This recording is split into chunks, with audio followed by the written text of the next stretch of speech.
by around Tehran complex. It has also primarily hit at command and control targets. It has eliminated a large number of Iranian senior military officials, which include the head of the IRGC. From Asia's largest news headquarters, setting the agenda for Bharat.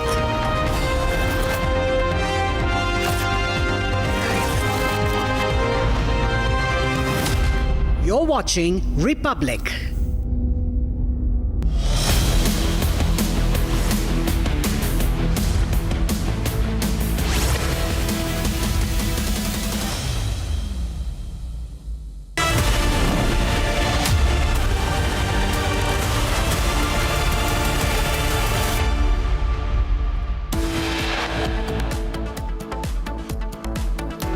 All right, getting you some top headlines coming in. Donald Trump meets Asim Munir in Washington, claims he was influential in stopping the India-Pakistan conflict.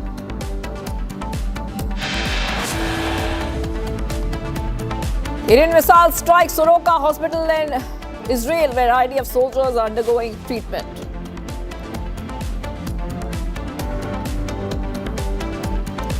'16 Israeli fighter jet strikes 20 Iranian military and nuclear weapon sites across Tehran.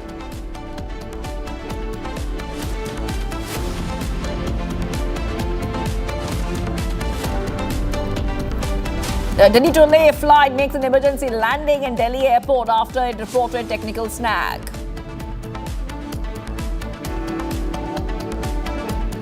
Damning revelations come to fore in judicial scandal case. Probe reveals that cash was recovered, burnt cash was removed. Voting underway for by-polls to 5 assembly seats in 4 states: Kerala, Punjab, Gujarat and West Bengal. Results on June 23rd.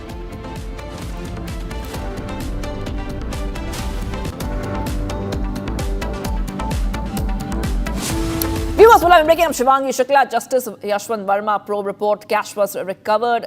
In fact, we're coming to know that burnt cash was also removed. This is huge coming in. At least 10 witnesses examined by the panel acknowledged having seen burnt or half-burnt currency notes.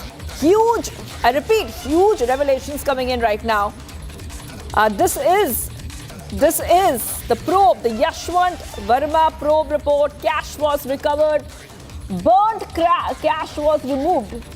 At least 10 witnesses examined by the panel acknowledged having seen burnt or half-burnt currency notes. And I'm being joined by Ridham, my colleague, who's joining us right now, our executive editor, legal. Yes, Ridham, this is a huge coming in. If you could just take our viewers through what we are learning of. The probe report has got some details, sensational details. Ridham. Well, the committee has held the money and cash that was found in the storeroom located within the premises of 30 Tughlaq Crescent, New Delhi, occupied by Justice Verma, the source of which could not be accounted for by Justice Verma.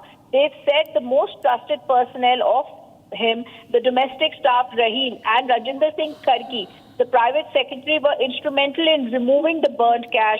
The probe panel is indicting Justice Verma.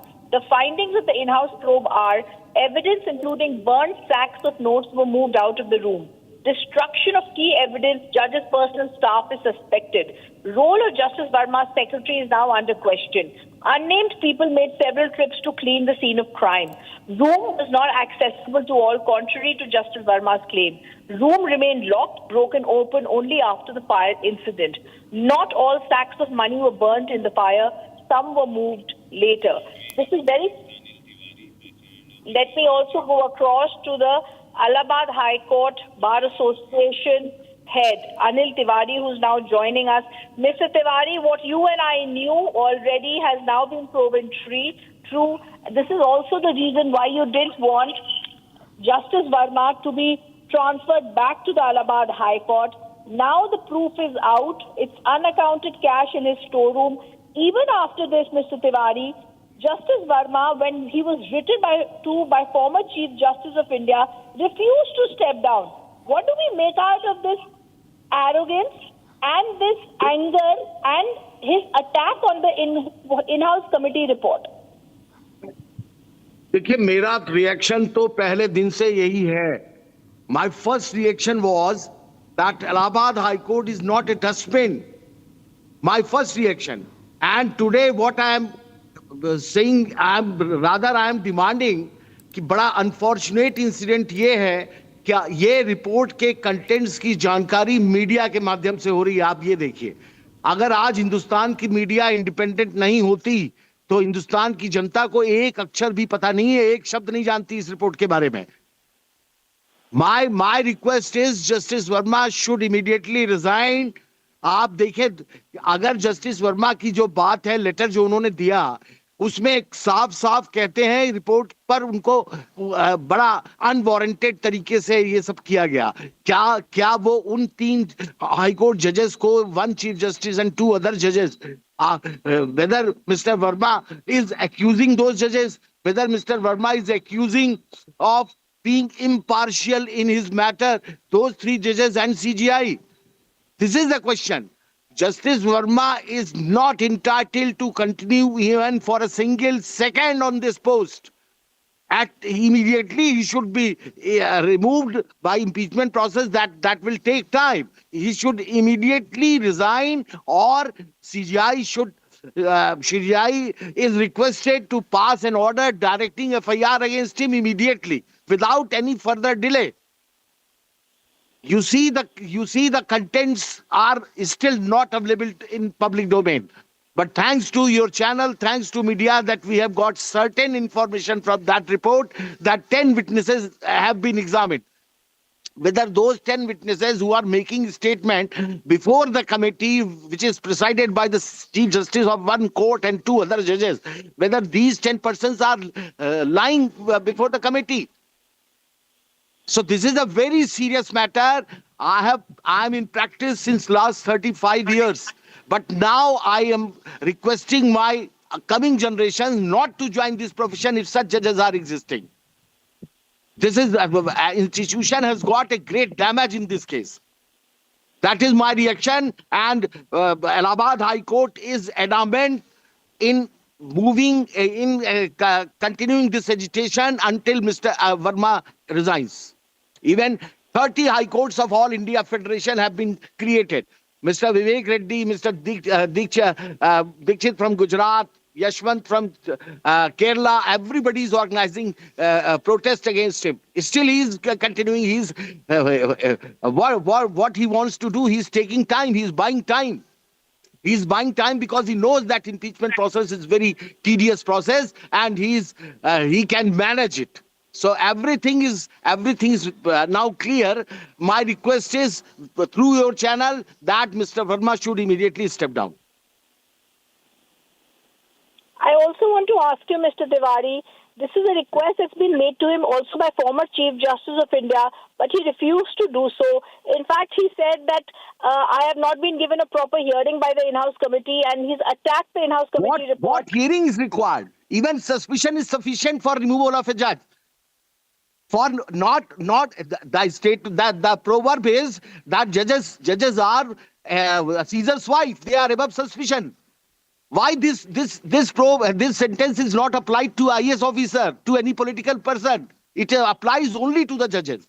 That is why suspicion is sufficient for his removal. What else?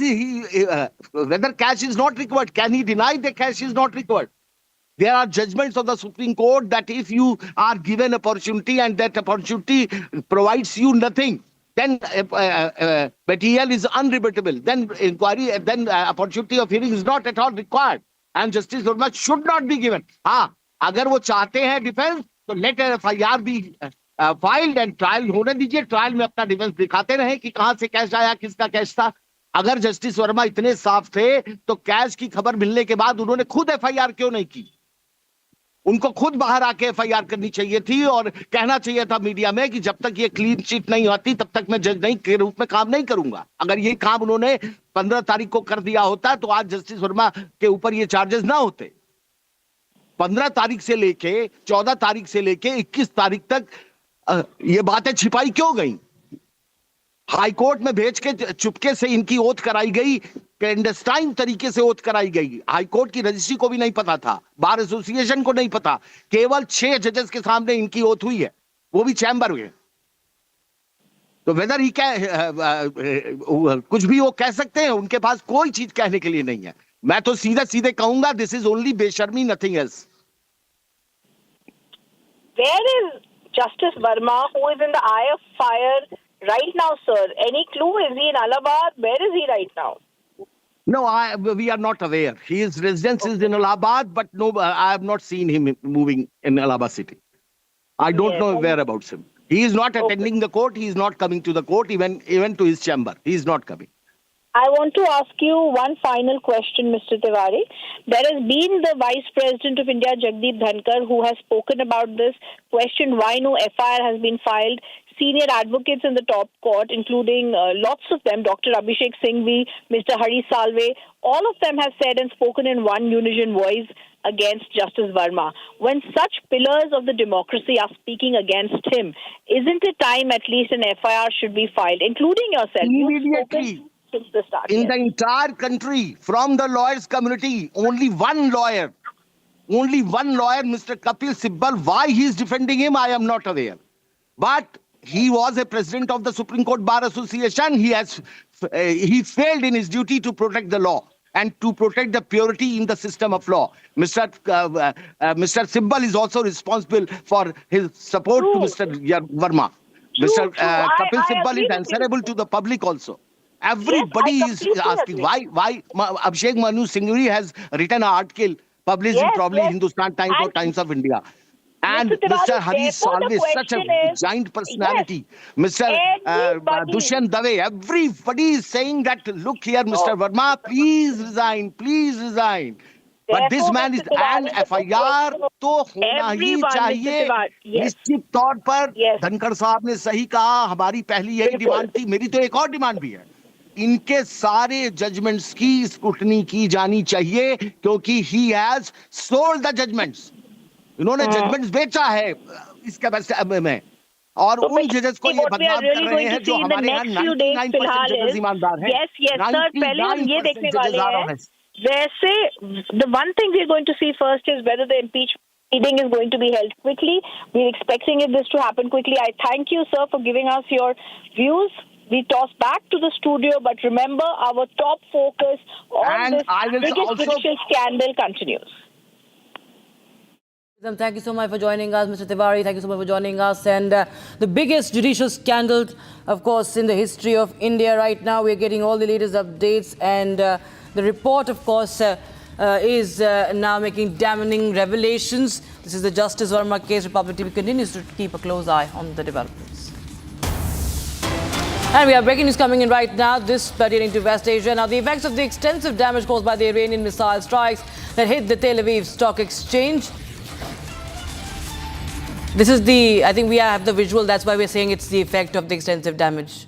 Yes, there you have the damage to Stock Exchange building in Tel Aviv. There you have from hospitals to the official buildings. These are all civilian areas where the Iranian missiles have struck. And this is the update we have. Latest visuals coming in from Tel Aviv.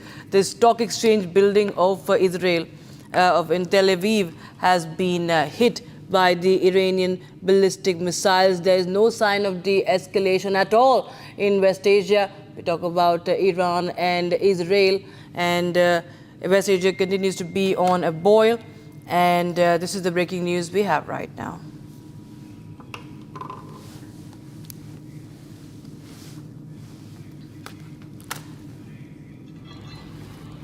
With that, viewers, we also have some more breaking news coming in right now, and we're now learning that Iran has carried out multiple strikes in the Israeli city of Holon, and where a hospital, a school, and a residential area has also been targeted. And that's the breaking news we have right now. It's not just the Stock Exchange building, but there are other areas, civilian areas like hospitals. Even hospitals have not been spared. Hospitals have also been hit by the Iranian strikes, and that's what we are breaking right now. On your screens are those visuals coming in from Holon in Israel. These are residential areas, and it's completely devastated. You can see this area, it's been reduced to a rubble. You see residential houses completely destroyed. The hospital, you can see plumes of smoke billowing from that building. That is a hospital to the left side of the screen. And schools have also been hit. A school in the city of Holon of Israel has also been hit by in the Iranian strikes. And this is what is happening as far as Iran and Israel is concerned. Both sides, we see, have continued to exchange fire, and Iranian missile hitting hospital in Israel's Beersheba as well. This is from southern Israel, where the Israeli hospital was targeted in Beersheba. The Beersheba, and the missile landed on the hospital, treating Israeli soldiers. So you can understand this is a targeted strike by the Iranians at the Beersheba hospital, where the Israeli soldiers were being treated. They have been hit by the Iranian ballistic missile. And in fact, dozens of missiles were fired in this attack. And that's the latest update we are getting in right now, viewers. Meanwhile, Republic TV is the only channel to have the first official statement from the former Israeli Prime Minister Naftali Bennett. Now, take a look at how he appeals to the world and the people of Iran to stand up to a regime who claims is violent and radical.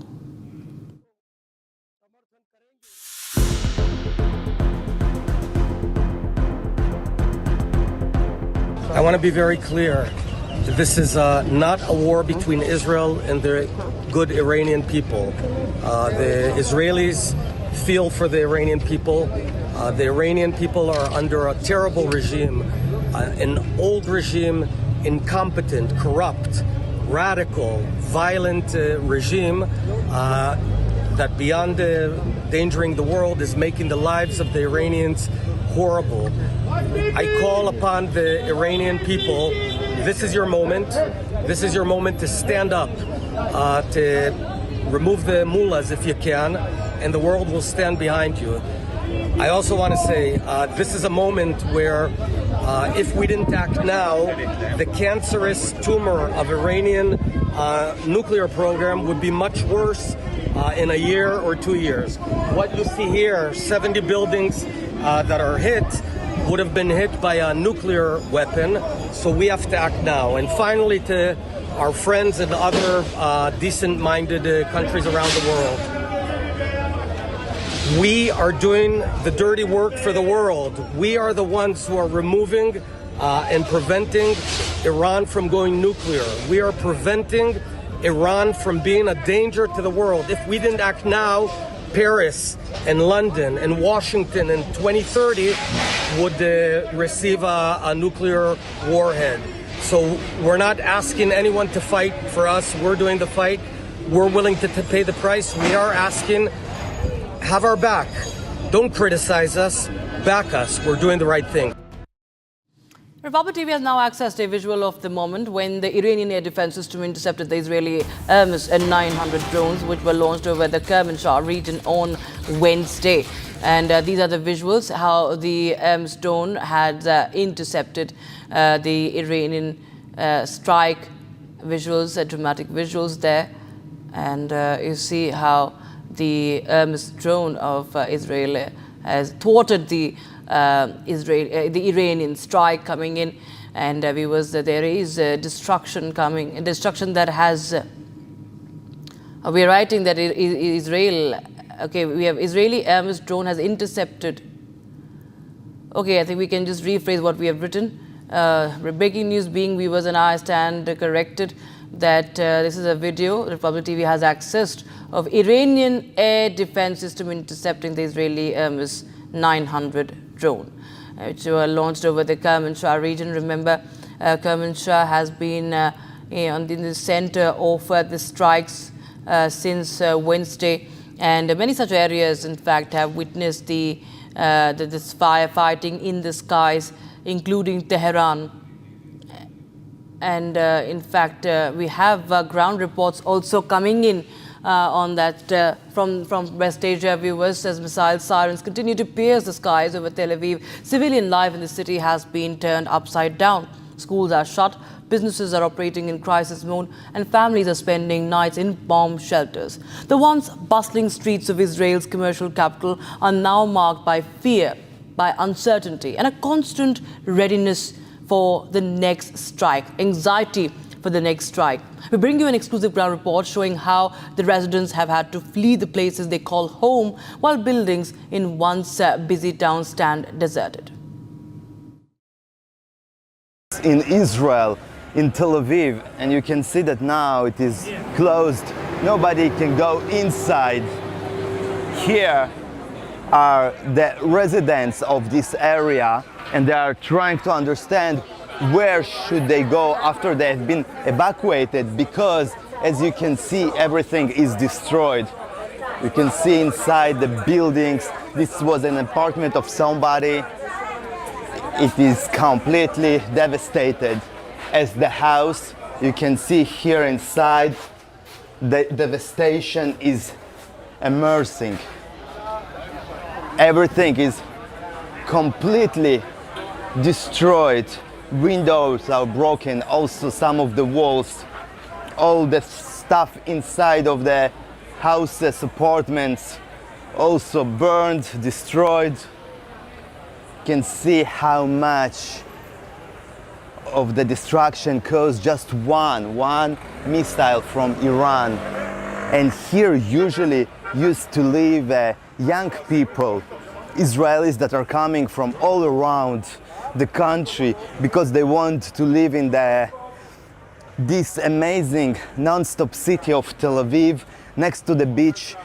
The beach is just a few minutes walk from here, the Mediterranean Sea, but now this site is completely destroyed. Nothing could survive this blast of Iranian ballistic missile. You can see the destruction, all of those buildings, in each of them there are many apartments, many people lived here, and everything is destroyed. You can see here there are balloons with gas that also could explode, and if it explodes, then the damage will be, of course, much higher. And the buildings here completely destroyed. You can see it yourself. And then now the municipality of Tel Aviv would need to destroy those buildings and build the new ones. And here I'm standing on the place where the ballistic missile from Iran actually hit. It hit now this parking lot, but the shock wave destroyed everything in a radius of hundreds of meters. You can see the impact of this blast. And if those kind of rockets hit the buildings themselves, then of course nothing can survive inside the building and not next to it. This is a residential area. There are no military targets here. There are nothing here except of people that are living here, their life, innocent people that have nothing to do with this conflict between Iran and Israel. Maybe the target of the rocket was this building, because inside at least used to be the consulate of the United States of America and some of the offices of the Embassy of America. And actually the impact of this blast also hit a little bit even the embassy, which is hundreds of meters from here, the main building of the embassy. And you can see the impact. It is just unbelievable. Now I'm standing on the floor, on the ground, under which used to be a construction of an underground metro station, and that's why Israeli security forces, rescue forces, told me that all of this place can collapse because of the impact of the blast. And this is just one neighborhood that was almost completely destroyed, and there are many more neighborhoods like this one, residential areas that also were the targets of the Iranian ballistic missiles. And in all of those places there are a lot of destruction. People are killed, injured, and all of their homes and stuff is lost, as you can see here behind me. All right, after a short break, we tell you latest. Donald Trump meets Asim Munir in Washington, D.C., claims he was influential in stopping the India-Pakistan conflict. Iranian missiles strike Soroka Hospital in Beersheba in Israel, where IDF soldiers are undergoing treatment. We'll get you more. Stay tuned.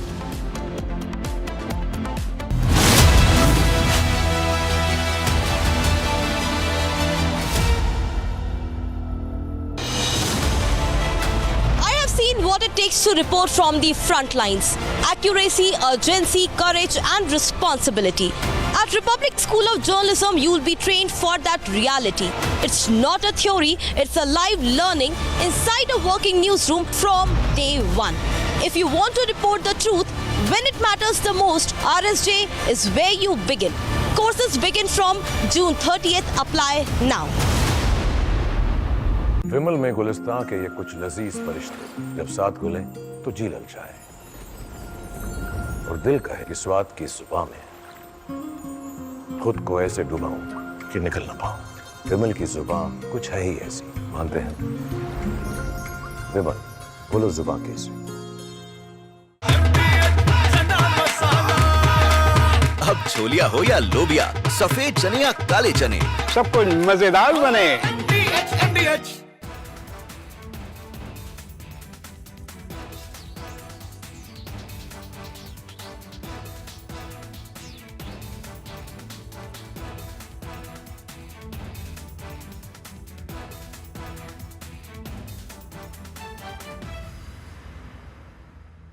You just posted right before we took off that you're not leaving because of a ceasefire. Why are you? Can you elaborate? Looking at better than ceasefire.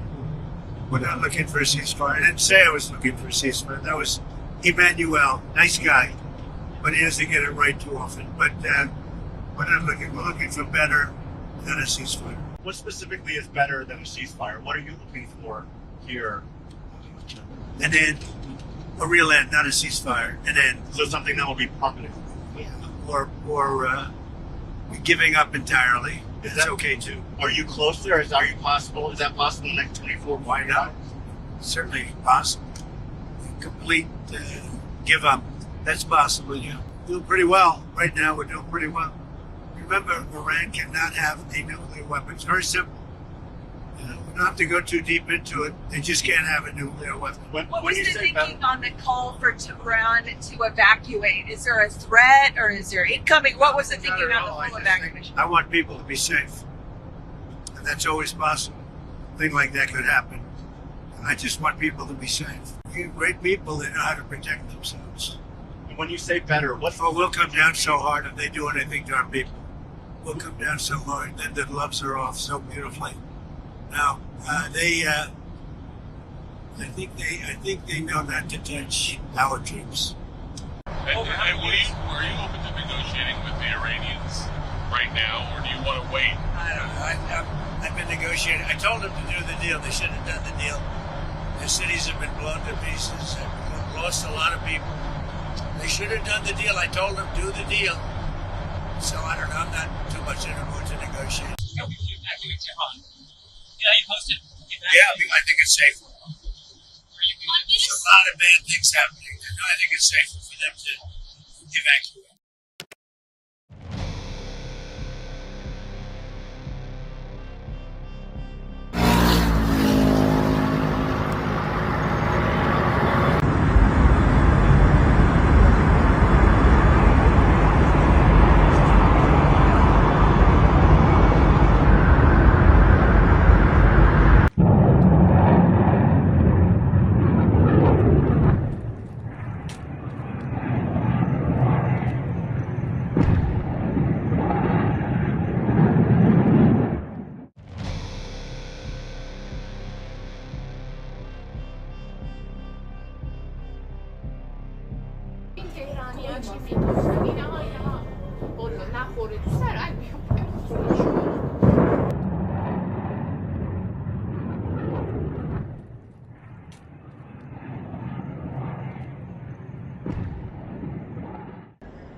don't just get you the headlines, we report on them. We get information from the highest level of sources. We get you news from the men in uniform, from those on the front. At Republic School of Journalism, you will learn how real reporting is done on the ground and in real time. The RSG Diploma course begins on June 30th. If you want to lead this story, start here.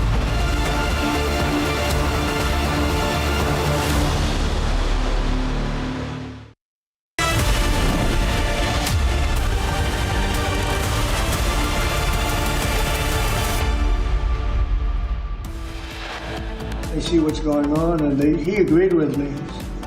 The reason I had him here, I wanted to thank him for not going into the war, just ending the war, and I want to thank. Donald Trump meets Asim Munir in Washington, claims he was influential in stopping the India-Pakistan conflict. Iranian missile strikes Soroka hospital in Beersheba in Israel, where IDF soldiers undergoing treatment. 60 Israel fighter jets strike 20 Iranian military and nuclear weapon sites across Tehran.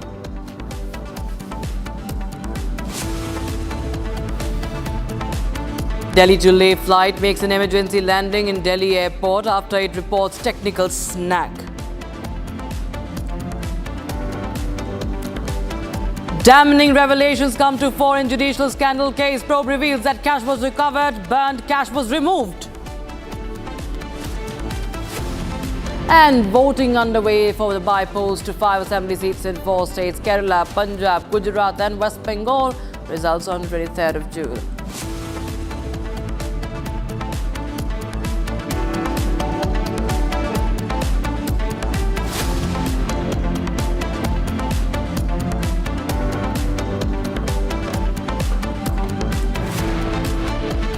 Very good morning, viewers. You're watching live and Begin and Tamisha with you. Very good afternoon. US President Donald Trump has praised Pakistani Army Chief Asim Munir now for his role in preventing an escalation of the conflict between India and Pakistan, as he hosted the latter, as he hosted Munir for a lunch meeting at the White House. Now, the lunch meeting was the first time a US president had hosted Pakistan's army chief, widely regarded as having sway over the country's national security policy at the White House, unaccompanied by the senior Pakistani civilian officials. So, what the angle here is, viewers, that Asim Munir, who spewed venom, and we all know who's behind the Pahalgam terror attack. Trump calls him over lunch in Washington, D.C. And this happening as there is the escalating conflict between Israel and Iran that is happening. So, of course, why is Trump feeding the Pahalgam organizer? That, of course, is very much of a matter of speculation. Listen in first to what Donald Trump said. In your meeting today with the Chief of Staff of the Pakistani Army, did you talk about Iran? Did that come up? Is there anything you can share from that meeting? Yeah, well, they know Iran very well, better than most. And they're not happy about anything. It's not that they're bad with Israel. They know them both, actually, but they're probably, maybe they know Iran better. But they see what's going on, and he agreed with me. The reason I had him here, I wanted to thank him for not going into the war, just, ending the war. And I want to thank, as you know, Prime Minister Modi just left, just a little while ago, just left. And we're working a trade deal with India. We're working a trade deal with Pakistan. And they were both here. But I was with Modi a few weeks ago. He was here, actually. But now we speak to him. And I'm so happy. There was a deal that 2 smart people, plus, they have people on their staff too, but 2 smart people, 2 very smart people decided not to keep going with that war. That could have been a nuclear war. Those are 2 nuclear powers, big ones, big nuclear powers, and they decided not. So I was honored to meet him today. We have Defense Expert Major General Ashwini Sivach joining us at the broadcast. General Sivach, thank you so much for joining here on Republic TV. And, we've seen that it's not the first time that a Pak Army Chief has been invited. In the history, we've seen many of those who were in fact military dictators there in Pakistan. Despite them having a so-called puppet prime minister, Asim Munir is invited over for lunch. But whenever the Americans, invite the Pakistani army chief, there's always an agenda. And when all this is happening in between, when there's Israel and Iranian conflict, only growing, the speculations are rife. But at the same time, the messaging that is coming out from Donald Trump after Pahalgam terror attack, he invites the army chief of this terror state. That, of course, raises many questions. See, the point is very clear. Pakistan is a frontline state for US. And US has been always using Pakistan for a long time. It is Pakistan, whether it is supporting terrorism, it doesn't make a difference to US. So far they are not supporting the Islamic State and Al-Qaeda. As far as Lashkar-e-Toba and Jaise Mohammed are concerned, their reach are only up to India. Pakistan is supporting them, abating them, aiding them, but it really doesn't make too much difference to the US. US wants to use Pakistan, especially when this war between Iran and Israel is now increasing and increasing its footprints. There are chances of America coming into this war, and in case it has to attack Iran, it needs the air bases, it needs a logistic support bases, and this is where Pakistan comes in. And he knows it that General Asim Munir is the most powerful person in Pakistan. Everyone knows that every country has an army, but in Pakistan, army has a country. The power does not flow from Islamabad there, it flows from Rawalpindi. So very cleverly he has called him for a lunch, and then he is trying to basically sway Pakistan so that Pakistan able to give their basis in case US attack Iran. And this is not the first time. US has been using Pakistan against Russia, against in Afghanistan. So I'm sure Pakistan will also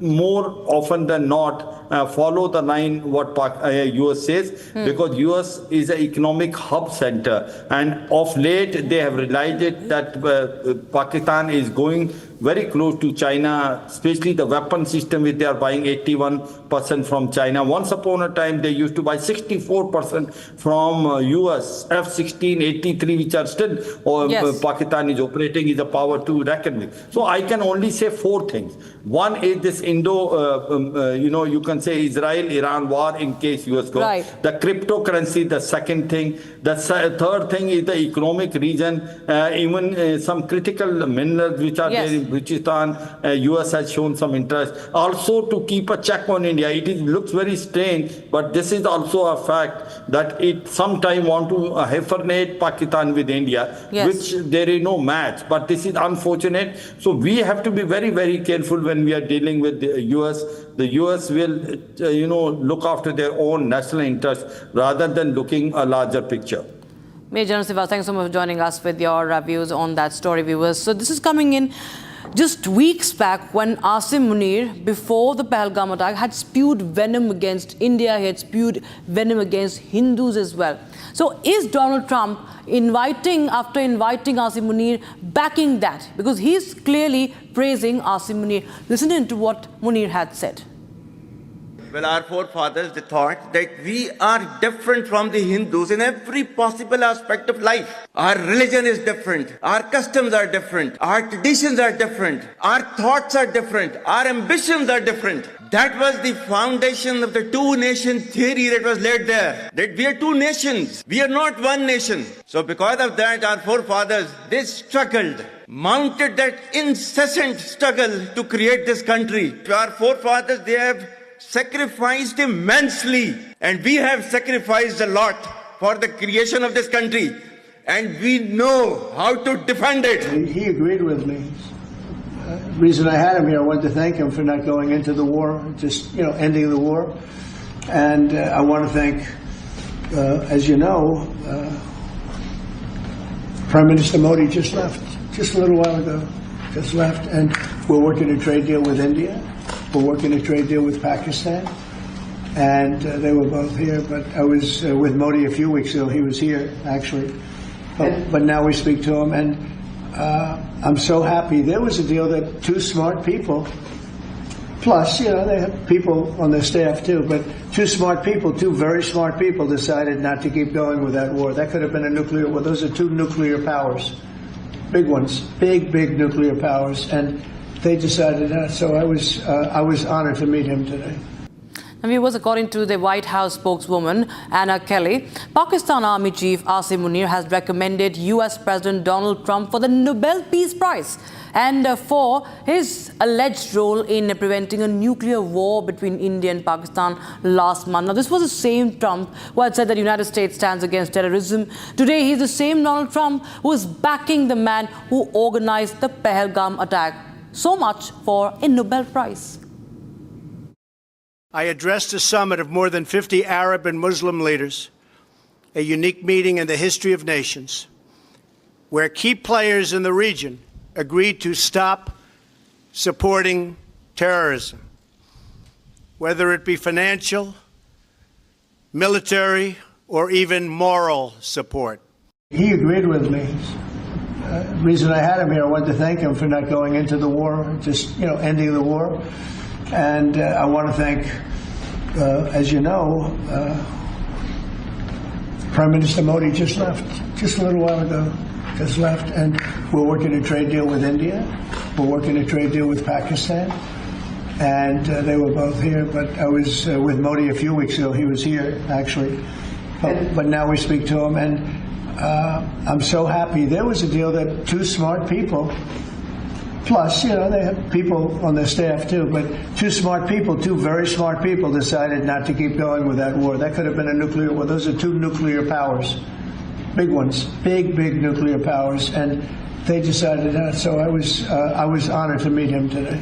And we have some breaking news coming in right now. Justice Yashwant Verma probe report has revealed that the cash that was recovered from his residence was burnt, and that cash was also removed.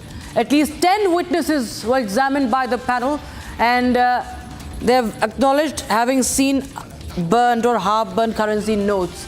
Evidence, and let me just talk about what all has been revealed by the report. Half-burnt currency notes seen and found during the process of dousing of fire, highly suspicious items. Cash could not have been placed in the storeroom without the tacit or active consent of Justice Verma or his family members, viewers. These are big revelations that have been made in this report. 10 witnesses have acknowledged that they have seen the burnt currency notes. Committee examined suspicious roles of Justice Verma's private secretary Rajinder Singh Kark and his daughter Diya Verma in the alleged destruction of evidence. And it was very much visible how the evidence is being destroyed. And this was after a major fire was reported. Now, it was an accidental fire, or someone put out a fire, lit up a fire. We do not know yet, but there was a burnt stock of cash. And that's the breaking news we have right now. The damning revelations being made by in this report. Role of private secretary and daughter is also being examined. We have Advocate Yashwant Shenoy, President of Kerala High Court, Kerala HCAA. Mr. Shenoy, thank you so much for joining us on Republic TV. There are damning revelations that have been made, and it seems that it's only trouble that is mounting for Justice Verma, who has been defiant, but it's revealed that there is clearly destruction of evidence.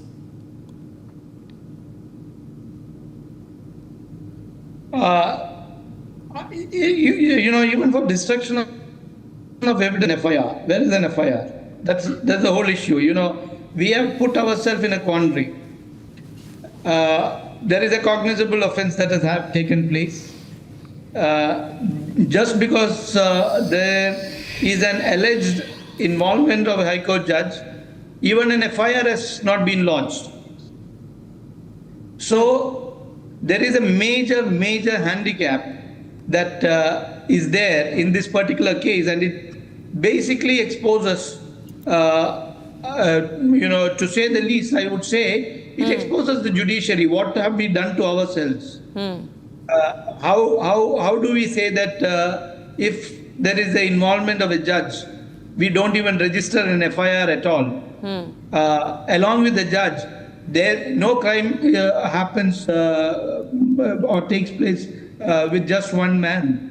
So what happens to all the other people who are involved in it? So when there is no investigation that happens, it cripples the entire story itself. So I would say, please see where have we put ourselves in. We have not filed a FIR because of which there has been no investigation whatsoever. It is even unfair to Justice Verma because how is he being even called an accused when there has been no investigation? So from the criminal point of view and the criminal jurisprudence, we are in a fix. There is no accused. When we are speaking about impeachment, I am only speaking about impeachment as a kind of disciplinary proceedings. Disciplinary proceedings for a government servant when they are involved in a prevention of corruption case under the Prevention of Corruption Act. There are two proceedings happening. One is a criminal proceeding for which there are criminal consequences, and the other is a disciplinary proceedings for which they are having implications in their employment. When we are speaking about an in-house inquiry and the impeachment process, we are only and only speaking about an employment issue. We are not speaking in terms of a criminal offense. Now, from the criminal offense point, please see, how can you even call Justice Verma an accused now? You cannot. And this is a scene purely of the making of the judiciary. And please see, now everything we have done in the name of securing independence of justice. Now please see, during the impeachment process, the entire parliament is going to come after judiciary now. And I believe this is something that the judiciary should set it right, because the whole idea of not registering a FIR against a judge came through a judicial order. And the judiciary should understand, accept, admit that there has been an issue, and we have to change the scenario and say, no, an FIR will be registered against a judge with the permission of the Chief Justice or whatever, but it needs to be done in a time-bound manner. When the judiciary is saying that the governor is supposed to sign a bill within 3 months, how is it that we have not been able to register an FIR in the last 6 months? Right. Absolutely. And I believe this is something that we have put ourselves in. The judiciary has itself placed on a higher pedestal than the executive or the legislature in this country for the last 20, 30 years.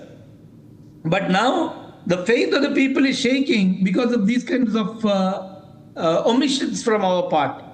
And as a member of the bar, though I am completely supporting the need for independence of the judiciary, and these kind of incidents occur, I don't think we are having anything to justify.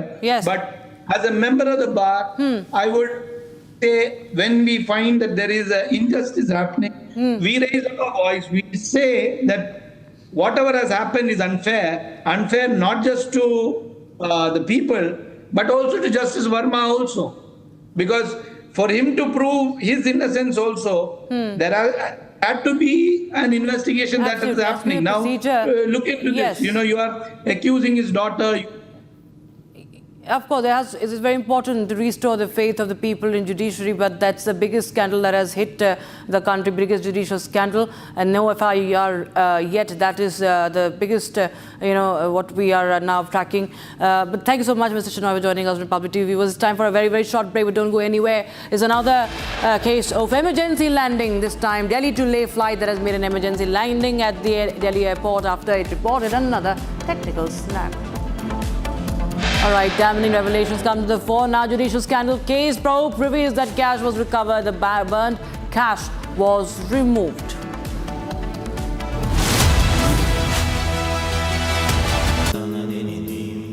Amity has been ranked among the top universities globally for producing the most employable graduates by the Times Higher Education UK. Yet another testimony to Amity's excellent placement record. आधे bowl दही में 4 चम्मच MDH चटनी पुदीना मसाला डाला, stir करो, पुदीना चटनी तैयार। MDH चटनी पुदीना मसाला। प्रधानमंत्री मोदी और राष्ट्रपति ट्रंप की मुलाकात G7 समिट की साइडलाइंस पर होनी तय थी। राष्ट्रपति ट्रंप को जल्दी वापस अमेरिका लौटना पड़ा, जिसके कारण ये मुलाकात नहीं हो पाई। इसके बाद राष्ट्रपति ट्रंप के आग्रह पर आज दोनों लीडर्स की फोन पर बात हुई। बातचीत लगभग 35 मिनट चली।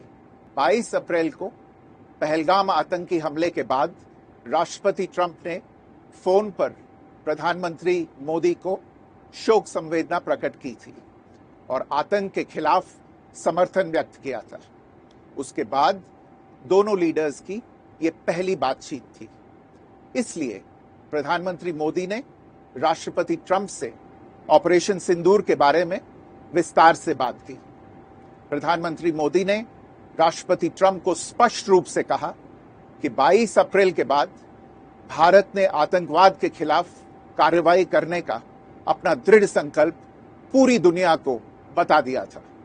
प्रधानमंत्री मोदी ने कहा कि 6-7 मई की रात को भारत ने पाकिस्तान और पाकिस्तान ऑक्यूपाइड कश्मीर में सिर्फ आतंकी ठिकानों को ही निशाना बनाया था। भारत के बहुत ही मेजर्ड, प्रिसाइज और नॉन एस्केलेटरी थे। साथ ही भारत ने यह भी स्पष्ट कर दिया था कि पाकिस्तान की गोली का जवाब भारत गोले से देगा। 9 मई की रात को उपराष्ट्रपति वैंस ने प्रधानमंत्री मोदी को फोन किया था। उपराष्ट्रपति वैंस ने कहा था कि पाकिस्तान भारत पर बड़ा हमला कर सकता है। प्रधानमंत्री मोदी ने उन्हें साफ शब्दों में बताया था कि यदि ऐसा होता है तो भारत पाकिस्तान को उससे भी बड़ा जवाब देगा। 9-10 मई की रात को पाकिस्तान के हमले का भारत ने बहुत सशक्त जवाब दिया और पाकिस्तान की सेना को बहुत नुकसान पहुंचाया। उसके मिलिट्री एयर बेसिस को इनऑपरेबल बना दिया। भारत के मुंहतोड़ जवाब के कारण पाकिस्तान को भारत से सैन्य कार्रवाई रोकने का आग्रह करना पड़ा। प्रधानमंत्री मोदी ने राष्ट्रपति ट्रंप को स्पष्ट रूप से कहा कि इस पूरे घटनाक्रम के दौरान कभी भी किसी भी स्तर पर भारत अमेरिका ट्रेड डील या अमेरिका द्वारा भारत और पाकिस्तान के बीच मध्यस्थता जैसे विषयों पर बात नहीं हुई थी। सैन्य कार्रवाई रोकने की बात सीधे भारत और पाकिस्तान के बीच दोनों सेनाओं की एग्जिस्टिंग चैनल्स के माध्यम से हुई थी और पाकिस्तान के ही आग्रह पर हुई थी। प्रधानमंत्री मोदी ने जोर देकर कहा कि भारत ने न तो कभी मध्यस्थता स्वीकार की थी, न करता है और न ही कभी करेगा। इस विषय पर भारत में पूर्ण रूप से राजनीतिक एकमत है।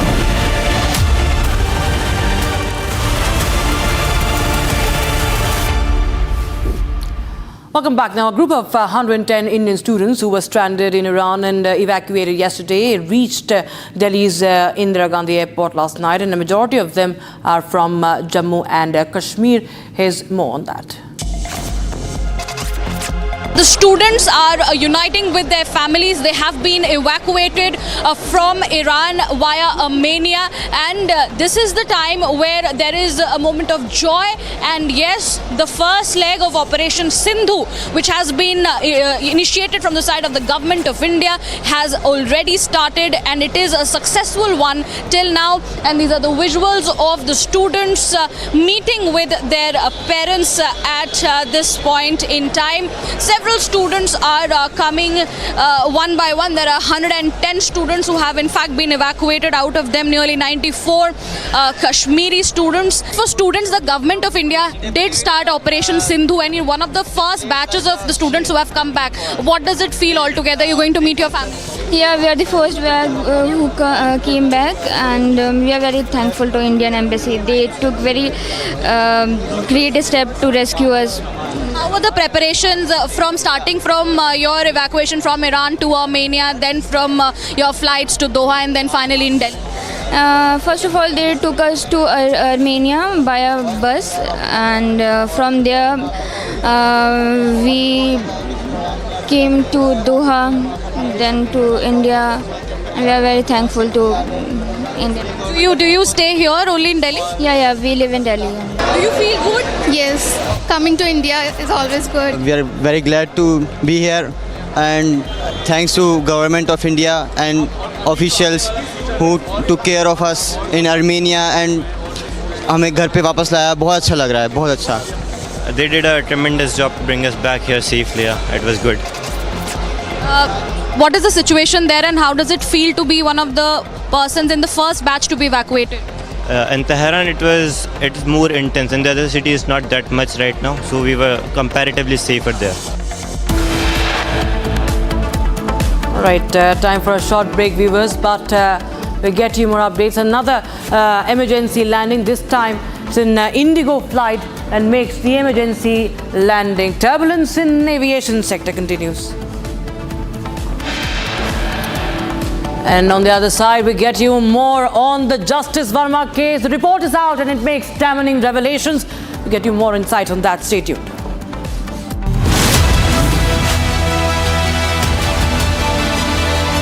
दादी के हाथों का जादू और खुशबू से महकता घर, माँ की मुस्कुराहट और खाने की सुगंध। MDH गरम मसाला, क्योंकि हर रिश्ता है स्वाद से जुड़ा।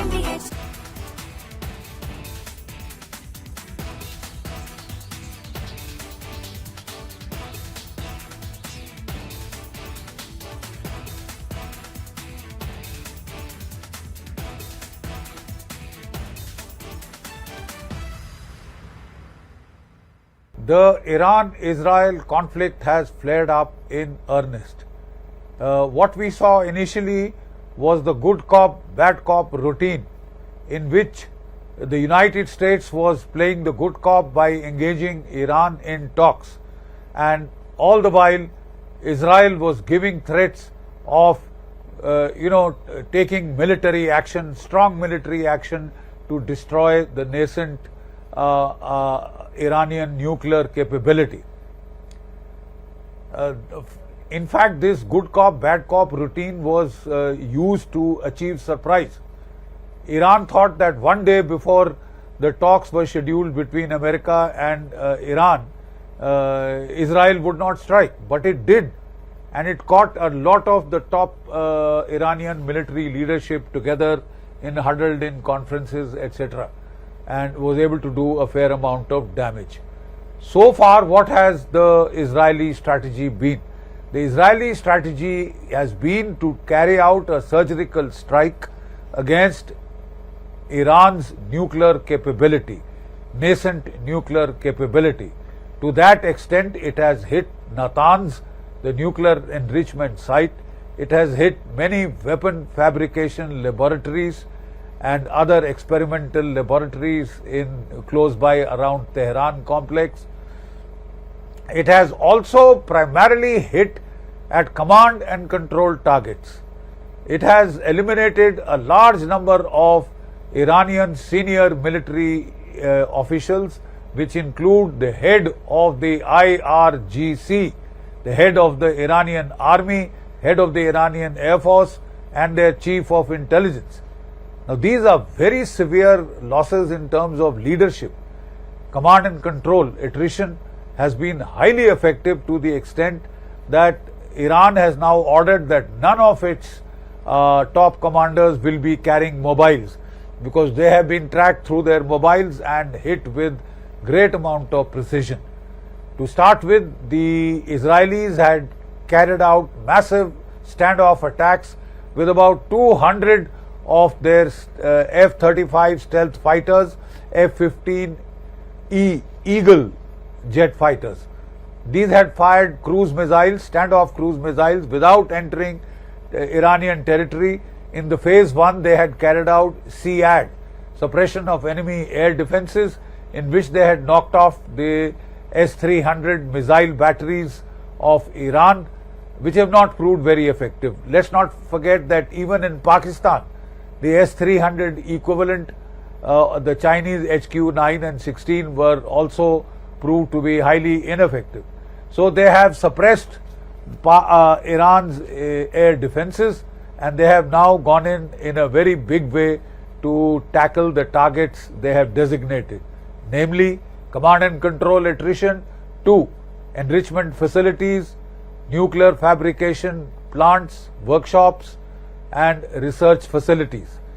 They have also gone in for hitting the energy infrastructure, and they have largely hit the storage for local in-house consumption. From Asia's largest news headquarters, setting the agenda for Bharat.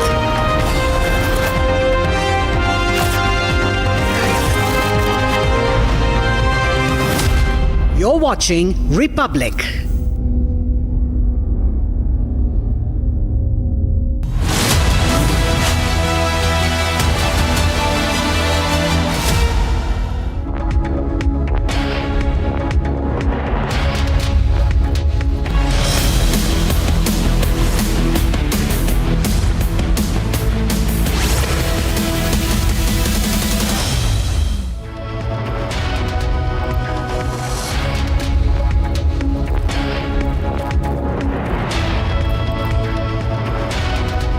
A very good afternoon, viewers. It's 1 p.m. and you're watching Live and Breaking with me, Antara Gupta. We are tracking a lot of big stories for you in this edition. Israel versus Iran has entered day 7 and Israel and Iran continue to trade barrage of missiles. On the other hand, there is some damning evidence that has come to the fore against Justice Yashwant Verma. We'll get you all that and much more, but first, as always, a quick check of the headlines.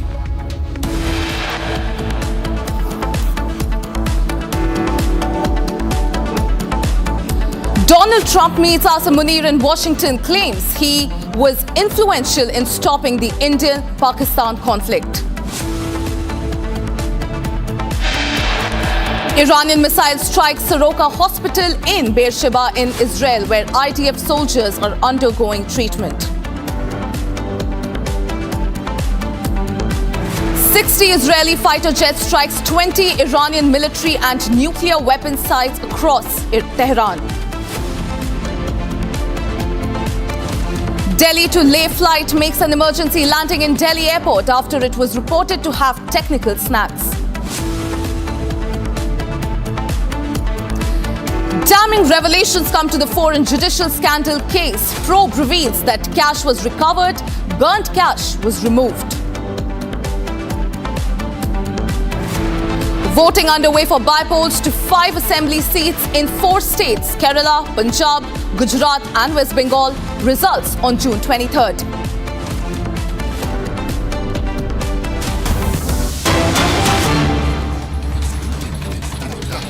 Ladies and gentlemen, it's a big breaking news. RJD leader Tejasvi Yadav claims that there was firing outside his residence. The RJD leader said that in a demonic rule of the NDA, the morale of the criminals protected by the government is so high that in the high security zone, at a short distance from the governor's residence, Raj Bhavan, chief minister's residence, leader of the opposition's residence and the judge's residence at the airport, the dreaded criminals are roaming around and openly firing.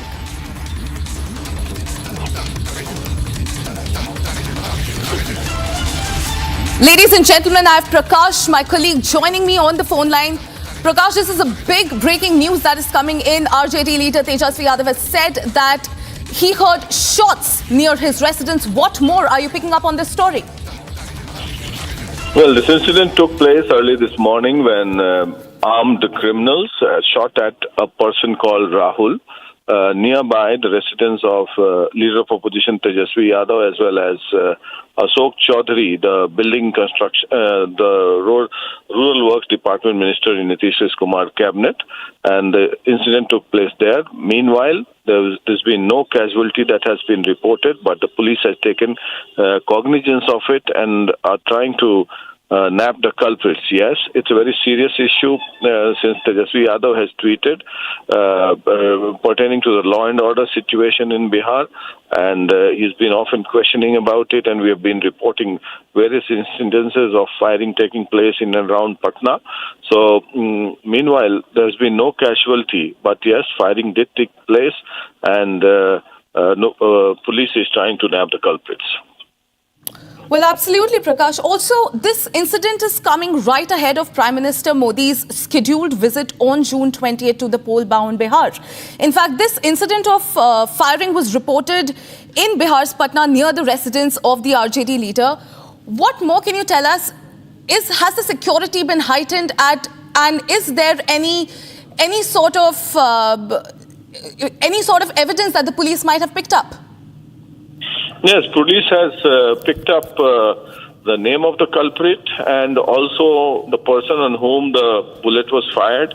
But as of now, we are trying to gauge the veracity as well as whether the police has arrested anybody or not. So far, the police has not been able to arrest anyone.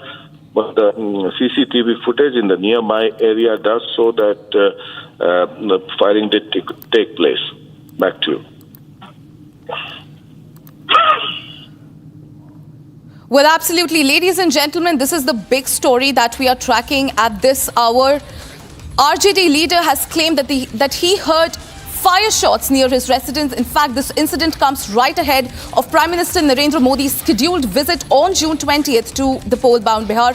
In fact, this incident of firing was reported at One Polo Road in Bihar's Patna near the residence of RJD leader and party founder Lalu Prasad's son Tejasvi Yadav. Now, the police reached the spot and an investigation is currently underway. But as my colleague pointed out, police is investigating the situation, is investigating the case, and the arrests are yet to be made. Further details, while awaited, the incident comes right ahead of Prime Minister Narendra Modi's visit to the pole-bound Bihar.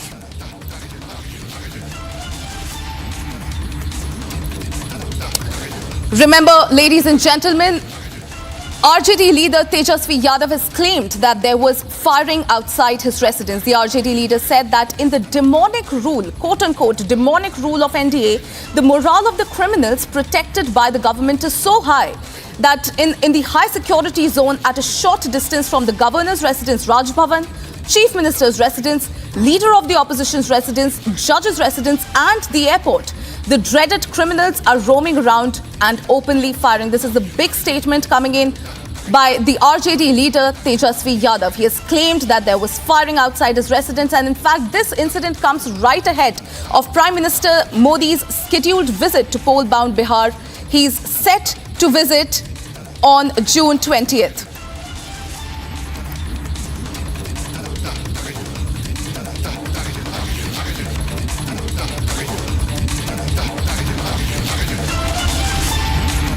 I am being joined by JDU's Rajiv Ranjan on the phone line. Rajiv, this is a big breaking news that is coming in. Tejasvi Yadav has said that he heard firing shots outside his residence, and he has claimed that this is in fact the criminals in fact are being given a free run. What more can you tell us? The person you are.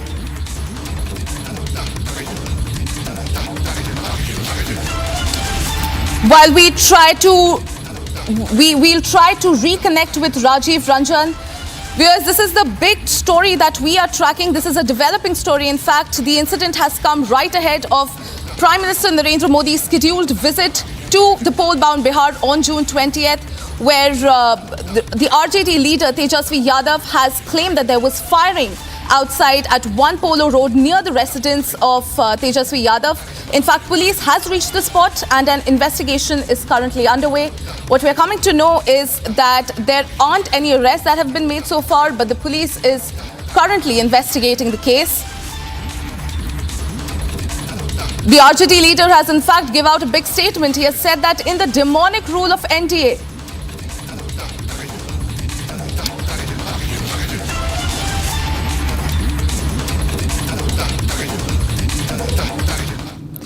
ladies and gentlemen, another big story that we are tracking. Justice Yashwant Verma probe report cache was recovered burnt and cache was removed. At least 10 witnesses examined by the panel acknowledged having seen some of these burnt or half-burnt currency notes. Investigation reports indicts Justice Yashwant Verma. In fact, a 60-page report by a panel investigating allegations against Justice Yashwant Verma has concluded that the cache was found in the storeroom of his official residence at 30 Tughlaq Crescent, New Delhi.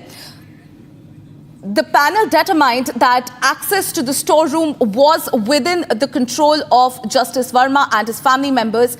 And in fact, there is strong inferential evidence that suggests that the burnt cash was removed from the storeroom during early hours of March 15, 2025. I'm being joined by executive editor Ridham Bhardwaj. Ridham, there are some damning allegations that are coming forward. There are some damning evidence that are coming to the fore when it comes to Justice Yashwant Verma. In fact, they are also suggesting that there might have been some evidence tampering. What more can you tell us? Well, let's tell our viewers this is a 64-page report in which Justice Verma has been indicted by the committee of the three judges. Why this is so clear, and we're also joined by guests, I'm also joined by Shambhavi and Akanksha here, is because this panel report is very clear. It not only says that Justice Verma did not try and do anything to ensure or give them any verdict or any proof about what happened, but the findings are, number one, the burnt notes were seen. Number two, he failed to show or give any explanation as to why there was cash in the storeroom. Number three, it says that this storeroom had access only by Justice Verma and his family. Number four, it says that the trusted staff of Verma tried to remove the cash on the night of 15th March 2025. It also gives out an observation that there is a breach of public trust and property expected at the high constitutional office held by Justice Verma. Number six, it says there was no attempt made to help at any time. And it also says it rubbishes the conspiracy theories that have been given out by Justice Verma, saying it's impossible for currency to be planted in the storeroom, especially of a sitting judge, which is being monitored by a static 1+4 guard in a PSO station. So all the details that were given out by Justice Verma, and he was trying to give them out in his pretentious arrogance, have now been spoken about by the three house in-house committee and refused to go down. But finally, the panel says the very existence of judicial office is founded upon the trust of the citizens at large. The quality and quantity of the trust is relatable to the behavior, conduct, and performance demonstrated by the judge, not only inside but also outside the courtroom. Any deficiency erodes public trust, which ought to be viewed extremely stringently. I'm also now on this debate joined by my guests. We also have my guests who are joining us on this, and I want to go across to you. I want to go across to my reporters who are holding up the report here. The president of the Oudh High Court Bar Association, also currently with us, Mr. Ripu Daman Shahi. Mr. Ripu Daman Shahi, I remember when this report had come out, we were the only channel to go so strongly against Justice Verma. You had made your stand clear. He needed to step down. He shouldn't have been a part of any Allahabad High Court or the judiciary at that time. What are your thoughts today? Do you think it's time only an FIR should be there? Or this person who's caused disgrace to the judiciary as a whole should finally be stepping down?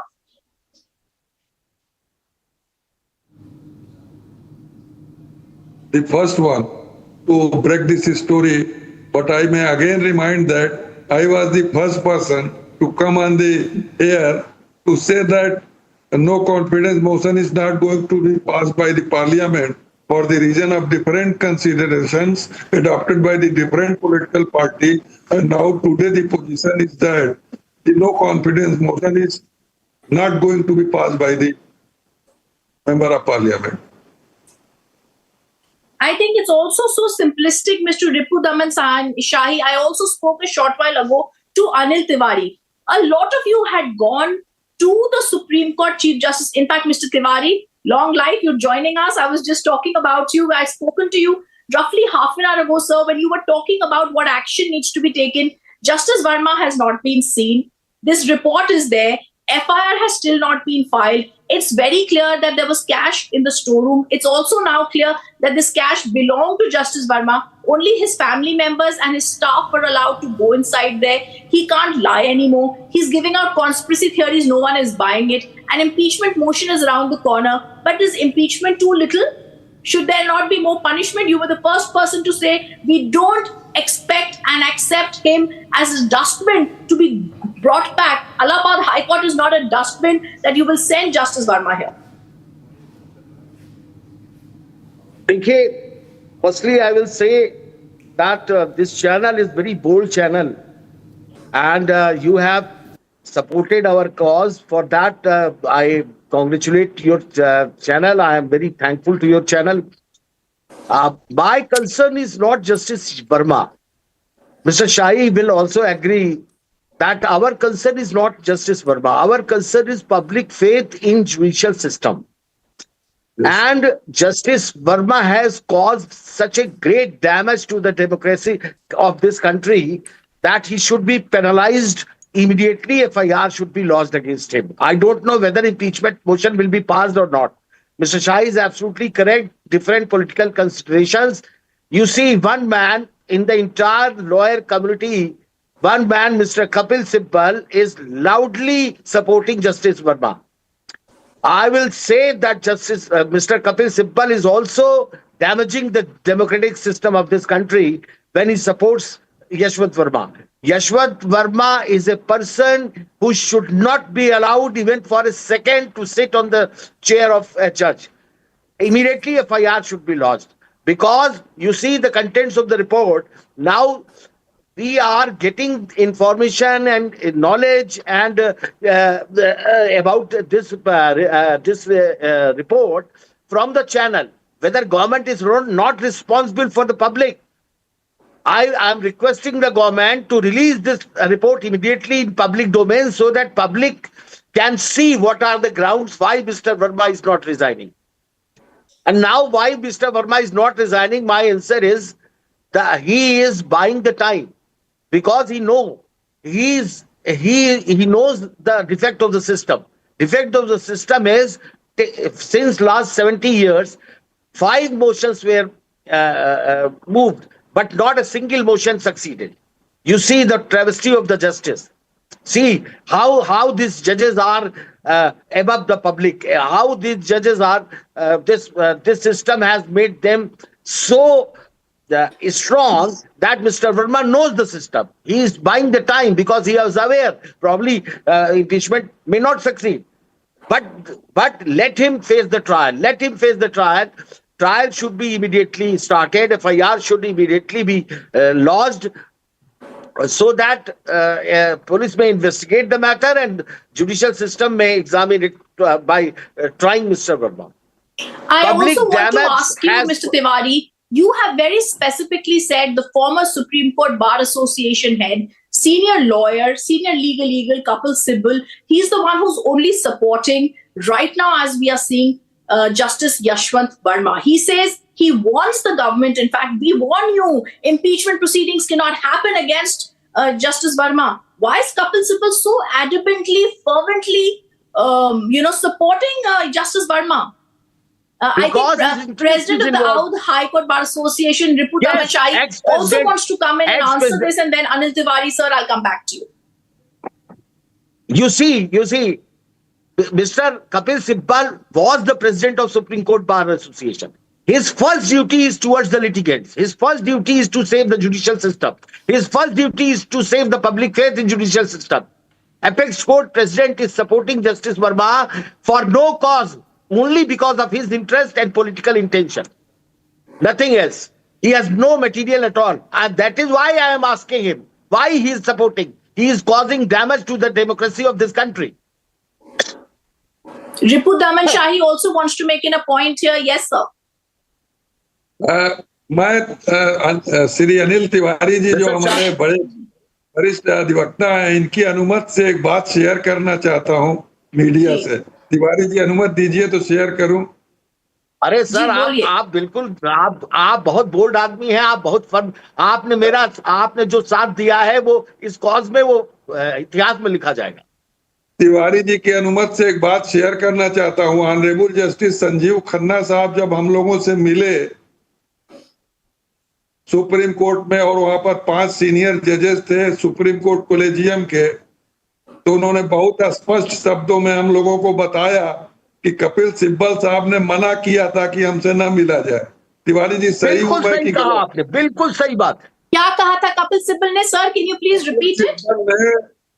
Supreme court के chief justice को, जो संजीव खन्ना साहब थे, उनसे कहा था कि ये जो डेलीगेशन आया है इससे मत मिलिए, बिग ब्रेकिंग, और इसको इग्नोर करिए। और हम लोगों को मिलवाने का जिम्मा भी कपिल सिब्बल ने ले रखा था। कपिल सिब्बल, हम लोगों को इकट्ठा होना था, कपिल सिब्बल साहब हम लोगों को संजीव खन्ना साहब से मिलवाते और कपिल सिब्बल साहब हम लोगों को टहला रहे थे पूरे दिल्ली में। ये हम लोगों के साथ के जो हमारे साथ के जो त्रिवेदी साहब थे, वहां पर गुजरात बार एसोसिएशन के जो प्रेसिडेंट थे, यशवंत सिन्हा जो केरला बार एसोसिएशन के प्रेसिडेंट थे, जो रेड्डी साहब थे कर्नाटक बार एसोसिएशन के प्रेसिडेंट थे, उन लोगों के प्रभाव के चलते हम लोगों को स्पेशल टाइम संजीव खन्ना साहब ने दिया, तब हम लोगों की मुलाकात हुई। और हम लोगों को कहते हैं कि जो आदमी हम लोगों की मिलवाने की व्यवस्था कर रहा था, वही पूरे सिस्टम को और पूरी मीटिंग को डिरेल कर रहा था, वो कपिल सिब्बल थे। मैंने तिवारी जी से अनुमति मांग ली है। इस बहुत ही गंभीर बात मैं बोल रहा हूं कि कपिल सिब्बल जो कि हम लोगों को मिलवाने, क्योंकि कपिल सिब्बल साहब SCBA के प्रेसिडेंट थे, तो उनकी ड्यूटी भी थी, हम लोगों की अपेक्षा भी थी कि कपिल सिब्बल साहब ही हम लोगों को मिलवाएंगे चीफ जस्टिस ऑफ इंडिया से। और कपिल सिब्बल साहब रेलवे के चूहे की तरह अंदर अंदर बोरा काट रहे थे। पूरे देश को मालूम होना चाहिए। Mr. Tiwari, did you also speak to Mr. Sibbal? Had he told you that he is the one who's going to make you meet the Chief Justice? कर रहे थे। मैं बोल रहा हूँ, यह बात जो आदमी बोल रहा है नेशनल चैनल पर, वो कोई आदमी हल्का फुल्का नहीं है। वो अवध बार एसोसिएशन का प्रेसिडेंट है, रिपु दमन शाही उसका नाम है। वो बोल रहा है चैनल पर कि कपिल सिब्बल साहब जिसके जिम्मे हमें मिलवाना था संजीव खन्ना साहब से, वो साहब संजीव खन्ना से कह रहे थे इन लोगों से मत मिलिए, ये बेकार आदमी है सब, जो पूरे देश के अवध बार एसोसिएशन के और सारे बार एसोसिएशन के प्रेसिडेंट, और अनिल तिवारी साहब इतने क्रांतिकारी आदमी जो हम लोगों को लीड कर रहे थे, ये लोग बेवकूफ हैं। कपिल सिब्बल साहब बहुत चालाक आदमी हैं, उनकी बुद्धि वो दे रहे थे। और संजीव खन्ना साहब ने बड़े दर्द और दुख से बताया कि ये इतिहास का काला दिन होता कि अगर हम आपसे न मिलते। और हमने सिर्फ अनिल तिवारी साहब जो हमारे भाई हैं, इनकी अनुमति ले ली है। मुझे और किसी से लेना लादना नहीं है, मुझे कुछ चाहिए नहीं। मैं जीवन के 63वें साल में प्रवेश कर चुका हूं। मुझे न किसी से मुकदमे में फेवर चाहिए, न मुझे कोई संपत्ति चाहिए। और आज मैं देश के सामने बोल रहा हूं कि कपिल सिब्बल साहब ने हम लोगों के मीटिंग को डिरेल करने की कोशिश की।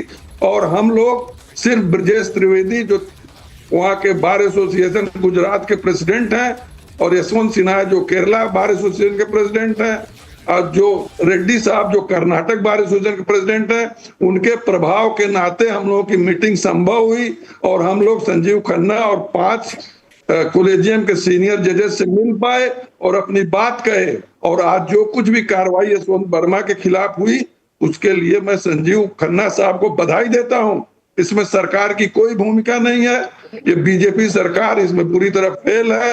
ये कहीं से भी Ripu Daman Shahi, you are making a very explosive charge against the former Supreme Court Bar Association Chief Kapil Sibbal. We've seen he's against the government when the impeachment proceeding is on. Mr. Tiwari, did Kapil Sibbal meet the Bar Associations? Were you also a part of this Bar Associations when you come to Delhi? Did he also give you and say the same things to you that I will not be moving, I will be helping you?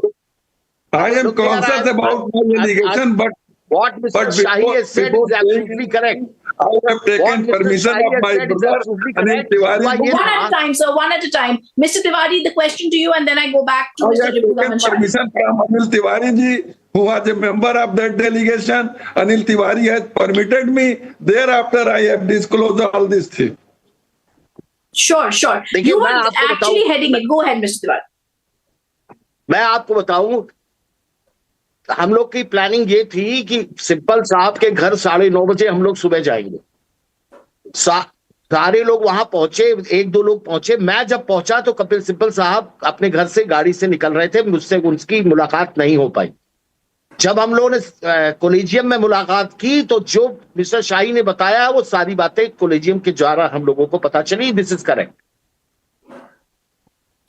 What did former Chief Justice of India, Justice Khanna, tell you when you met him? Did he also say that Kapil Sibbal had told him not to meet you?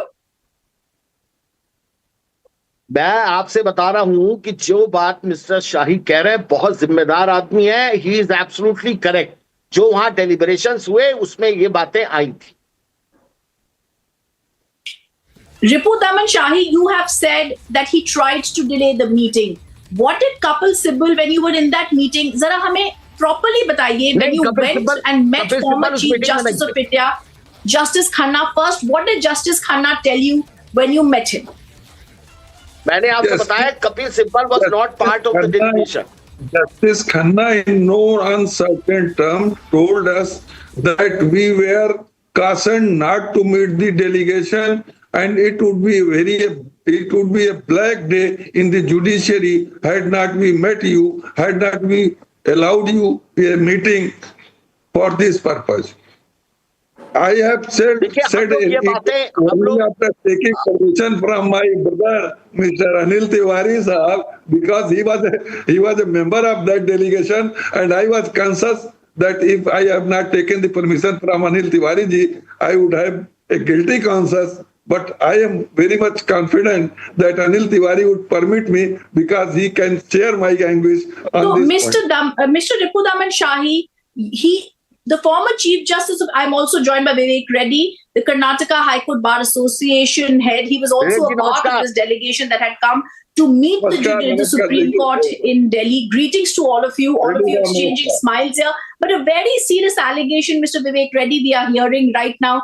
Mr. Ripudaman Shahi is now telling us the inside details about what former Chief Justice of India, Justice Khanna, had told all of you when you went to meet them. Kapil Sibal had in fact tried to dissuade him from meeting you. First, I ask you, Mr. Ripudaman Shahi, why would Kapil Sibal, as the Supreme Court Bar Association head, do it? What was the motive behind this? Kapil Sibal is an advocate. He is a successful advocate, and he is doing advocacy from the side of Mr. Yashwant Verma. हम लोग नेता हैं, हम हैं तिवारी जी हैं, ये लोग फटेहाल नेता हैं। तिवारी जी तो कहते हैं वहां पर, इनको क्या बोलते हैं तिवारी जी आपको? अवघड़। तिवारी जी अवघड़ है और मैं अवघड़ नंबर 2। तो हम लोगों को चिंता है, कपिल सिब्बल साहब बेवकूफ नहीं है जो इतनी बड़े जसवंत वर्मा साहब की यहाँ बोरों में नोट मिली थी, तो बोरे वाले के साथ जाएंगे कि झोले वाले के साथ जाएंगे कपिल सिब्बल? हम लोग झोले वाले थे ना। अनिल तिवारी एक झोला लेके गए थे, हम एक झोला लेके गए थे, यशवंत वर्मा एक झोला लाए थे, ब्रजेश त्रिवेदी एक झोला लाए थे, एक झोली जो है रेड्डी साहब लाए थे कर्नाटक से। तो ये झोले वालों के साथ उनको नहीं होना था, उनको बोरे वालों के साथ होना था। और आज के डेट में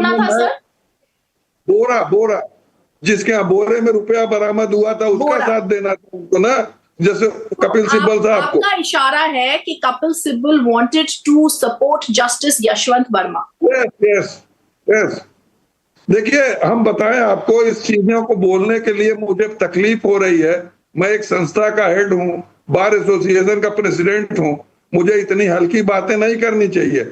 लेकिन जब मुझे लग रहा है कि देश के पार्लियामेंट में भी ये पास होने नहीं जा रहा है, तो इतिहास मुझे कभी माफ नहीं करेगा कि मैंने क्या महसूस किया सुप्रीम कोर्ट के कोलेजियम के सामने, चीफ जस्टिस के सामने। अगर मैं देश को ये नहीं बता पाया तो मैं खुद को कभी माफ नहीं कर पाऊंगा। मैं बताना चाहता हूं कि जुडिशियरी में सुप्रीम कोर्ट के कंडक्ट पर कोई सवाल नहीं है, जस्टिस खन्ना के कंडक्ट पर सवाल नहीं है। सुप्रीम कोर्ट इस मामले को लेकर बहुत गंभीर था। इस मामले को लेकर के न तो केंद्र सरकार गंभीर है, न तो पार्लियामेंट गंभीर है।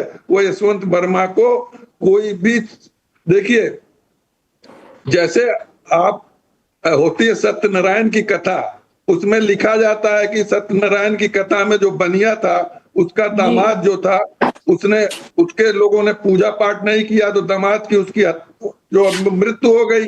और बाद में जब आप बिल्कुल सही कह रहे हैं। I also just want to, sir, for 1 minute, get in Mr. Vivek Reddy, the Karnataka High Court Bar Association head. Mr. Reddy, you were a part of this entire delegation that went to visit former Chief Justice of India, Justice Khanna.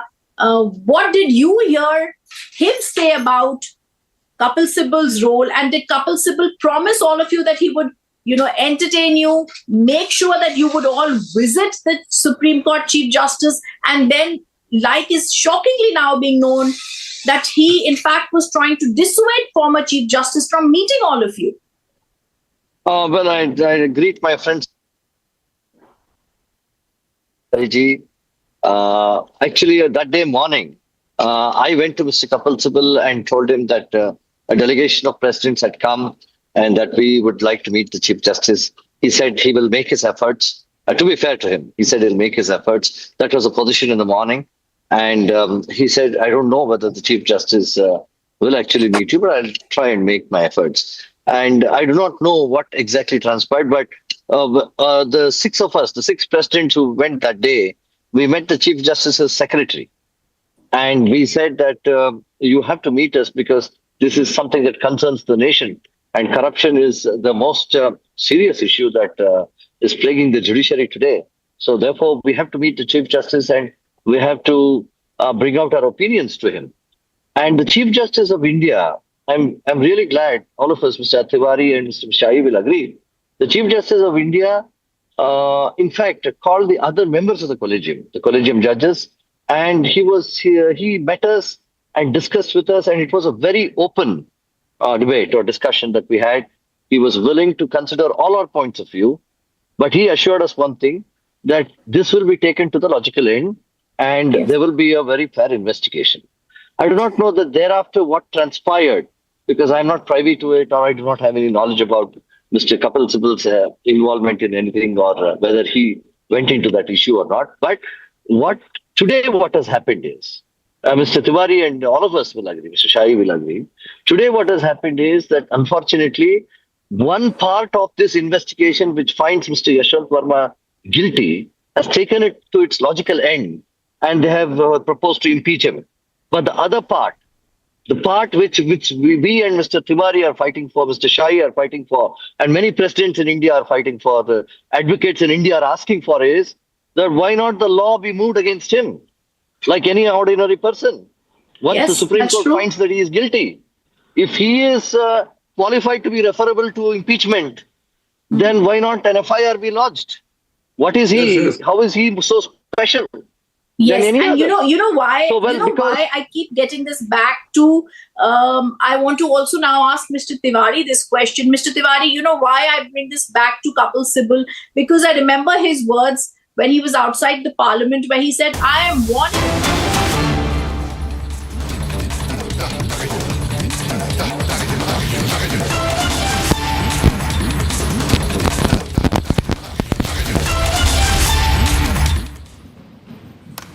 Can you do? Well, in fact, we have a breaking news coming in right now. An incident of firing was reported at One Polo Road in Bihar's Patna near the residence of RJD leader and party founder Lalu Prasad Yadav's son Tejasvi Yadav. The incident, in fact, came just ahead of Prime Minister Modi's visit on June 20th, that is tomorrow, to the pole-bound Bihar. This is the latest that we are getting for you. Fire shots were heard outside the residence of Tejasvi Yadav.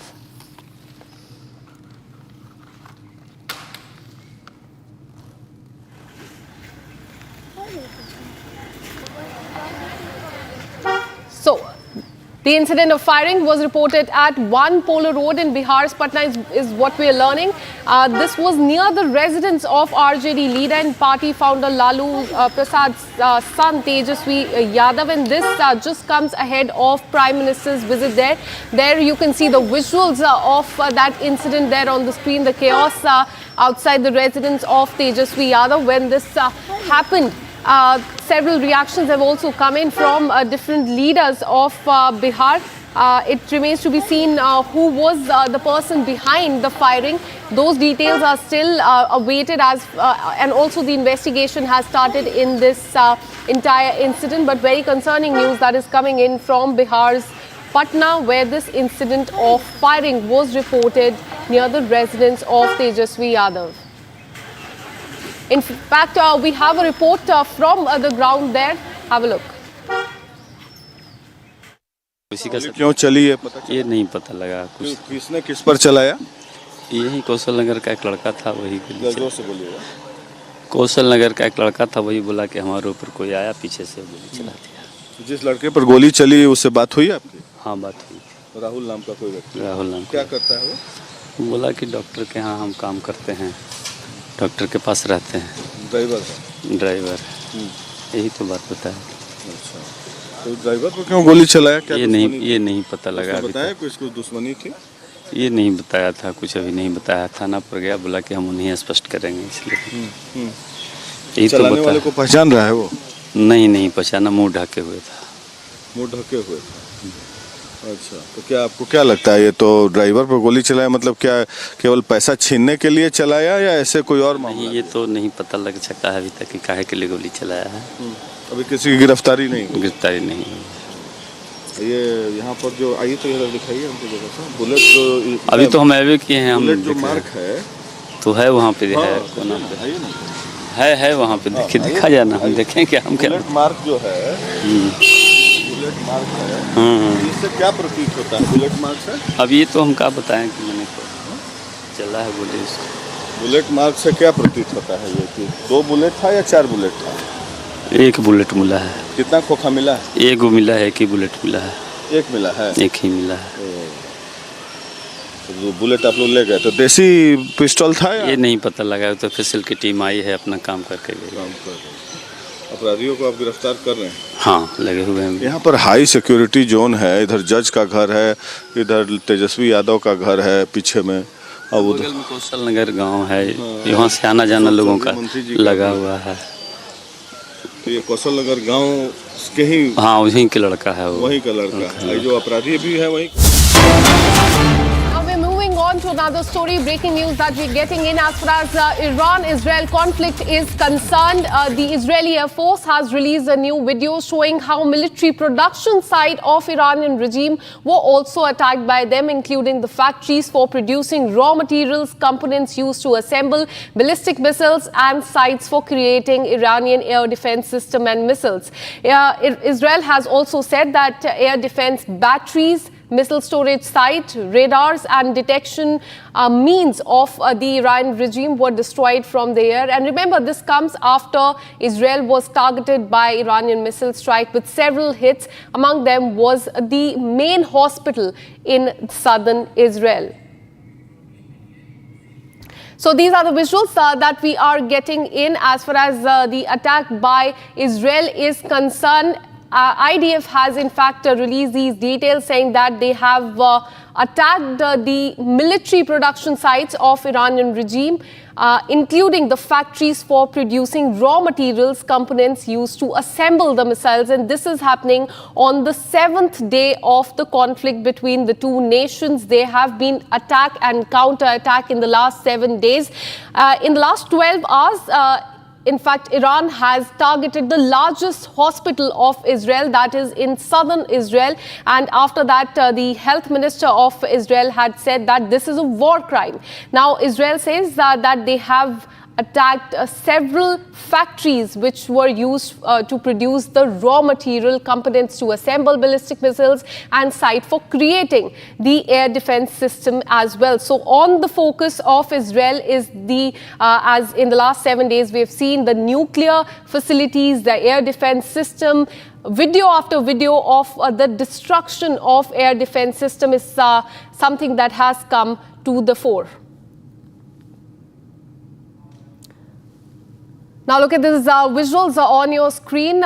It is from the hospital that was hit by Iran just earlier today. This is the main hospital, and what we are learning is that several people have also received injuries. School and also several residential buildings have also been destroyed in Israel in the last 12 hours. As we have been reporting that the health minister of Israel has said that this is a war crime by Israel.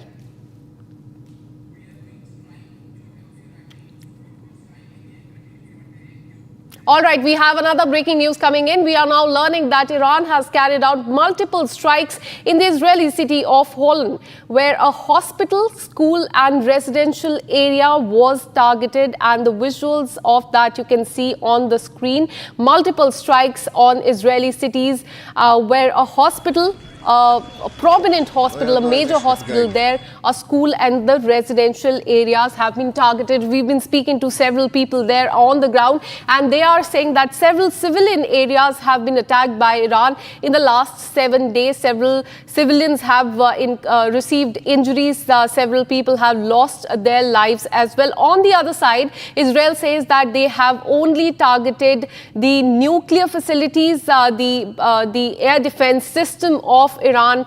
But this is something that we can see in the last 7 days, attack and counter-attack that has been going on. And these are the visuals of the building in Israel that was attacked earlier today by Iran, along with a school and a very prominent hospital there, which has received a lot of damage. Several people have, in fact, been rushed to several hospitals in that vicinity for treatment.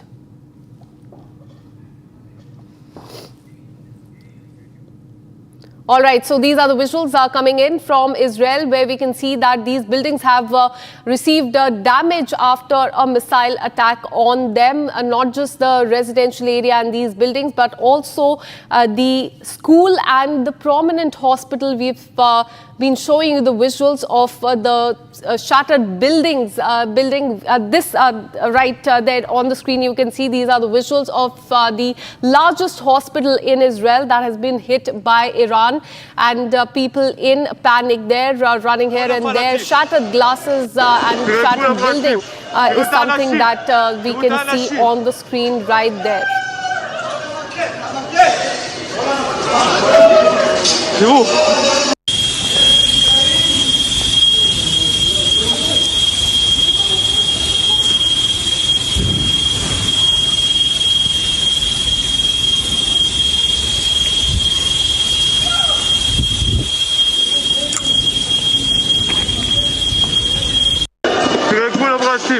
תראו את האנשים, תראו את האנשים.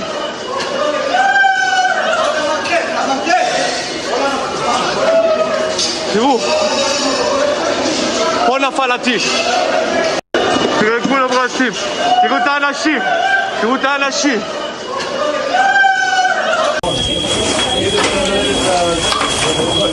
מה זה?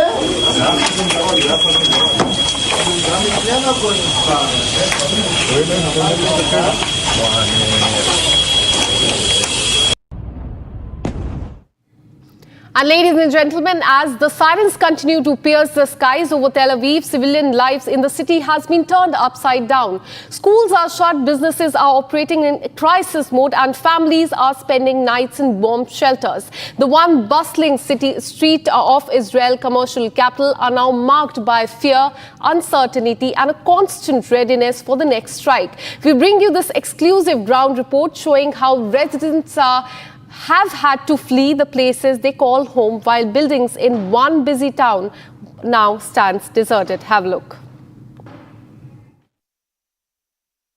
In Israel, in Tel Aviv, and you can see that now it is closed. Nobody can go inside.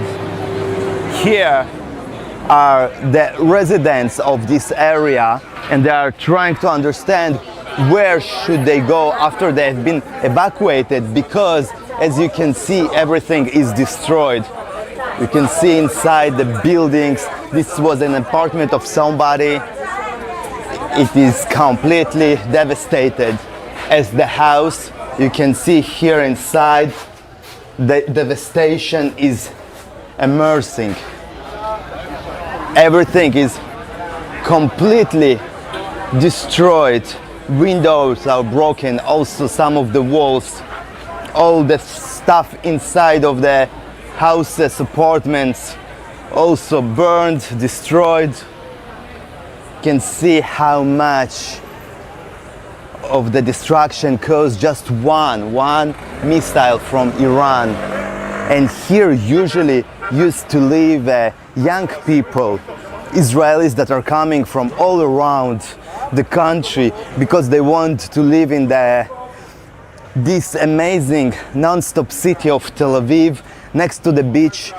The beach is just a few minutes walk from here, the Mediterranean Sea, but now this site is completely destroyed. Nothing could survive this blast. of Iranian ballistic missile. You can see the destruction, all of those buildings. In each of them there are many apartments, many people lived here, and everything is destroyed. You can see here there are balloons with gas that also could explode, and if it explodes, then the damage will be, of course, much higher. And the buildings here completely destroyed. You can see it yourself. And then now the municipality of Tel Aviv would need to destroy those buildings and build the new ones. And here I'm standing on the place where the ballistic missile from Iran actually hit. It hit now this parking lot, but the shock wave destroyed everything in a radius of hundreds of meters. You can see the impact of this blast. And if those kind of rockets hit the buildings themselves, then of course nothing can survive inside the building and not next to it. This is a residential area. There are no military targets here. There are nothing here except of people that are living here, their life, innocent people that have nothing to do with this conflict between Iran and Israel. Maybe the target of the rocket was this building, because inside at least used to be the consulate of the United States of America and some of the offices of the Embassy of America. And actually the impact of this blast also hit a little bit even the embassy, which is hundreds of meters from here, the main building of the embassy. And you can see the impact. It is just unbelievable. Now I'm standing on the floor, on the ground, under which used to be a construction of an underground metro station, and that's why Israeli security forces, rescue forces, told me that all of this place can collapse because of the impact of the blast. And this is just one neighborhood that was almost completely destroyed, and there are many more neighborhoods like this one, residential areas that also were the targets of the Iranian ballistic missiles. And in all of those places there are a lot of destruction.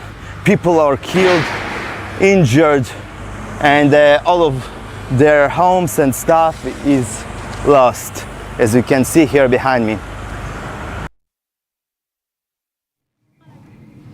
Now look at these visuals. These visuals are from the Soroka Medical Center in southern Israel, where Iranian missiles are hit. And this is in fact what we're learning is this is the hospital, a largest hospital of Israel, and a significant damage and extensive damage was caused there. In fact, these are the visuals from when that attack happened, and these are the exclusive visuals that we are getting for you. We also showed you the visuals of hospital staff running through smoke-filled corridors, glass shattered everywhere, but these are the visuals of when that attack happened just earlier today.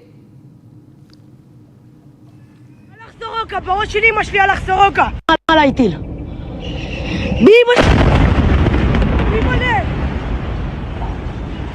הלך סורוקה, בראש שלי משפיע לך סורוקה. עליי טיל. מי בונה? הלך סורוקה, בראש שלי משפיע לך סורוקה. עליי טיל. מי בונה? הלך סורוקה, בראש שלי משפיע לך סורוקה.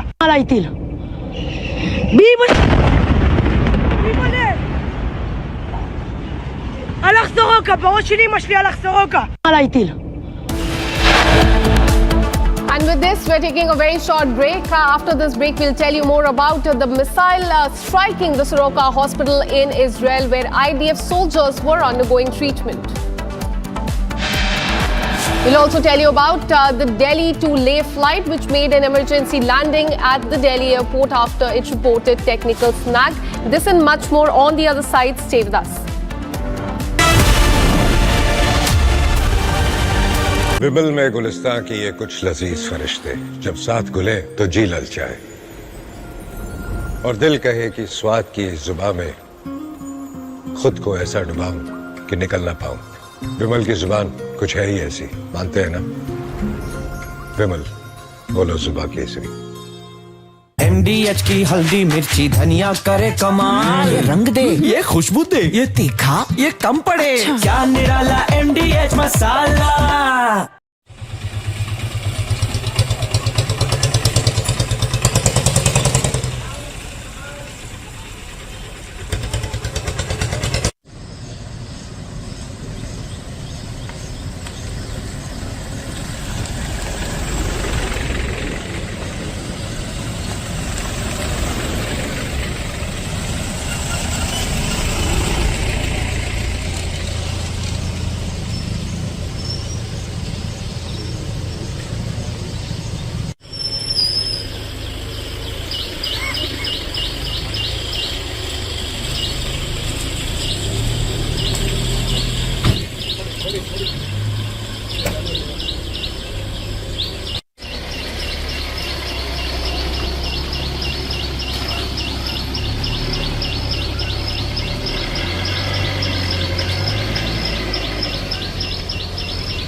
How do you want it done?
विमल में गुलिस्तां के ये कुछ लजीज फरिश्ते जब साथ घुले तो जी ललचाए और दिल कहे कि स्वाद की जुबान में खुद को ऐसे डुबाऊं कि निकल ना पाऊं। विमल की जुबान कुछ है ही ऐसी, मानते हैं? विमल, बोलो जुबान कैसी? ये है सीक्रेट रेसिपी MDH का जीरा सिप जल जीरा मसाला। सिप सिप जीरा सिप जीरा सिप MDH का जल जीरा सिप जीरा सिप MDH का जल जीरा SIP.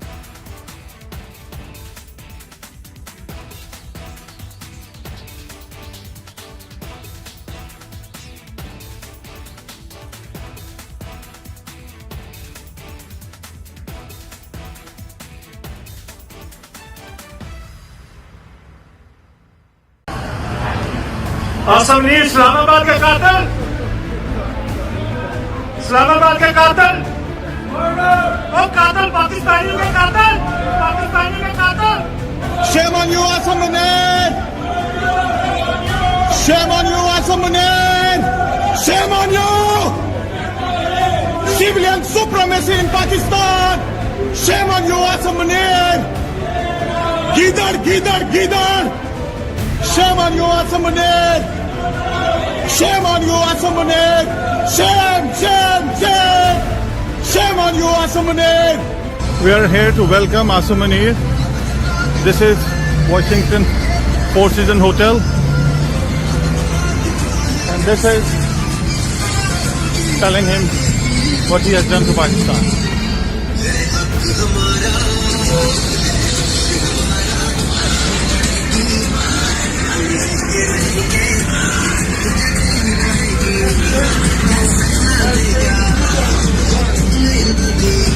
Pakistan will rise, inshallah. Asam Munir, you can hide. You're in the second basement, down underneath,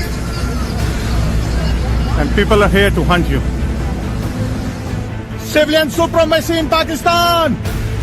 Shame on you! Shame on you! Shame on you, bastard! Shame on you! Shame on you! Shame on you! Dictator! Shame on you, dictator! Shame on you!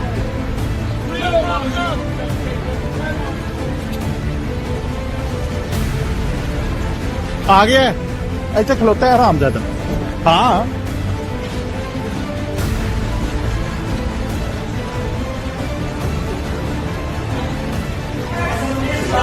I have freedom. I'm on the pavement. You are there. This is not your property.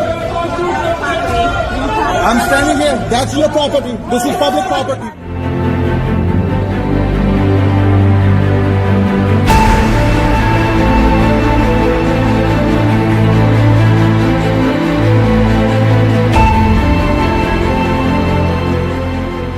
राष्ट्रपति Trump के आग्रह पर आज दोनों On Prime Time, we're not just reading the news, we are leading it with responsibility. Every night, we're asking tough questions, breaking the biggest stories, and setting the national agenda. At Republic School of Journalism, you will learn how to front the news with confidence, clarity, and conviction. RSJ Diploma begins June 30th. Your Prime Time starts here.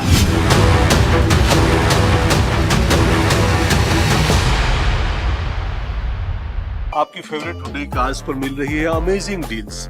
वैसे लोगे तो आप Hyundai ही, चाहे दिल की सुनो या deals की, तो जल्दी चले आओ हुंडई शोरूम। MDH की देगी मिर्च, देगी मिर्च का तड़का, अंग अंग फड़का। MDH की देगी मिर्च। इसको घर पे लगाओगे तो शादी का तो पता नहीं, पर घर पक्का नहीं टूटेगा। रुंगटा नहीं तो घर स्ट्रॉन्ग नहीं। रुंगटा स्टील TMT बार एकदम सॉलिड। पहाड़ों में एक हाइकिंग स्टिक भी बन सकती है। आसम मीर इस्लामाबाद के कातिल, इस्लामाबाद के कातिल, ओ कातिल पाकिस्तानी के कातिल, पाकिस्तानी के कातिल। Shame on you, Asam Munir! Shame on you, Asam Munir! Shame on you! Civilian supremacy in Pakistan! Shame on you, Asam Munir! Gidar, Gidar, Gidar! Shame on you, Asam Munir! Shame on you, Asam Munir! Shame, shame, shame! Shame on you, Asam Munir! We are here to welcome Asam Munir. This is Washington Four Seasons Hotel. And this is telling him what he has done to Pakistan.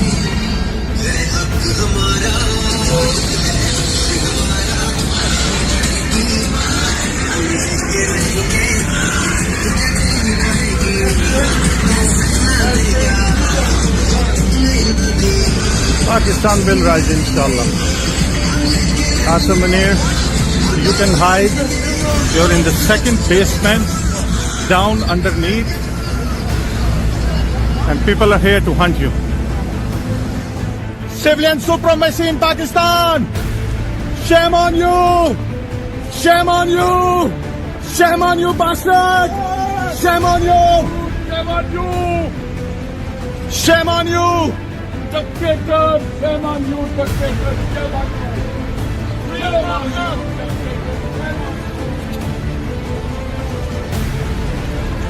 आ गया ऐसे खलोता है हरामजादा हाँ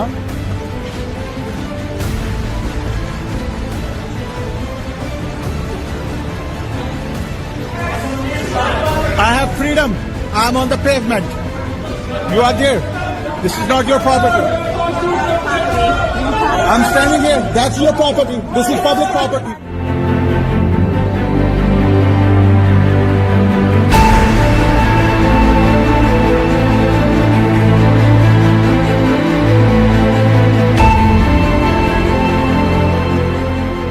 राष्ट्रपति Trump के आग्रह पर आज दोनों लीडर्स की फोन पर बात हुई। प्रधानमंत्री मोदी ने राष्ट्रपति ट्रंप को स्पष्ट रूप से कहा कि 22 अप्रैल के बाद भारत ने आतंकवाद के खिलाफ कार्रवाई करने का अपना दृढ़ संकल्प पूरी दुनिया को बता दिया था। भारत ने यह भी स्पष्ट कर दिया था कि पाकिस्तान की गोली का जवाब भारत गोले से देगा। 9 मई की रात को उपराष्ट्रपति वांस ने प्रधानमंत्री मोदी को फोन किया था। उपराष्ट्रपति वांस ने कहा था कि पाकिस्तान भारत पर बड़ा हमला कर सकता है। प्रधानमंत्री मोदी ने उन्हें साफ शब्दों में बताया था कि यदि ऐसा होता है तो भारत पाकिस्तान को उससे भी बड़ा जवाब देगा।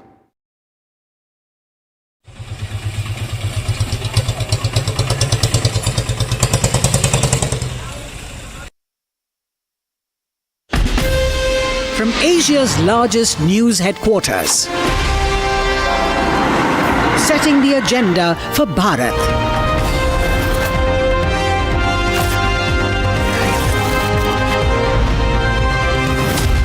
You're watching Republic.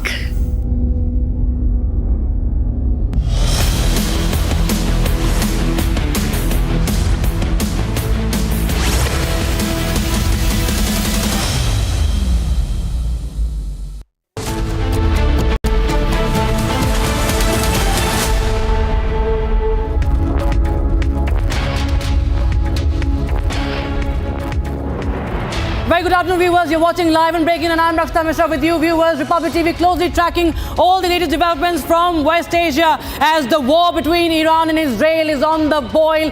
Iran has hit a hospital in Israel. Meanwhile, Israel also conducts airstrikes in Iraq. We will get you ground reports from Israel. First, the headlines.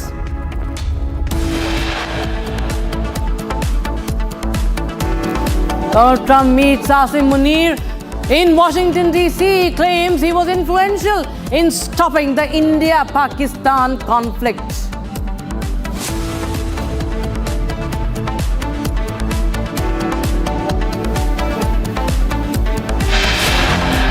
Iranian missile strike Soroka hospital in Beersheba in Israel, where the IDF soldiers undergoing treatment.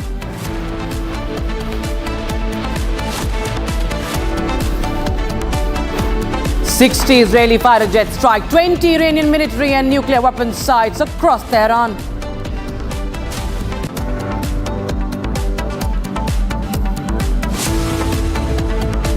Another emergency landing. Now Delhi to Delhi flight makes an emergency landing in Delhi airport after it reports technical snag.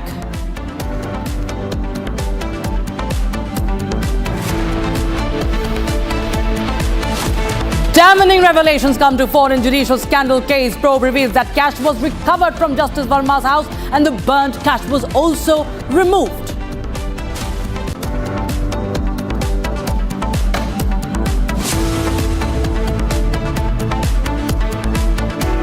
And voting underway for polls to 5 assembly seats in 4 states: Kerala, Punjab, Gujarat and West Bengal. Results on the 23rd of June.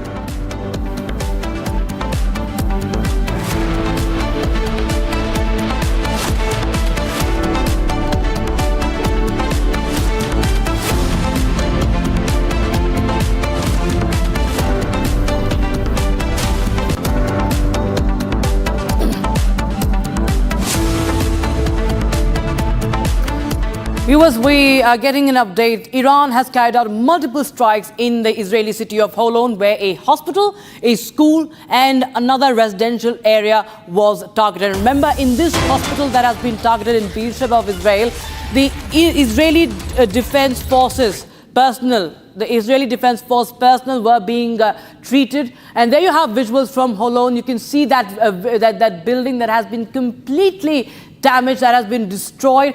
The residential apartment has been completely devastated in this Iranian missile strike. Not just that, a hospital treating Israeli soldiers has also been targeted by Iran. And not just that, a school, viewers, in Holon has also been on target of Iran. And in the latest, we have that Benjamin Netanyahu and also other top ministers from Israel have vowed revenge, saying that Iran will not be spared for what they have done, as they target a hospital, they target a school, they target the civilian areas, the residential areas.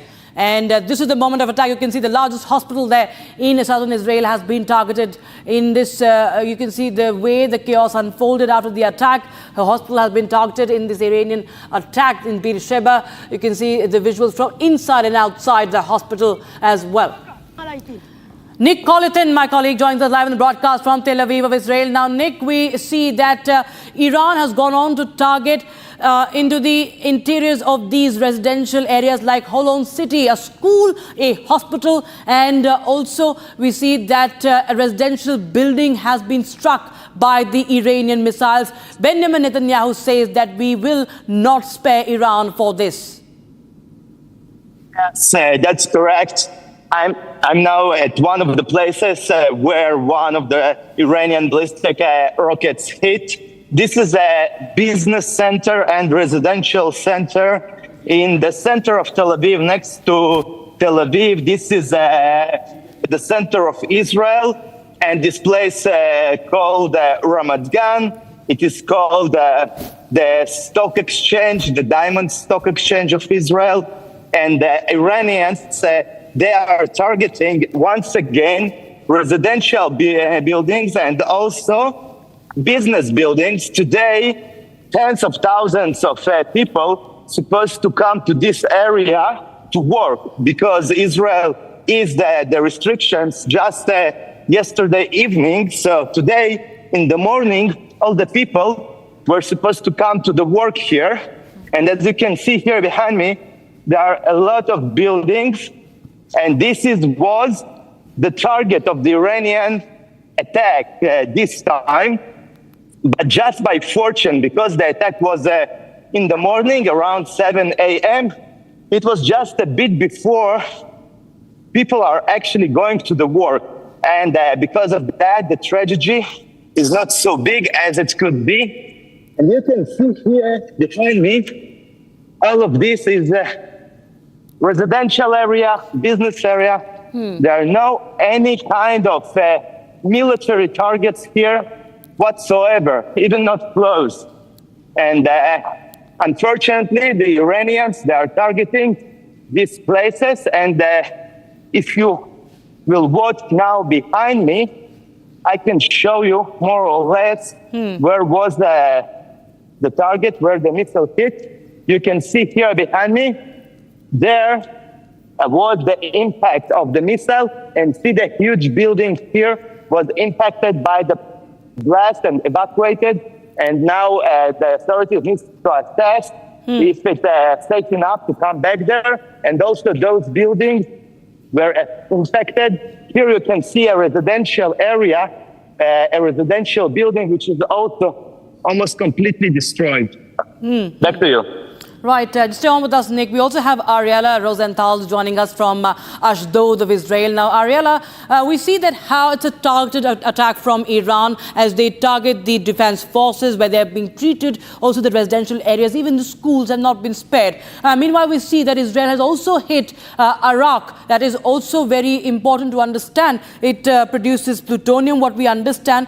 You know, it's a heavy water reactor. So what is the report coming in as far as this strike from Israel is concerned, as Israel also vows revenge and a destabilization of the Iranian regime? Well, once again, as you've seen this ongoing armed conflict, Israel is strictly converting and hurting the law of armed conflict and conducting precise strikes on military objectives while trying to minimize collateral harm to civilians. This, of course, is contrary to what we see from Iran. Iran launches indiscriminated barbaric missile attacks against Israel, deliberately targeting Israeli civilians. Once again, what we saw this morning on the attack on central Israel and also on the hospital in Soroka, they targeted elderly people, children, sick people, vulnerable people. They are not differentiating. They just launching missiles on civilian population centers and areas throughout Israel. And this, of course, has caused lots and lots of devastating arrests and to property. Until yesterday, we had 24 civilians that were killed. There was one Ukrainian family where they came from Ukraine to Israel. There was a child that was going through cancer treatment, and they were hit by Iranian missile. And unfortunately, this is, again, a proof that this is Iran that will obtain nuclear weapons accompanied by massive ballistic missiles is a threat not only to Israel, to the Middle East, but to the whole world. And we, from my perspective, must finish the job and finish with the head of the snake. Well, finishing the head of the snake, as you said. What's really in store right now? Because there are a lot of speculations, Nick, about the Iranian regime, because we've seen time and again the Israeli leadership has made it clear that, the Supreme Leader, Ayatollah Khamenei, is not out of limits. He also hit back at Trump yesterday. We saw what Khamenei said and warned of irreparable damage as well. But right now, as we see that the Iranian strikes are only getting deeper and deeper into Israel, and the civilians are not also spared here. Where do you think it's going? Because when we talk about cutting off the head of the snake here. I see more and more clues from the Israeli authorities, from the Prime Minister, from the Minister of Defense of Israel, and also from Trump, that they are all hinting that the head of Iran, the so-called Supreme Leader, is not so safe. Now maybe he's hiding in a bunker, but he could be the next target, as well as other heads of terror organizations, like he's a friend from Hezbollah, who was eliminated, the head of Hezbollah, by Israel, and he was inside of the bunker, by the way. The same happened to the head of Hamas and to one of the leaders of the Houthis. So maybe Khomeini of Iran will be the next one, because Israel understands this is the only way the dictators understand. They understand power. And I think this, what you see behind me, it is the desperation of Iran. They understand that they can't do nothing. So that's why they are targeting civilians, residential buildings, office buildings. They knew that today people are coming back to the work, and that's why they try to kill as much as possible Israelis. And you can see they can't strike military targets, so they're striking innocent civilians. Yes. Nick, in fact, just stay on with us. I'll go across to you again. But right now we have visuals coming in from Holon city. More visuals coming in of the trail of destruction after the Iranian missile strikes on your screen, viewers. Iranian ballistic missile hit the hospital, the largest hospital there in southern Israel. And there you have in the aftermath, the scenes in the aftermath of from outside the hospital, Iran targeting hospital where the defense forces of Israel, the personnel, the soldiers, Israeli soldiers were being treated.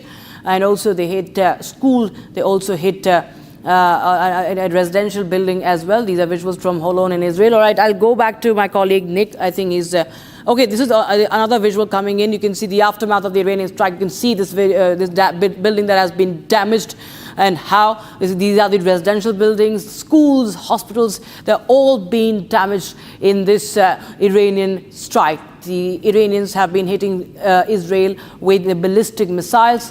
And this is the aftermath of that. And there are injuries have also been reported from these strikes. And now we have some more breaking news coming in. The Israeli Air Force has released a new video showing how military production sites of the Iranian regime have also been attacked. And that includes the factories producing raw materials, components used to assemble ballistic missiles, and sites for creating Iranian air defense systems and missiles. Israel has also said that air defense batteries, missile storage sites, radars, and detection means of the Iranian regime have been destroyed. Remember, this comes after Israel was targeted by the Iranian missile strikes with several hits. Among them was the Soroka hospital in Beersheba, and visuals of Israeli strike there. How Iran has hit the military production site. There you have the target there. This is a video released by Israeli Air. And this is, of course, how Israelis have been intercepting the barrage of drones coming in from Iran. And before that, we showed you how military production sites have also been hit. So this is an entire operation to, in fact, decimate Iranian defense systems and their ballistic missiles as well. And this is another video, courtesy Israel Defense Forces, of course, how they have also struck how Israel has struck Iranian missile launch pads as well, striking all the launch pads and also all the military production units. And this is, of course, as we were talking about, the radars and also the assembling, the components that are used to assemble these ballistic missiles that have been struck, the sites for creating the defense system and missiles have all been targeted.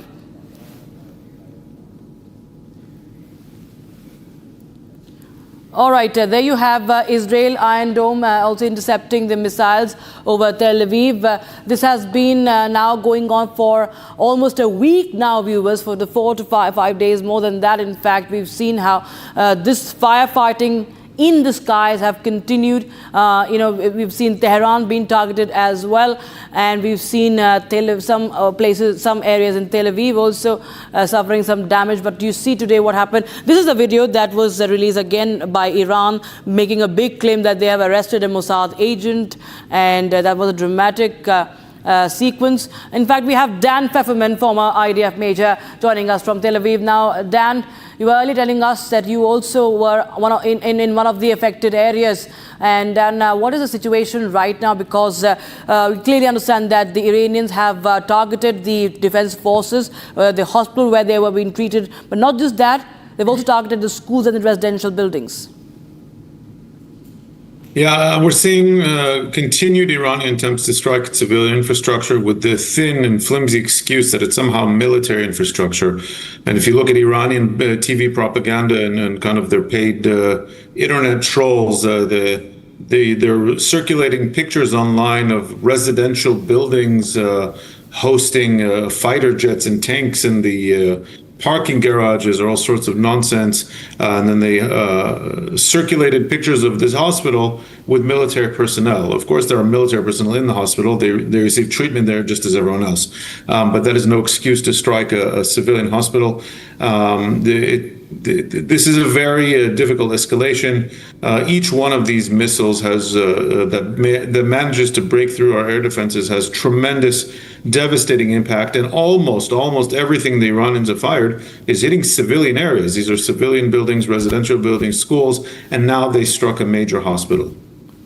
Dan, also to understand that how the hospital has been targeted, but at the same time Israel is also continuing to target the military facilities as well. In the latest, they've also hit the Arak water facility as well, the water reactor facility. That's also very crucial. However, Iran, of course, they are claiming that there's not much damage that has happened. There's no radiation. But what is the significance of that? Because Israel continues with its operations in those, trying to, completely paralyze the nuclear program of Iran.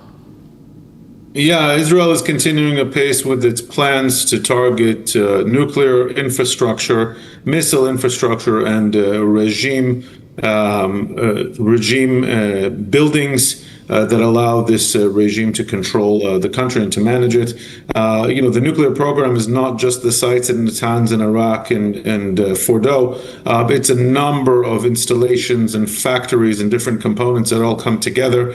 At the end of the day, there are also scientists that were taken out, nuclear scientists, of course. So Israel is working to break apart the entire complex chain that allows Iran to put together all the various components of a nuclear program and the missile capacity to then send them towards Israel, towards any other enemy of Iran. And as the week has gone by, Israel has what seems to be a very clear list of targets that are going after this and are taking out as much as Israel can piece by piece. Last night, it was the heavy water, part of the heavy water reactor in Iraq, that is part of Iran's plutonium trap, which has never been the method in which we assessed Iran.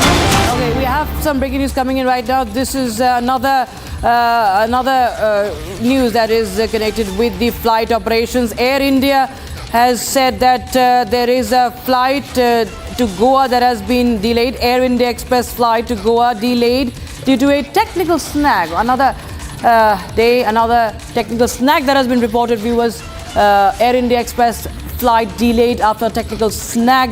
And this is a Mumbai to Goa flight 1040 that has been delayed, and technical snag has been cited as the reason behind this delay. So Air India Express flight to Goa delayed due to technical snag. And well, of course, the Air India has been reporting. There are other airlines also reporting, but we've seen the maximum number of delays, the technical snag that have been reported from Air India. And this is the latest news, where Air India flight delayed twice today, and the passengers are stuck, passengers are stranded. And this is an Air India Express flight to Goa, Mumbai to Goa, that has been delayed. It's flight 1040 delayed due to a technical snag. The express flight scheduled to depart at 10:40 first got delayed by 1 hour, then due to technical snag flight has further got delayed. The new departure time not yet confirmed to the passengers, and they are right now left in the lurch because there is no information as to when is the new time of departure. Harsha joins us on the broadcast for more. Harsha, well, we see another delay of an Air India flight. This is an Air India Express flight that has been delayed, and passengers reportedly have no idea when is the next departure time. Yes, Rakshita rightly pointed out, this is the Air India Express flight from Mumbai to Goa, which was scheduled to departure at 10:40 a.m. in the morning from Mumbai to its destination to Goa, but yet not it has been departed. We have got to know that earlier this particular flight was delayed to 1 hour, but after 1 hour it kept on delaying, and it was told by the crew members there at the airport to the passengers that there was some technical snag. The ground team is fixing that, the line check team is fixing that, and after that the airline will depart for Goa, but yet the airline has not been departed. The technical snag has yet not been fixed. We are getting to know that what will be the further right time of departure now, the delayed time of departure, what it will be, it is yet not conveyed to passengers. So this is yet another incident of technical snag which has been reported in Air India aircraft. Continuously Air India and Air India Express aircrafts are continuously going through serious technical snag which is being reported every day. Yesterday in total it was 3 Air India flights, and today since morning this is our first Air India Express flight where technical snag has been reported. Back to you. Right, so there's no statement also yet, what we understand. There's no official statement also from Air India, what we understand on this. Harsha. So Rakshita, we can see this as a pattern of Air India. Since now they know that every day the airline is experiencing and reporting technical snag, so now they have completely stopped giving a press statement or the media statement out telling what is the exact situation of the aircraft, when it will delay, when the substitute flight will be arranged for passengers. They have completely stopped until and unless the media persons will not ask about the statement themselves. They are not going to report about the delay or about the cancellation of the flight. I believe that they would have informed DGCA, but yet not. We have got the information that regulatory body has been informed about this delay of the aircraft or not. Back to you. Right, thanks so much, Harsha, for joining us with those updates coming in. Viewers, so another Air India flight has been delayed, and there's no information yet to the passengers as to when is this flight going to finally take off next. Viewers, we have another report that we are tracking for you. Canadian intelligence report confirms that Khalistanis are using Canada as a base to promote violence in India. And this report acknowledged that Khalistani elements have sought to use violent means to establish an independent nation state in India. Here's more.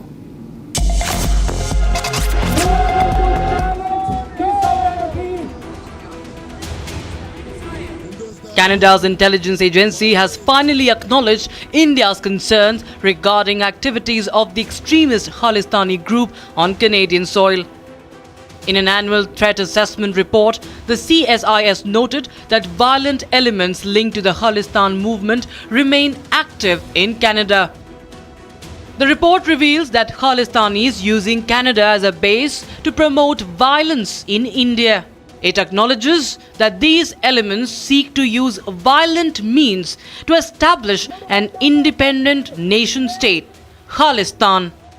This acknowledgement validates India's long-standing concerns about Canada's role as a safe haven for anti-India elements.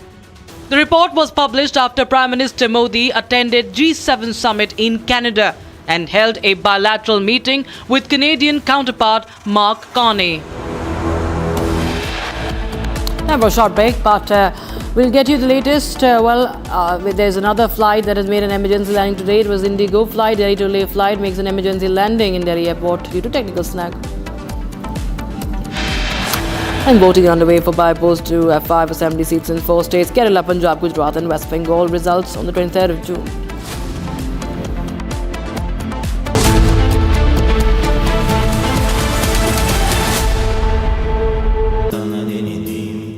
Amity has been ranked among the top universities globally for producing the most employable graduates by the Times Higher Education UK. Yet another testimony to Amity's excellent placement record.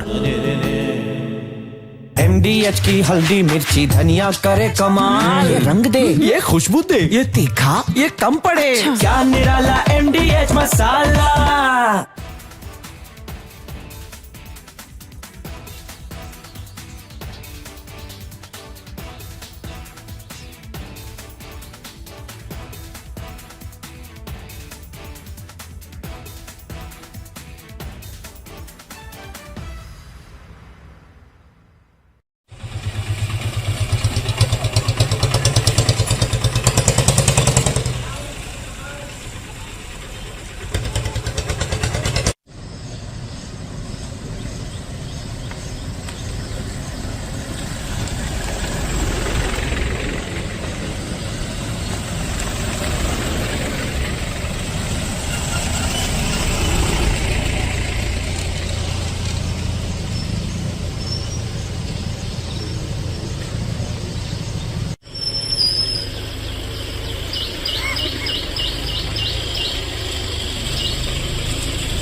How do you want to be done?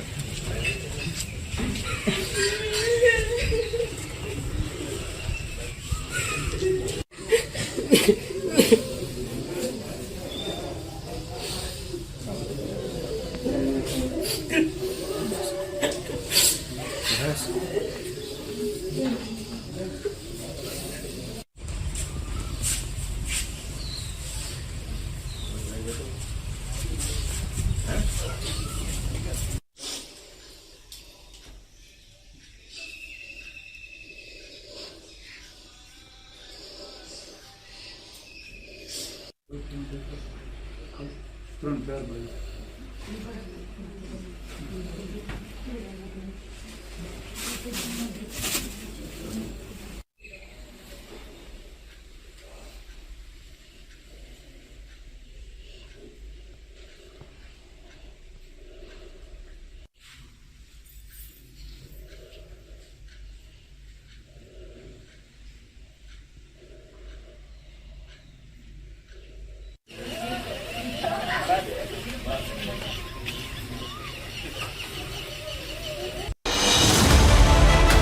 have seen it, what it takes to report from the front lines. Accuracy, urgency, courage, responsibilities. At Republic School of Journalism, you'll be trained for that reality. It's not theory, it's live learning inside a working newsroom from the day one. If you want to report the truth when it matters the most, RSJ is where you begin. Course begins on June 30th. Apply now.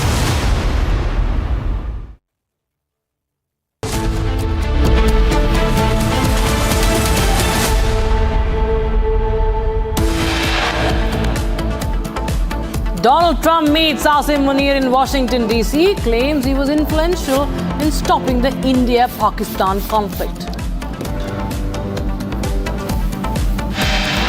Iranian missile strikes Soroka hospital in Beersheba in Israel, where the IDF soldiers were undergoing treatment.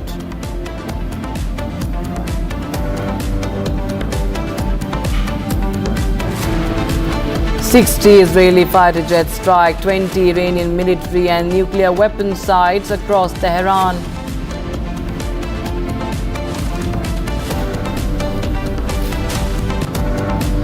Delhi to Leh flight makes an emergency landing in Delhi airport after it reports technical snag.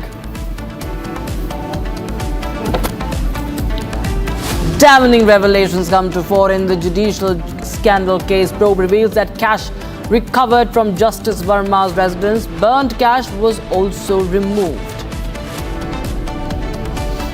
Voting underway for by-polls to 5 assembly seats in 4 states, Kerala, Punjab, Gujarat and West Bengal. Results on the 23rd of June.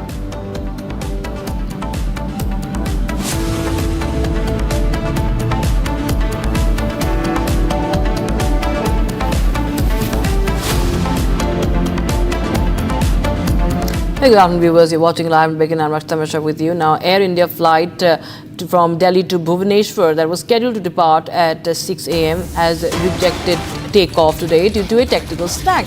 Now, the aircraft returned to the bay, and this is another flight that was delayed today. Air India Delhi to Bhubaneswar flight returning due to tech issue. Air India flight AI 473 from Delhi to Bhubaneswar. It was supposed to take off at 6 and it rejected takeoff. Now, Harsha, while we see that just one after the other that such technical snags have been reported from Air India flights, this one also is a case in point. What more details do you have on this? So Rakshita, this another Air India flight. Just few minutes back, we reported about Air India Express and this Air India flight AI 473, which was Bhubaneswar bound from Delhi, but it departed 4 hours delay. The flight was scheduled for 6 in the morning, but because of the technical snag, it took almost 4 hours for flight to depart. It departed at around 10:18 a.m. from Delhi and reached Bhubaneswar at 12:15. So you imagine the passengers who were supposed to reach at around 8 o'clock in the morning in Bhubaneswar, they landed at 12:15 p.m. 12:15 afternoon in Bhubaneswar, and that too because of a technical snag. The major concern is there is no stop to the technical snag being reported in the Air India or Air India Express aircraft. Rakshita, the truth is hidden behind all these technical snags. Whether Air India and Express was hiding all these technical snags earlier, and now when the Air India airline is under immense scrutiny, now they are reporting each and every small technical snag to the regulatory body, and that's how the news is also coming out.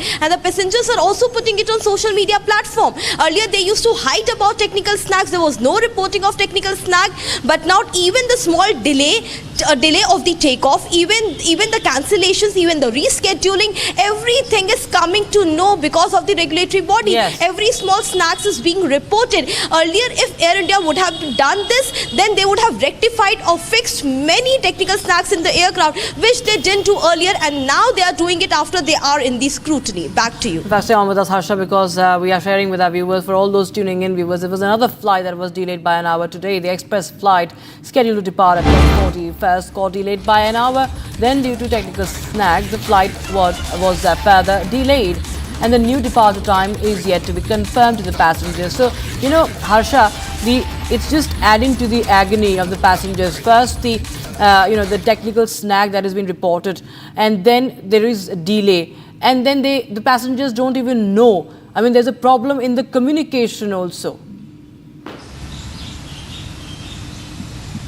And that's what Air India has to improve from their side. The communication is so bad from the side of the ground team, from the side of the staff of the Air India, whether the ones who are at the counter, the ones who are at the terminal. No one communicates to the passenger the right information. Exactly what is going to happen. There's no message which is given to the passengers. There's no communication which happens, and that leads to more frustration to the passengers. And that yesterday also led to the breaking of the interiors in the aircraft of Air India, because the passengers were frustrated because of the delay, because of continuous boarding and deboarding, the snags not being checked by the line checks at the time of the takeoff, during the time when it's at the isolation bay or when it's at the tarmac. No checks are being done, or the checks are being done just to fulfill the duty and put up in the block sheets. And this is what Air India has to rectify very seriously if they want to gain the trust of passengers once again, which right now seems to have deviated completely. Back to you. Thanks so much, Harsha, for joining us with those details coming in, viewers. So one after the other, there is a cancellation of flights that are being reported. We'll keep a close eye as there is more turbulence in the aviation sector. Now we shift our focus, viewers, to other stories that we are tracking for you. The US President Donald Trump has praised Pakistani Army Chief Asim Munir for his role in preventing an escalation of conflict between India and Pakistan, as he hosted Munir for a lunch at the White House. Viewers, this is, remember, Donald Trump praising the mastermind of Pahalgam terror attack. The lunch meeting was the first time a US president had hosted this, and we've seen that how Pakistan has Trump in fact is looking for Asim Munir's support or a peace prize prospects. We have reaction from Donald Trump on that. Listen in.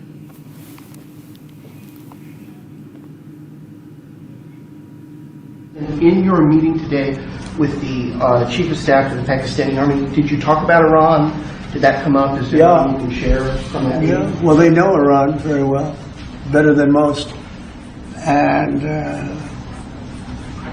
they're not happy about anything. It's not that they're bad with Israel. They know them both, actually, but they probably, maybe they know Iran better.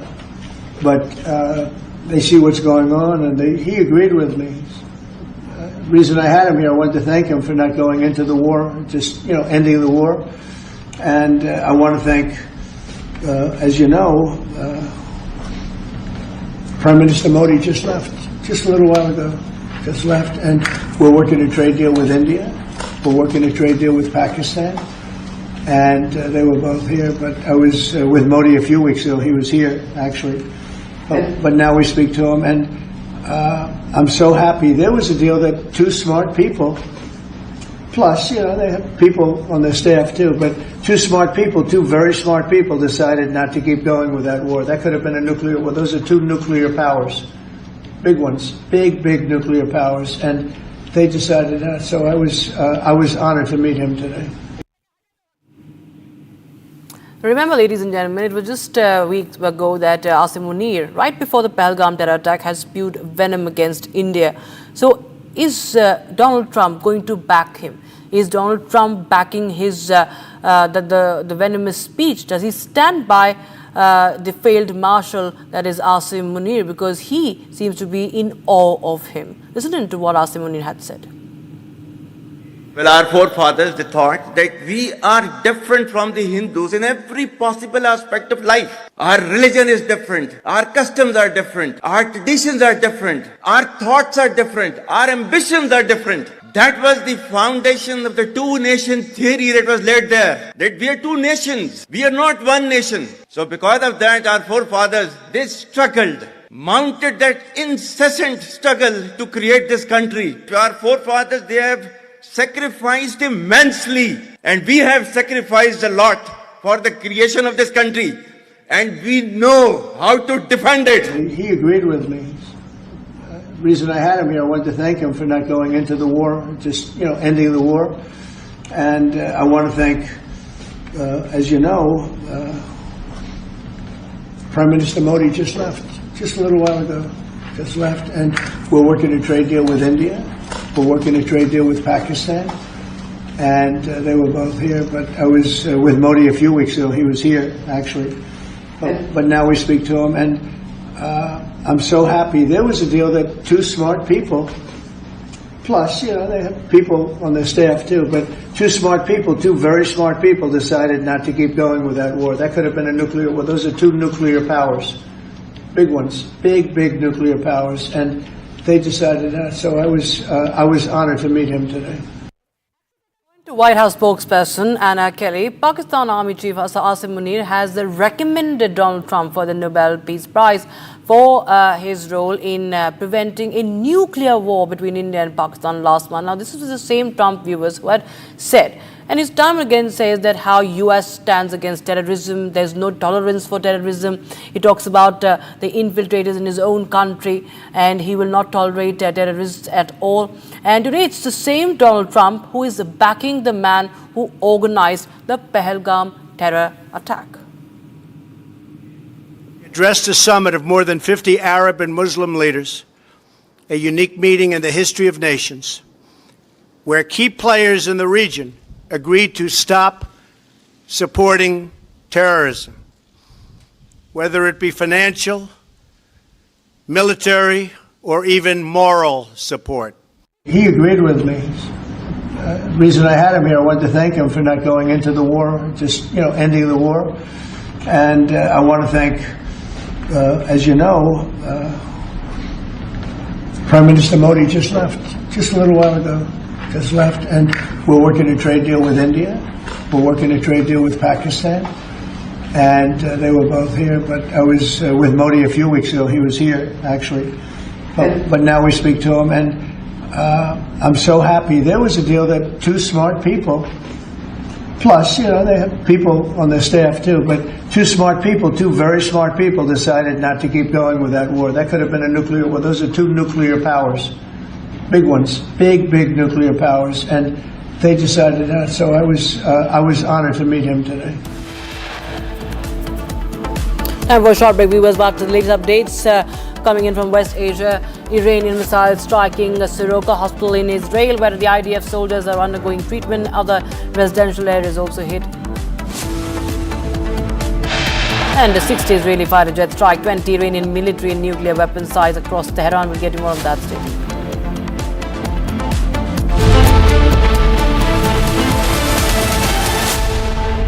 विमल में गुलिस्तां की ये कुछ लजीज फरिश्ते जब साथ गुले तो जी ललचाए और दिल कहे कि स्वाद की इस जुबां में खुद को ऐसा डुबाऊं कि निकल ना पाऊं।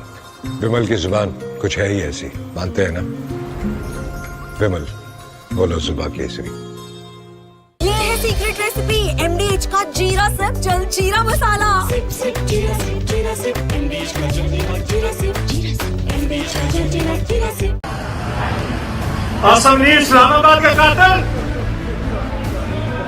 इस्लामाबाद के कातिल, वो कातिल पाकिस्तानी के कातिल, पाकिस्तानी के कातिल। Shame on you, Asim Munir! Shame on you, Asim Munir! Shame on you! Civilian supremacy in Pakistan! Shame on you, Asim Munir! Gidar! Shame on you, Asim Munir! Shame on you, Asam Munir! Shame, shame, shame! Shame on you, Asam Munir! We are here to welcome Asam Munir. This is Washington Four Seasons Hotel. And this is telling him what he has done to Pakistan.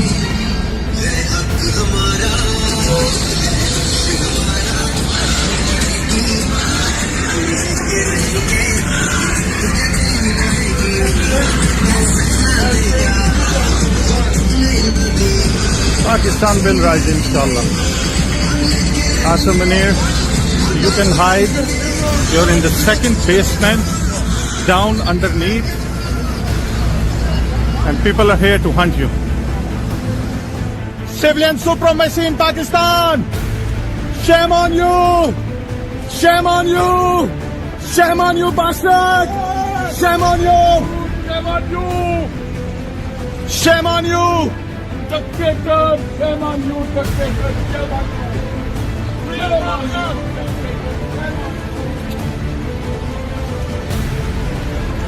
आ गया है, ऐसे खलोता है हरामजादा। हाँ,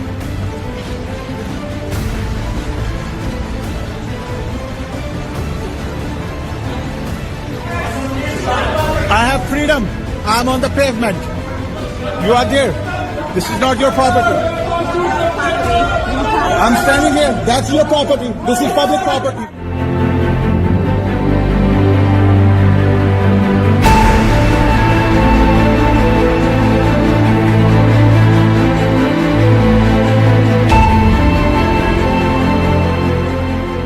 राष्ट्रपति Trump के आग्रह पर आज दोनों लीडर्स की फोन पर बात हुई। प्रधानमंत्री मोदी ने राष्ट्रपति ट्रंप को स्पष्ट रूप से कहा कि 22 अप्रैल के बाद भारत ने आतंकवाद के खिलाफ कार्रवाई करने का अपना दृढ़ संकल्प पूरी दुनिया को बता दिया था। भारत ने यह भी स्पष्ट कर दिया था कि पाकिस्तान की गोली का जवाब भारत गोले से देगा। 9 मई की रात को उपराष्ट्रपति वांस ने प्रधानमंत्री मोदी को फोन किया था। उपराष्ट्रपति वांस ने कहा था कि पाकिस्तान भारत पर बड़ा हमला कर सकता है। प्रधानमंत्री मोदी ने उन्हें साफ शब्दों में बताया था कि यदि ऐसा होता है तो भारत पाकिस्तान को उससे भी बड़ा जवाब देगा।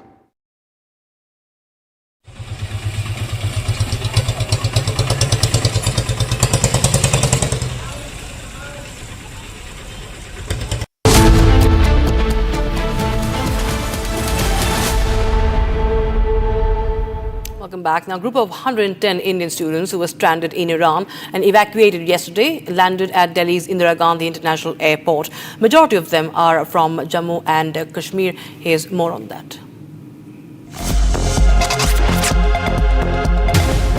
The students are uniting with their families. They have been evacuated from Iran via Armenia, and this is the time where there is a moment of joy. And yes, the first leg of Operation Sindhu, which has been initiated from the side of the government of India, has already started, and it is a successful one till now. And these are the visuals of the students meeting with their parents at this point in time. Several students are coming one by one. There are 110 students who have in fact been evacuated. Out of them, nearly 94 Kashmiri students. For students, the government of India did start Operation Sindhu, and in one of the first batches of the students who have come back. What does it feel altogether? You're going to meet your family? Yeah, we are the first who came back, and we are very thankful to Indian Embassy. They took very great step to rescue us. How were the preparations from starting from your evacuation from Iran to Armenia, then from your flights to Doha, and then finally in Delhi? First of all, they took us to Armenia by a bus, and from there we came to Doha, then to India. We are very thankful to India. Do you stay here only in Delhi? Yeah, we live in Delhi only. Do you feel good? Yes, coming to India is always good. We are very glad to be here, and thanks to government of India and officials who took care of us in Armenia and हमें घर पे वापस लाया. बहुत अच्छा लग रहा है, बहुत अच्छा. they did a tremendous job to bring us back here safely. Yeah, it was good. What is the situation there, and how does it feel to be one of the persons in the first batch to be evacuated? In Tehran, it's more intense. In the other cities, not that much right now. So we were comparatively safer there. And viewers, airlines continue to report technical snag. Now Delhi to Leh flight makes an emergency landing in Delhi airport after it reported a technical issue.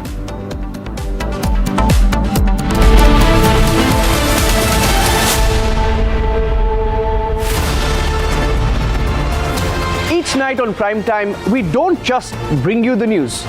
We lead it with responsibility, asking the toughest questions, breaking the biggest stories, setting the national agenda. At the Republic School of Journalism, you learn how to front the news with clarity, confidence, and conviction. The RSJ Diploma program begins on the 30th of June. Your Prime Time starts here.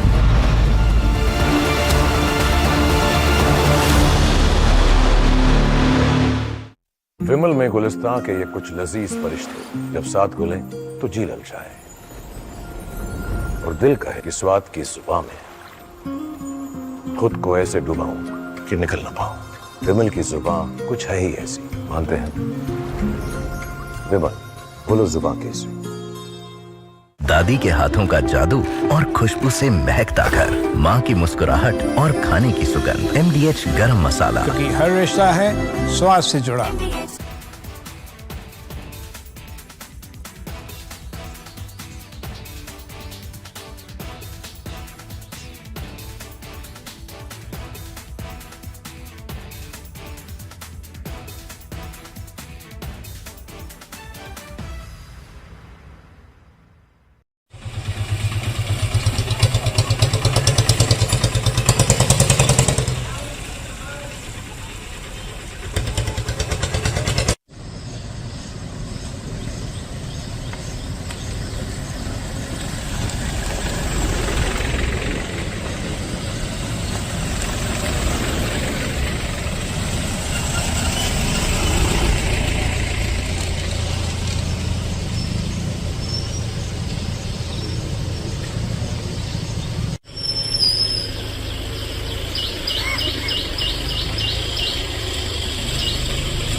How do you want to be done?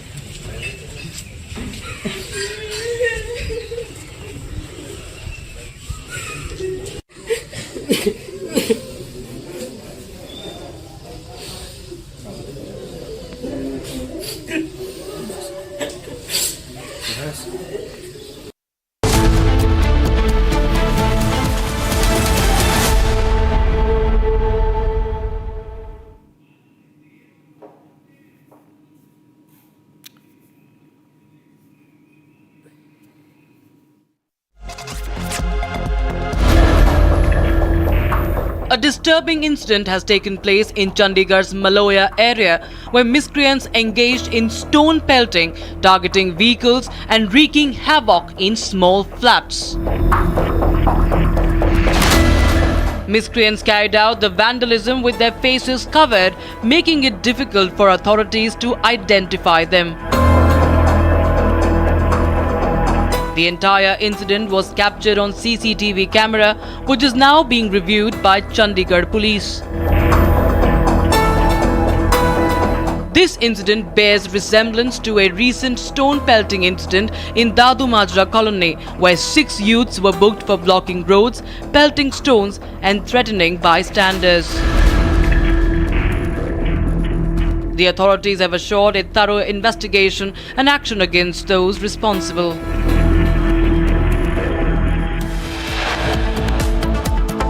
All right, viewers, we'll get you more updates on the other side from West Asia as Iran targets an Israeli hospital that was treating the Israeli soldiers. Meanwhile, 60 Israeli fighter jets strike 20 Iranian military and nuclear weapons sites across Tehran. The firefighting continues. Israel vows revenge for Iranian strikes on hospitals, schools and residential area.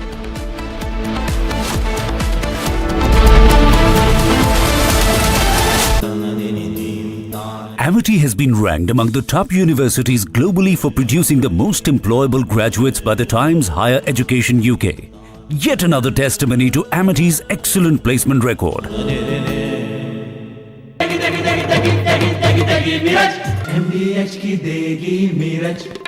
देगी मिर्च का तड़का अंग अंग फड़का MDH की देगी मिर्च आसम नीर इस्लामाबाद का कातिल इस्लामाबाद का कातिल वो कातिल पाकिस्तानी का कातिल Shame on you Asim Munir Shame on you Asim Munir Shame on you Civilian supremacy in Pakistan Shame on you Asim Munir Gidar Shame on you Asim Munir Shame on you Asim Munir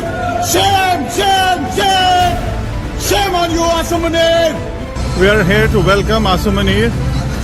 This is Washington Four Seasons Hotel, and this is telling him what he has done to Pakistan.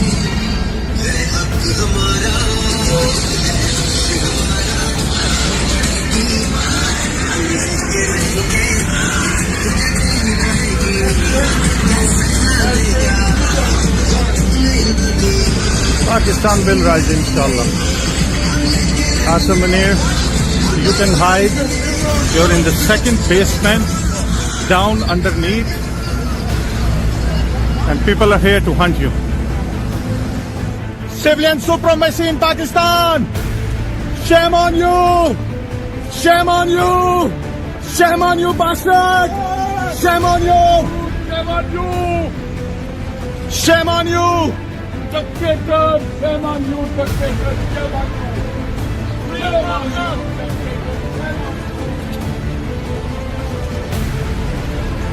आ गया ऐसे खलोता है हरामजादा हाँ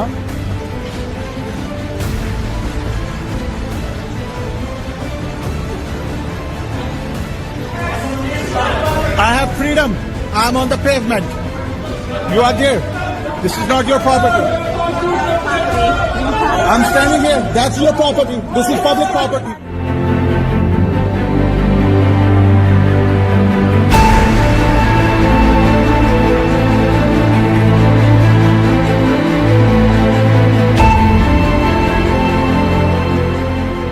राष्ट्रपति Trump के आग्रह पर आज दोनों लीडर्स की फोन पर बात हुई। प्रधानमंत्री मोदी ने राष्ट्रपति ट्रंप को स्पष्ट रूप से कहा कि 22 अप्रैल के बाद भारत ने आतंकवाद के खिलाफ कार्रवाई करने का अपना दृढ़ संकल्प पूरी दुनिया को बता दिया था। भारत ने यह भी स्पष्ट कर दिया था कि पाकिस्तान की गोली का जवाब भारत गोले से देगा। 9 मई की रात को उपराष्ट्रपति वैंस ने प्रधानमंत्री मोदी को फोन किया था।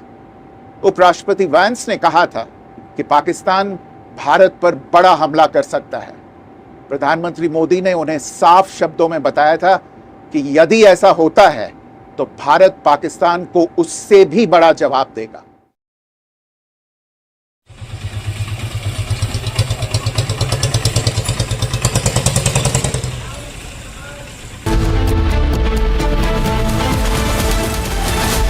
विमल में गुलिस्तां की ये कुछ लजीज फरिश्ते जब साथ घुले तो जी ललचाए और दिल कहे कि स्वाद की इस जुबान में खुद को ऐसा डुबाऊं कि निकल ना पाऊं। विमल की जुबान कुछ है ही ऐसी, मानते हैं ना? विमल बोलो जुबा केसरी। अब छोलिया हो या लोबिया, सफेद चने या काले चने, सब कुछ मजेदार बने।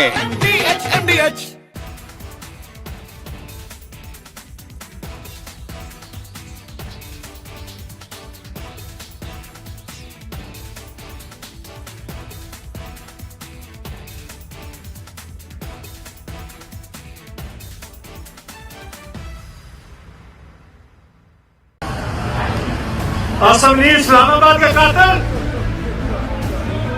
इस्लामाबाद के कातिल, वो कातिल पाकिस्तानी के कातिल, पाकिस्तानी के कातिल।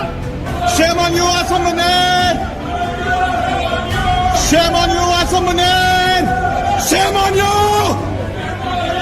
Civilian supremacy in Pakistan! Shame on you, Assam Munir! Gidar, gidar, gidar! Shame on you, Assam Munir! Shame on you, Assam Munir! Shame, shame, shame! Shame on you, Assam Munir! We are here to welcome Assam Munir. This is Washington Four Seasons Hotel.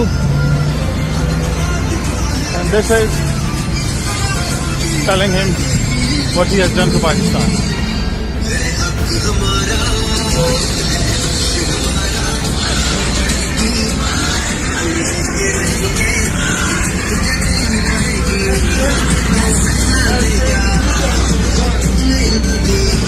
Pakistan will rise, inshallah. Assam Munir, you can hide. You're in the second basement, down underneath, and people are here to hunt you. Civilian supremacy in Pakistan! Shame on you! Shame on you!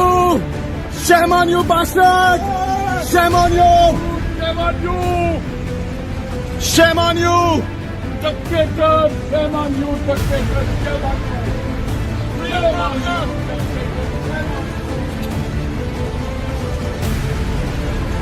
आ गया ऐसे खलोता है हरामजादा। हाँ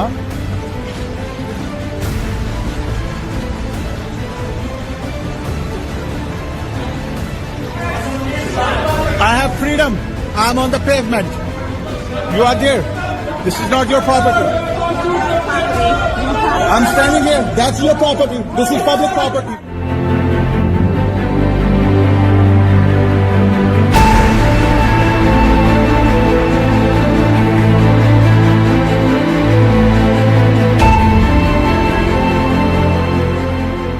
राष्ट्रपति Trump के आग्रह पर आज दोनों लीडर्स की फोन पर बात हुई।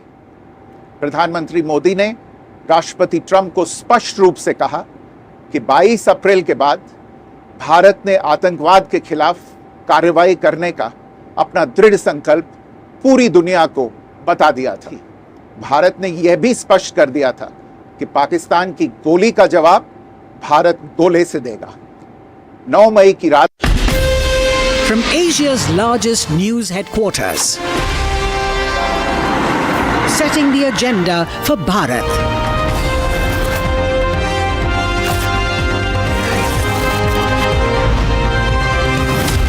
You're watching Republic.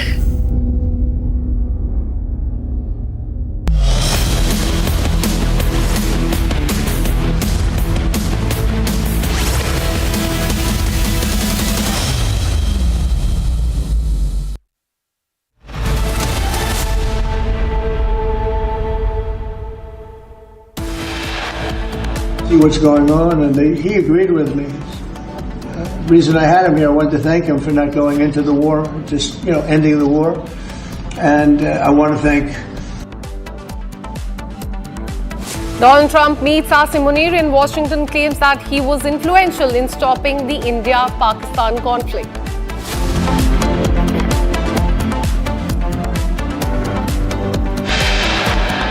Iranian missiles strike Soroka Hospital in Israel, where IDF soldiers were undergoing treatment.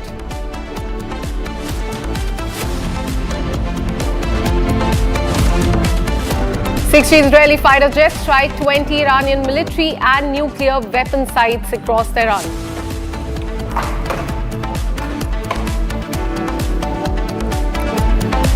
Delhi to Leh flight makes an emergency landing in Delhi airport after it reported technical snag.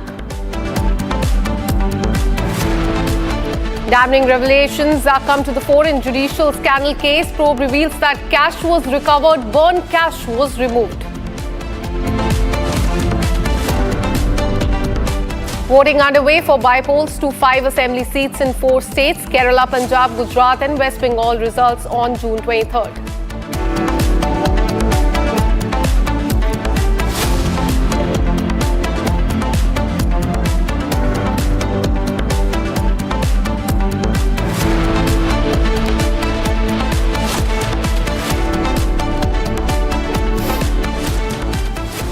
We have a breaking news coming in as far as Air India is concerned. What we're learning is that Air India AI-388 Airbus aircraft Delhi to Vietnam called back to Bay after flying for 1 hour. And internal info says that the aircraft was not fit to fly. Airline took off at 1:45 p.m. So another Air India flight has faced the technical snag. It was made to return to Delhi after it witnessed the technical snag, and internal information says that the aircraft was not fit to fly. Let me go across to my colleague Harsha, who joins us from the DGCA office. Harsha, another incident related to Air India has come to the fore, and this time AI-388, which went back to Delhi after there was a technical snag. Tell us more about this. So, Akanksha, there's a very serious concern with this particular aircraft, AI-388, Delhi to Vietnam, which is returning back to the bay because this aircraft is still in air. It is still airborne. It took off for departure at 1:45 p.m. It was supposed to reach in Vietnam at 8:20, but after 1 hour being in air, being mid-air only, the pilot in command of the aircraft informed the ATC that there's some major technical issue in the aircraft, major technical issue. Again and again, the word which has been stated to ATC is the major technical snag in the aircraft. And right now, what through internal sources we have gotten to know is that this particular aircraft was unfit to fly.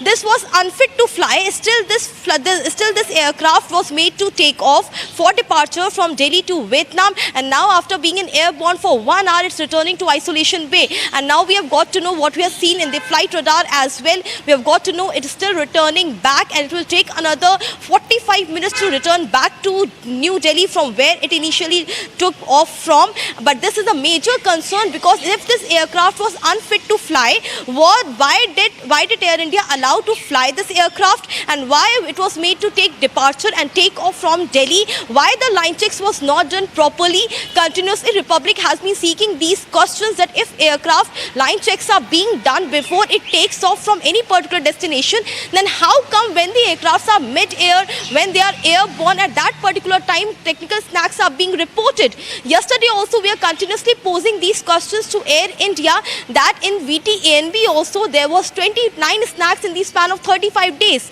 And again this Delhi-Vietnam particular aircraft, which was internally stated that it was unfit to fly. That means this aircraft should have been in the MRO or should have been halted or grounded and inspections would have been done.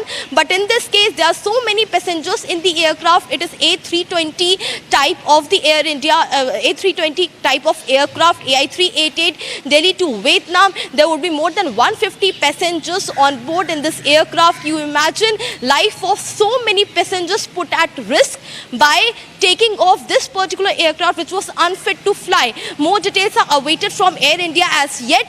They have not shared the details exactly why this aircraft was made to take off, what was actually the technical snag, which was a bigger technical snag, and why it is being said it was unfit to fly. Back to you. Absolutely. And every day we are seeing different incidents coming to the fore as far as Air India is concerned. Harsha, could you elaborate on what this technical snag was? Why was it unfit to fly?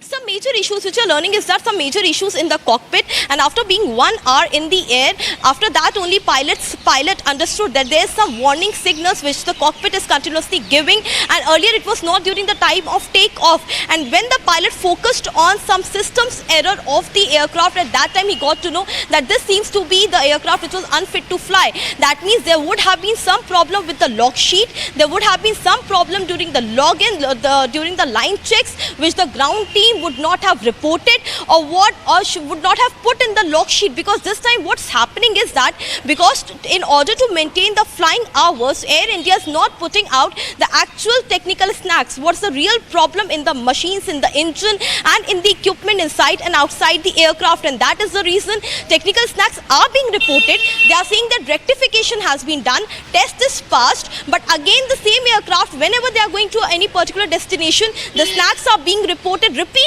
snags have been seen in multiple aircraft of Air India. So here in this case we can clearly understand that there was some major issue. So another incident related to Air India has come to the fore. Harsha, keep tracking those details for us. We'll keep coming back to you for more on this. Now we are shifting our focus to the Israel and Iran conflict.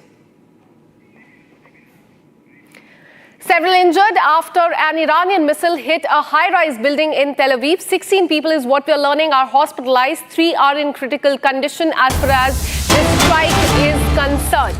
So what we're learning is that several people have received injuries after another Iranian missile has hit a high-rise building in Tel Aviv in Israel. In the last 7 days, we have seen multiple buildings getting damaged after back-to-back attack by Iran on the main areas of Tel Aviv.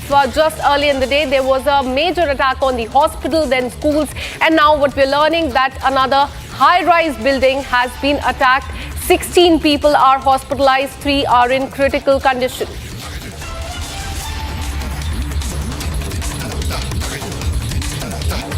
So today is day 7th of the Iran-Israel conflict, and what we are learning is that the attack and the counter-attack in fact continues. Israel has also said that they have launched attack on several important places across Iran, but as far as Tel Aviv in Israel is concerned, since morning we are witnessing panic in the hospital, in the schools, and several high-rise buildings have also been attacked. We've been getting you visuals of those attacks, in fact of the hospital as well, of the staff there in complete panic, the glasses shattered there as well, and now another attack in Tel Aviv. 16 people hospitalized, 4 have are in critical condition is what we are learning. These are in fact the visuals that we are getting for you as far as that high-rise building is concerned. You can see on the screen severe damage to that building. The teams are there on the spot trying to find if there's any person who's underneath that rubble as well. So very serious situation as far as Israel is concerned. Let me go across to our colleague Nick, who continues to bring us several stories from Israel. Nick, what we're learning is that another high-rise building has been attacked in Tel Aviv area. Tell us more about the situation and what is the on-ground situation as well. Yeah, that's right. Now you can see here behind me the target of the Iranian ballistic missile, those skyscrapers here behind me. And I was about 100 meters from where actually the missile hit in the morning in another skyscraper, and I could feel how the skyscraper was moving from one side to another, and it is showing you how huge those missiles Iran shooting at residential civilian areas in Israel. Here behind me, this is one of the business centers of Israel, the main stock exchange of diamonds, and Tens of thousands of Israelis coming here to work every day, and also many live here. Back to you. Thank you, Nick, for all the details. We'll keep coming back to you for more on this. In fact, we're getting a reaction from the IDF spokesperson. Let's listen to that first. Early this morning, an Iranian ballistic missile directly hit the Soroka hospital in Be'er Sheva. This hospital serves over 1 million Israelis, including Bedouins, Jews, Christians, and Arabs alike. Iran targeting civilian centers with ballistic missiles is no surprise for us. They have been openly declaring their desire to destroy the state of Israel for decades now. These aren't just words.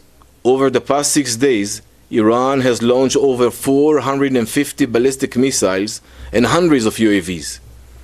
This is exactly why we cannot and we will not allow this regime to obtain nuclear weapons or expand its missile arsenal. And so, we continue our operations, striking Iranian nuclear weapons facilities, missile launchers, and military sites. Iran targets civilians. We target an existential threat that endangers global security. And we will prevail. In fact, we have another breaking news coming in. What we're learning is that there's a massive escalation in the Israel-Iran conflict. An Iranian missile has slammed into the main hospital in southern Israel. We've been showing you the visuals of the destruction there, the panic there amongst the team of doctors that were present at the hospital. We are learning that several people have received injuries. So this is as far as Iran's strike on the southern Israel hospital, quite a prominent hospital in that area is concerned. There was a loud boom that was witnessed when this attack took place. Then there were visuals of the window scattered, the building completely shattered, and panic.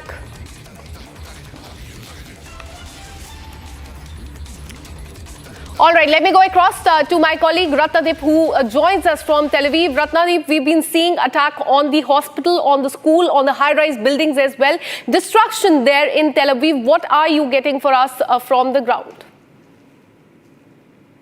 I'm in fact in a site which is, if you see, 4.4 to 5 kilometers from central Tel Aviv. And this was one of the sites which had a significant damage with an Iranian missile which fell on this site at 7 o'clock in the morning. And if you see the buildings behind me as well, I will try to show you, most of the buildings are damaged. The citizens are evacuated. You see the police is still working to take out the rubbles, evacuate the cars, if the citizens out there. Some of the roads are closed here completely because one of the schools has been destroyed. A couple of homes have been completely taken down. But most importantly, around me, if you see, most citizens, if you see, are being asked to evacuate right now. Most of the homes around here are completely gone. People are asked, given just a day's notice to leave. And that's what I can see right now in front of me. Right. So, in fact, we've been showing you the visuals of the panic there at the hospital. In fact, my colleague Ratnadeep also reported from the area where this incident took place, just 5 kilometers away from Tel Aviv. Have a look.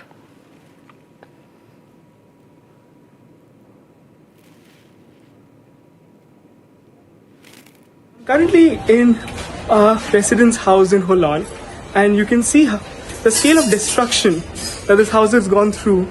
You can look up, see above my head to see the amount of destruction that this house has seen from a nearby rocket that fell right across the street, an Iranian rocket this morning at 7 o'clock. The house is completely destroyed. The citizens have to evacuate from this house and go to another location because it's unlivable. Let me show you some of the visuals from this house at the moment. So this is how the house looks right now. Completely destroyed. There's a bed as well, and you can see how much of the suffering that people have to go through here because the house here, if you look, everything is destroyed. Because of the rocket. The rocket fell right across the street there. Right across the street it fell. And currently, this entire place is in shambles. The residents, the pets, everybody has to evacuate the house. The windows are gone. And everything around this house is completely destroyed.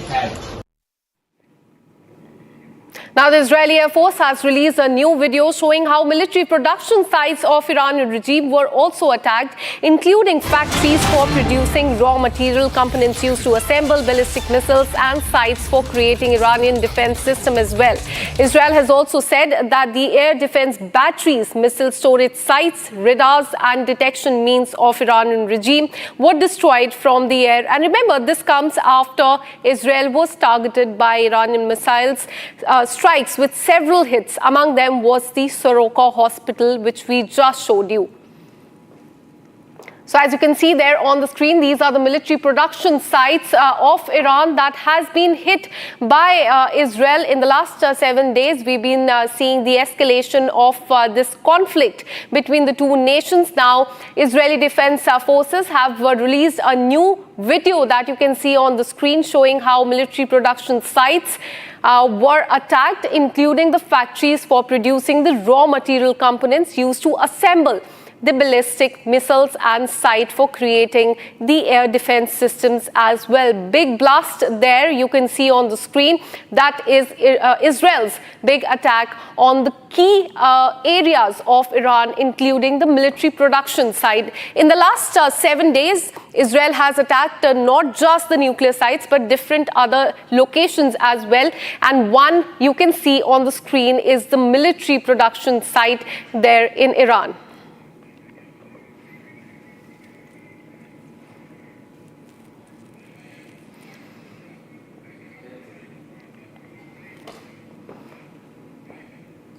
So today is day 7 of the Iran-Israel conflict. Let's get you more details on that story.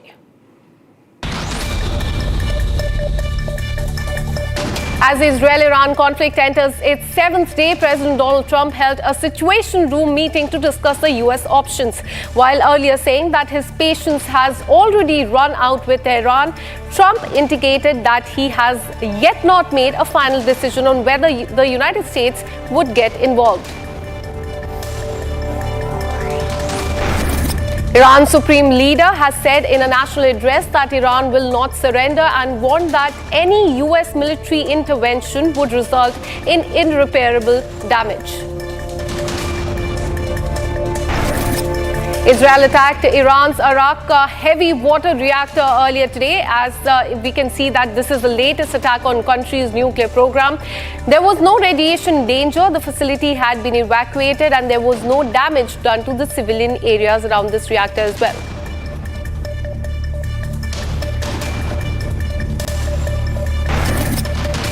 Iranian strikes have hit a high-rise apartment building in Tel Aviv and other sites in central Israel. A separate Iranian missile has also slammed into the main hospital in southern Israel earlier today, wounding people and causing extensive damage.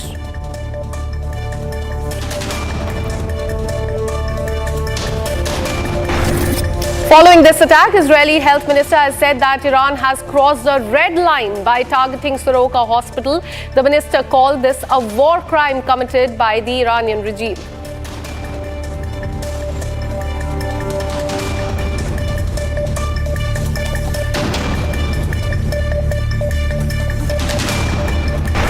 Israel's ambassador to the United States said on Wednesday that Israel must eliminate not only Iran's ability to make nuclear weapons, but also its ability to produce the missiles.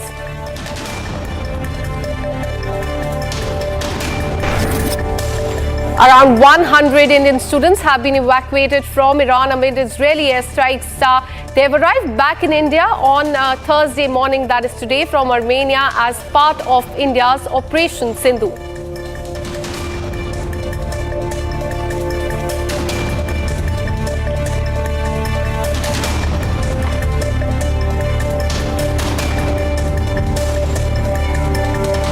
And meanwhile, the IDF has eliminated Mohammad Ahmad Kharis, the commander of Hezbollah's anti-tank unit, in a targeted strike on the group's outpost in southern Lebanon. Kharis was responsible for multiple attacks against Israel during the ongoing conflict, including leading the deadly anti-tank missile strike. The IDF stated that he continued to, include himself in the terror activities in the violation of the understanding between Israel and Lebanon. So Israel has killed this person. IDF has struck Hezbollah's anti-tank commander. This is in fact the breaking news that we are getting for you. IDF has eliminated Mohammad Ahmed Kharis. He is said to be the commander of Hezbollah's anti-tank unit. And this was what IDF says is a targeted strike on the Hezbollah commander.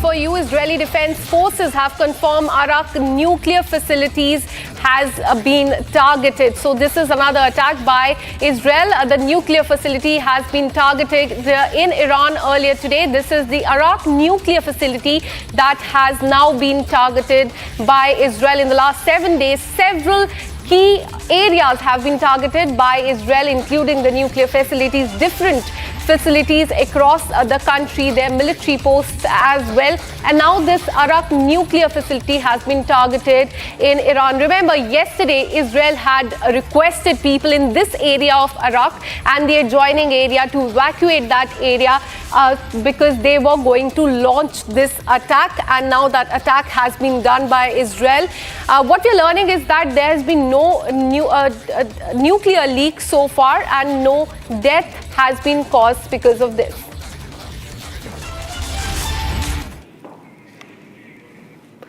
So this is a visual of Israel's, in fact, Iran's attack on different parts of Israel is what we're learning. Now, Israel has attacked the Arak nuclear facilities, what we are learning after Israel asked people yesterday to evacuate this area. Now, this crucial nuclear facility has been attacked by Israel as far as this conflict is concerned. And this video has been released by IDF, which shows the attack by Israel on Iran on this very crucial nuclear facility there. In the last 7 days, several such nuclear facilities have been attacked by Israel across the country at different locations. Not just the nuclear facilities, but other military posts, top military commanders have been attacked. And now in focus is this Arak nuclear facilities. A day after Israel, in fact, warned people of this area to evacuate as soon as possible. Now this attack has been made. No nuclear leak has been reported so far. No loss of life has also been reported. But this crucial Arak nuclear facility has been attacked.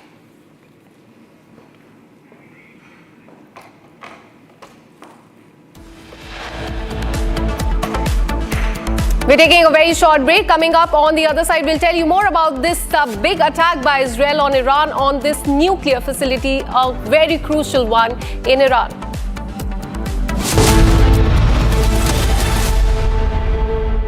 विमल में गुलिस्तां के ये कुछ लजीज फरिश्ते जब साथ गुलें तो जी ललचाए और दिल कहे कि स्वाद की जुबां में खुद को ऐसे डुबाऊं कि निकल ना पाऊं।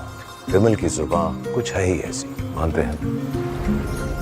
विमल, बोलो जुबां कैसी? आधे बाउल दही में 4 चम्मच MDH चटनी पुदीना मसाला डाला, स्टर करो, पुदीना चटनी तैयार। MDH चटनी पुदीना मसाला।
How do you want to be done?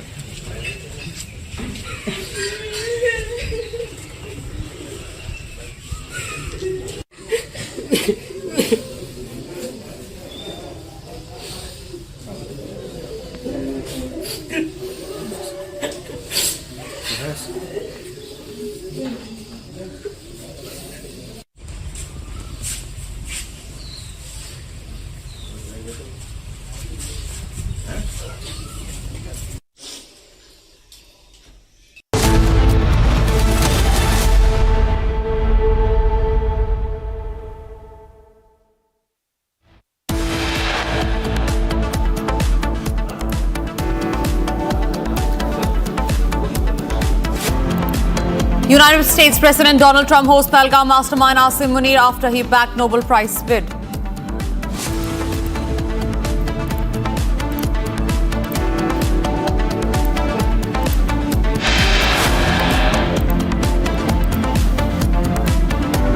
No end to Air India technical snags, multiple flights delayed and cancelled, but Air India yet to give answers.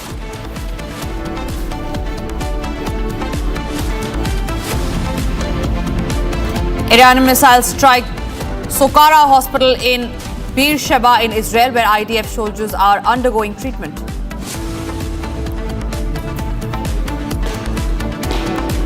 Israel targets Iran's nuclear reactor, releases video evidence of the strike.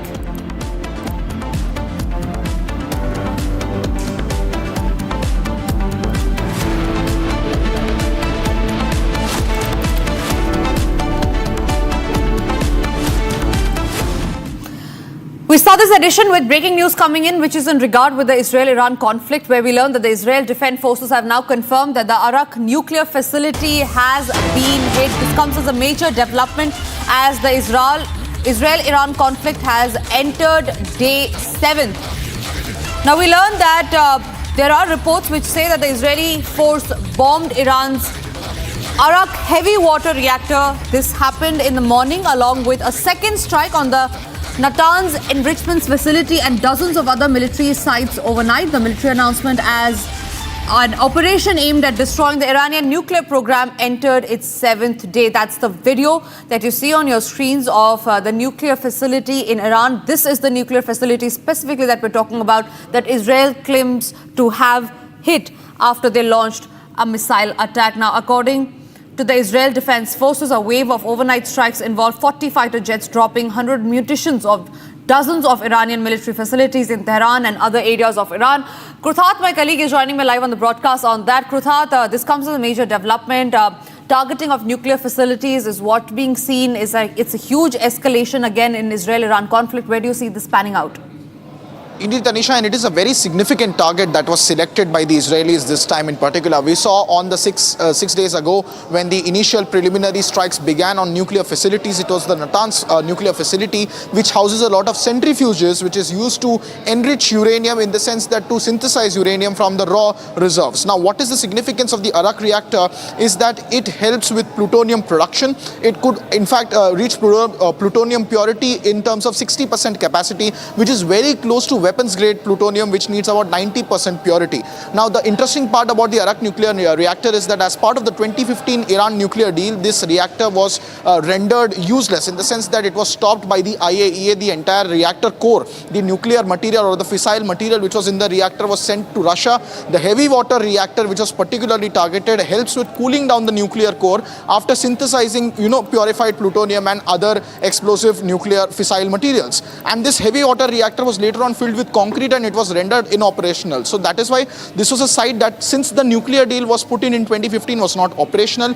But there were indications that now that the nuclear deal was withdrawn by Trump in 2018, Iran was slowly making progress of reactivating this entire nuclear reactor. In fact, there were reports suggesting that as early as 2026, this heavy water reactor could be again made operational. That would have significantly helped Iran achieve, enrichment of uranium and plutonium-like materials, which could help them then generate enough fissile material to generate a large arsenal of nuclear weapons. That is why now Iran's Arak nuclear reactor has been targeted by the Israeli Defense Forces, and they have released a detailed video of the strategic significance of the Arak nuclear reactor. As we see the visuals on our screen at the moment, this was the reactor, a heavy water reactor which is used for cooling down these materials, and it is a very crucial part. It was in fact a long-term project for Tehran. It was sanctioned all the way back in 1990s, but no international country was helping Iran make this. In 2003 they started making it, and in 2015 it was rendered inoperable. So there has been a long journey of this Arak nuclear reactor, which now Israelis claim that they have decisively destroyed through their repeated strikes on the reactor. That's the latest that we are tracking on this development. Absolutely. Kruthat, one more question before I let you go. Now, the Israeli Defense Forces have given out a new statement, and this is again on the targeting of the nuclear facility, where they say, and I quote, this nuclear reactor in Arak was created for one purpose, that is to build a nuclear bomb. How far is that true?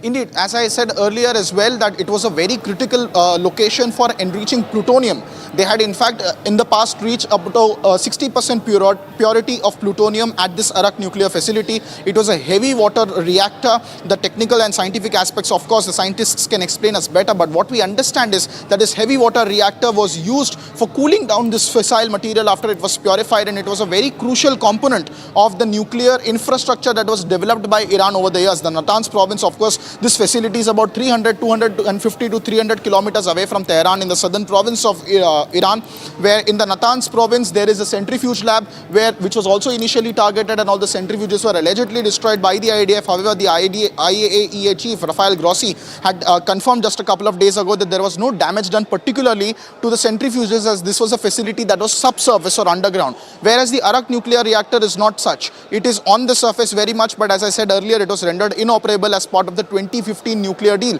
The reactor's nuclear core was taken out, which is why, as the forces have rightly said, there is no nuclear leak or fear of radiation leak. What the Israeli Defense Forces have intended to do by this is destroy the reactor's capability to be reactivated, with sources say that it could have been reactivated by as early as 2026. That's the latest that we are tracking on these developments.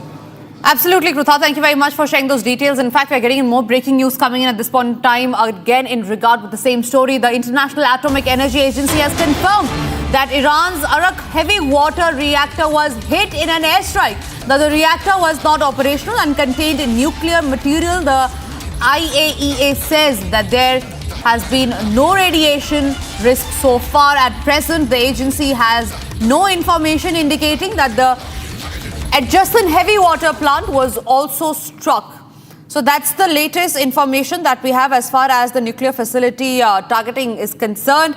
The International Atomic Energy Agency has now confirmed that yes, Iran's Arak heavy water reactor was hit in an airstrike that was fired by Israel.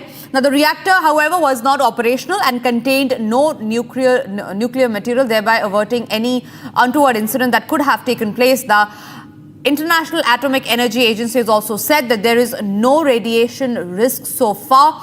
At present, the agency has no information, however, indicating that the adjacent heavy water plant was also struck.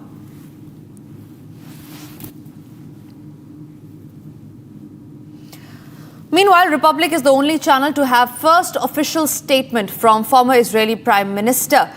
Hear him out as he appeals to the world and the people of Iran to stand up to a regime who he claims is violent and radical.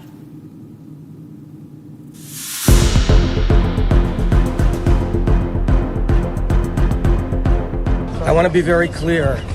This is not a war between Israel and the good Iranian people. The Israelis feel for the Iranian people.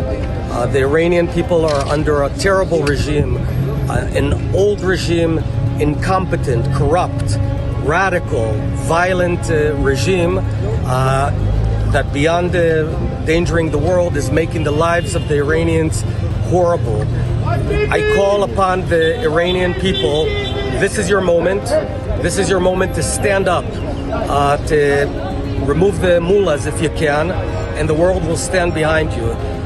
I also want to say this is a moment where if we didn't act now, the cancerous tumor of Iranian nuclear program would be much worse in a year or 2 years.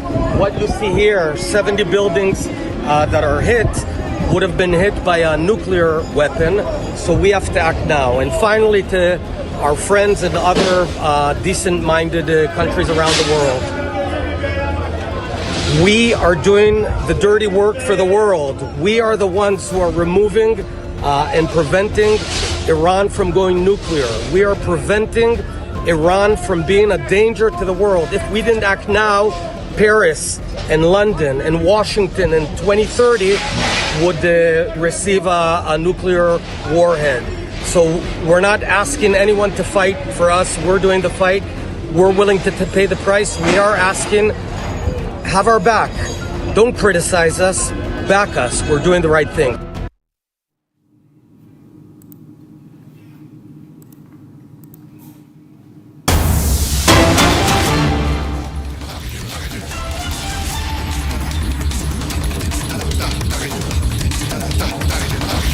We are now learning that Iran has carried out multiple strikes in Israeli city of Holon, where a hospital, a school and a residential area was targeted. So back-to-back strikes that are happening as a result of tit-for-tat strikes. We learned that a residential area, a school and a hospital has been hit in the Iranian strike. Now remember, the hospital visual that we are showing to you on screen is the largest hospital in southern Israel that has been hit by Iran's missile. Now Israeli hospital was targeted in an Iranian attack, and this is in Beersheba in the southern Israel. Largest hospital has been hit by Iranian missile. However, no injuries or death have been reported so far. Meanwhile, Republic is also reporting from Holon, the exact spot, the residential area that was targeted by the Iranian missiles today. Take a look. I'm currently in a residence house in Holon, and you can see the scale of destruction that this house has gone through. You can look up, see above my head to see the amount of destruction that this house has seen from a nearby rocket that fell right across the street, an Iranian rocket this morning at 7 o'clock. The house is completely destroyed. The citizens have to evacuate from this house and go to another location because it's unlivable. Let me show you some of the visuals from this house at the moment. So this is how the house looks right now. Completely destroyed. There's a bed as well, and you can see how much of the suffering that people have to go through here, because the house here, if you look, everything is destroyed because of the rocket. The rocket fell right across the street there. Right across the street it fell, and currently this entire place is in shambles. The residents, the pets, everybody has to evacuate the house. The windows are gone, and everything around this house is completely destroyed.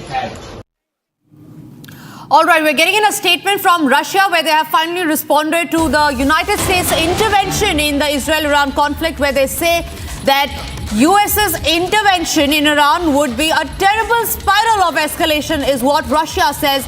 They also say that any intervention by the United States in the Iran-Israel conflict would mark a terrible spiral of escalation. The Interfax news agency quotes Kremlin spokesperson. That's a big breaking news that we're getting in, where Russia has issued a statement on a possible United States intervention in the Israel-Iran conflict, where they say that if the United States intervenes in the conflict, then this will result in a terrible spiral of escalation. Remember, just a few days back, it was Donald Trump who had warned Khamenei, saying that he knows his location, soon after which Iran had also issued a statement. The supreme leader of Iran had issued a statement yesterday where they had said that any escalation from the side of the United States will result in severe consequences. And in regard with the same, today it is Russia that has spoken out, issued a statement on United States possible intervention in the Israel-Iran conflict, where they have said, they have warned, in fact, saying that any US intervention in the ongoing conflict would be a terrible spiral of escalation.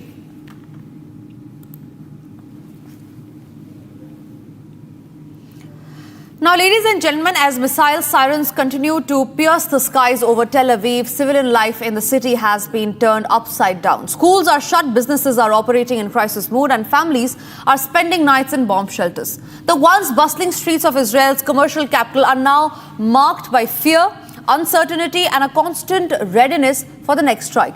We bring you an exclusive ground report showing how residents have had to flee the places they once called home. while buildings in once busy towns now stand deserted. In Israel, in Tel Aviv, and you can see that now it is closed. Nobody can go inside. Here are the residents of this area, and they are trying to understand where should they go after they have been evacuated, because as you can see, everything is destroyed. You can see inside the buildings, this was an apartment of somebody. It is completely devastated. As the house, you can see here inside, the devastation is immersing. Everything is completely destroyed.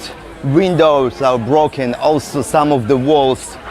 All the stuff inside of the houses, apartments, also burned, destroyed. You can see how much of the destruction caused just one missile from Iran. And here usually used to live young people, Israelis that are coming from all around the country because they want to live in this amazing non-stop city of Tel Aviv next to the beach. The beach is just a few minutes walk from here, the Mediterranean Sea, but now this site is completely destroyed. Nothing could survive this blast of Iranian ballistic missile.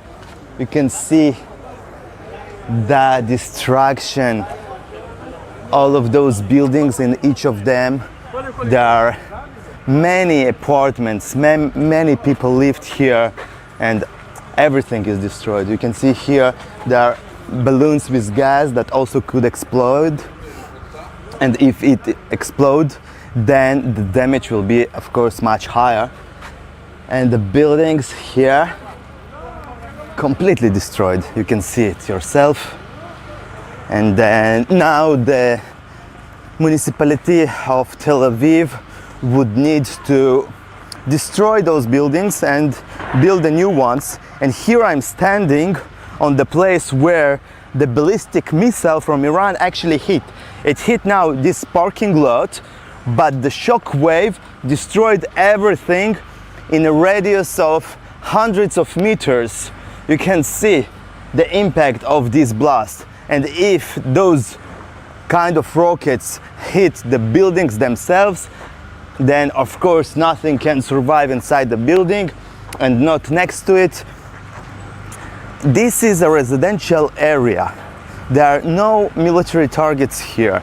There are nothing here except of people that are living here, their life, innocent people that have nothing to do with this conflict between Iran and Israel.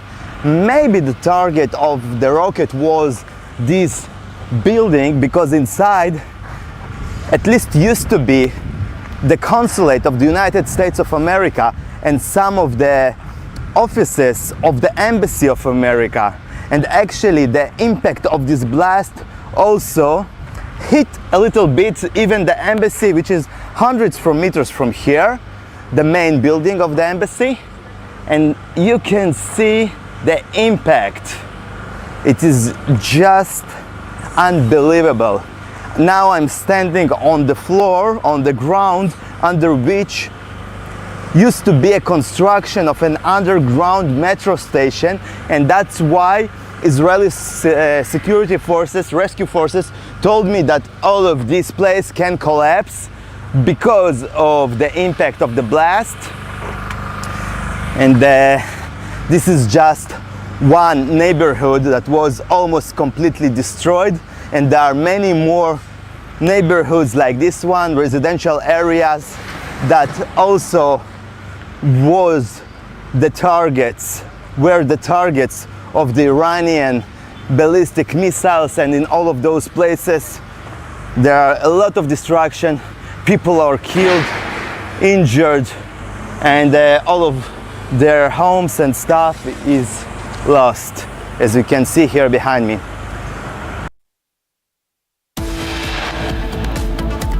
It's time for us to slip into a short break, but after the break, we'll get to the details of why actually is the United States cozying up with Pakistan. Also after the break is details on how there is no end to Air India technical snags. Multiple flights have been delayed and cancelled today as well.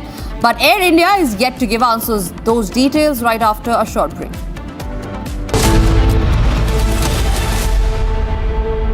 विमल में गुलिस्तां की ये कुछ लजीज फरिश्ते जब साथ घुले तो जी ललचाए और दिल कहे कि स्वाद की इस जुबान में खुद को ऐसा डुबाऊं कि निकल ना पाऊं। विमल की जुबान कुछ है ही ऐसी, मानते हैं ना? विमल, बोलो जुबां केसरी। अब छोलिया हो या लोबिया, सफेद चने या काले चने, सब कुछ मजेदार बने।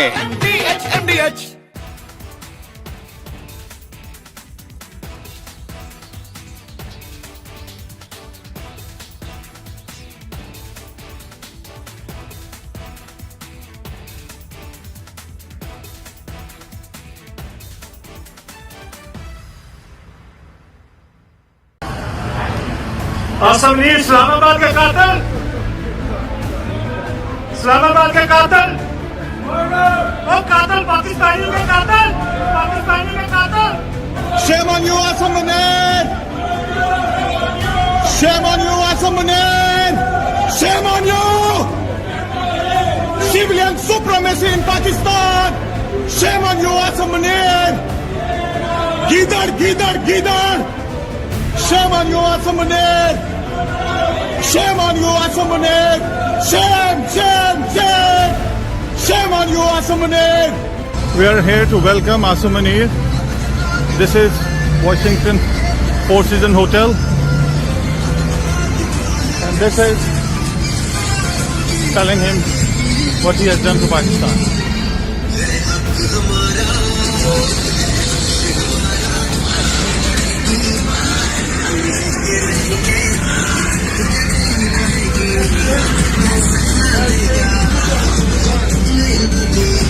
Pakistan will rise, inshallah.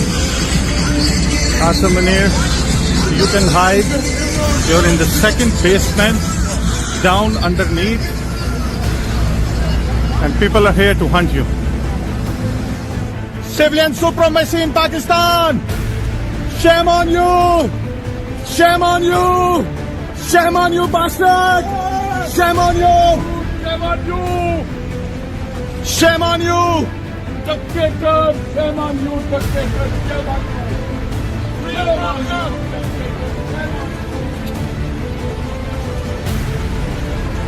आ गया है, ऐसे खलोता है हरामजादा। हाँ,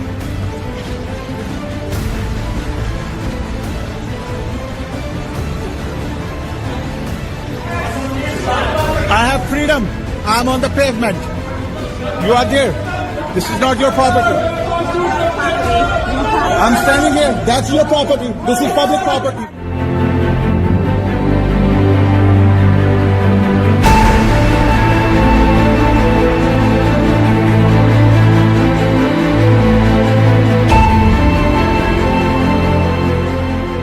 राष्ट्रपति ट्रंप के आग्रह पर आज दोनों लीडर्स की फोन पर बात हुई। प्रधानमंत्री मोदी ने राष्ट्रपति ट्रंप को स्पष्ट रूप से कहा कि 22 अप्रैल के बाद भारत ने आतंकवाद के खिलाफ कार्रवाई करने का अपना दृढ़ संकल्प पूरी दुनिया को बता दिया था। भारत ने यह भी स्पष्ट कर दिया था कि पाकिस्तान की गोली का जवाब भारत गोले से देगा। 9 मई की रात को उपराष्ट्रपति वांस ने प्रधानमंत्री मोदी को फोन किया था। उपराष्ट्रपति वांस ने कहा था कि पाकिस्तान भारत पर बड़ा हमला कर सकता है। प्रधानमंत्री मोदी ने उन्हें साफ शब्दों में बताया था कि यदि ऐसा होता है तो भारत पाकिस्तान को उससे भी बड़ा जवाब देगा।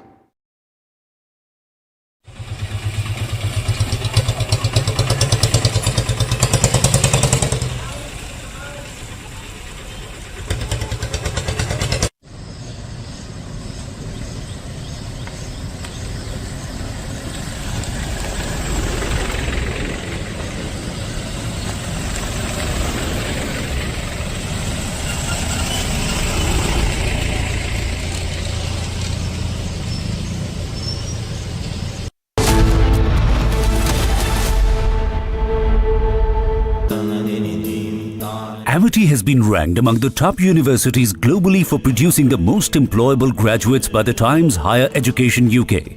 Yet another testimony to Amity's excellent placement record.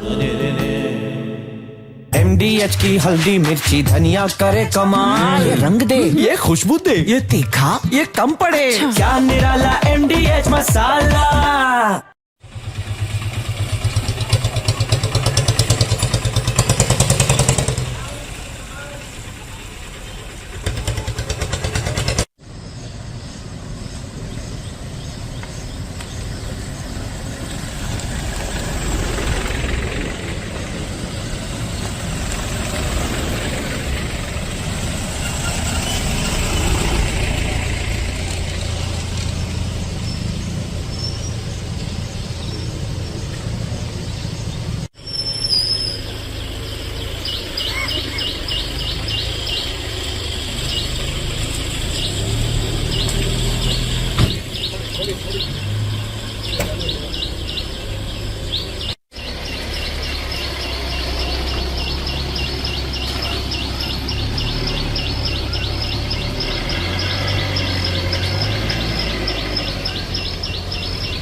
How do you want to be done?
आधे बाउल दही में 4 चम्मच MDH चटनी पुदीना मसाला डाला, स्टर करो, पुदीना चटनी तैयार। MDH चटनी पुदीना मसाला।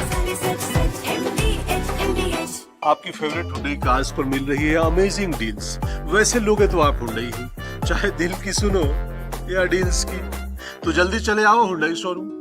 दादी के हाथों का जादू और खुशबू से महकता घर, माँ की मुस्कुराहट और खाने की सुगंध। MDH गरम मसाला, क्योंकि हर रिश्ता है स्वाद से जुड़ा। असमनी इस्लामाबाद के कातिल, इस्लामाबाद के कातिल, वो कातिल पाकिस्तानी के कातिल, पाकिस्तानी के कातिल। Shame on you, Assam Munir! Shame on you, Assam Munir! Shame on you! Civilian supremacy in Pakistan! Shame on you, Assam Munir! Gidar, gidar, gidar! Shame on you, Assam Munir! Shame on you, Assam Munir! Shame, shame, shame! Shame on you, Assam Munir! We are here to welcome Asim Munir. This is Washington Four Seasons Hotel. And this is telling him what he has done to Pakistan.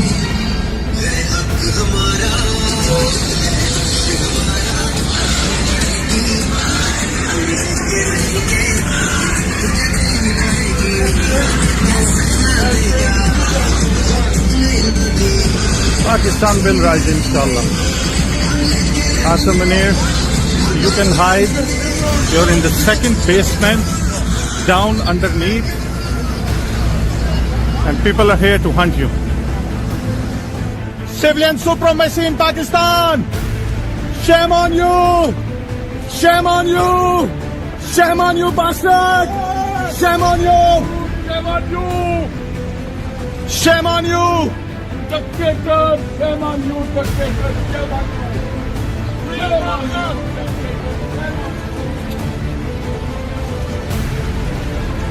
आ गया ऐसे खलोता है हरामजादा. From Asia's largest news headquarters, setting the agenda for Bharat.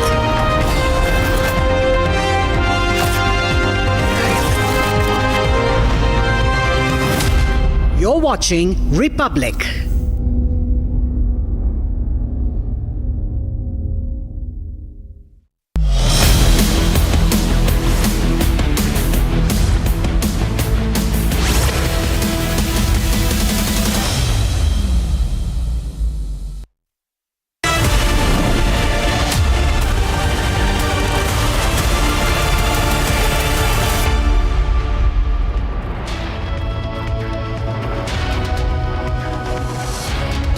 Good afternoon, viewers. You're watching Live and Breaking, and I'm Rakta Mishra with you. In this edition, we're going to get you all the updates coming in as to what's really brewing between Donald Trump and Asim Munir. Donald Trump, remember, hosted the Pakistani army chief in Washington, D.C., and there are many interpretations to it. We will break it down for you layer by layer. First, the headlines. Israel releases video of the IDF strike on Iran's Arak nuclear facility. Iranian missile strikes Soroka hospital in Beersheba in Israel, where IDF soldiers are undergoing treatment. US President Donald Trump hosts Pahalgam mastermind Asim Munir after he bagged Nobel Peace Prize bid.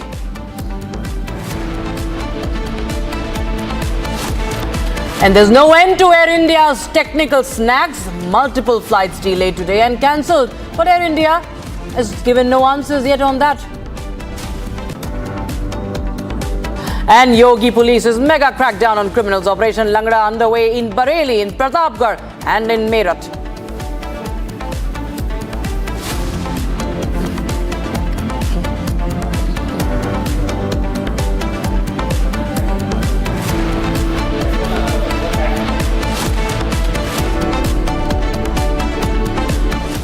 Now, US President Donald Trump praised Pakistani Army Chief Asim Munir for his role in preventing an escalation of conflict between India and Pakistan. He's talking about the same Asim Munir who's in fact the orchestrator of the Pahalgam terror attack. He hosted him for a lunch at the White House, a lunch meeting, and the lunch was the first time we see we see that this was happening between Donald Trump and Asim Munir, viewers. And now we will just take a listen to what Donald Trump has said as he goes on to praise the Pahalgam mastermind, Asim Munir. In your meeting today with the Chief of Staff of the Pakistani Army, did you talk about Iran? Did that come up? Is there anything you can share from that meeting? Yeah. Well, they know Iran very well, better than most. And they're not happy about anything. It's not that they're bad with Israel. They know them both, actually, but they're probably, maybe they know Iran better. But they see what's going on, and he agreed with me. The reason I had him here, I wanted to thank him for not going into the war, just, ending the war. And I want to thank, as you know, Prime Minister Modi just left, just a little while ago. just left, and we're working a trade deal with India. We're working a trade deal with Pakistan, and they were both here. But I was with Modi a few weeks ago. He was here, actually. But now we speak to him, and I'm so happy. There was a deal that two smart people, plus, they have people on their staff too, but two very smart people decided not to keep going with that war. That could have been a nuclear war. Those are two nuclear powers, big ones, big nuclear powers, and they decided not. So I was honored to meet him today. And now this is what we understand Donald Trump has been doing. His claims after claims. He claimed that he will end Russia-Ukraine war within 24 hours of taking power for the second time as the President of the United States. What was the result? No truce. Nothing has happened. It still continues. Another claim that he has made, and that is, of course, about Israel. He made the claim about Israel as well. He said, looking for real end to Iran-Israel conflict. We can move forward. He talked about India, Pakistan. Also, of course, you remember when he claimed he was the first one to tweet saying that he stopped the war. And then he talked about earlier real end to Israel-Iran conflict. He was also talking about that he'll do something if the Hamas terrorists do not release the hostages in 24 hours. What happened? Nothing really happened after that. So, in fact, in Israel-Iran conflict, there's only an escalation. What has happened. Donald Trump, remember, had said that he is looking for a real end. Again, spoke about a real deal about it, but nothing really has happened. We see there's only escalation that's happening. In fact, Ayatollah Khamenei has warned Donald Trump of irreparable damage, viewers. And now, viewers, we will welcome our guests on the panel. Colonel Anurag Shukla joins us here on the studio, and a defense expert, Major General Samar Bartur, joins us also joins us on the broadcast. Thanks so much, gentlemen. And Colonel Shukla, we see that Donald Trump has this habit of continuing to claim about, that he is the biggest peacemaker. And he has been vying time and again for peace prize. But, how he fed Asim Munir, in White House, in Washington, D.C. There are a lot of interpretations to that. But first we'll come to the interpretation of the quid pro quo. How do you see this? What's the deal exactly going on between the both? See, as very conveniently, it can be seen what Trump says in last five months. He has just taken over as a second term.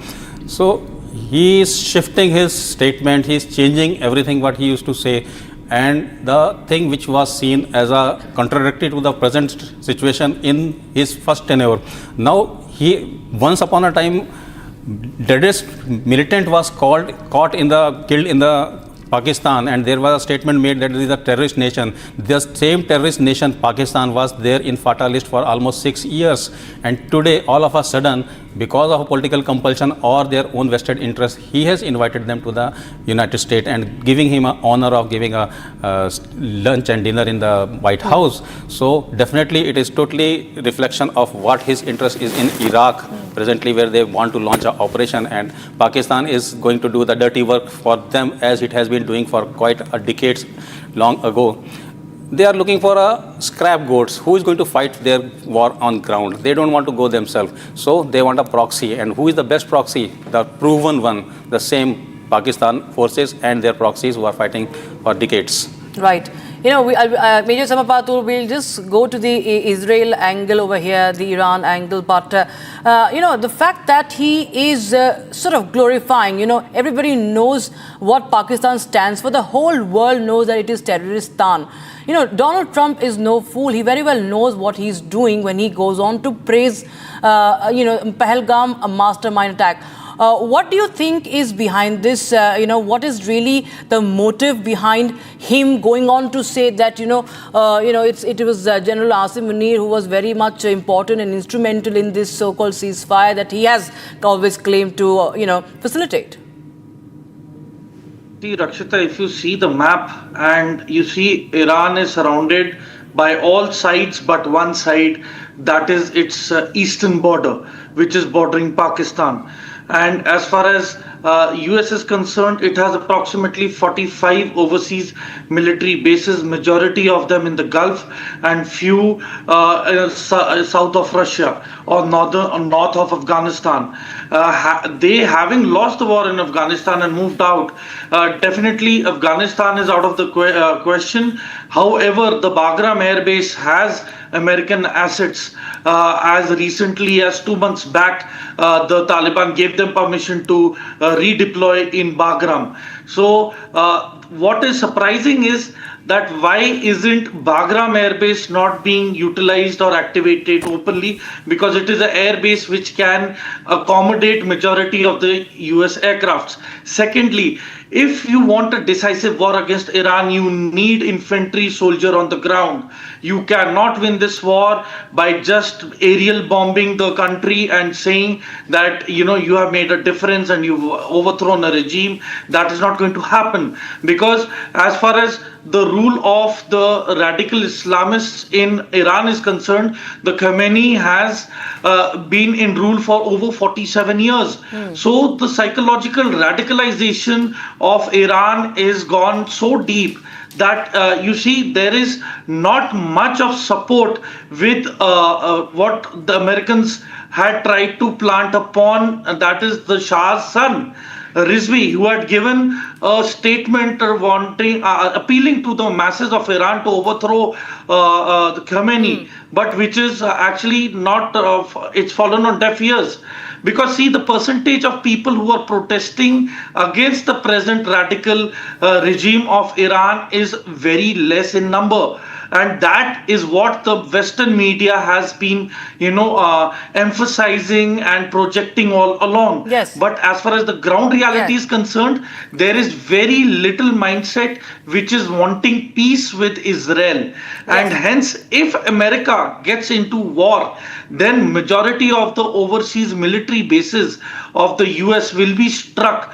And as far as the air defense systems of Israel are concerned, they have been exhausted. Last night, n number of Iron Dome batteries have been taken out by the hypersonic missiles. You know, we'll come to you again. But you know, we have to understand, when you talk about peace, we also have to not forget the peace in our region, in peace in India, the way Pakistan has the time and again bled the innocents in Jammu and Kashmir. It was just weeks back when this Asim Munir had, right before the Pahalgam terror attacks, spewed venom against India.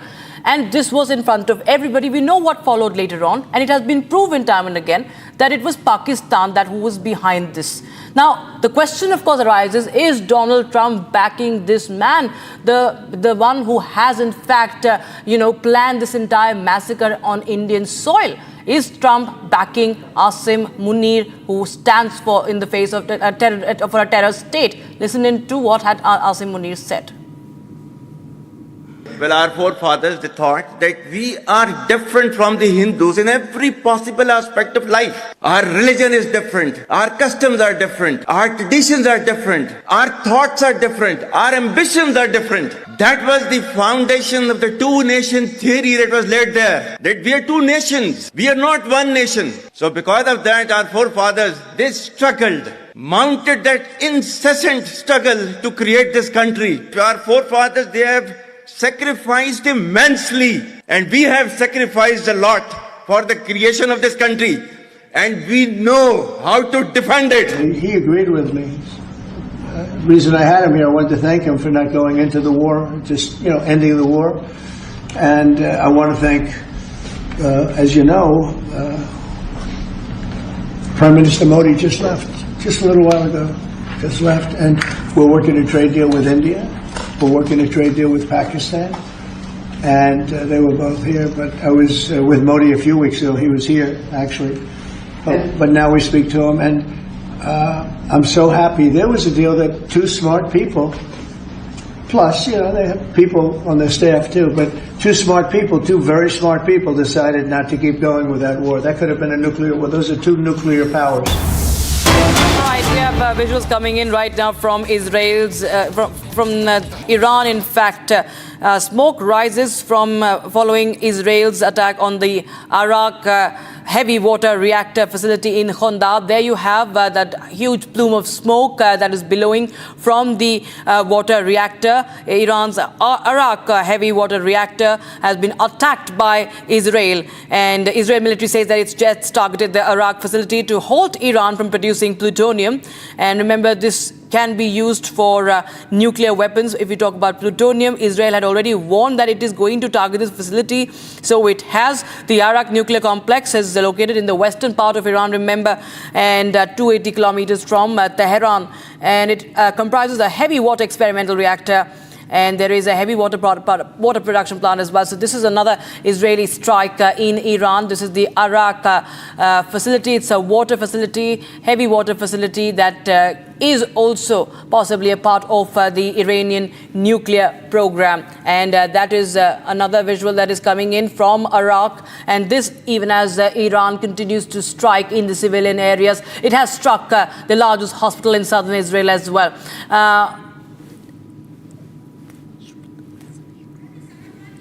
All right, Major Samarpatul, I'll just bring you this on this visual that we're getting in right now.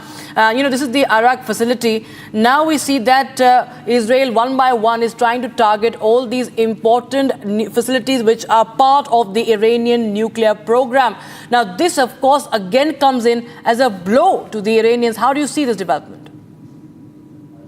See, this is the primary objective, Rakshita. This is the primary objective of the Israelis, that is to deny Iran any assistance or anything whatsoever related to the nuclear bomb. And you see, there is the Fordo nuclear facility, which was earlier the Iranian Revolutionary Guard Corps missile base, which was then in 2009 converted into a nuclear reactor facility. And in 2009, when this was disclosed to IAEA, there was a lot of disgruntlement and anger amongst the Western countries as to why this information was hidden.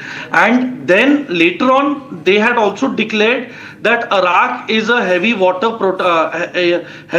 production plant for uranium enrichment. So, this is worrying. And then they have the nuclear research center in a place called Esfahan. So Esfahan is related to nuclear technology, nuclear fuel manufacturing plant, and centrifuges manufacturing in Esfahan. So that is definitely going to be a further target. Then Bushehr already has a nuclear power plant. So see, whatever related to nuclear is going to be destroyed. And there can be a lot of repercussions, as Russia has already told, that, the world is millimeters away from disaster. So attacking these nuclear sites might result in a catastrophic explosion, which will decimate the whole area in and around these facilities. So that is one of the major reasons why people of Tehran have been asked to leave by Tel Aviv. So this is only going to get worse by tonight, and especially when Iran has analyzed and realized that Israeli air defenses are now ineffective because they've been exhausted, they've been outstretched, and they cannot counter a back-to-back barrage of their supersonic missiles. So in the coming 48 hours are going to be very decisive. Yes, Mayatur, and Colonel Shukla, in fact, we also see that, there is, the hostilities are only intensifying now. And in the latest, we have that even once again, Israel is warning that, Khamenei won't be existing anymore. As the escalation happens on ground, also, the war of words is also intensifying now. But what really happens next? What is your understanding of the situation? See, going for a ground to man fight looks remote at this stage. What both sides are doing, they are sending missiles from their own country and they are dropping on each other's strategically and military targets. So next stage, as we see in the Western development, what President United States has said, that they want to enter the war through the proxies and through their ships. So definitely there is likely a more major attack coming to Iran by the participation of United States. But man-to-man and the ground fight is looking remote at the time being. But what is the ultimate, as they say, how the objectives are achieved? They have got two objectives. One is to destroy the nuclear facility, and second thing, they want to change the regime, political regime of Iran. Either way, Iran has been anticipating the same kind of attack for decades, and they have been preparing for quite a long time. As you see today, whatever the 5 or 6 days bombardment has seen, not much damage has been seen in the nuclear facility. Only white smokes coming out, and yet they are bombing again and again on the same side, shows that yet to achieve the targets. So Iran is ready, their facilities are intact, and they require more destruction if Western countries, including Israel, wants to get the objective clear. Coming to the second point, if they are looking for a regime change, how it is possible? There is no alternative available in the Iranian political circle. There is no what do you say, government in waiting or government in exile is not available. So how to change? Right, sir. Colonel Shukla, thank you so much for joining us from the studios. Also, Major Samar Patur joining us with your insights on the story. Viewers Republic TV continues to get you each and every update as far as this situation that is erupting in West Asia is concerned. And with that, viewers, we seem to a very, very short break, but don't go anywhere. We'll be right back with more updates.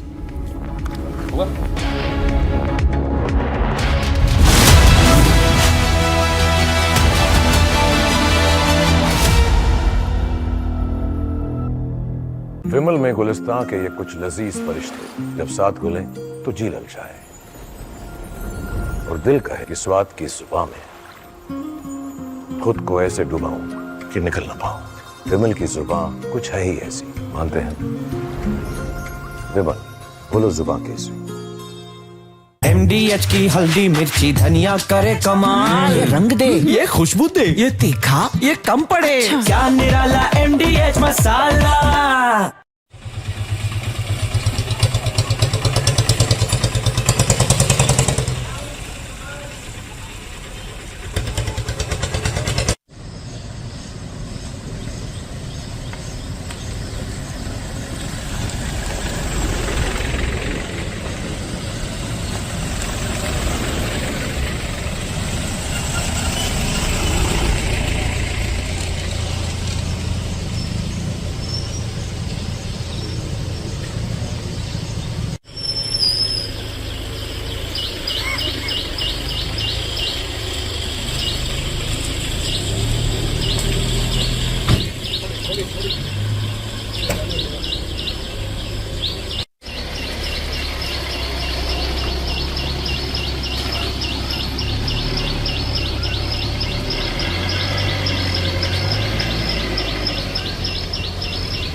How do you want to be done?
In a rare and politically significant high-level engagement, US President Donald Trump hosted Pakistan's Chief of Army Staff, Field Marshal Asim Munir, so-called Field Marshal Asim Munir, at the White House. And this unusual meeting marks one of the few instances where a Pakistani military leader has been granted such indirect access, despite there's a head of state existing already.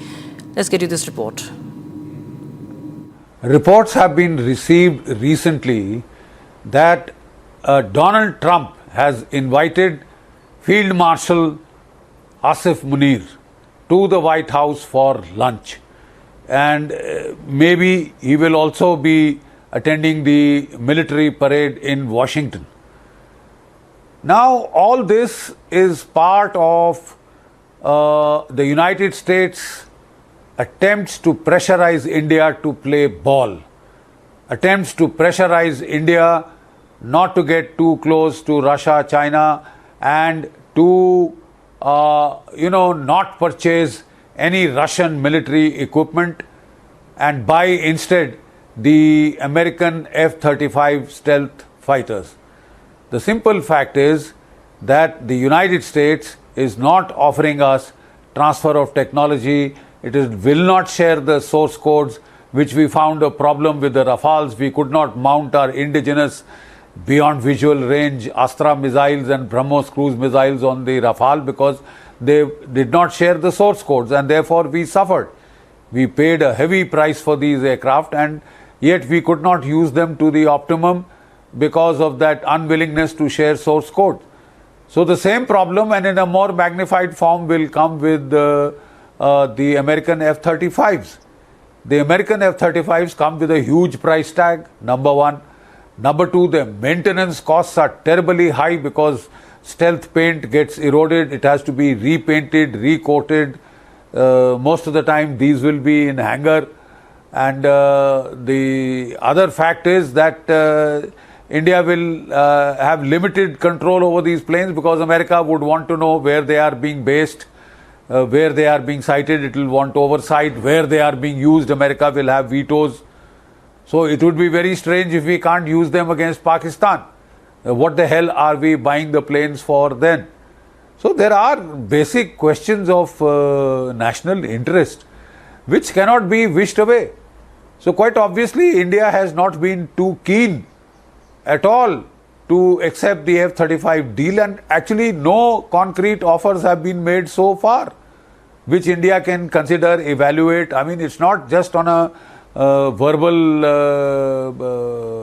commitment that you can go in for these kind of deals. These entail billions of dollars of expenditure.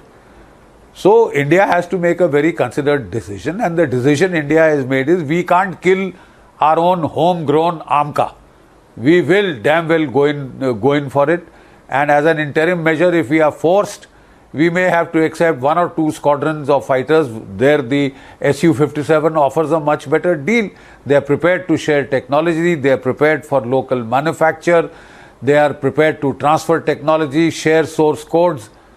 So, I mean, they are giving us all that we want, and yet just because they are Russian and that would make the Americans unhappy, we can't mortgage our national interests in that manner. We can't be bullied in that manner also. I think America has to make allowance for India, has to act in its national interest and not just in the national interest of the United States. We are, after all, not the 51st state of the United States, and I don't think we ever will be. So America has used pressure tactics.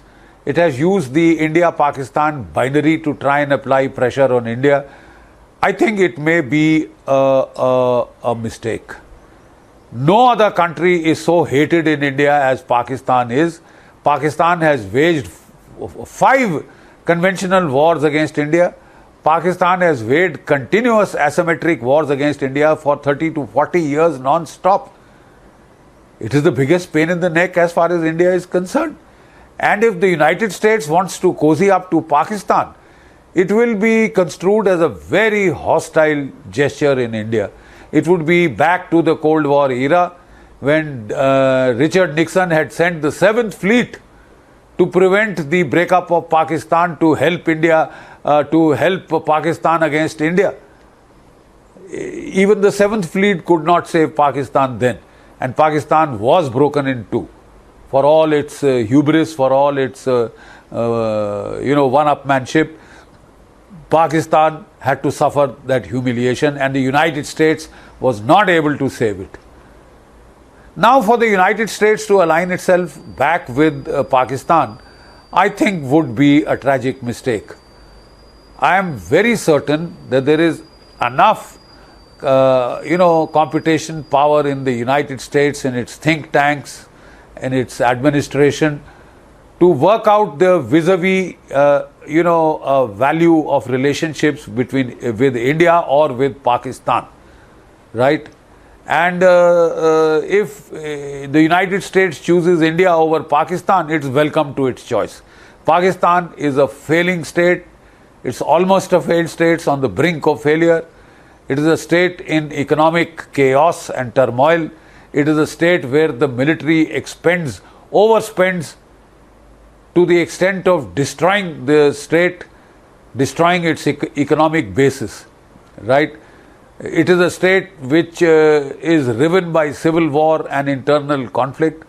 And if the United States chooses to back this up against India, which is the 4th largest economy in the world, India is also a nuclear power, and India is also a nuclear and space power of consequence. It is a major military power. The choice is America. The raison d'etre for the reset between relations between India and America was primarily based upon a jointly perceived threat from China, which was the rising new superpower on the bloc, which was asserting its military power in a very aggressive manner in all its borderlands, whether in South China Sea, whether against Taiwan, whether against India in Ladakh and Arunachal and elsewhere. Chinese have been getting very aggressive, and this is what had forced India to bandwagon with the United States to contain the power of a hostile and increasingly aggressive China. Even the United States was finding China as the major threat. All that changed in the era of Joe Biden. Joe Biden stopped the pivot to Asia. He pivoted right back to Europe. He said, to hell with China, it is the Russians who are my major enemies, and I am going to destroy the Russian economy. I am going to fight Russia to the last Ukrainian. I am going to bleed Russia to death. These were very fanciful ambitions. I'm afraid all of them have been belied. Russia has emerged economically and militarily much stronger from this conflict than it was in 2022. And it is Ukraine which is close to collapse. Donald Trump in the meantime came. He wanted to pivot back to Asia. He considered China its main threat, and therefore he decided to cut this needless war in Ukraine, to wash off America's hands from the Russia-Ukraine war, and he wanted a period of peace, quiet and consolidation. That was his grand strategy. But 6 months into his regime, we see his grand strategy faltering. He has not been able to bring peace in Russia, Ukraine, nor in the Middle East. Then he made an attempt to foist peace between India and Pakistan, and that also seems to have backfired a bit, because his staff just failed to inform him of the background situation in South Asia. It is a blood insult to equate India with Pakistan. No government, and the people of India primarily, would be extremely het up if there was any sense to any attempt to create moral equivalence, strategic or economic equivalences and hyphenate India and Pakistan once again. I thought we had gone far beyond that hyphenation, and for America to forget so much of history, recent history, and act as if India and Pakistan are equals, moral equivalence in the context of terrorism is horrible. America is supporting Israel all out because there it sees the terrorist Iran and its terror proxies, and quite rightly it has weighed in very strongly towards Israel. Why does the same logic not apply to India? That means it is okay if Indian lives are lost. If it is okay if there is mass murder in India carried out by Pakistan, but Pakistan is a great nation. Pakistan's military de facto ruler is now being invited to the White House. It's quite an unprecedented situation. It is understandable. We understand that the United States is trying to show India its place, that if you don't play ball with us, we'll get Pakistan to play ball. They've always played ball. They just want the money and free weapons, etc. And they are willing to fight anybody they are paid to fight. So, the basic premise is well understood. It is common sense premise. But here is a premise which America is failing to factor in the heavy cultural baggage that is involved in the India-Pakistan relationship. No nation is hated as much in India by the Indian people as Pakistan. The government of India may from time to time try and talk peace, but they have been stabbed in the back every time. And for America to have a dalliance with Pakistan at a time when Pakistan has just struck India, yet another terror strike, inviting the Operation Sindoor in retaliation, is, I think, very wrong timings. Very, very wrong, misplaced timings, which could send very wrong messages, especially to the people of India. And I think any government in India at the end of the day has to be sensitive to the wishes of the people of India. They cannot ignore Indian public opinion. And the surest way to bias Indian public opinion against the United States is for the United States to have a very strong friendship, try and create a strong friendship with Pakistan. Well, in that case, we may not want your friendship, because it cannot be at the cost of Indian sovereignty, Indian strategic autonomy. India highly prizes these. India has resisted all attempts at, curtailing its freedom of choice, and India will continue to do so. And by the way, India is not a banana republic. It is not Haiti or some banana republic in the Pacific. It is the fourth largest economy in the world, heading for the third place. It is a military power of consequence. It is a space power of consequence. It is a nuclear power. So for the United States to try and hyphenate India and Pakistan once again, I think would be a tragic mistake. Tragic mistake. Because it could just well have the opposite effect of that which the United States is hoping for. The United States is hoping that its dalliance with Pakistan will force India to play ball, buy American weapons, and try and compete with Pakistan in trying to serve American interests. I'm sorry, India is not keen to enter into such a competition with Pakistan. Who can serve American interests better? I think our primacy is Indian interests, and if Donald Trump wants to make America great again, the Indians want to see India great again. So I think Donald Trump would have to bear that in mind, that in trying to play the Pakistan card, and this afternoon, before he invited Mullah Munir to the White House for lunch, a Pakistani general, a failed field marshal, to lunch, he had the forethought to call Prime Minister Modi, and I think they had a long conversation. And from what we read from the readout, Prime Minister Modi also asserted India's sensitivities and interests. He is bound to. he is duty bound to. Like, you can't, play such a childish game like trying to get India and Pakistan in a competitive exercise. Who can serve American interests better? We were never in that game. Even in the Cold War, we chose to be non-aligned. So I don't see India entering that game at a stage when it is poised to become a great power. And a great power is not the 51st state of the United States. Canada may join the United States for all we know.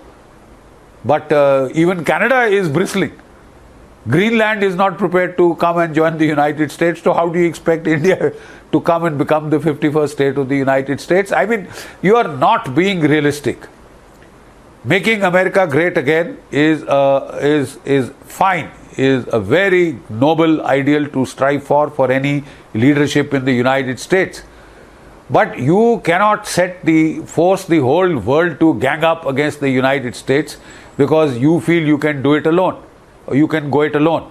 You will need friends, you will need allies, and especially if the United States wants to counter China. It needs two countries in Asia. That is a given. It needs India, it needs Japan. Right? And if it chooses Pakistan, well, so be it. Good luck. I think the only logical thing that will come from this kind of a over-eager embrace of Pakistan at a time when the two countries are embroiled in a conflict, and there is one set of American values as far as the Iran-Israel equation is concerned, and another set of values as far as the India-Pakistan equation is concerned, then I'm sorry, we won't be part of it. We will not be hypocritical. If America wants to display its hypocrisy, well, that will not gel. Hypocrisy, as per the Christians, is the greatest sin. So I think we will have to take care of our own interest, and I think if that means going in for the the Russian Su-57 stealth fighter as a stopgap while our AMCA is developed over the next 3, 4, 5 years or more, well, I think India may just make that choice because America is leaving us no choice. But the simple fact is that there is a limit to which you can push India, especially by using Pakistan, an arch enemy, as a bargaining chip or a bargaining lever or a card, which could backfire with the tragic results both for India and the United States.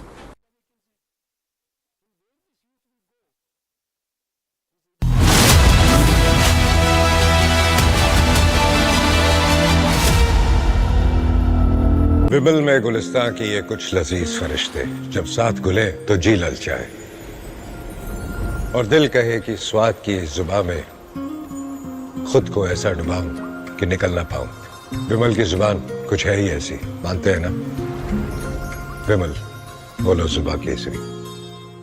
ये है secret recipe MDH का जीरा SIP जल जीरा मसाला। SIP SIP जीरा SIP MDH का जल जीरा सिप एमडीएच का जल जीरा SIP.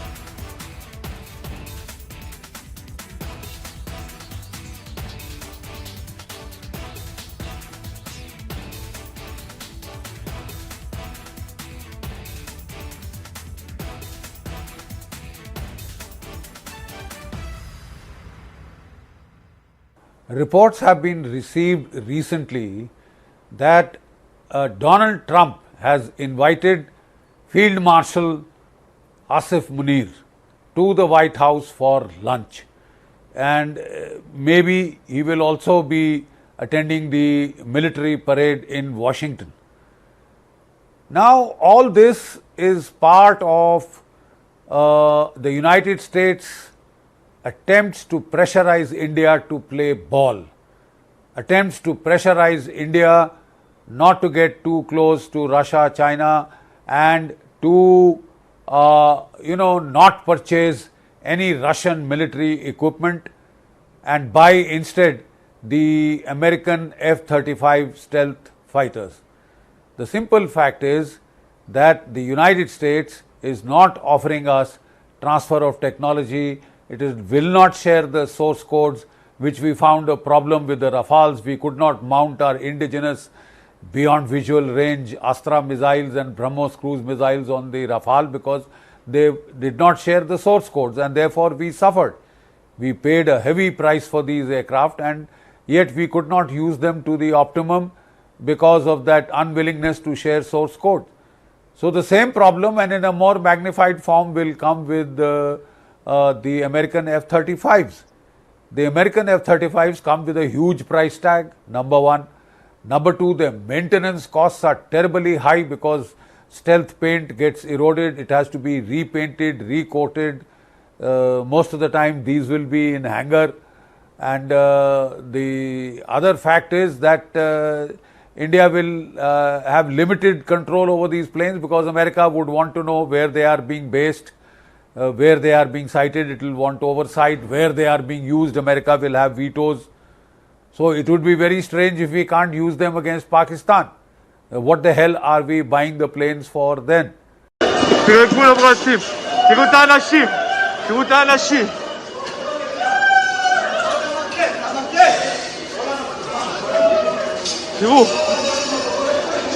هنا فلاتي من البنانين طاحن البنانين يا اخو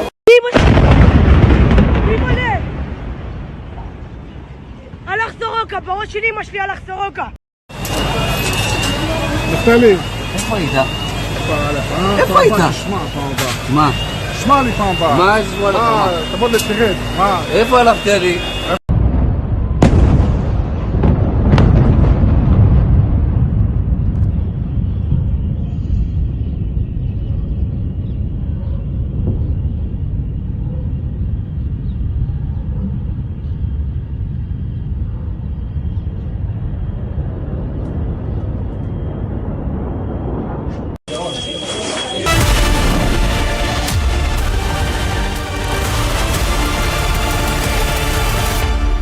Welcome back. You're watching Live and Breaking. Canadian intelligence report confirms Khalistanis are using the country as a base to promote violence in India. The report also acknowledges that Khalistani elements seek to use violent means to establish an independent nation state in India. Here's more.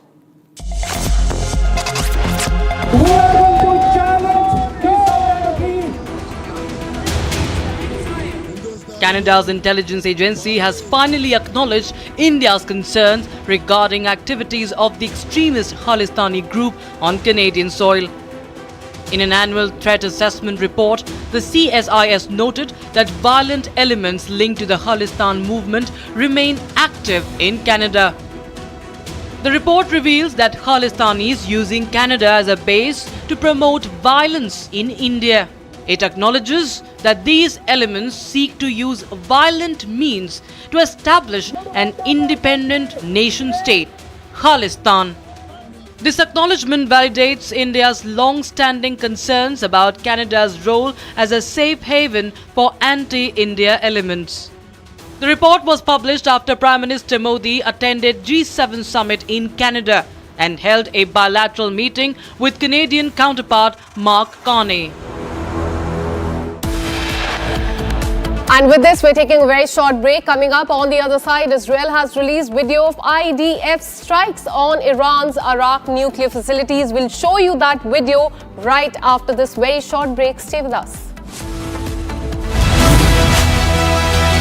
इसको घर पे लगाओगे तो शादी का तो पता नहीं, पर घर पक्का नहीं टूटेगा। रुंगटा नहीं तो घर स्ट्रॉन्ग नहीं। रुंगटा स्टील TMT बार एकदम सॉलिड। पहाड़ों में एक हाइकिंग स्टिक भी बन सकती है।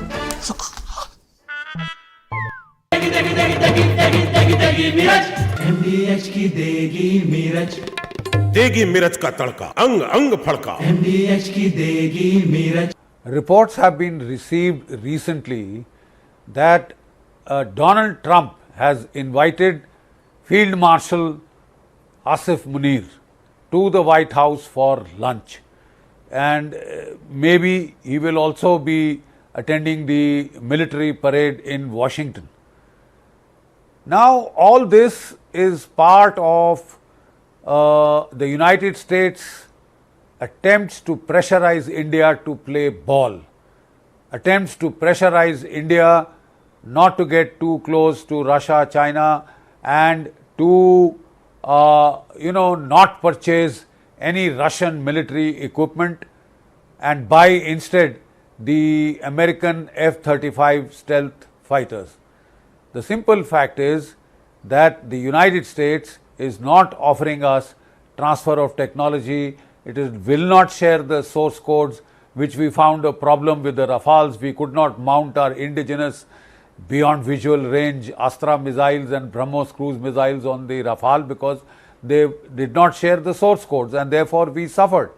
We paid a heavy price for these aircraft, and yet we could not use them to the optimum because of that unwillingness to share source code. So the same problem, and in a more magnified form, will come with the American F-35s. The American F-35s come with a huge price tag, number one. Number two, the maintenance costs are terribly high because stealth paint gets eroded. It has to be repainted, recoated. Most of the time these will be in hangar. And the other fact is that India will have limited control over these planes because America would want to know where they are being based, where they are being sighted. It will want oversight. Where they are being used, America will have vetoes. So it would be very strange if we can't use them against Pakistan. What the hell are we buying the planes for then?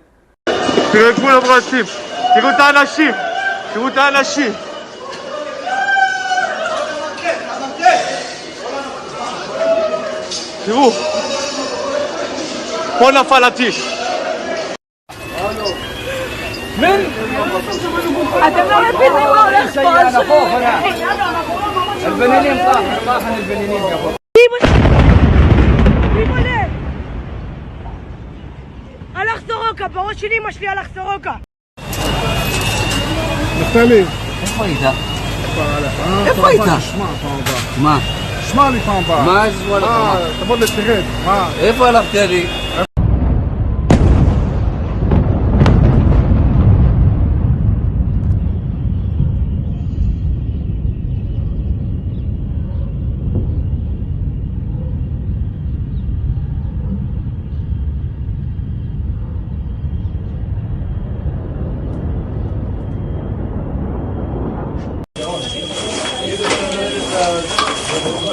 מה זה?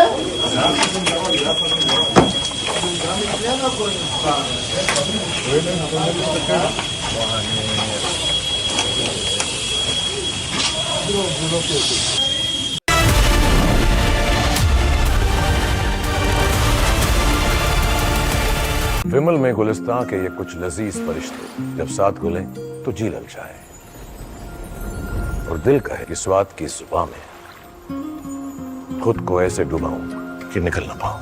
विमल की जुबान कुछ है ही ऐसी, मानते हैं? विमल, बोलो जुबान कैसी? ये है सीक्रेट रेसिपी MDH का जीरा सिप जल जीरा मसाला। सिप सिप जीरा सिप MDH का जल जीरा सिप MDH का जल जीरा SIP. Reports have been received recently that Donald Trump has invited Field Marshal Asif Munir to the White House for lunch, and maybe he will also be attending the military parade in Washington. Now all this is part of the United States attempts to pressurize India to play ball, attempts to pressurize India not to get too close to Russia, China, and to not purchase any Russian military equipment and buy instead the American F-35 stealth fighters. The simple fact is that the United States is not offering us transfer of technology. It will not share the source codes, which we found a problem with the Rafales. We could not mount our indigenous beyond visual range Astra missiles and BrahMos cruise missiles on the Rafale because they did not share the source codes, and therefore we suffered. We paid a heavy price for these aircraft, and yet we could not use them to the optimum because of that unwillingness to share source code. So the same problem, and in a more magnified form, will come with the American F-35s. The American F-35s come with a huge price tag, number one. Number two, the maintenance costs are terribly high because stealth paint gets eroded. It has to be repainted, recoated. Most of the time these will be in hangar. And the other fact is that India will have limited control over these planes because America would want to know where they are being based, where they are being sighted. It will want oversight. Where they are being used, America will have vetoes. So it would be very strange if we can't use them against Pakistan. What the hell are we buying the planes for then?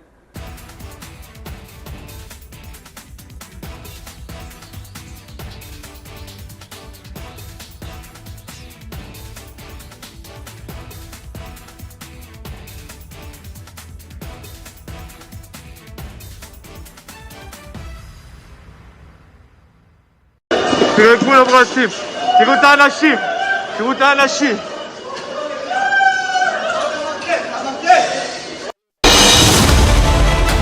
I have seen what it takes to report from the front lines. Accuracy, courage, urgency and responsibility. At Republic School of Journalism, you will be trained for that reality. It's not theory, it's live learning from a working newsroom from day one. If you want to report the truth when it matters the most, Republic School of Journalism is where you begin. Courses begin on 30th June. Apply now. विमल में गुलिस्तां की ये कुछ लजीज फरिश्ते जब साथ घुले तो जी ललचाए और दिल कहे कि स्वाद की इस जुबां में खुद को ऐसा डुबाऊं कि निकल ना पाऊं। विमल की जुबान कुछ है ही ऐसी, मानते हैं ना? विमल, बोलो जुबां केसरी। MDH की हल्दी मिर्ची धनिया करे कमाल, ये रंग दे, ये खुशबू दे, ये तीखा, ये कम पड़े, क्या निराला MDH masala. תרגעו לברסים, תראו את האנשים, תראו את האנשים.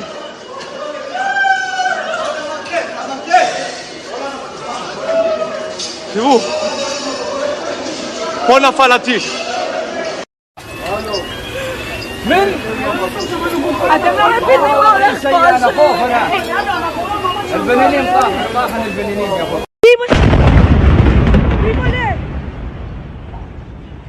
הלך סורוקה, בראש של אמא שלי הלך סורוקה.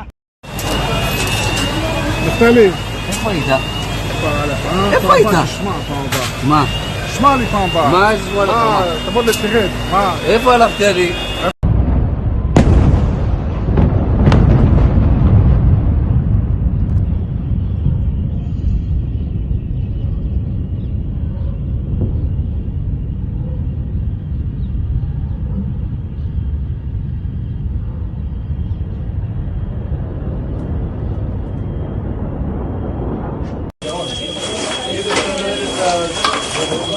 מה זה?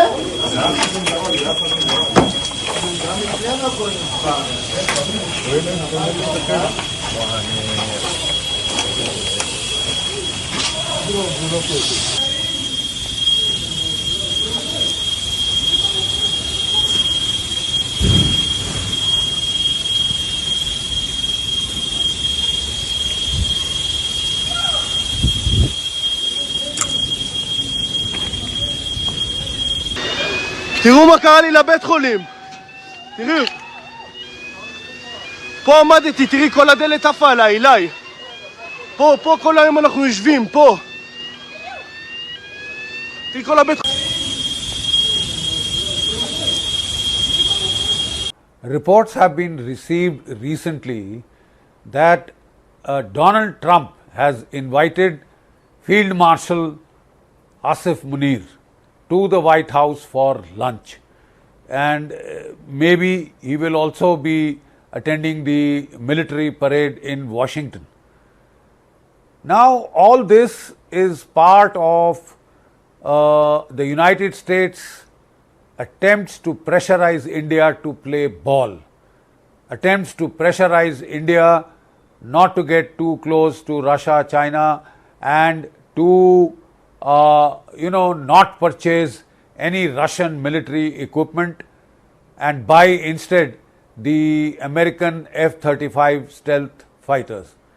The simple fact is that the United States is not offering us transfer of technology, will not share the source codes, which we found a problem with the Rafales. We could not mount our indigenous beyond visual range Astra missiles and BrahMos cruise missiles on the Rafale because they did not share the source codes, and therefore we suffered.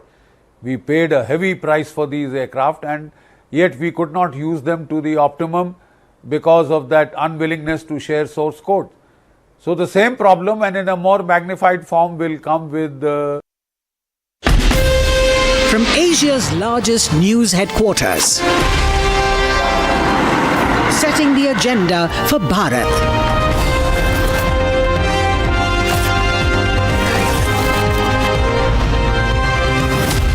You're watching Republic.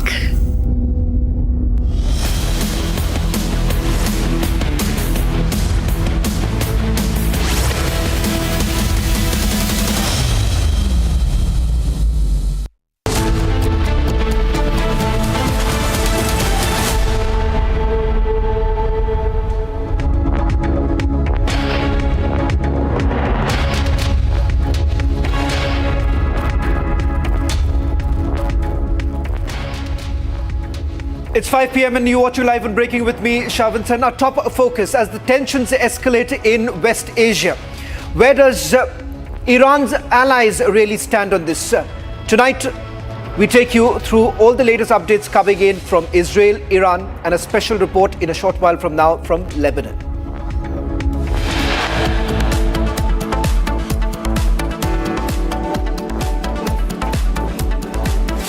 Israel releases a video of nuclear site being targeted in Iran.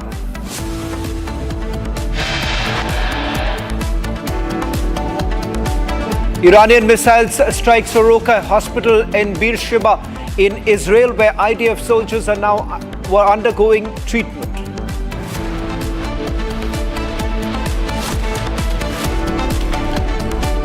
US President Donald Trump hosts a Pahalgam mastermind Asim Munir after he backed a Nobel Peace Prize bid for Donald Trump. No end to Air India technical snags, multiple flights delayed and cancelled, but Air India yet to give answers.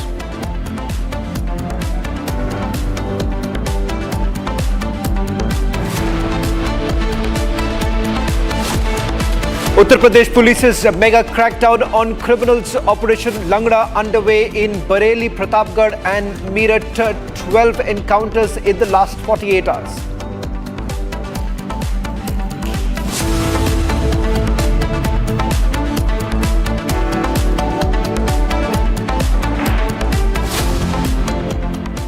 Has Iran essentially been weakened after the number of attacks that have actually taken place on the Iranian soil? Where does Iran's allies like Lebanon really stand on this entire position?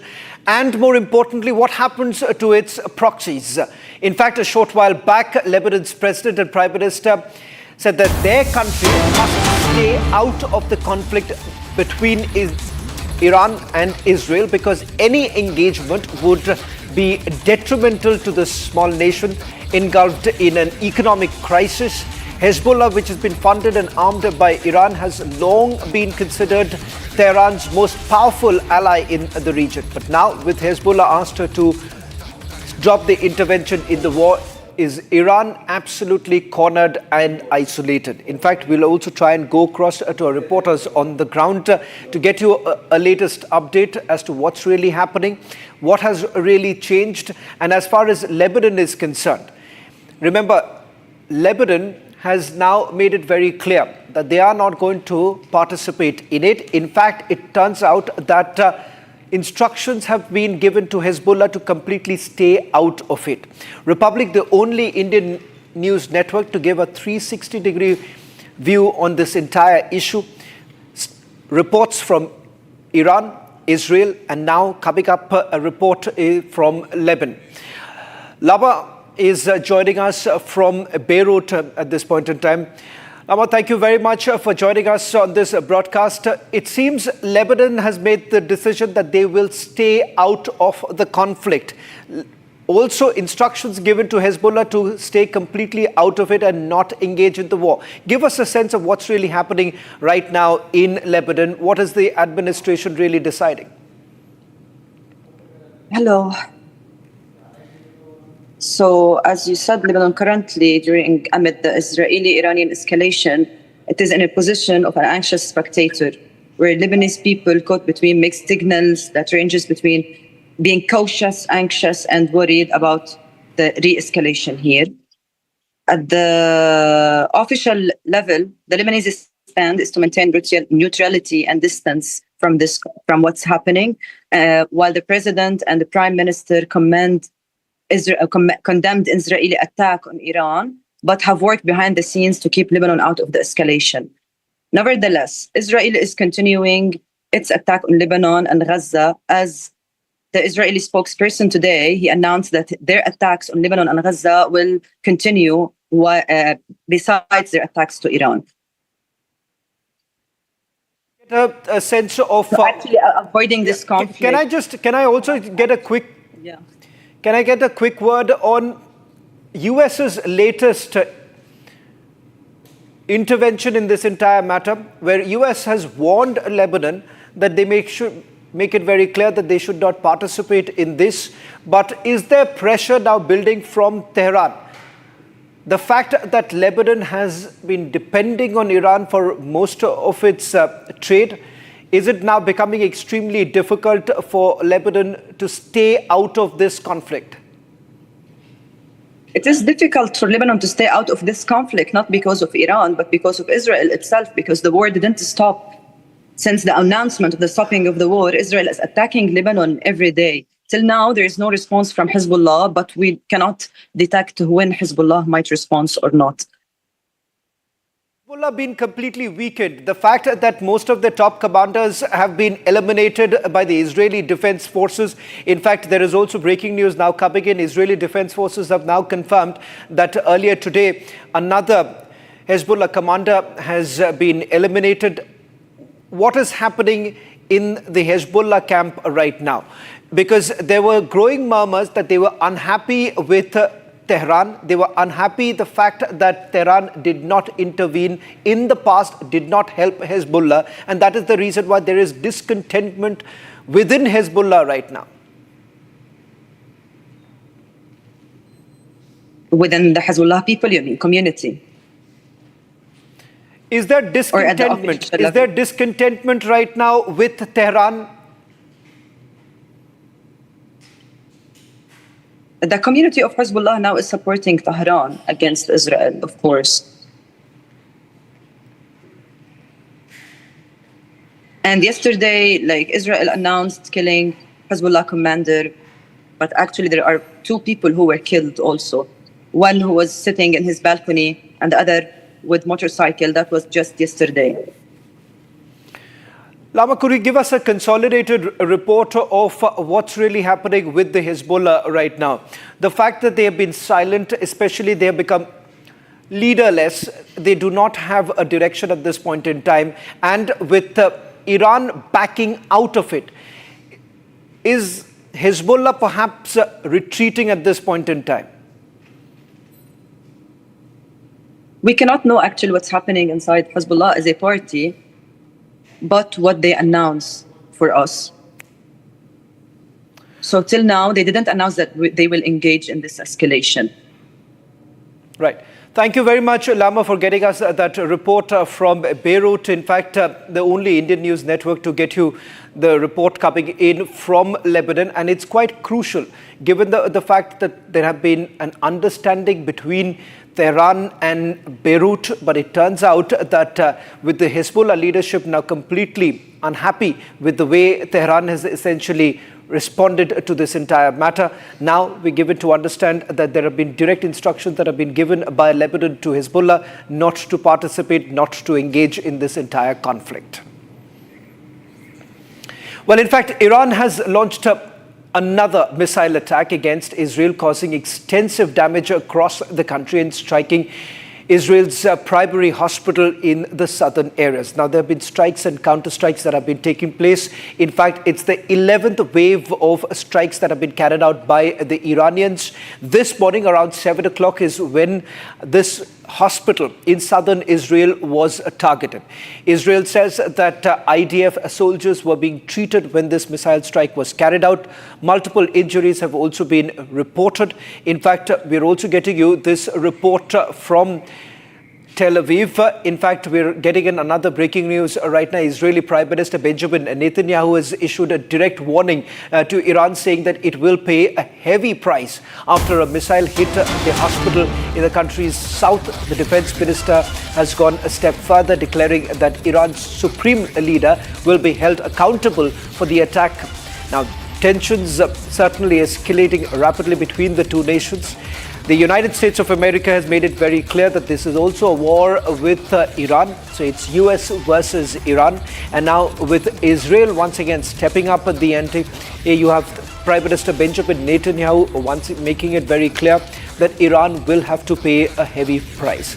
In fact, this afternoon, a little after 3 p.m., confirmation actually came in that Israel had struck one of the nuclear facility in Iraq. It turns out that there had been no radioactive substances in that very area, but IDF has now confirmed that the strike did actually take place.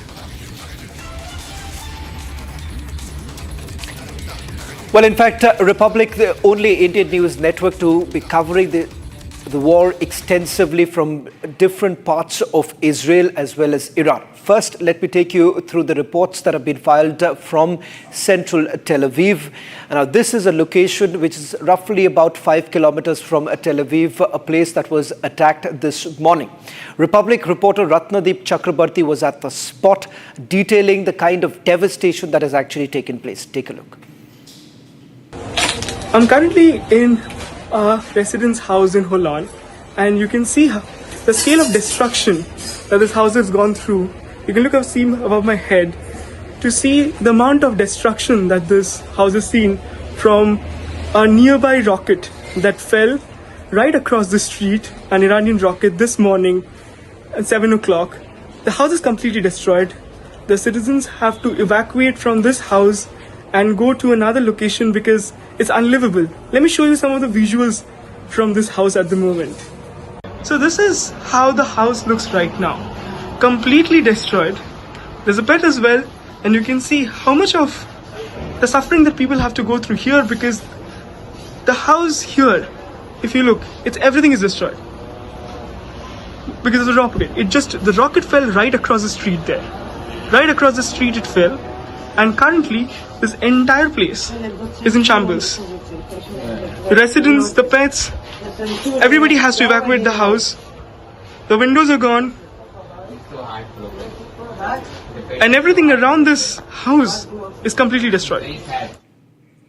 Well, in fact, the Israeli Air Force has said that it has bombed Iran's Arak heavy water reactor this morning, along with a second strike on Natanz enrichment facility and dozens of other military sites overnight. In fact, the military has announced as an operation aimed at destroying the Iranian nuclear program, which entered its 7th day. According to the Israel Defense Forces, a wave of overnight strikes that involved 40 fighter jets, dropping about 100 munitions on the dozens of Iranian military facilities in Tehran and other areas of Iran. In fact, we'll also go across to our reporter Nick, who's joining us from Tel Aviv. Nick, it seems that there has been a massive escalation this morning. You have visited some of the places where there's been a missile hit. What's the response really coming in from the Israeli government right now as far as the way forward? Israeli government outrageous because Iran continue to target civilian areas in Israel, skyscrapers, places where tens of thousands of people are working and places where people are living. And they are saying that the leader, so-called supreme leader of Iran, is hiding in the bunker, but still they can reach him even there. And in Israel, the assessment is Iran striking hospitals and public places because they are in a lot of stress. They don't know what to do because they don't have the force that Israel has. And they try just to terrorize the Israeli public. And in this action, they think that maybe they can pressure on the Israeli government and also on the United States to stop the war because maybe the citizens, the residents of Israel will call to stop it because they are the ones that are suffering. Actually, this is the war of Iran against the Israeli citizens, not against the army of Israel, but against regular people that are living in Israel, whether they are tourists or they are Israelis or people that came here for some other reason. The fire of those missiles is indiscriminate. They can fall everywhere. One of the missiles today in the morning fell about 100 meters from where I was, and the whole building where I was shocked by this. It was shaken from side to side and it was really scary.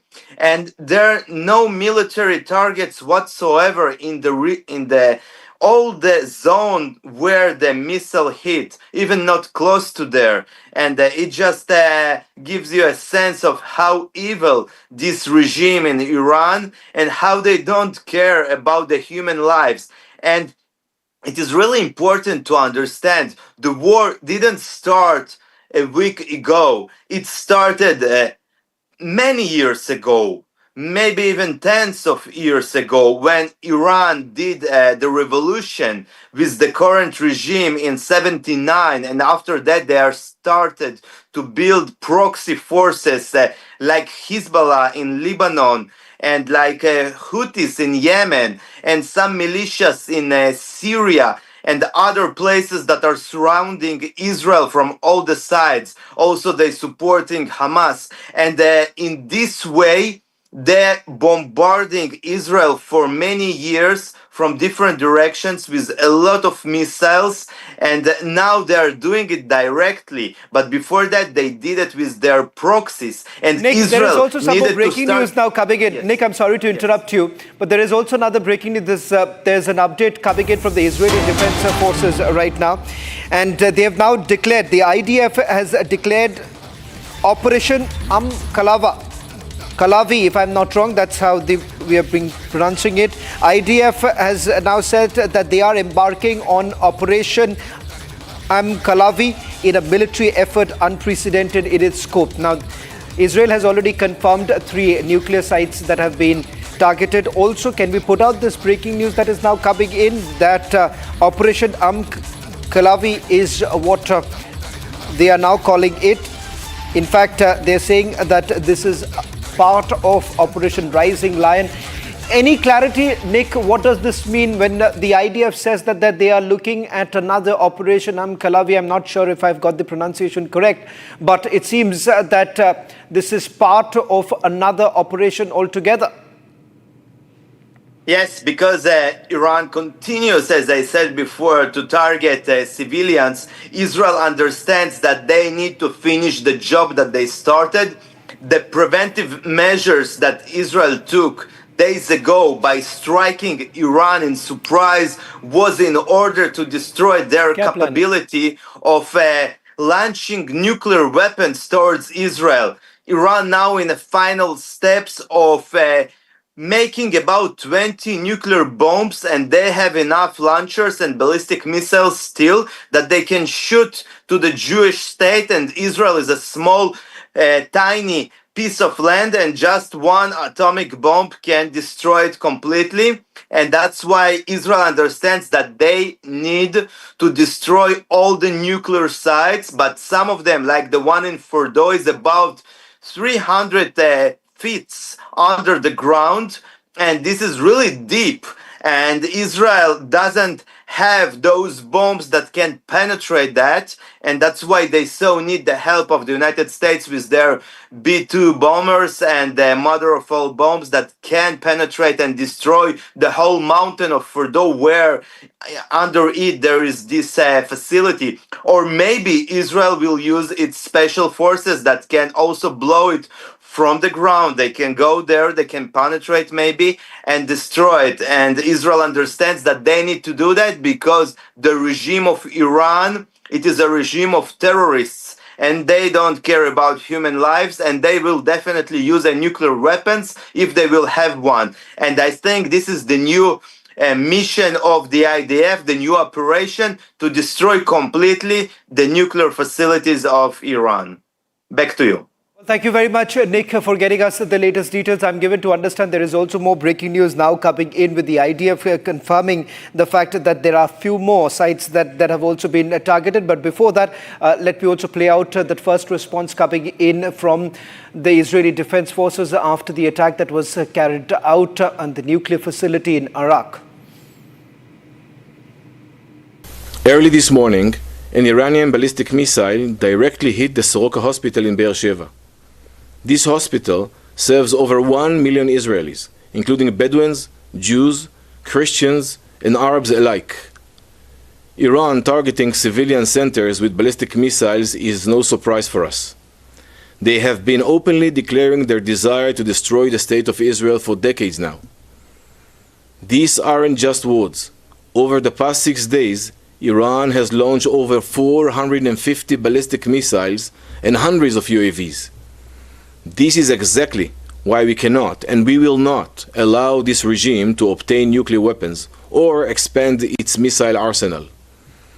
And so, we continue our operations, striking Iranian nuclear weapons facilities, missile launchers, and military sites.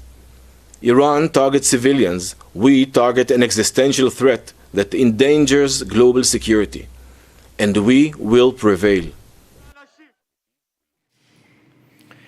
Well, in fact, Israeli president has visited Soroka Medical Center after the deadly missile strike this morning. Important buildings that were basically damaged. But once again, the president of Israel indicating that the entire country is steadfast on fighting this war. In fact, there is a statement that has also been put out by the president soon after the visit that they made in one of the biggest medical institutions in Israel.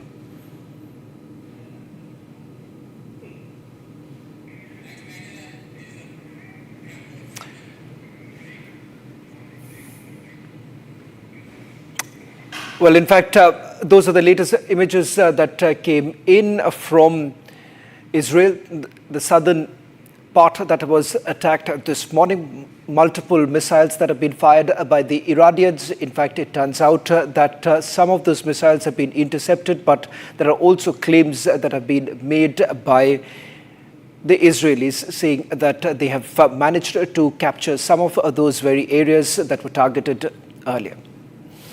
Shift focus now to the other story that we're getting to. The mortal remains of Riddhi Ben and her son have been brought to Dwarka for their last rites. The Air India plane crash AI-171 claimed multiple lives in Ahmedabad. The video shows the mourning family and last farewell ceremony, a tragic incident that has left the community in shock and grief.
How do you want to be done?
No end to Air India technical snags. Multiple flights delayed and cancelled, but Air India yet to give any answers.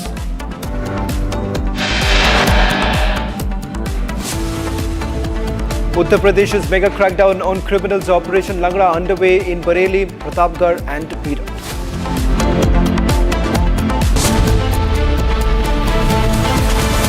Hi, this is Chef Ranveer Brar. Guarantee you brilliance on behalf of IAHM.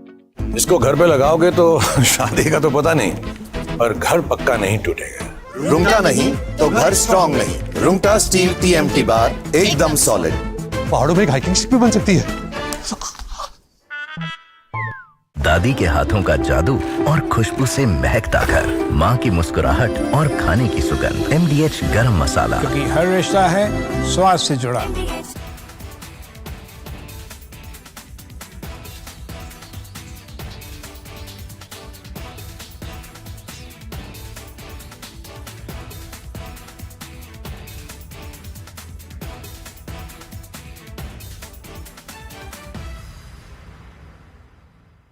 Reports have been received recently that Donald Trump has invited Field Marshal Asif Munir to the White House for lunch, and maybe he will also be attending the military parade in Washington. Now, all this is part of the United States attempts to pressurize India to play ball, attempts to pressurize India not to get too close to Russia, China, and to not purchase any Russian military equipment and buy instead the American F-35 stealth fighters. The simple fact is that the United States is not offering us transfer of technology. It will not share the source codes, which we found a problem with the Rafales. We could not mount our indigenous beyond visual range Astra missiles and BrahMos cruise missiles on the Rafale because they did not share the source codes, and therefore we suffered. We paid a heavy price for these aircraft, and yet we could not use them to the optimum because of that unwillingness to share source code. So the same problem, and in a more magnified form, will come with the American F-35s. The American F-35s come with a huge price tag, number one. Number two, the maintenance costs are terribly high because stealth paint gets eroded. It has to be repainted, recoated. Most of the time these will be in hangar. And the other fact is that India will have limited control over these planes because America would want to know where they are being based, where they are being sighted. It will want oversight. Where they are being used, America will have vetoes. So it would be very strange if we can't use them against Pakistan. What the hell are we buying the planes for then?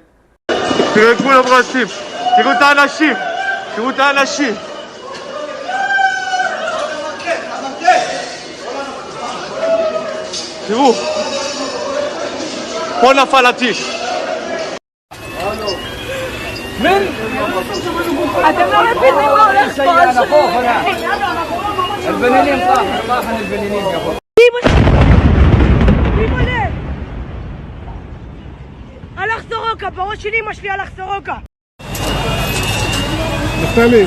איפה היית? איפה היית? מה? שמע לי פעם הבאה. מה זה וואלה? תבוא לתרד. איפה הלכת לי?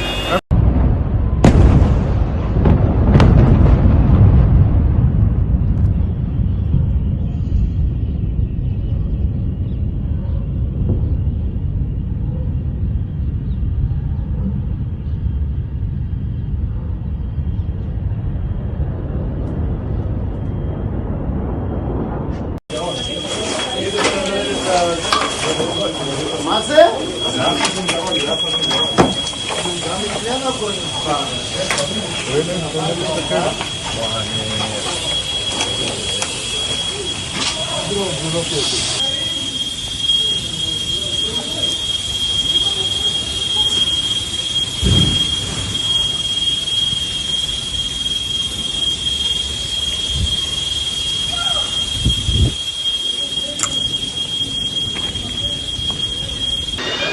תראו מה קרה לי לבית חולים. תראו. פה עמדתי, תראי כל הדלת עפה עליי, אליי. פה כל היום אנחנו יושבים, פה. תראי כל הבית חולים. आपकी favourite Hyundai cars पर मिल रही है amazing deals. वैसे लोगे तो आप Hyundai ही, चाहे दिल की सुनो या डील्स की, तो जल्दी चले आओ हुंडई शोरूम। आधे बाउल दही में 4 चम्मच MDH चटनी पुदीना मसाला डाला, स्टर करो, पुदीना चटनी तैयार। MDH चटनी पुदीना मसाला। תראו את כולם רצים, תראו את האנשים, תראו את האנשים. Seen what it takes to report from the front lines. Accuracy, urgency, courage and responsibility. At Republic School of Journalism, you will be trained for that reality. It's not a theory, it's a live learning inside a working newsroom from day one. If you want to report the truth when it matters the most, RSJ is where you begin. Courses begin from June 30th. Apply now.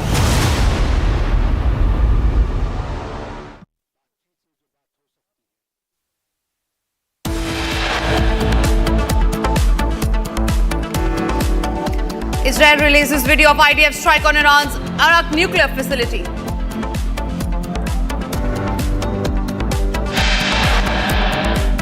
Iranian missile strike Socorro hospital in Beersheba in Israel while IDF soldiers are undergoing treatment.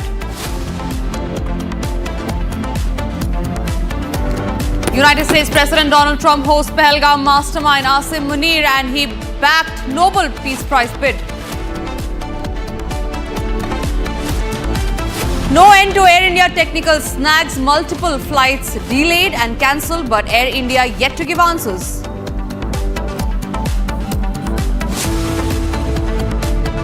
Yogi Police's mega crackdown on criminals operation Langna underway in Bareilly, Pratapgarh and Meerut.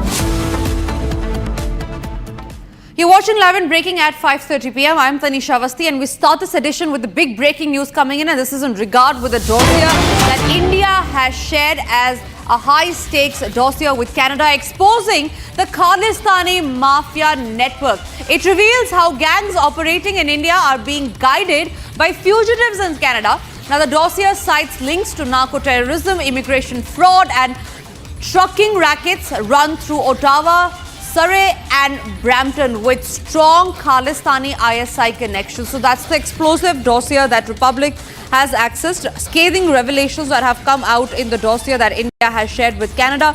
Now, some key points that the dossier has given out is that there are gangs operating in India that are being guided by fugitives of Indian law in Canada. Now, there are 8 gangs as per the dossier that are operating over 500 gangsters in Punjab, Himachal, Haryana, Delhi, West and Uttar Pradesh. The gangsters are getting protection by Khalistani syndicates in Kerala.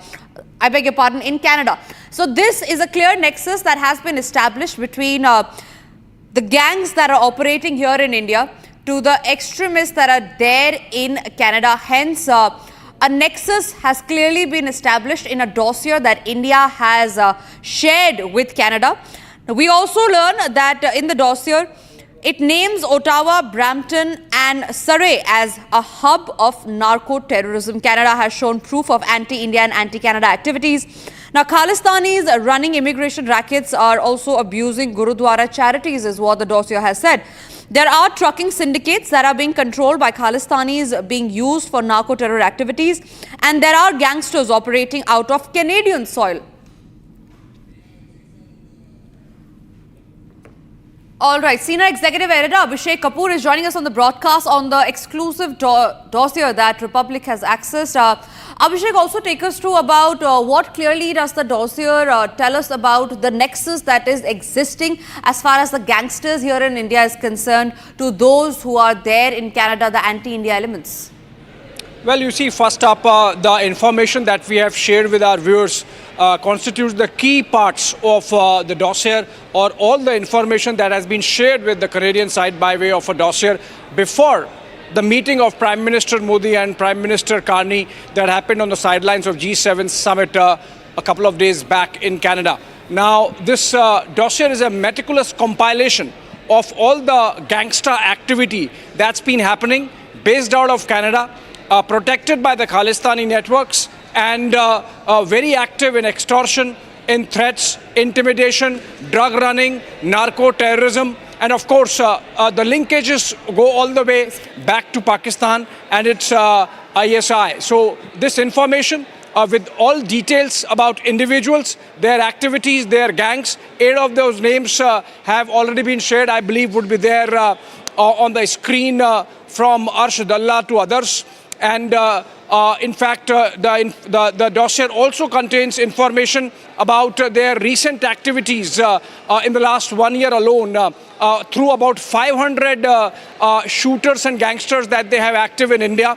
Also, parallelly, it's not just anti-India activities. These gangs run anti-Canada activities also. For example, all the trucking syndicates, many of them are controlled by the Khalistanis. Unfortunately, charities of Gurudwaras, they are controlled by the Khalistanis, and they use these platforms for drug running and other anti-society activities, anti-social activities, both in Canada and India, and of course terrorism aimed at Khalistani separatism. The information was shared or mentioned to Mark Carney in the delegation talks that happened. And we are already seeing an impact of all this information sharing in terms of a thaw that has happened, which obviously means that the Trudeau era discomfort between India and Canada is hopefully a thing of the past, with Carney being more recipient, listening more to Indian concerns, and in fact some of them getting reflected in the CSIS report of 2024, where it mentions that Khalistani extremism and their activities in Canada are a detriment to not just India-Canada relationship, but to law and order situation on the ground. And that was in fact the import of the messaging through the dossier which was shared between the agencies. I must say this was not shared by the Prime Minister Modi to Mr. Carney, but then this came up during the talks, and the information that was shared was mentioned in the delegation level talks as well. So good developments there, hopefully on the India-Canada front with all this information shared, but this meticulous detail now obviously for the agencies to pick up. In fact, a decision that was taken between the two leaders during those delegation talks was that there would be an inter-agency working group set up to make sure that this transnational crime and these syndicates are tackled in a well-coordinated manner, so that there is no fallout of this, of these activities of these Khalistanis and these narco-terror drug syndicates on India-Canada, larger India-Canada relationship as it happened during the Trudeau era a couple of years back. Sheikh, like you were pointing out today, in fact, it was just today when Canada's top intelligence agency had given out an official word on how the Khalistani extremists are there harboring on their borders. And in fact, on the same, I'm being joined by Andrew Latham. He is the Professor of International Relations. Abhishek, I would request you to please take questions from him on how and where this is going and what effect will it have on the India-Canada ties further. Well, the question is that has this something to do with the phasing out of Trudeau and the fact that the NDP lost elections, Jagmeet Singh lost elections, and so the support system that the Conservative Party got from these, Sikh separatist elements, so far as India is concerned, that's gone. The Conservative Party now under Mark Carney is more confident, and hence they were more receptive to what Indian side had to say, and some of which, of course, is getting reflected already in the actions being taken.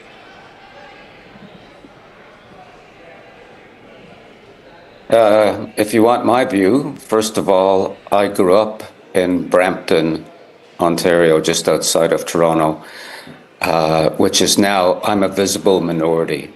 It is a place now dominated by Pakistanis, Khalistanis, Indians, Sikhs. When I go home to visit my parents, like I said, I'm a visible minority there. But the politics is playing out there. The conflicts, there was a parade a while back which involved a gigantic statue of Indira Gandhi covered in blood, being slaughtered by her Sikh bodyguards. So yeah, the transition to, so that's the backdrop. I mean, I get it. It's in my blood. I fully understand that dynamic in Canada right now. I mean, there was also the incident, by the way, of the reputed assassination of a Khalistani separatist by the Indian government, which was hugely consequential in Canadian politics. Here's the bottom line, I guess, if I had to draw a bottom line. India and Canada Andrew, have a good... Yes. Andrew, I believe, I'm extremely sorry, I will have to cut you short on that because we're getting a very, very important news update from Israel, where Netanyahu, the Israeli Prime Minister, has reached the exact spot where the hospital was targeted. In fact, he's speaking to the media. Let's listen in. מעוררת השתאות בעולם כולו. יש מחירים אישיים, אנשים נפגעו, יש אנשים שלצערנו גם נהרגו, משפחות ששכלו יקירים. אני מאוד מעריך את זה. כל אחד מאיתנו נושא מחיר אישי, זה לא פסח על המשפחה שלי. כן, פעם שנייה שבני אבנר, בגלל איום טילים וירי טילים, מבטל חתונה, זה בוודאי מחיר אישי יקר לו, גם לארוסתו ולמשפחתנו. וגם אני חייב להגיד...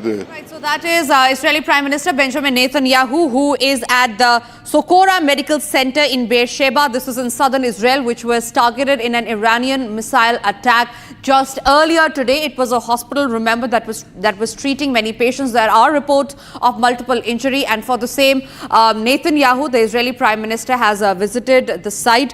Remember, Netanyahu has pledged revenge as far as the Iranian missile strike is concerned. There you have the live visuals coming in from the Sokora Medical Center in southern Israel. This was the largest hospital, in fact, in southern Israel that was targeted today by the Iranian missile. It was a ballistic missile that was fired. There were reports of multiple injuries, and it was not just the hospital. In fact, there were residential and civilian areas as well that was targeted as far as the Iranian strikes are concerned in Israel. And as a retort, in a tit-for-tat strike, Israel in fact also fired a missile on the nuclear reactor that was there in Iran. There are reports coming in. Then Benjamin Netanyahu will further visit other areas which have been hit by the Iranian missile strike. But for now, these are the live pictures that are coming in. Benjamin Netanyahu, the Israeli Prime Minister, is at the spot of the Iranian missile strike. This is at the Sokora Medical Center in southern Israel, the largest hospital that was attacked earlier today in the Iranian missile strike. Benjamin Netanyahu speaking there to the media and saying that revenge will be taken. In fact, Felur Hassan, he is the Israeli Foreign Ministry Special Envoy and former Deputy Mayor of Jerusalem, who's joining us live on the broadcast. Thank you very much for speaking to Republic. How do you see this panning out? The escalation is ongoing. In fact, it is increasing with each passing day. The United States has hinted at an intervention, and there seems to be no end in sight as far as the conflict is concerned. How do you see this panning out in the coming days? Well, put it this way, in less than a week, we've managed to destroy 60% of the ballistic capabilities that Iran, the Islamic Republic of Iran, had pointed our way.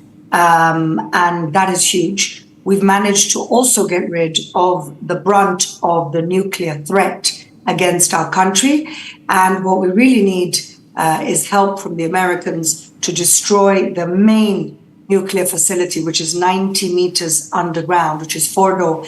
And we can only do that with Americans' bunker bombers that can help us destroy that. So America has been very helpful and very supportive so far, as have many countries around the world. But now it's money time, and now we need to destroy the threat forever, because the same way that in the 1930s the civilized world dealt with a Nazi Germany led by Hitler, the world is currently being tricked by a similar type of figure called Khomeini in the very toxic, genocidal, apocalyptic Islamic Republic of Iran. Last question before I let you go. Is Israel willing to accept United States' intervention as far as the conflict is concerned? Absolutely. We need and want their intervention. It will be much quicker if the United States help us with our offense and not just our defense. It'll just be a much quicker result, and that'll save more lives. Right, absolutely. Thank you very much for speaking to Republic. We hope to hear from you further, but for now it's time for us to slip into a short break, and after the break we'll get into the details about how there has been no end to Air India technical snags. There are in fact many incidents that have been reported today as well. We'll get you all that and much more, but for now it's time for us to slip into a short break. No end to Air India technical snags, multiple flights delayed and cancelled, but Air India yet to give answers. Coming up after the break are also details on how Yogi Police's mega crackdown on criminals is still continuing in the form of Operation Langda.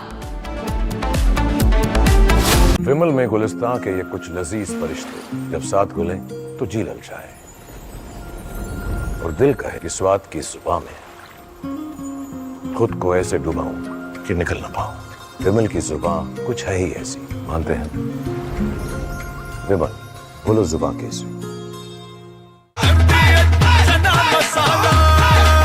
अब छोलिया हो या लोबिया, सफेद चने या काले चने, सब कुछ मजेदार बने।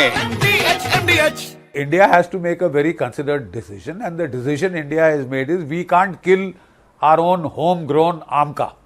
We will damn well go in for it, and as an interim measure, if we are forced, we may have to accept 1 or 2 squadrons of fighters. There the Su-57 offers a much better deal. They are prepared to share technology, they are prepared for local manufacture, they are prepared to transfer technology, share source codes. So, I mean, they are giving us all that we want, and yet just because they are Russian and that would make the Americans unhappy, we can't mortgage our national interests in that manner. We can't be bullied in that manner also. I think America has to make allowance for India, has to act in its national interest and not just in the national interest of the United States. We are, after all, not the 51st state of the United States, and I don't think we ever will be. So, America has used pressure tactics. It has used the India-Pakistan binary to try and apply pressure on India. I think it may be a mistake. No other country is so hated in India as Pakistan is.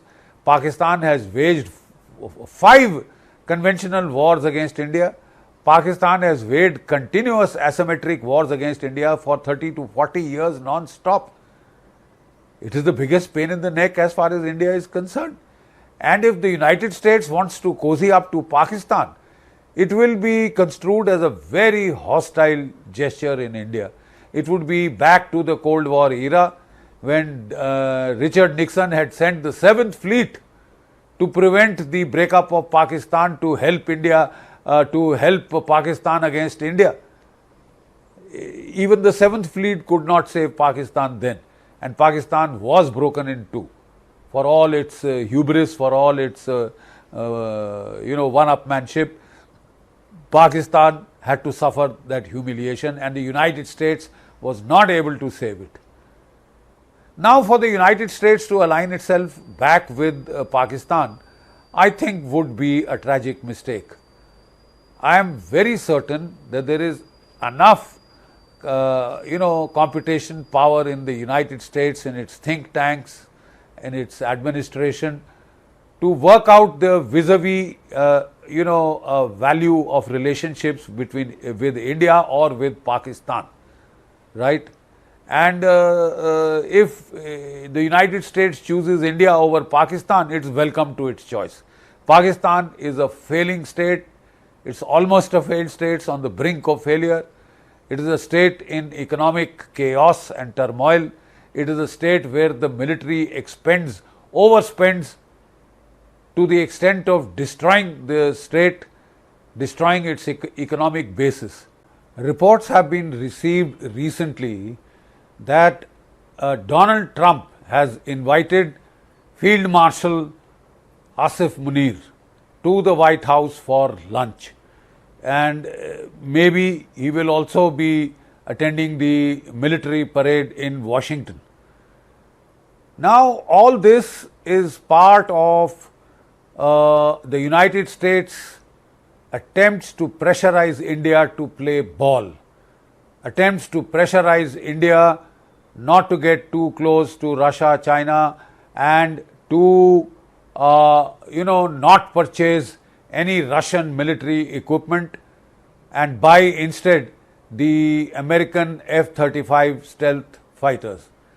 The simple fact is that the United States is not offering us transfer of technology. Will not share the source codes, which we found a problem with the Rafales. We could not mount our indigenous beyond visual range Astra missiles and BrahMos cruise missiles on the Rafale because they did not share the source codes, and therefore we suffered. We paid a heavy price for these aircraft, and yet we could not use them to the optimum because of that unwillingness to share source code. So the same problem, and in a more magnified form, will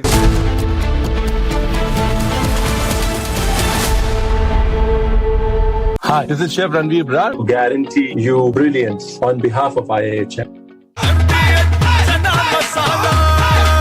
अब छोलिया हो या लोबिया, सफेद चने या काले चने, सब कुछ मजेदार बने। תראו אנשים, תראו את האנשים, תראו את האנשים.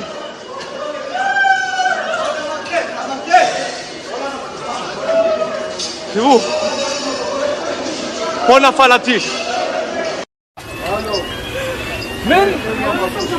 אתם לא מבינים מה הולך פה.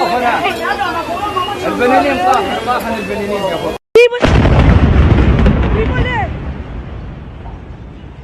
הלך סורוקה, בראש של אמא שלי הלך סורוקה. נפתלי. איפה היית? איפה היית? מה? שמע לי פעם הבאה. מה זה וואלה? תבוא לתרד. מה? איפה הלכת לי?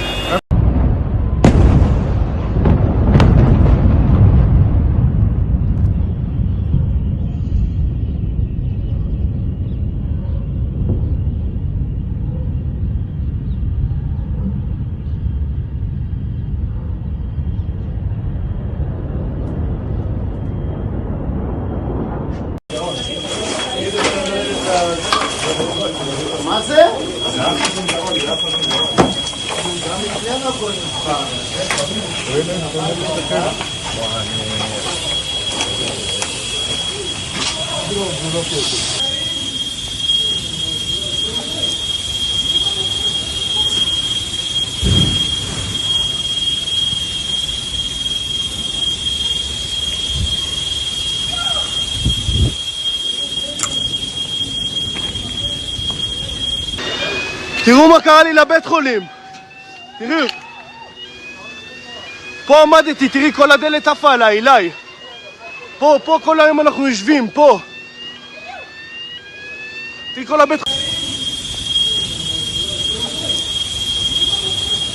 Reports have been received recently that Donald Trump has invited Field Marshal Asif Munir to the White House for lunch, and maybe he will also be attending the military parade in Washington.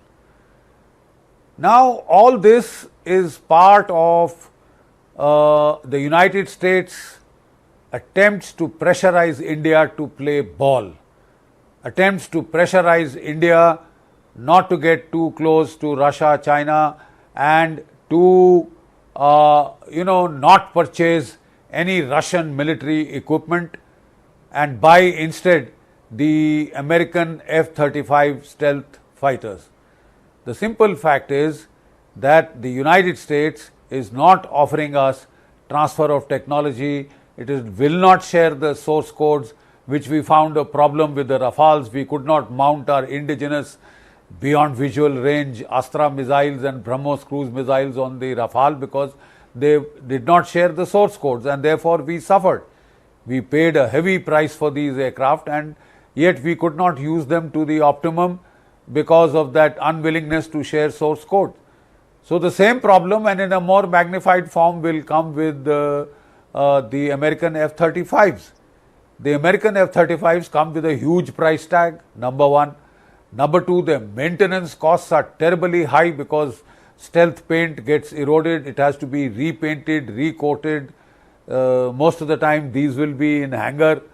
And the other fact is that India will have limited control over these planes because America would want to know where they are being based, where they are being sighted. It will want oversight. Where they are being used, America will have vetoes. So it would be very strange if we can't use them against Pakistan. What the hell are we buying the planes for then? Amity has been ranked among the top universities globally for producing the most employable graduates by the Times Higher Education UK. Yet another testimony to Amity's excellent placement record.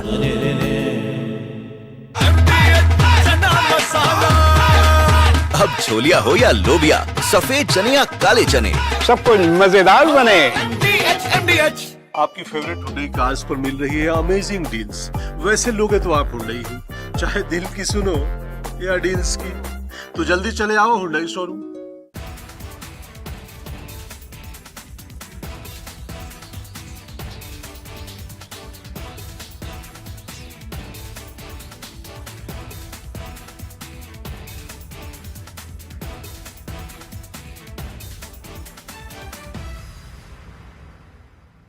MDH की हल्दी मिर्ची धनिया करे कमाल, ये रंग दे, ये खुशबू दे, ये तीखा, ये कम पड़े, क्या निराला MDH masala.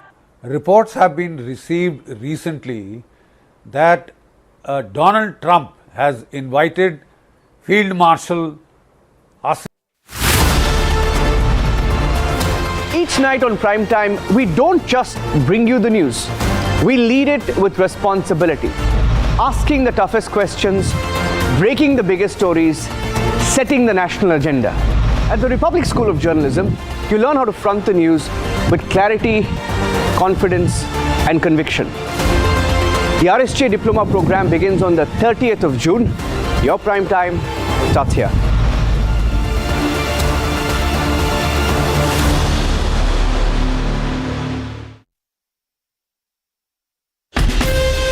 From Asia's largest news headquarters, setting the agenda for Bharat.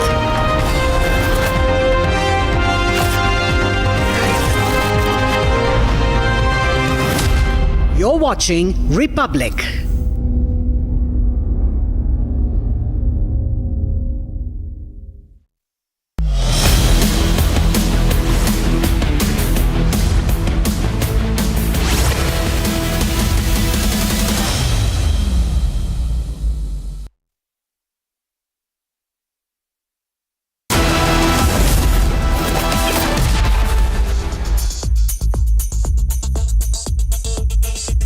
Very good evening, viewers. You're watching this latest edition of 6 Stories at 6, and I'm Rakta Mishra with you. And we have a power-packed bulletin lined up for you. First, we start with the war in West Asia. The latest coming in from the Israel-Iran conflict that's only escalating. West Asia is on the edge. Live reports, ground reports from West Asia. Next, of course, will be part of the same story, that is how Israel has struck another nuclear facility in Iran. We'll tell you details on that. And next up will be the bonhomie that is brewing between Donald Trump and Asim Munir. What has really happened? What is the quid pro quo deal between the two? We will decode that for you. Also, the airlines, of course, are facing turbulence. Flights cancelled, technical snags reported. The same story every day. Passengers have been left in the lurch. Story number 5, viewers, is from Canada. It finally admits in a report that it has been a safe haven for the Khalistani terrorists, and their nefarious plot also exposed and admitted by the Canadian state. And finally, we get you the crackdown on the criminals in Uttar Pradesh that continues. The latest updates and ground reports on Operation Langra, viewers. All right, we start with the top story. We're tracking for you, viewers. An Iranian missile hit the main hospital in southern Israel early today. This is the hotel where the Israeli soldiers are being treated. There's extensive damage. People have been wounded in this area that we are talking about, and we're going to show you the visuals of the same. And meanwhile, Israel is retaliating by hitting the nuclear facilities and civilian infrastructure as well. The strike, you can see Iranian missile landing on the hospital in Beersheba in southern Israel, and there are many people who have been injured also. This is the largest hospital, one of the largest hospitals, and the strike on Soroka Hospital marked a significant escalation in targeting the civilian medical facilities, with Israeli media showing footage of blown out windows, heavy black smoke billowing from the medical complex. Iran launched this 14th wave of attacks on Israel this morning, firing more than 25 missiles in the latest barrage aimed at strategic targets across the country. It also struck the stock exchange building in Ramat Gan, east of Tel Aviv. and it was hit by the Iranian ballistic missile. And so far, there are no reports of any casualties in this attack. Several videos, however, have surfaced online showing the damage caused to the building. In another set of visuals, we're going to show how more civilian areas have been damaged in Holon city of Israel. And in fact, schools have been struck, residential buildings have been destroyed. Now, Israel's defense minister, Israel Katz, has meanwhile threatened Iranian top leader Ayatollah Khamenei after latest strikes. He has also said that Khamenei should cease to exist. He should not continue to exist.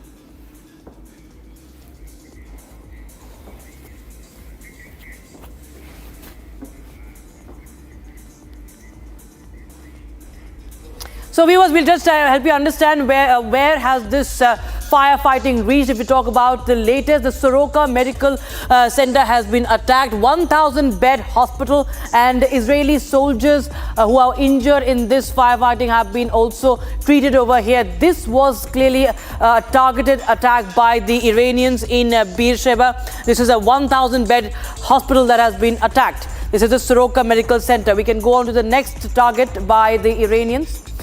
This is a hospital extensively damaged, and this is 200 to 300 kilometers away from Beersheba. This is several people have been injured, viewers, in this, and there are visuals of even babies who have been injured. They were being evacuated from that hospital. That's the largest there, and many people have also been injured.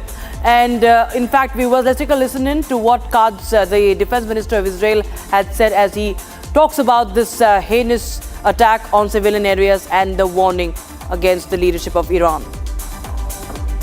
אנחנו קבענו את יעדי המלחמה להסיר איום גרעיני, איומי השמדה ולסכל את איומי הטילים, ובתוך הדבר הזה צה"ל נלחם ויודע שכדי להשיג את כלל המטרות, בהחלט האיש הזה לא צריך להמשיך להתקיים.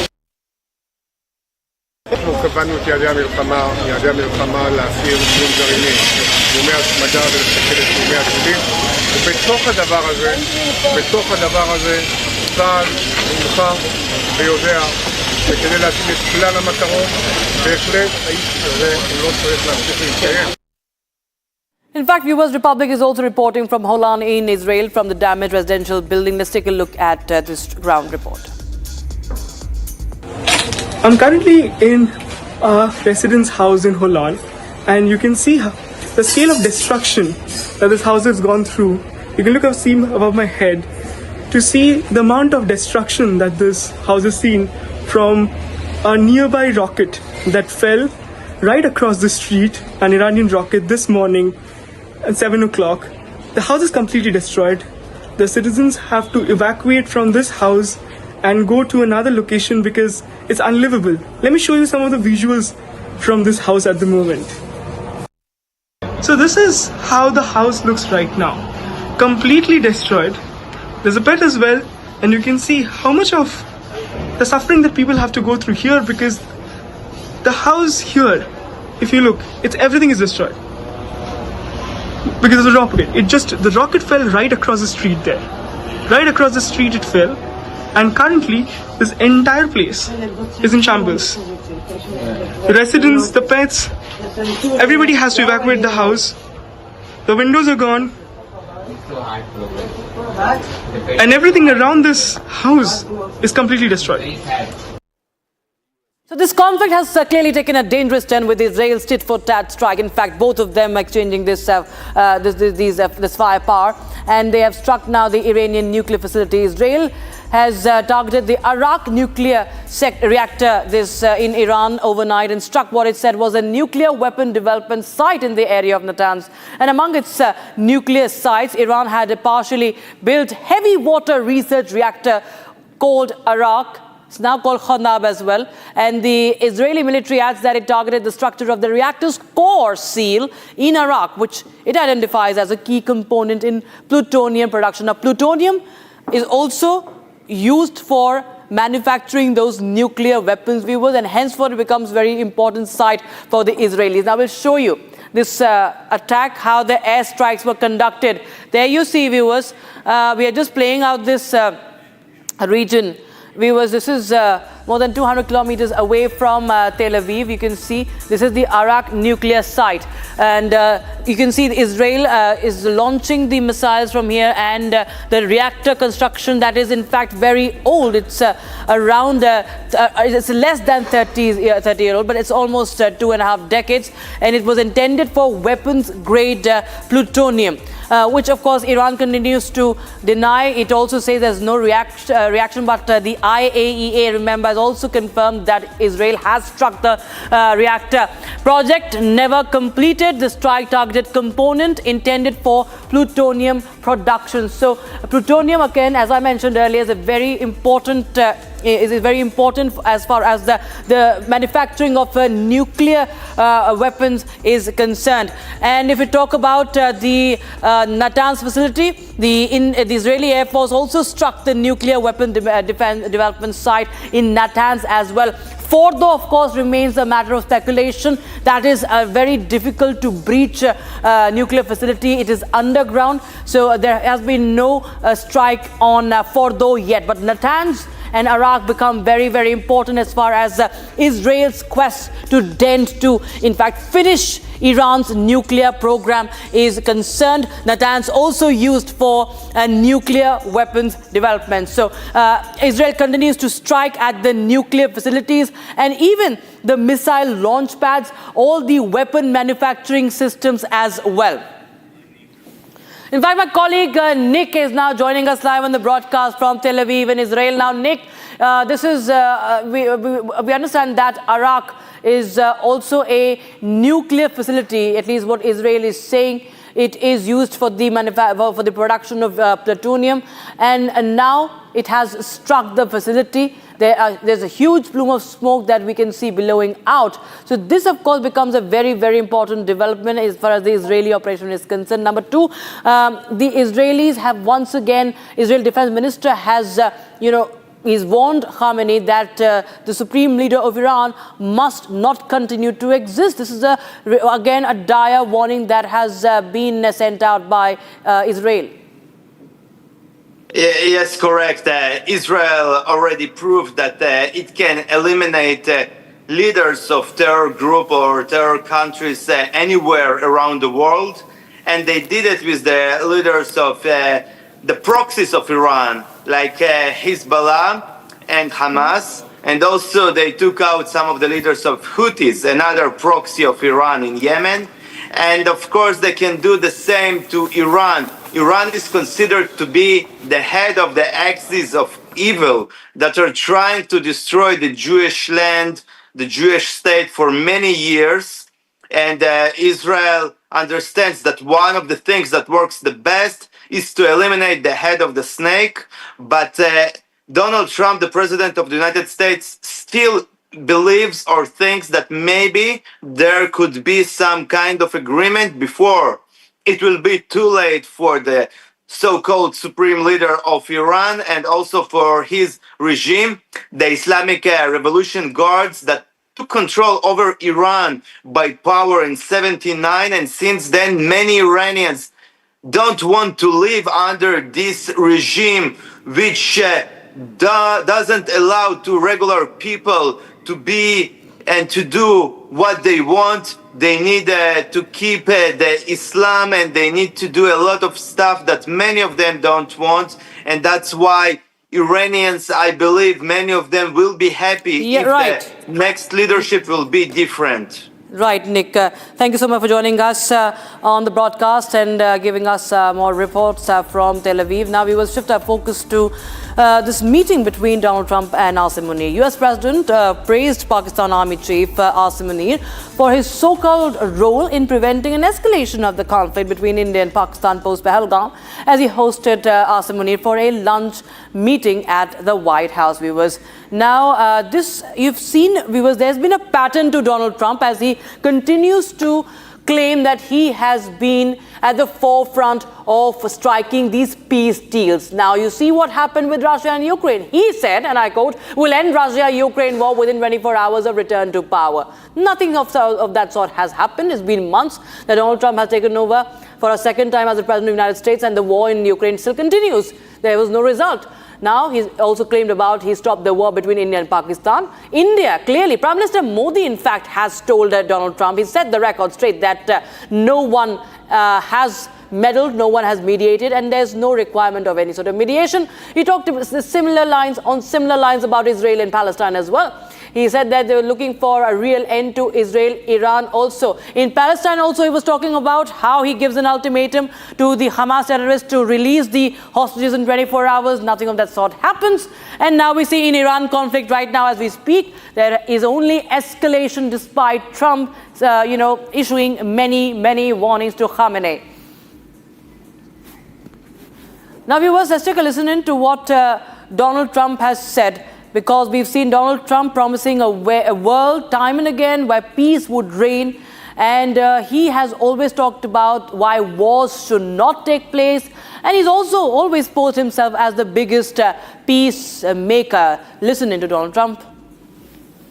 In your meeting today with the Chief of Staff of the Pakistani Army, did you talk about Iran?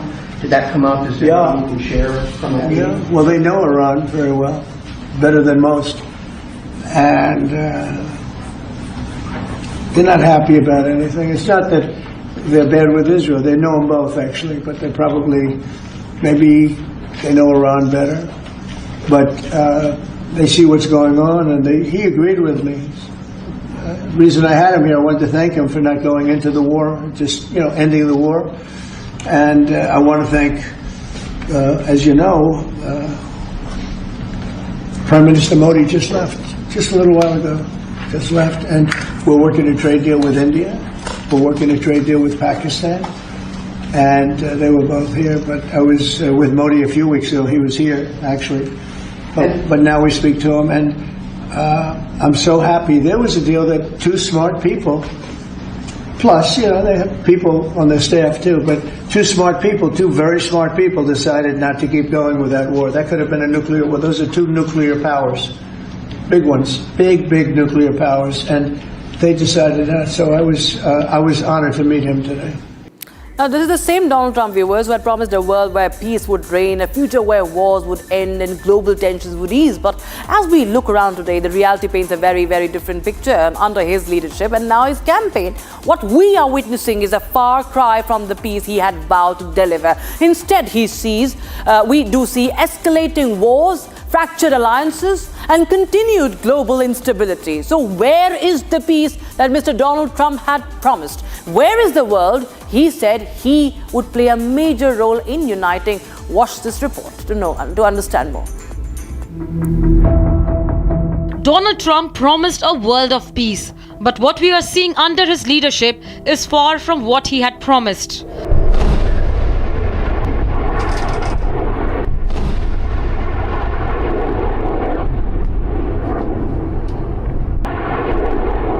It wasn't a one-off statement. It was a major plank of his presidential campaign. I wouldn't let anybody do business with them. They ran out of money. They were broke. They had no money for Hamas. They had no money for anything. No money for terror. That's why you had no terror at all during my administration. This place, the whole world is blowing up under him. One of Trump's signature promises was to end the war in Ukraine. At the 2024 debate, he said this. We'll have the disastrous war between Russia and Ukraine settled. It will be settled quickly. And it will take me no longer than one day. Nearly 2 years into the conflict, the war rages on. Trump's promises weren't limited to Ukraine. He pledged to end the conflict between Israel and Hamas. Yet, as we watch the violence escalate between Israel and Hamas, his words fall flat. Trump is once again using war rhetoric, calling for unconditional surrender from Iran. Two very simple words, very simple, unconditional surrender. That means I've had it. Okay, I've had it, I give up, no more. Then we go blow up all the all the nuclear stuff that's all over the place there. We'll see. The next week is going to be very big, maybe less than a week, maybe less. A far cry from the peacemaker he promised to be. My proudest legacy will be that of a peacemaker and unifier. That's what I want to be, a peacemaker and a unifier. To make matters worse, Trump is now trying to take credit for something he never accomplished.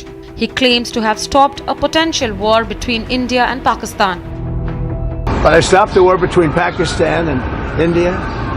This man was extremely influential in stopping it from the Pakistan side, Modi from the India side, and others. And they were going at it, and they're both nuclear countries. I got it stopped. I don't think I had one story. Did I have one story written about it? I stopped the war between two major nations, major nuclear nations. प्रधानमंत्री मोदी ने राष्ट्रपति Trump को स्पष्ट रूप से कहा कि इस पूरे घटनाक्रम के दौरान कभी भी किसी भी स्तर पर भारत अमेरिका ट्रेड डील या अमेरिका द्वारा भारत और पाकिस्तान के बीच मध्यस्थता जैसे विषयों पर बात नहीं हुई थी। प्रधानमंत्री मोदी ने जोर देकर कहा कि भारत ने न तो कभी मध्यस्थता स्वीकार की थी, न करता है और न ही कभी करेगा। But this too is nothing but a cover-up and a convenient lie to distract from the fact that his promises on peace have remained just that of promises. For all his talk of peace, Trump's time in office, both the first term and now his campaign, is marked not by resolution but by the perpetuation of conflict. Bureau Report, Republic TV. Viewers, we have some big breaking news coming in right now. This is an update coming in on the biggest aviation tragedy in the history of the country, viewers. And this is a latest statement that is coming in right now from the Air India CEO. And what we know is that the Air India CEO is saying that the crashed Dreamliner was well maintained. He's talking about the flight Ahmedabad to London, AI 171. He said, and I quote, the plane was well maintained with its last major check in June 2023 and the next schedule for December 2025. So he says the last major check was 2 years ago. Its right engine was overhauled in March 2025, left in April 2025. All right, we have some more breaking news coming in right now. While Air India is what's happened is that another flight has been turned back. This is AI 388. This is Air India 388 Delhi, Vietnam, which turned back mid-air. The reasons of the technical slack have not emerged yet. Emergency slide. We know that emergency slide of the aircraft was expired. Also, the gas canister which makes the slide deploy had also expired. And this has been discovered mid-air somehow. Harsha joins us live on the broadcast, getting us all the latest update. Harsha, while we see on one hand the Air India CEO is telling that there was a check that happened 2 years ago. Major check happened, AI 171 2 years ago. The other checks have happened recently. And as we speak, there's another update of a flight that has been reverted back mid-air. Yes, Rakshita, there has been a message from CEO Campbell Wilson just a minute ago where he was stated, where he has mailed each and every passenger of Air India by stating that inspection has been done. We are following inspections. There's no technical snag. Cancellations are happening because of the closed airspace. But this particular aircraft information we broke in the afternoon. It was the Delhi Vietnam flight of Air India which turned back mid-air. And Rakshita, it was a major concern. We were speaking that time also. The major concern with the flight was that this aircraft was unfit to fly. That pilot in command told the ATC mid-air, and after 1:45 this particular aircraft departed from Delhi. After 20 to 30 minutes back, it made a U-turn mid-air. While it was airborne, it came back to Delhi in 45 minutes. Now we are getting to know that the major technical snag in this aircraft was that the emergency slide of this particular aircraft was expired. The gas canister, which is important to deploy the emergency slide, that was not working. Imagine the emergency door has a slide, and whenever there's an emergency situation, once the emergency door is opened, at that time the slide automatically opens. And in this case, the slide of the emergency door had completely expired. And why, Harsha, it happened? It is discovered mid-air is the question. The even worse thing is that it is being discovered mid-air. Like that's something that we find our heads to wrap around our heads. It's very difficult to understand what's the logic of these checks happening mid-air. The flight has to be called back. Thank you so much, Harsha, for joining us with that update coming in on the aviation crisis in the country. Viewers, we continue to get you more updates. Right now, it's time for a very short break. Don't go anywhere. Live and breaking on the other side.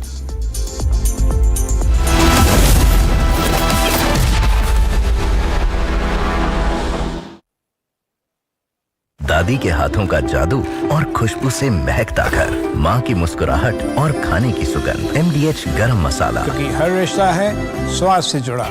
विमल में गुलिस्तान की ये कुछ लजीज फरिश्ते जब साथ घुले तो जी ललचाए और दिल कहे कि स्वाद की इस जुबान में खुद को ऐसा डुबाऊं कि निकल ना पाऊं।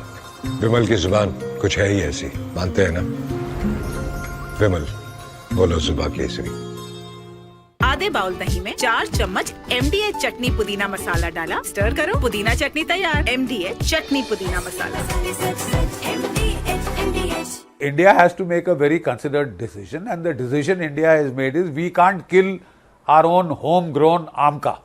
We will damn well go in for it, and as an interim measure, if we are forced, we may have to accept 1 or 2 squadrons of fighters. There the Su-57 offers a much better deal.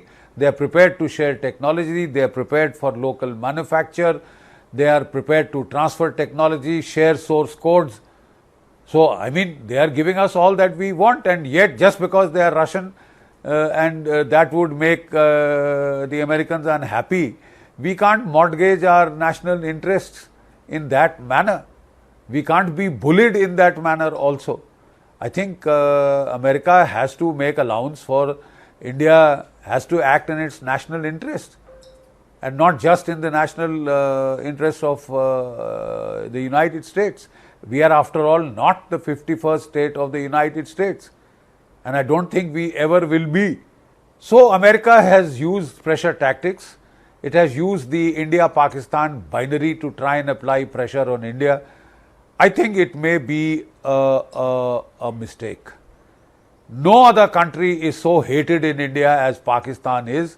Pakistan has waged 5 conventional wars against India. Pakistan has waged continuous asymmetric wars against India for 30 to 40 years non-stop. It is the biggest pain in the neck as far as India is concerned. And if the United States wants to cozy up to Pakistan, it will be construed as a very hostile gesture in India. It would be back to the Cold War era when Richard Nixon had sent the 7th Fleet to prevent the breakup of Pakistan, to help India, to help Pakistan against India. Even the 7th Fleet could not save Pakistan then, and Pakistan was broken in two.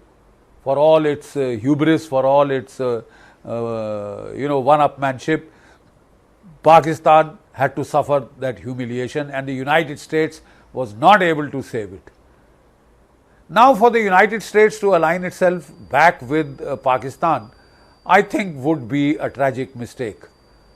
I am very certain that there is enough computation power in the United States, in its think tanks, in its administration, to work out the vis-a-vis value of relationships with India or with Pakistan, right?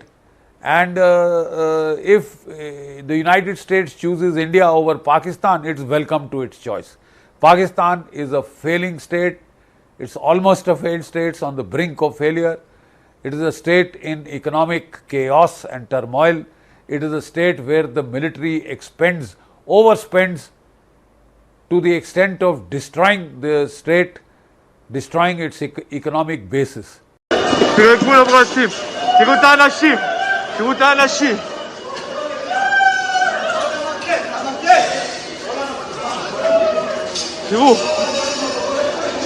פה נפל הטיל.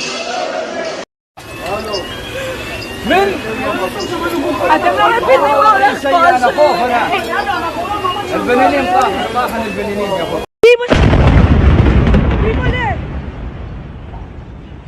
הלך סורוקה, בראש של אמא שלי הלך סורוקה. נפתלי. איפה היית?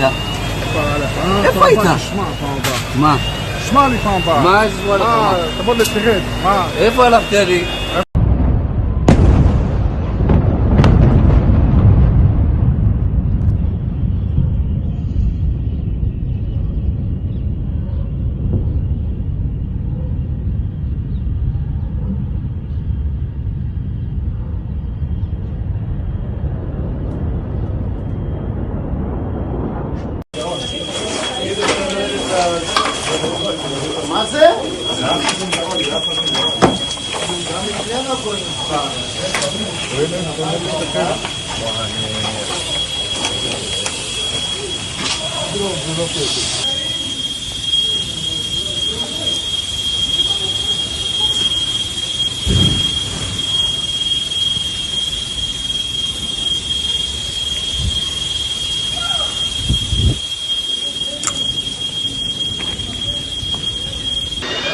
תראו מה קרה לי לבית חולים.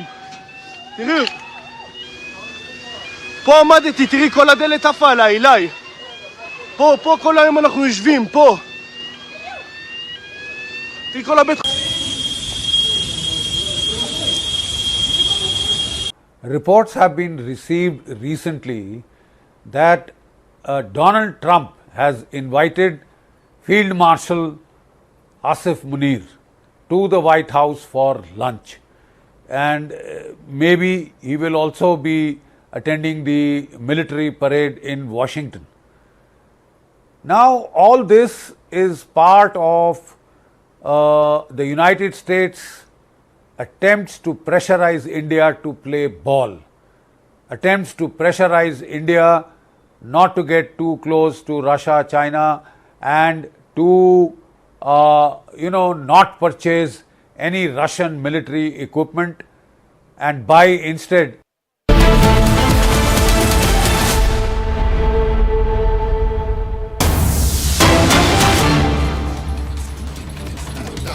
Getting a breaking news development, AI 388, flight AI 388, the Delhi Vietnam Air India flight has turned back mid-air and returned to Delhi. Technical snag is said to be the reason, and that is an expired emergency slide that caused the flight to return. Expired safety gear led to Air India flight 388, which was en route to Vietnam, to make a U-turn and come back. The emergency slide of the aircraft was expired. Also, the gas canister, which makes the slide deploy, had expired. It's surprising that the flight was allowed to take off, and this technical issue was found midway. Expired emergency slides, technical snag, yet another incident involving Air India. Remember, we have seen a spate of such safety incidents which have made flights either getting cancelled or returning from mid-air, as is happening in this case. Day before yesterday, we had a Hong Kong Delhi flight return back to Hong Kong, and now Air India AI 388 Delhi Vietnam flight coming back. We have Harsha joining us over the phone, and she's joining us live. Harsha, is the flight safely back, and how come this technical fault was found mid-air and not before takeoff? Abhishek, right now I'm in Ministry of Civil Aviation only. Just now I got to know the report which the Air India has sent to MOCA and to the DGCA regulators, which they clearly stated that the flight at 1:45 p.m. which took off from Delhi for Vietnam, after 45 minutes being airborne, the pilot noticed that there's some issue with the emergency door. At that time, he got to know, he immediately informed ATC that this aircraft is unfit to fly. Immediately, the aircraft turned back and landed in Delhi at around 3:10 p.m.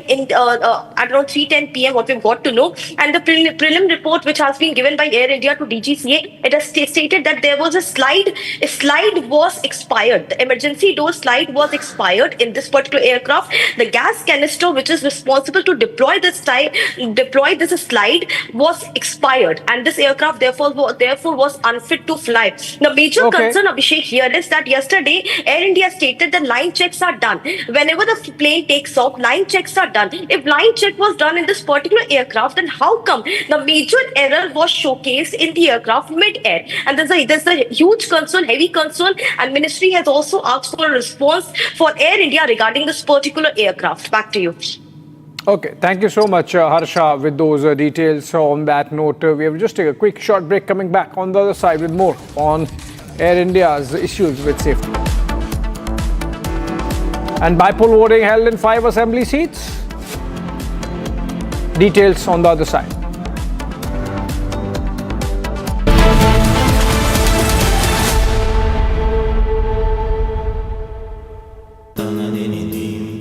Amity has been ranked among the top universities globally for producing the most employable graduates by the Times Higher Education UK. Yet another testimony to Amity's excellent placement record. दादी के हाथों का जादू और खुशबू से महकता घर, माँ की मुस्कुराहट और खाने की सुगंध। MDH गरम मसाला, क्योंकि हर रिश्ता है स्वाद से जुड़ा।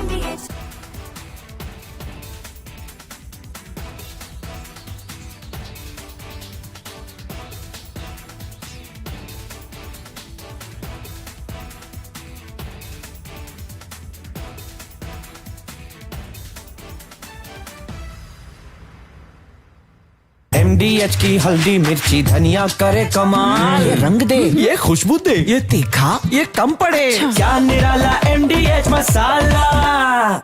Reports have been received recently that Donald Trump has invited Field Marshal Asif Munir to the White House for lunch, and maybe he will also be attending the military parade in Washington. Now, all this is part of the United States attempts to pressurize India to play ball, attempts to pressurize India not to get too close to Russia, China, and to not purchase any Russian military equipment and buy instead the American F-35 stealth fighters.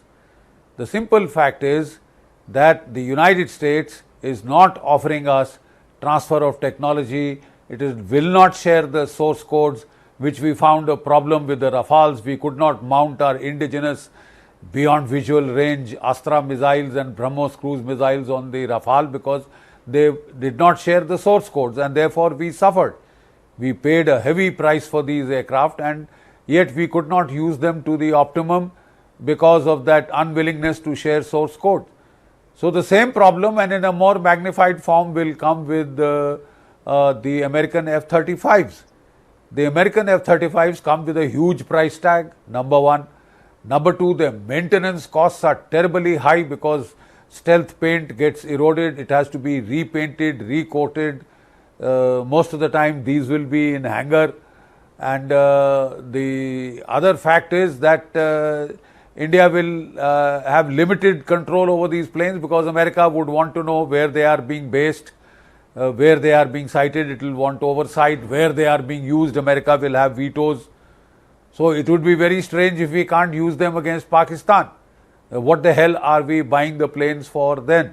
India has to make a very considered decision, and the decision India has made is we can't kill our own homegrown AMCA.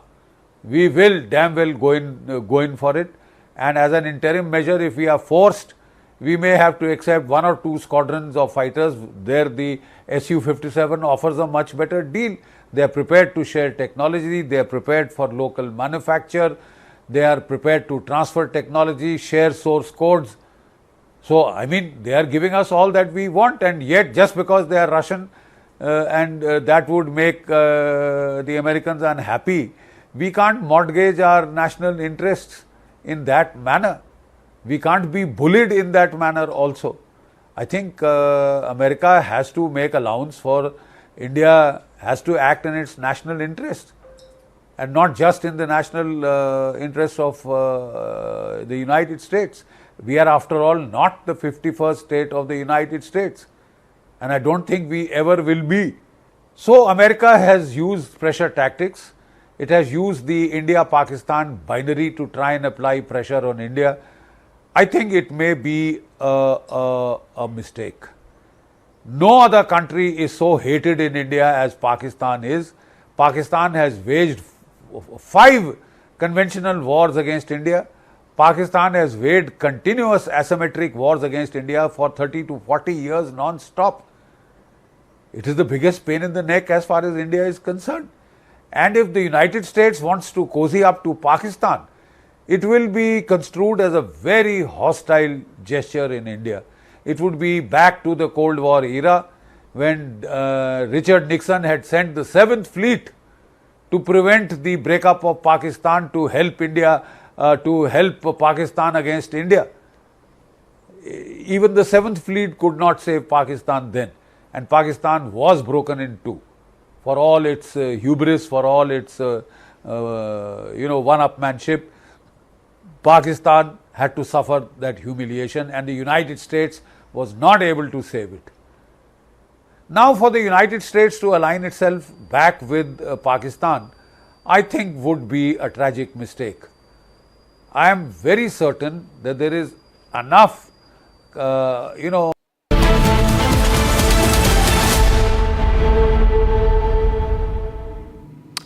Welcome back, friends. Moderate turnout marked by polls in 5 assembly seats across Punjab, West Bengal, Gujarat and Kerala. Voting began at 7 a.m. with incidents of tension in the Bengal seat.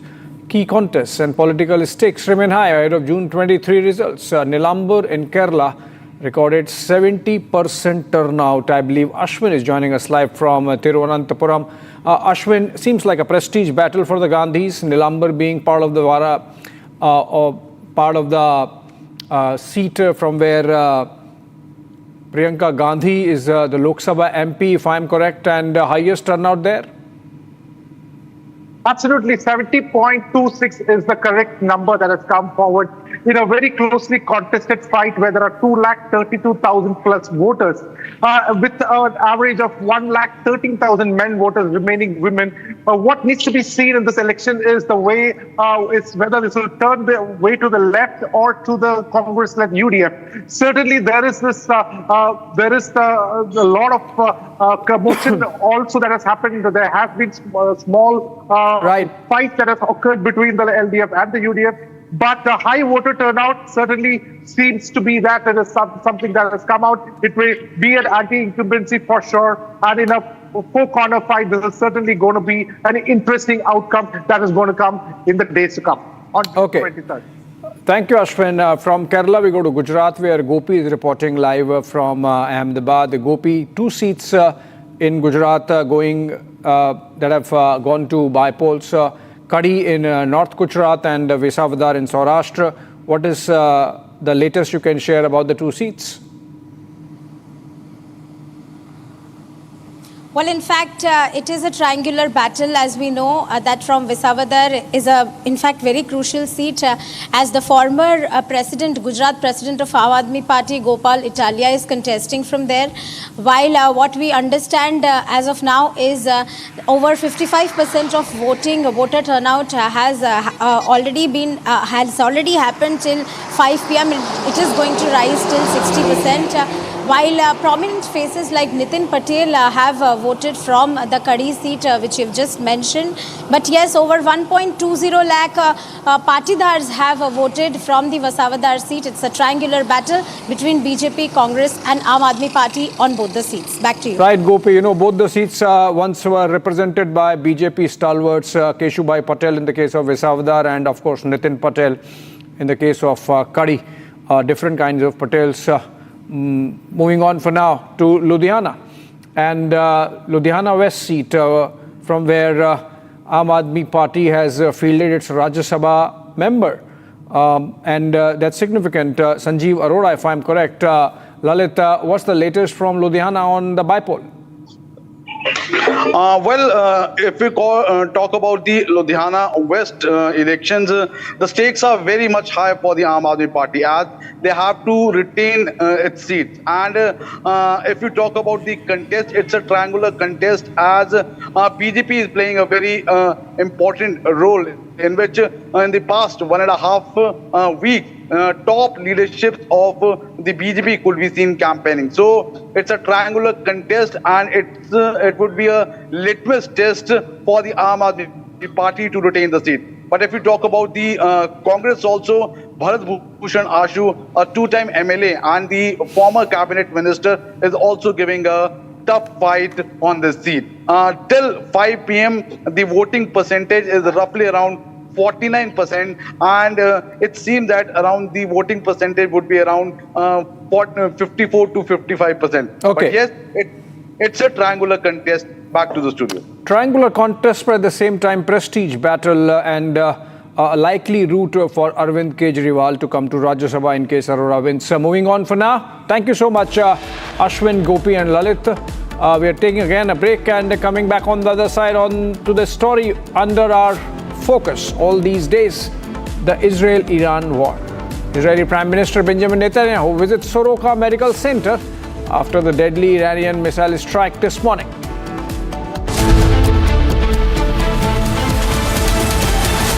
Hi, this is Chef Ranveer Brar. Guarantee you brilliance on behalf of IIHM. आधे bowl दही में 4 चम्मच MDH चटनी पुदीना मसाला डाला, stir करो, पुदीना चटनी तैयार। MDH चटनी पुदीना मसाला। इसको घर पे लगाओगे तो शादी का तो पता नहीं, पर घर पक्का नहीं टूटेगा। रुंगटा नहीं तो घर स्ट्रॉन्ग नहीं। रुंगटा स्टील TMT बार एकदम सॉलिड। पहाड़ों में एक हाइकिंग स्टिक भी बन सकती है।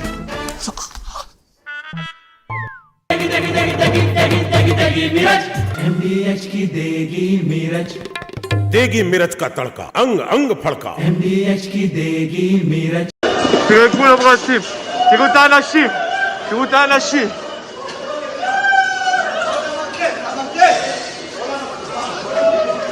תראו, פה נפל הטיש. אתם לא מבינים מה הולך פה.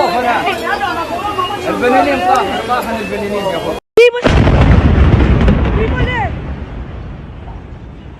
הלך סורוקה, בראש של אמא שלי הלך סורוקה.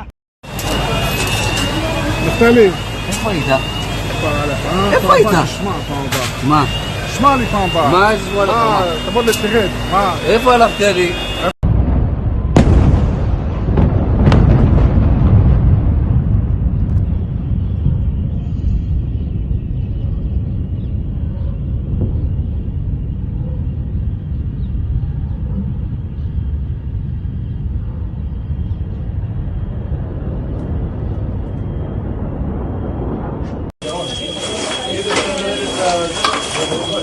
מה זה?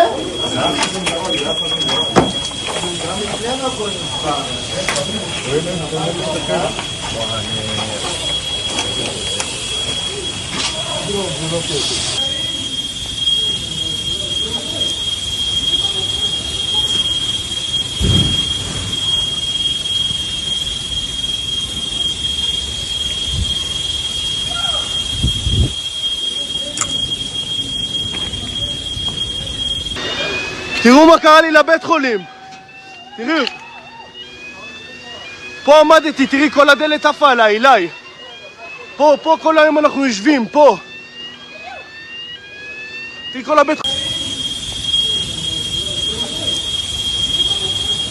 Reports have been received recently that Donald Trump has invited Field Marshal Asif Munir to the White House for lunch, and maybe he will also be attending the military parade in Washington.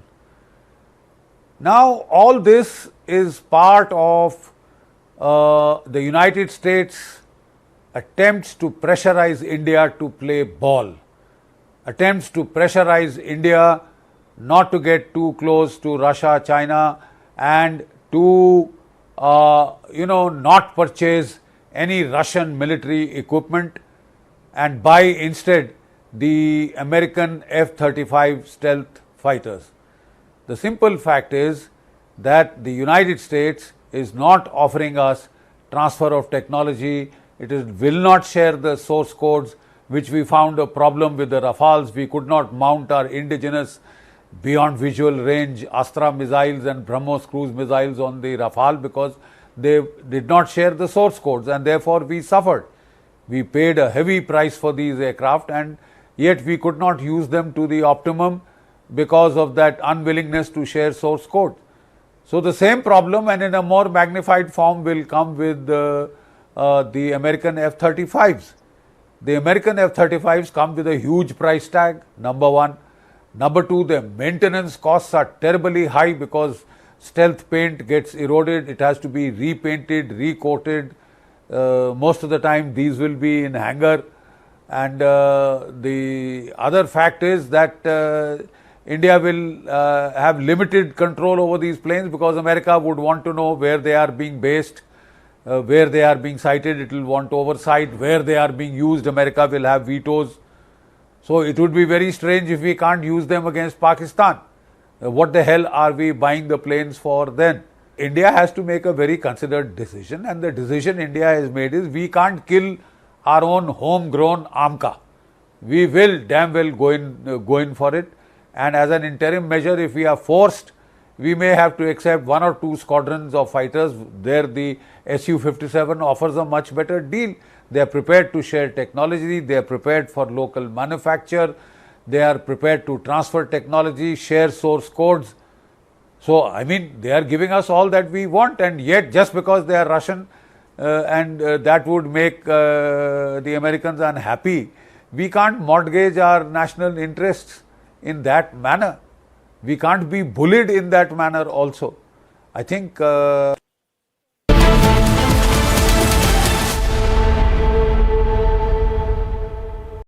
תראו את גבול הברזים, תראו את האנשים, תראו את האנשים.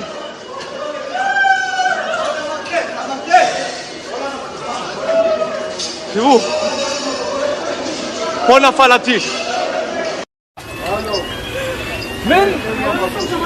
אתם לא מבינים מה הולך פה. البنانين صح راح البنانين قبل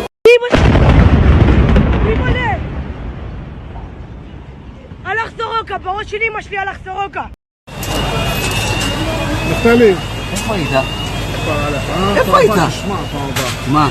שמע לי פעם הבאה. מה זה וואלה? תבוא לתרד. איפה הלכת לי?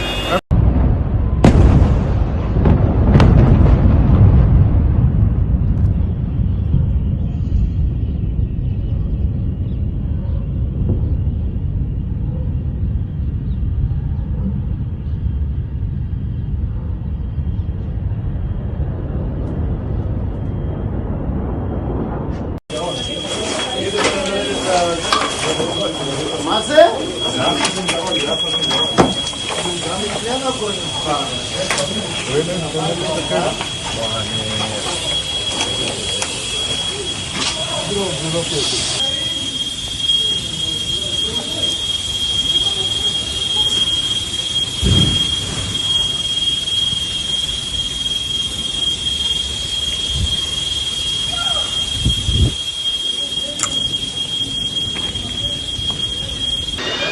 תראו מה קרה לי לבית חולים. תראו. פה עמדתי, תראי כל הדלת עפה עליי, אליי. פה כל היום אנחנו יושבים, פה. תראי כל הבית חולים. Reports have been received recently that Donald Trump has invited Field Marshal Asif Munir to the White House for lunch, and maybe he will also be attending the military parade in Washington. Now, all this is part of the United States attempts to pressurize India to play ball, attempts to pressurize India not to get too close to Russia, China, and to not purchase any Russian military equipment and buy instead the American F-35 stealth fighters. The simple fact is that the United States is not offering us transfer of technology. It will not share the source codes, which we found a problem with the Rafales. We could not mount our indigenous beyond visual range Astra missiles and BrahMos cruise missiles on the Rafale because they did not share the source codes, and therefore we suffered. We paid a heavy price for these aircraft, and yet we could not use them to the optimum because of that unwillingness to share source code. So the same problem, and in a more magnified form, will come with the American F-35s. The American F-35s come with a huge price tag, number one. Number two, the maintenance costs are terribly high because stealth paint gets eroded. It has to be repainted, recoated.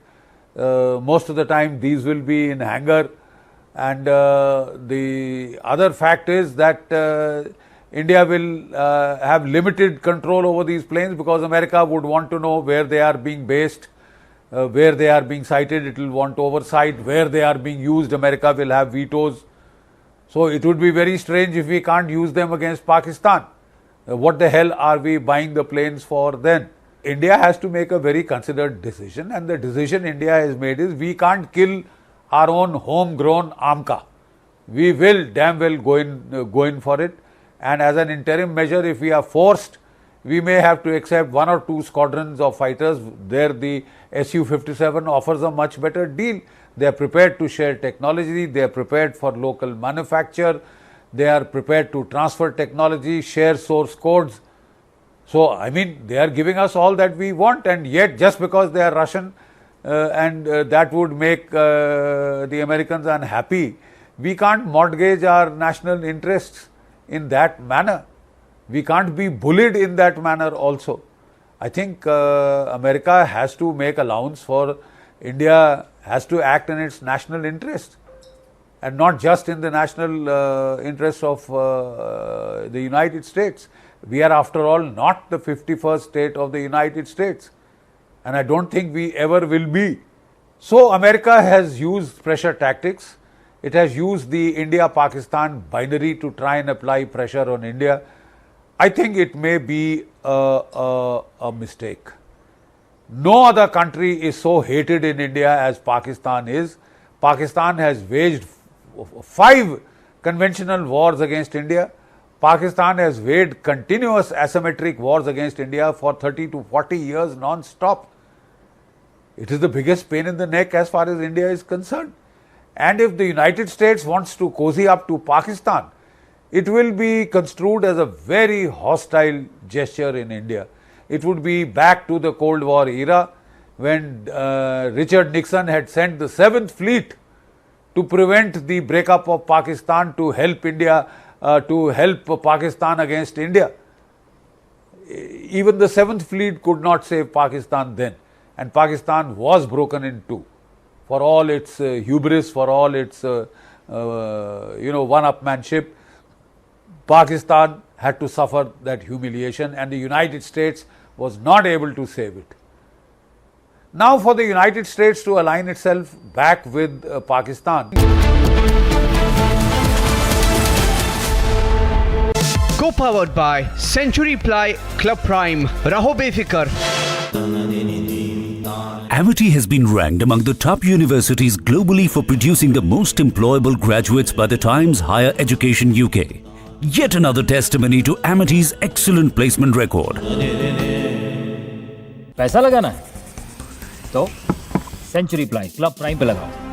डूबेगा नहीं, जलेगा भी नहीं, कोई खा नहीं जाएगा, धोखा नहीं देगा, ऊपर नीचे भी नहीं होगा, सेफ रहेगा, सिक्योर्ड में मिनिमम 30 साल का रिटर्न देगा. अब इससे बेटर इन्वेस्टमेंट है तो बताओ.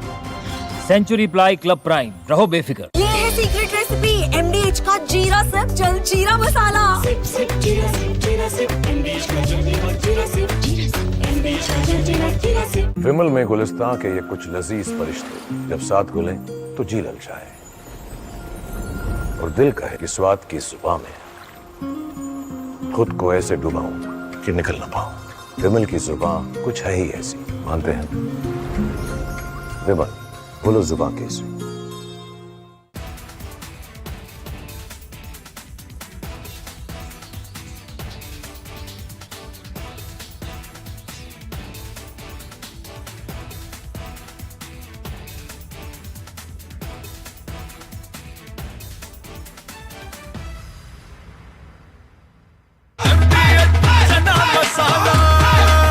अब छोलिया हो या लोबिया, सफेद चने या काले चने, सब कुछ मजेदार बने. India has to make a very considered decision, and the decision India has made is we can't kill our own homegrown AMCA. We will damn well go in for it, and as an interim measure, if we are forced, we may have to accept 1 or 2 squadrons of fighters. There the Su-57 offers a much better deal. They are prepared to share technology, they are prepared for local manufacture, they are prepared to transfer technology, share source codes. So, I mean, they are giving us all that we want, and yet just because they are Russian and that would make the Americans unhappy, we can't mortgage our national interests in that manner. We can't be bullied in that manner also. I think America has to make allowance for India has to act in its national interest and not just in the national interest of the United States. We are, after all, not the 51st state of the United States, and I don't think we ever will be. So America has used pressure tactics. It has used the India-Pakistan binary to try and apply pressure on India. I think it may be a mistake. No other country is so hated in India as Pakistan is. Pakistan has waged 5 conventional wars against India. Pakistan has waged continuous asymmetric wars against India for 30 to 40 years non-stop. It is the biggest pain in the neck as far as India is concerned. And if the United States wants to cozy up to Pakistan, it will be construed as a very hostile gesture in India.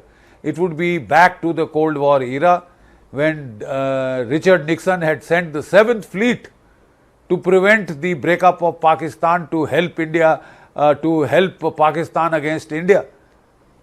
Even the 7th Fleet could not save Pakistan then, and Pakistan was broken in two. For all its hubris, for all its one-upmanship, Pakistan had to suffer that humiliation, and the United States was not able to save it. Now for the United States to align itself back with Pakistan, I think would be a tragic mistake. I am very certain that there is enough computation power in the United States, in its think tanks, in its administration, to work out the vis-a-vis value of relationships with India or with Pakistan, right?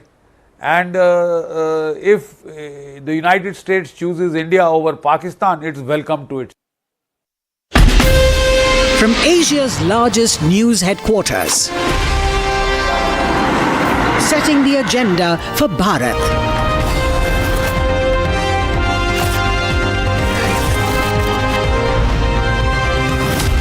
You're watching Republic.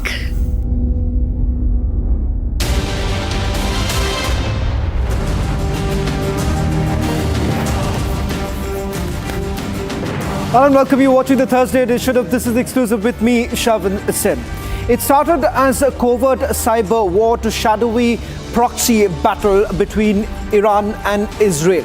Now it's turned out to be a full-blown war, and it's no longer limited to Israel and Iran, with the United States of America also stepping in. Tonight on This Is Exclusive, we get you detailed ground reports not just from Israel and Iran, but also from Lebanon. Has Iran been isolated? What really happened to Iran's allies? All this and much more on this edition of This Is Exclusive. But up first, let me take you through the headlines we are tracking at this hour.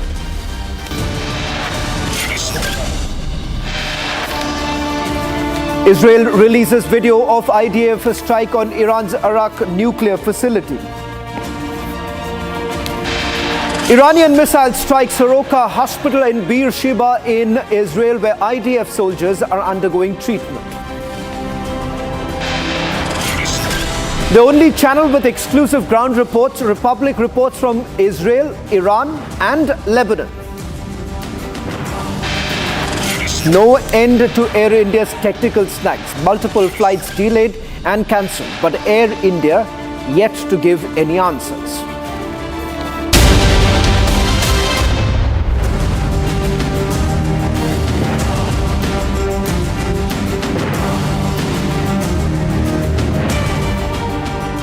Ladies and gentlemen, as the smoke begins to clear over Tel Aviv, the scars of yet another cycle of conflict remains etched across the skyline.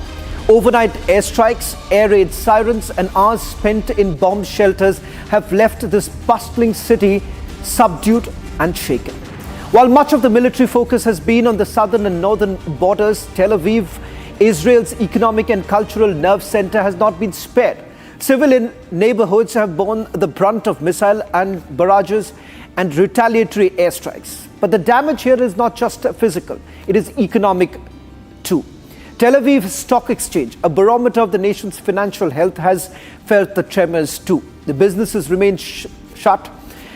Public transport operates in disruption and tourism. Once a lifeline has all come to a complete halt. Republic, as always, brings you what's happening on the ground through multiple exclusive reports. In a short while from now, we're also going to be joined by a parliamentarian from Israel. So this is a residential area here. This is a residential area, and you can see the skyscrapers were the target of the Iranian ballistic missile, and it can still collapse. And see here also behind me, this is one of the residential buildings where people also living, and it's completely destroyed. See how much the damage is just from one rocket. All the skyscrapers around, all of them almost completely destroyed. And there is now some danger that it can collapse, and that's why we can't stay here. But just see how big the damage. Behind me you can see the targets of the Iranian missiles. You can see that those are skyscrapers where people are working, people are living, and tens of thousands of people should come here today in the morning.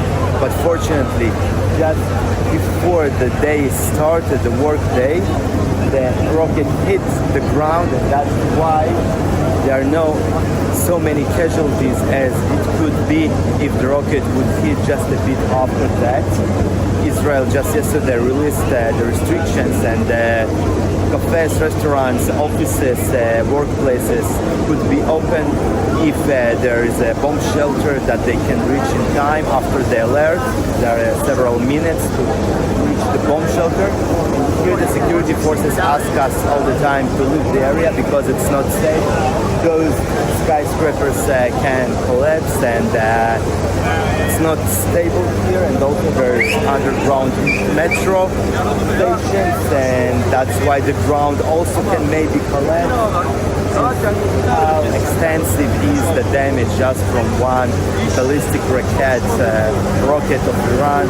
And you can see that Iran targets civilian residential areas, business areas, but there are no military targets here, no military bases, no strategic targets here. It's a residential area, and that's where Iranians are sending their missiles for almost a week. Here behind me you can see how extensive is the damage just from one rocket, and we need to go downstairs because it is really dangerous, and the soldiers tell us that we need to go more down. But see the damage to the skyscrapers here are around thousands of people supposed to go to a work. People are living here, people still in shock, and they are rescued. The army and the security forces try to understand how many people still could be survived, but now we need to go. Yeah, you see the police tell us that we need to go, and we are going together because it's dangerous here. And you can see that the police are nice. They just tell us for our life it's better to move because it's really dangerous to be there. You can see how extensive is here the damage just from one rocket. In the past 24 hours, Israel and Iran have entered a dangerously escalated phase of the confrontation, with both sides exchanging intense missile and airstrikes. Iranian ballistic missiles struck multiple Israeli targets, including a hospital in Beersheba and the Tel Aviv Stock Exchange building, injuring hundreds and damaging key infrastructure. In a swift and forceful retaliation, Israel also launched airstrikes on Iran's nuclear and military facilities in Iraq and Natanz and Isfahan, signaling a direct challenge to Tehran's nuclear posture. As far as the Israelis are concerned, they say that they are essentially trying their best to cripple Iran from carrying out their nuclear program. Iran, on the other hand, accuses Israel of targeting civilian areas. And as a result, they have now started targeting several of the civilian areas. But Iran maintains that these are not civilian areas where the attacks have been carried out, but rather they are military installations that have been targeted. Is that really the case? We're going to put out the both sides. On the ground, what's happening? On your screens right now, these are the last images coming in from the last 24 hours. It's a quick recap before I introduce my very special guest tonight who's joining us.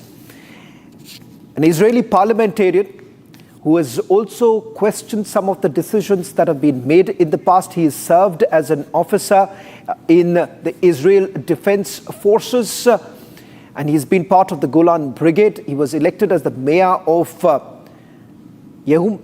That was between 2010, Yeruham, from 2010 to 2018. He was elected to the Israeli parliament in April 2019, and he served as the Minister of Strategic Affairs and Minister for Civic Issues. Joining us is Michael Bitton. Michael Bitton, thank you very much for joining us on this broadcast. It's a pleasure having you on our show. I want to straight away begin by asking you, there was a point in time that you were essentially urging the Iranians for a dialogue. This coming in from an Israeli parliamentarian, urging Iranians for dialogue. Does that really echo the sentiment of Israelis right now on the ground? First of all, hello. The second, we are calling the people of Iran, not to the radical regime of Ayatollah that really became a threat and dangerous.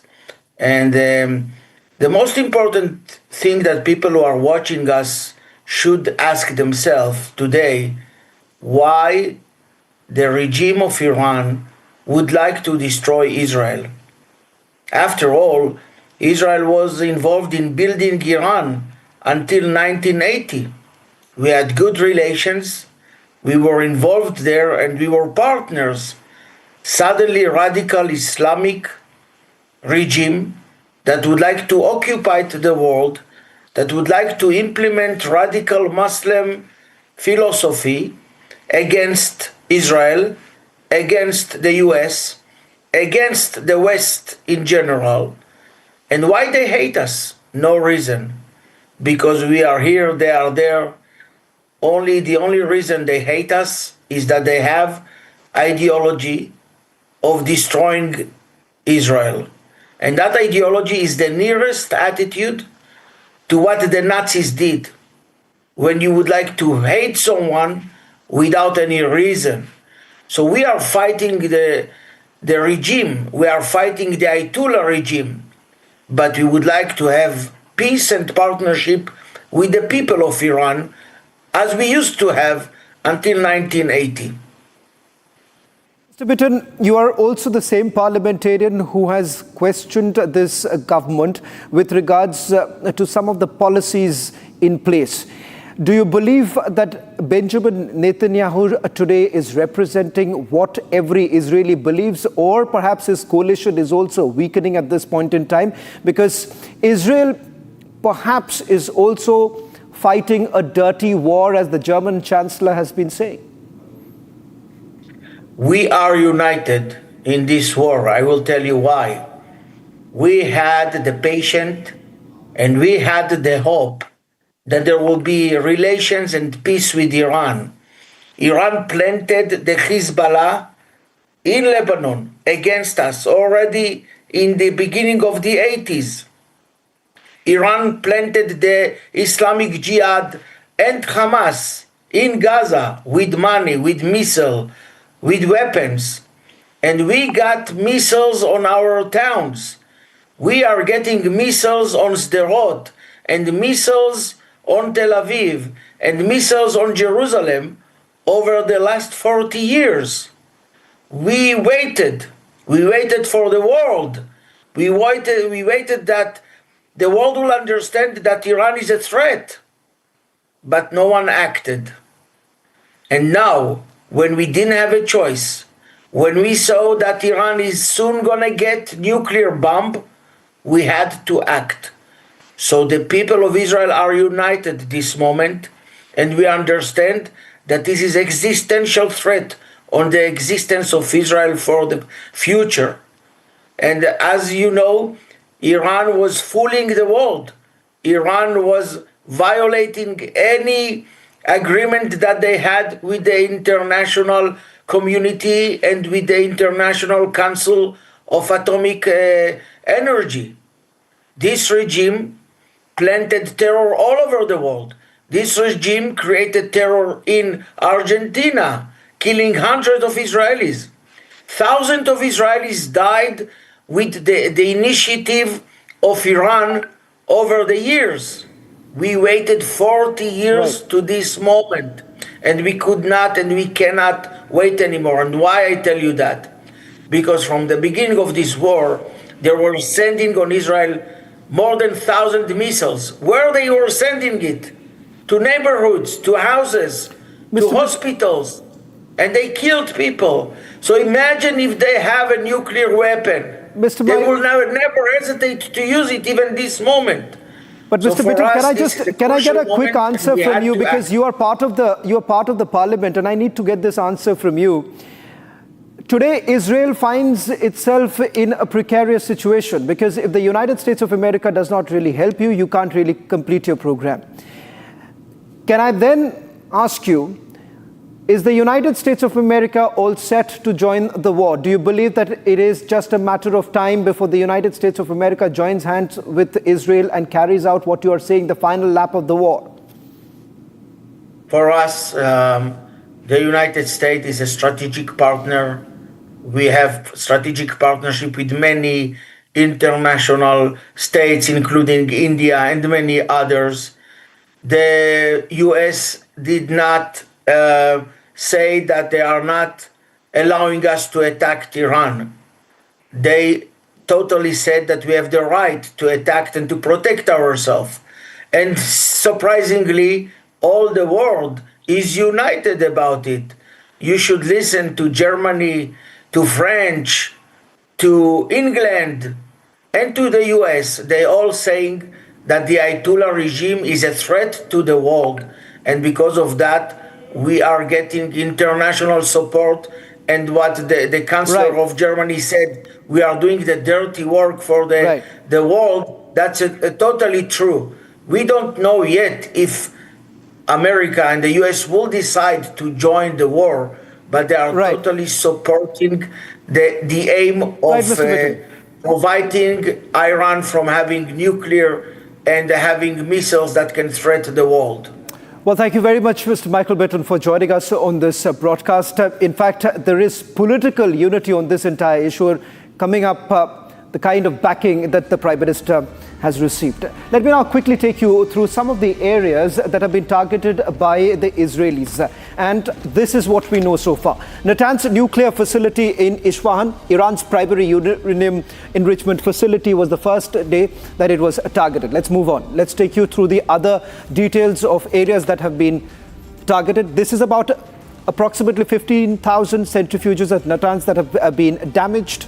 Then we have the Parchin military base in Tehran that's involved in nuclear weapons research and ballistic missile development that has been targeted. The third is the Islamic Republic of Iran broadcasting headquarters, that is, again, the state broadcaster that was hit during a live broadcast, and the Israelis maintain that it was basically used by the IRGC. Arak nuclear facility this afternoon, it was targeted. Key facility that is related to Iran's nuclear program that has also been targeted. The Kermanshah air base and that area has been targeted by the Israelis. It's home to Iranian army aviation base, and also this is the place from where missiles were being launched, known to support fighter aircrafts and ballistic missile launchers. Kermanshah air base has also been targeted by the Israelis. Now, this is three of the other places. Then you also have the Dimona nuclear facility that has been targeted. Apart from this, and the Weizmann Teaching Institute. These are some of the places that have been targeted. In fact, what we have also done, ladies and gentlemen, we have got you details of the places that have been targeted and how Israel has basically responded.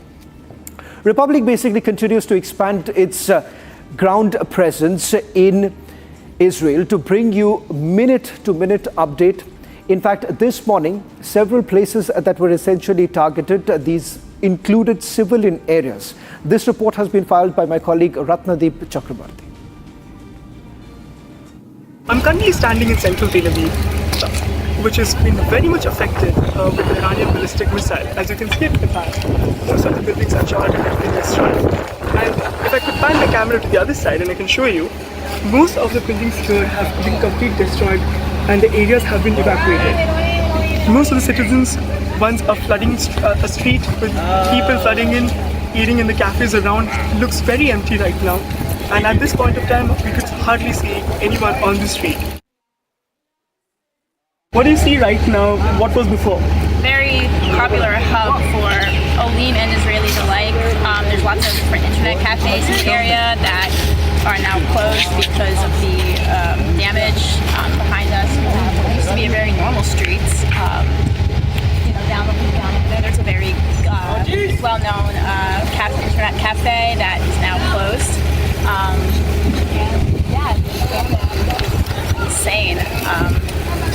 I try not to walk here super often since Sunday because of all the glass and all the destruction, but eventually it's just unavoidable. So it's a bit freaky seeing it and just what it used to be. It used to be just a very normal place. You just see everyone, like as you walk down all the cafes, you see everyone you know, and now it's just totally different. And let's focus on that building for a second. Can you show that building? That building is standing for sure, but that looks nothing like what it used to be. No, standing, but it's just barely. I mean, thankfully a lot of the buildings in the area, as long as you're in shelter in the miklach or the mamak or the mamad, whatever you go to when there's a siren, you'll be safe. But then you exit and it's just absolutely chaos and destruction. So it's there's just tons of broken windows. It just looks bad. We've got you all the reports from Israel. Crossing over now to Iran. Ladies and gentlemen, a high-stake moment has essentially unfolded in the volatile skies of the Middle East. In a bold tactical move, Israel thereafter launched a Hermes precision drone, reportedly that was aimed at a strategic site inside Iran's Kermanshah region. But Iran now claims that the Iranian air defense system successfully intercepted the incoming drones before it could reach its intended target. In fact, on your screens right now, we have basically accessed these images that have been released by the Iranian Foreign Ministry. And if we can just quickly take you through the full frame of that interception claim that has now actually been made by the Iranians. It's the Hermes drone that has been intercepted by the Iranians. In fact, they say that no damage has been inflicted on the Kermanshah airbase. Now that's what the Iranians essentially claim, and that's the area, that's the drone that you see has been targeted by the Iranians. On your screens right now, these are the images, two sets of images that we have, one of the launch of this particular drone coming in from Israel, and that was the footage that was released by the Israelis. Now, Iranians have countered that by putting out another set of images, which basically shows that perhaps that particular drone was intercepted. Now, in terms of the areas that have been targeted by the Iranians, in fact, Iranians' attack on Israel. Now, they have essentially made these are the following claims that Iranians have made. Iran says that they have basically targeted Tel Aviv, the Kiryat district. Now, this is described as Israeli Pentagon. That's the headquarters that have been targeted. Let's move on. There are a few other areas that they have said that they've targeted, which is houses, government and military facilities, including the IDF headquarters in Tel Aviv, that's the Kiryat district. In fact, they say that the oil refinery, the major economic hub that's in Haifa that they have targeted, that's the Bazan oil refinery that Iran has targeted using Fatah missiles and a few others that they've actually used. Soroka Medical Center, remember, that happens to be one of the biggest hospitals in Iran, situated adjacent to the IDF command center and the intelligence camp that was attacked this morning around 7 o'clock. Let's move on to the other hospitals that have been used for treatment of injured IDF soldiers was targeted by the Iranians this morning. And finally, you have Dimona nuclear facility, center of Israel's nuclear weapons program. Iran claims that they have also targeted the Dimona nuclear facility, and the existence of nuclear weapons that have been facilitated by Dimona serves as a deterrent against potential attacks. And this, the Iranians say that they have also been successful. Now, this was another place from where Republic had reported. That's the Weizmann Institute of Teaching Lab, leading research institute of the country's science and technology educational program that has also been targeted. Now, this is what the Iranians are essentially claiming. Ladies and gentlemen, there is another country which is of equal importance, that is Lebanon.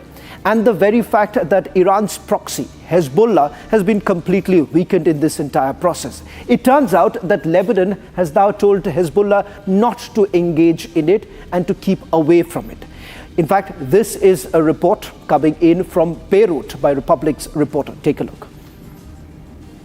So amid the Israeli-Iranian escalation, the official stand of Lebanon remains to maintain Lebanon neutral and at a distance from what's happening on.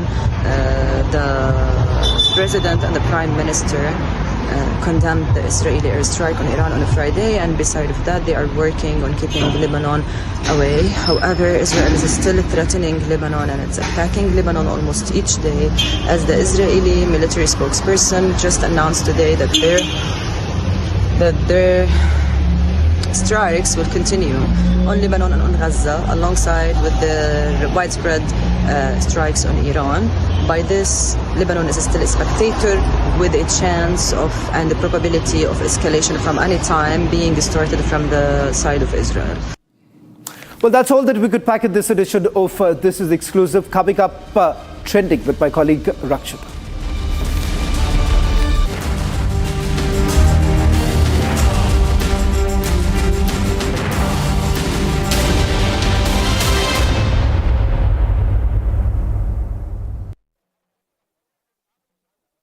Co-powered by Century Ply Club Prime. रहो बेफिक्र.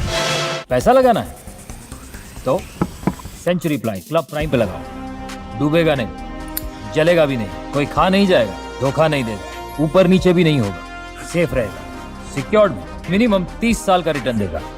अब इससे better investment है तो बताओ. Century Ply Club Prime. Raho befikar. India has to make a very considered decision, and the decision India has made is we can't kill our own homegrown AMCA. We will damn well go in for it, and as an interim measure, if we are forced, we may have to accept 1 or 2 squadrons of fighters. There the Su-57 offers a much better deal. They are prepared to share technology, they are prepared for local manufacture, they are prepared to transfer technology, share source codes. So, I mean, they are giving us all that we want, and yet just because they are Russian and that would make the Americans unhappy, we can't mortgage our national interests in that manner. We can't be bullied in that manner also. I think America has to make allowance for India, has to act in its national interest and not just in the national interest of the United States. We are after all not the 51st state of the United States, and I don't think we ever will be. So America has used pressure tactics. It has used the India-Pakistan binary to try and apply pressure on India. I think it may be a mistake. No other country is so hated in India as Pakistan is. Pakistan has waged 5 conventional wars against India.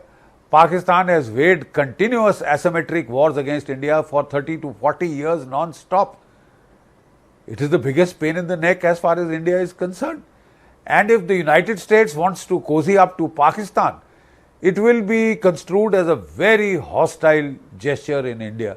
It would be back to the Cold War era when Richard Nixon had sent the 7th Fleet to prevent the breakup of Pakistan, to help India, to help Pakistan against India. Even the 7th Fleet could not save Pakistan then, and Pakistan was broken in two. For all its hubris, for all its one-upmanship, Pakistan had to suffer that humiliation, and the United States was not able to save it. Now for the United States to align itself back with Pakistan, I think would be a tragic mistake. I am very certain that there is enough, computation power in the United States, in its think tanks, in its administration, to work out the vis-a-vis, value of relationships with India or with Pakistan, right? And if the United States chooses India over Pakistan, it's welcome to its choice. Pakistan is a failing state. It's almost a failed state. It's on the brink of failure. It is a state in economic chaos and turmoil. It is a state where the military overspends to the extent of destroying the state, destroying its economic basis.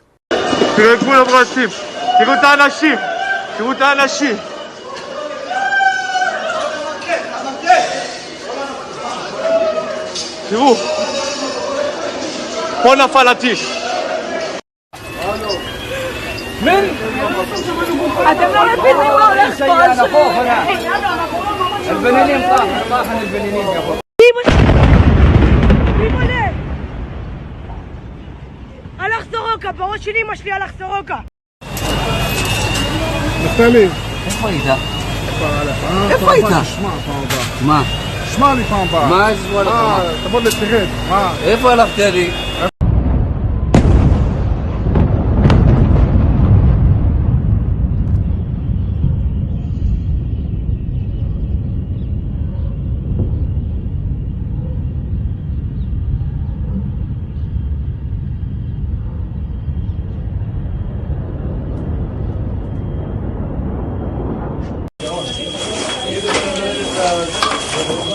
מה זה?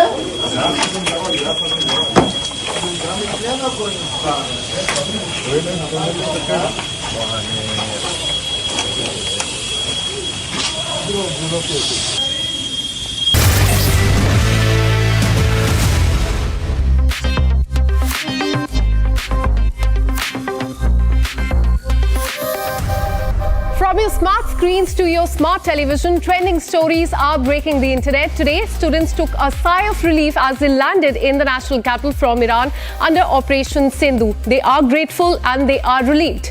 Iran-Israel conflict entered day 7. Attacks and counter-attacks continue. We will show you the latest video of the destruction. And lastly, Trump's doublespeak now stands exposed. His global peace promise has now failed. We have this and a lot more in this power-packed bulletin for you. I'm Akanksha Khajuria and you are watching Trending Today.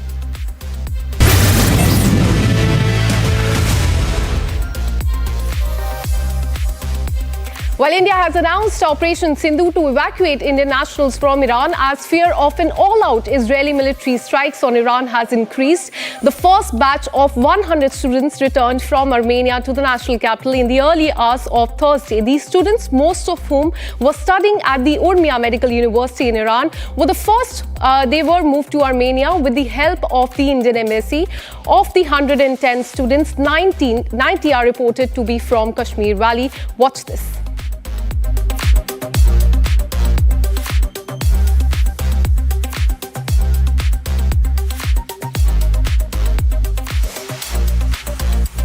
Parents and family members of several students were seen waiting anxiously at the airport for their children to, land there. Haider Ali, the father of a 21-year-old MBBS student, thanked the Indian government for bringing his son back, but expressed concern for those who are still stuck in Tehran. Another student, Yasir Ghaffar, said that he saw missiles and heard sirens in Iran.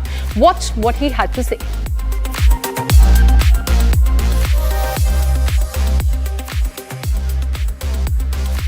वो sound हम रात को सुन रहे थे, बस वही और कुछ नहीं। जी, क्या कहना चाहेंगे? अब आप भारत वापस आ गए हैं।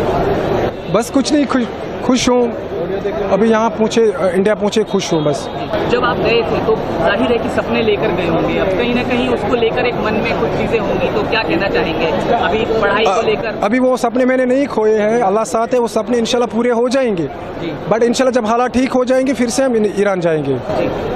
जब ये सब हो रहा था तो जाहिर है कि घर से पेरेंट्स आपको कॉल कर रहे होंगे, तो वो काफी चिंतित रहे होंगे। क्या कुछ ऐसे वक्त में आपने फेस किया, थोड़ा अगर उसके बारे में भी आप? हाँ, थोड़ा लग रहा था, थोड़ा परेशानी घर वालों को हो रही थी, ये तो कॉमन सेंस है।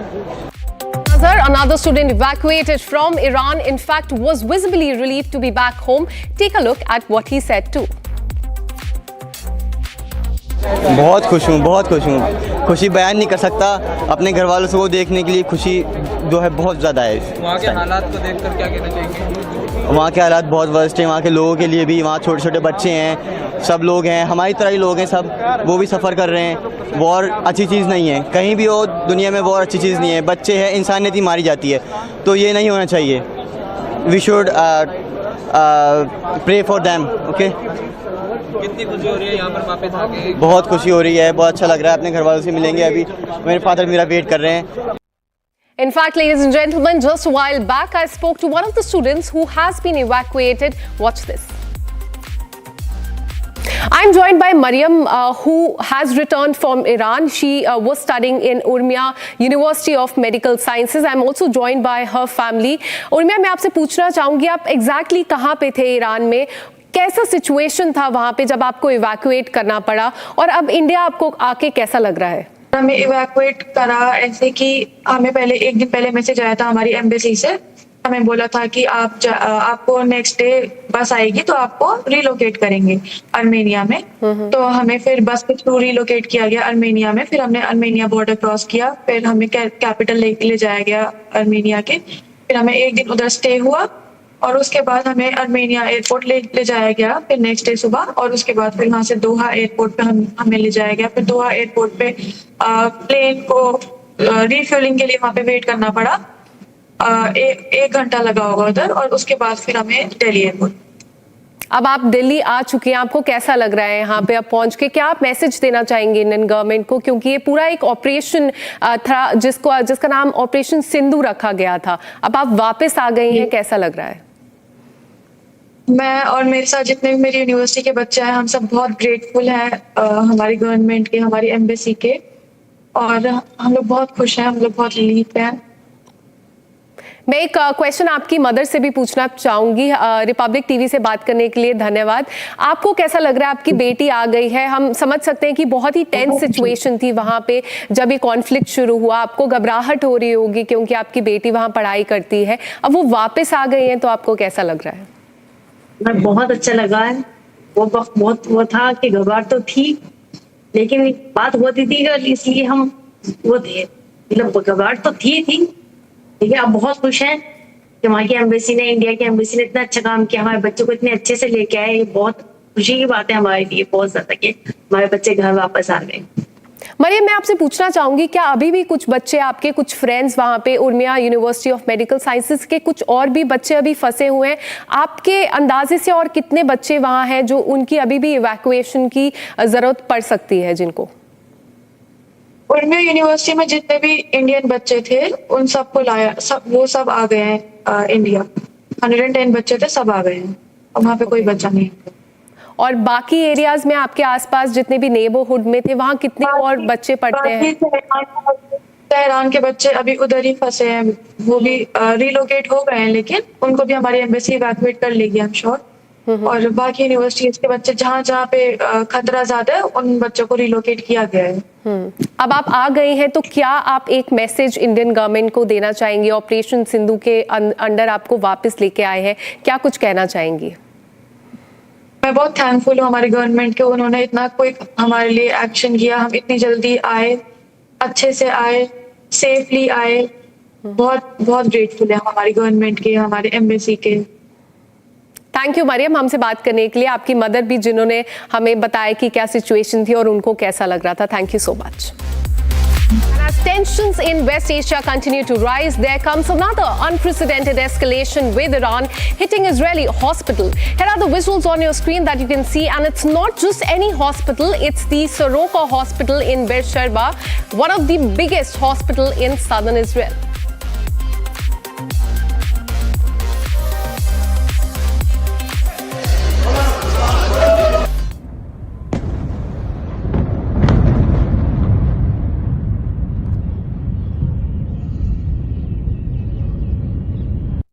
תראו את גבול הברזים, תראו את האנשים, תראו את האנשים.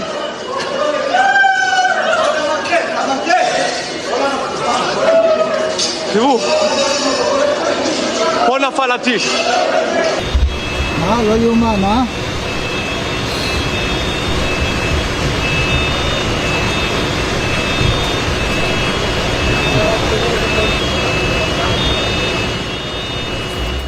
And speaking of unprecedented escalation, the Israeli Defense Forces IDF has shared a video of the nuclear reactor in the Iraq, claiming that it was being used by Iran to create a nuclear bomb. Ladies and gentlemen, as you can see on the screen, here's a video of IDF, and IDF has claimed that the inactive reactor has been neutralized earlier today. In fact, shortly afterwards, the International Atomic Energy Agency also issued a confirmation of the Israeli hit.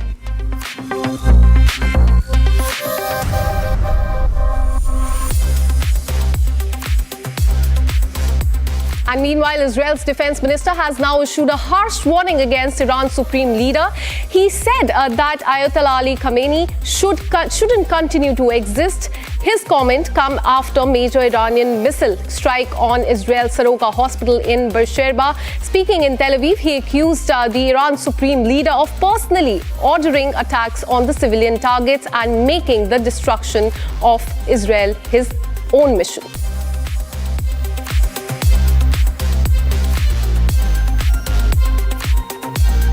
And now, viewers, amid these escalations, the Israeli Defense Forces have now launched Operation Kalavi, calling it a military effort unprecedented in its scope.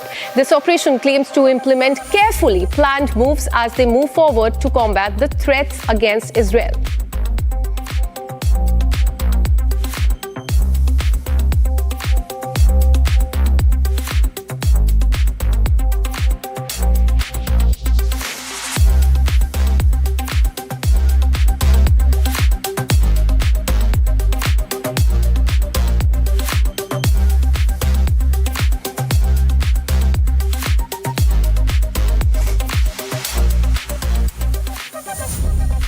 And hot off the plate and straight to your screens, this is the hot trends. Have a look.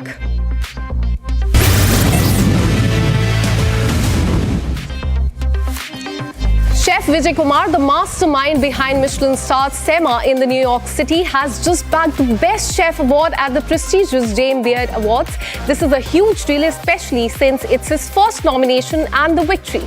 Kumar's emotional speech is going viral on social media, and it's easy to see why. His journey is truly inspiring. From Tamil Nadu to the New York City, Kumar's story is a testament to the power of passion and hard work.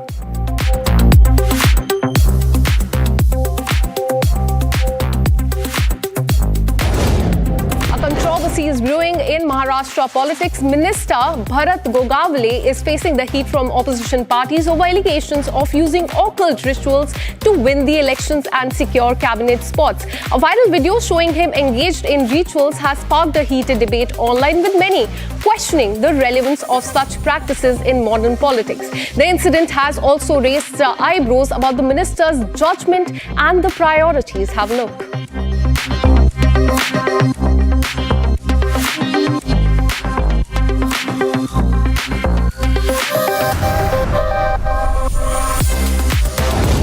And it looks like UK Prime Minister Keir Starmer had a bit of a diplomatic faux pas at the G7 summit. Instead of shaking hands with the South Korean president, he accidentally greeted the interpreter. The moment was caught on camera, and it's been making waves on social media.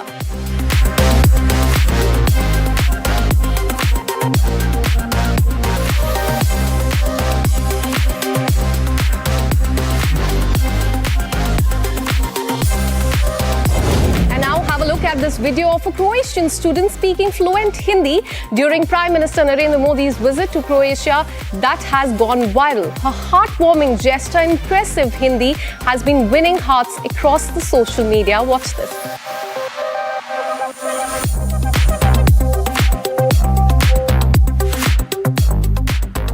जी, मेरा नाम कार्ला है और हम सारी आ गए यहाँ प्रधानमंत्री मोदी जी का स्वागत करने को, और हम बहुत खुश हैं। ये बहुत बड़ी बात है, सिर्फ हमारे लोगों के लिए नहीं, लेकिन पूरे देश के लिए। और जी, हम बस इंतज़ार कर रही है, अभी हम देखेंगे क्या। And in a heartwarming moment, Prime Minister Narendra Modi was welcomed with the Gayatri Mantra and Vedic chants of the locals dressed in Indian attire. This was the first ever visit by an Indian Prime Minister. Now sharing a video of the welcome on X, PM Modi wrote, "The bonds of culture are strong and vibrant. Happy to see Indian culture has so much respect in Croatia." Watch this.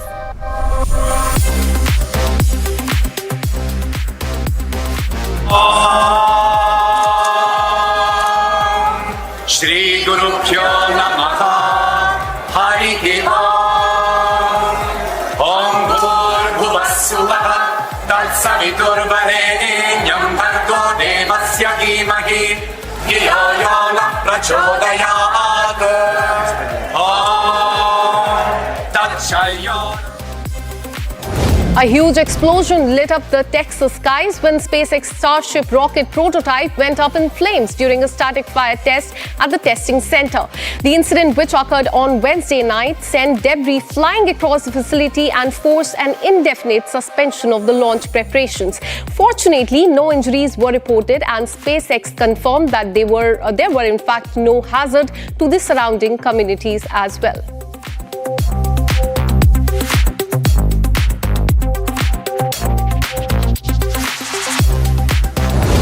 Pilot's emotional announcement on the Indigo flight from Chennai to Coimbatore melted passengers' heart online. Before takeoff, Krishnan announced that his grandparents and his mother were on the flight, with his grandfather flying for the first time. Krishnan jokingly mentioned that he had often sat in the backseat of his grandfather's TVS 50, but now it was his turn to give him a ride.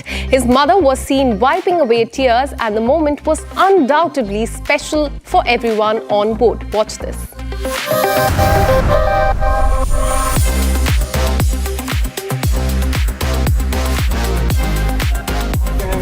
நாங்கள் சென்னையிலிருந்து கோயம்புத்தூர் வரை செல்ல உள்ளோம். I have a special announcement to make. ஒரு pilot ஆகிறதுக்கு apart from the hard work and the expenses and the countless hours of studying that we have to do, you really need a family that supports you. Very happy to announce that I have my family traveling with me today. என் தாத்தா பாட்டி அம்மா 29 ரோல உட்காந்துருக்காங்க. இன்னைக்கு நானும் அவங்க captain நம்மளுக்கு தெரியாது. என் தாத்தா இதுதான் ஃபர்ஸ்ட் டைம் என்னோட ஃப்ளைட்டில் ட்ராவல் பண்ணுறாரு. எங்கே இருக்கீங்க? என் தாத்தாவோட நிறைய வாட்டி டிஎஸ்டியில் உட்காந்து நான் போயிருக்கேன். Today it's turn to Now have a look at this recent viral video showing a group of Indian tourists performing Garba on the observation deck of Dubai's iconic Burj Khalifa that has gone viral on social media. It has ignited a firestorm of debate online and outrage across social media platforms. The footage shows individuals in seemingly matching yellow outfits dancing to the Bollywood song Chogada amid other visitors at the world's tallest building. While the participants seem to be enjoying themselves, the public reaction has been overwhelming or negative, sparking a broader discussion about the public etiquettes and cultural representation.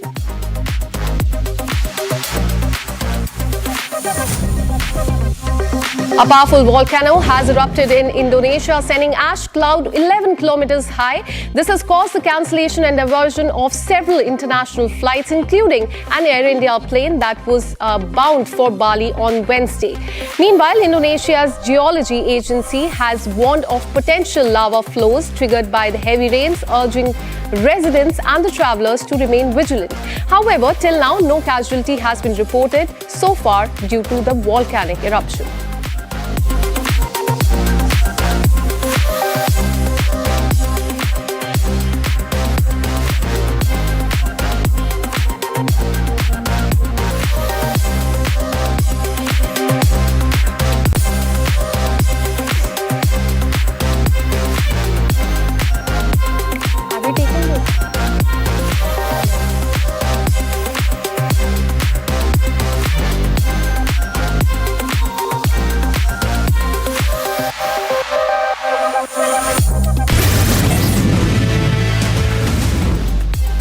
And this is all we could pack for you in Trending today. Coming up next is the debate with Arnab Goswami. Good night.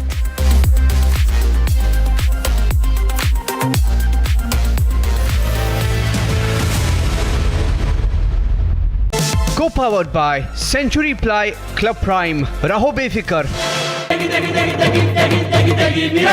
MDH की देगी मिर्च, देगी मिर्च का तड़का, अंग अंग फड़का। MDH की देगी मिर्च। पैसा लगाना है तो सेंचुरी प्लाई क्लब प्राइम पे लगाओ। डूबेगा नहीं, जलेगा भी नहीं, कोई खा नहीं जाएगा, धोखा नहीं देगा, ऊपर नीचे भी नहीं होगा, सेफ रहेगा, सिक्योर्ड मिनिमम 30 साल का रिटर्न देगा। अब इससे बेटर इन्वेस्टमेंट है तो बताओ। सेंचुरी प्लाई क्लब प्राइम, रहो बेफिक्र। Hi, this is Chef Ranveer Brar. Guarantee you brilliance on behalf of IAHM. MDH की हल्दी मिर्ची धनिया करे कमाल, ये रंग दे, ये खुशबू दे, ये तीखा, ये कम पड़े, क्या निराला MDH masala. תרגול אנשים, תראו את האנשים, תראו את האנשים.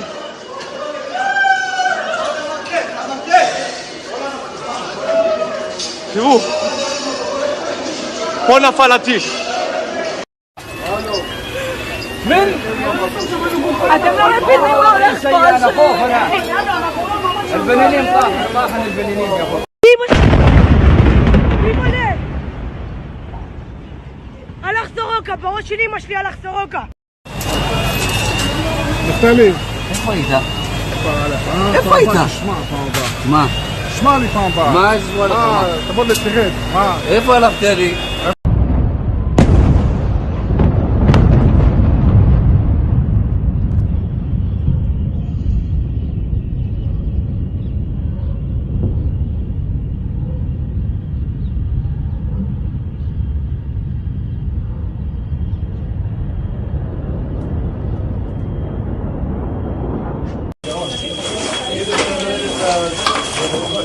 מה זה?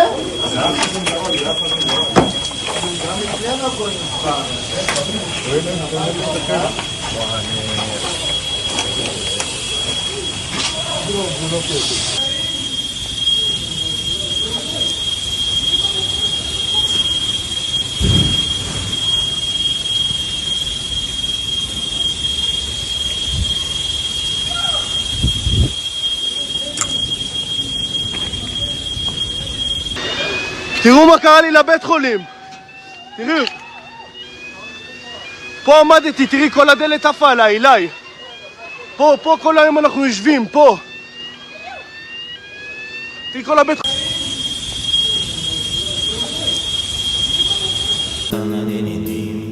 Amity has been ranked among the top universities globally for producing the most employable graduates by the Times Higher Education UK.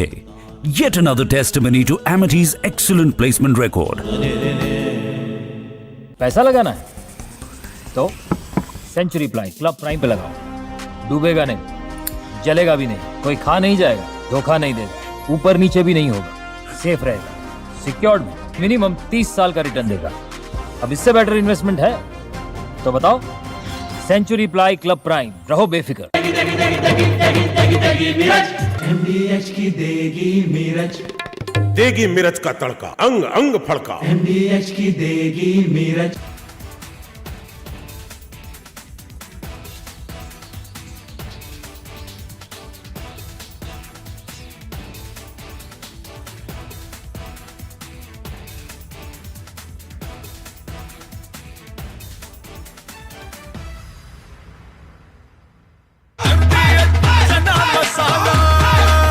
अब छोलिया हो या लोबिया, सफेद चने या काले चने, सब कुछ मजेदार बने।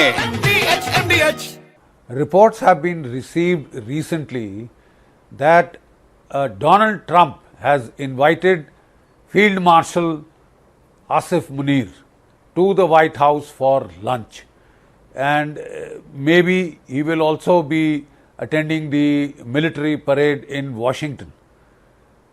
Now, all this is part of the United States attempts to pressurize India to play ball, attempts to pressurize India.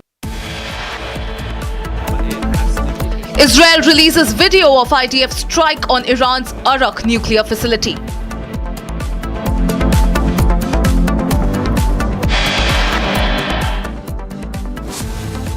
Israeli Prime Minister Benjamin Netanyahu visits Soroka Medical Center after the deadly Iranian missile strike this morning.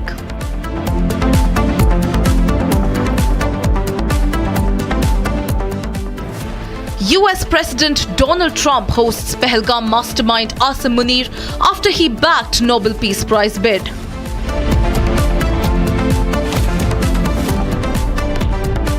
AI-388 Delhi, Vietnam turned back mid-air due to expired emergency slide and gas canister meant for its deployment.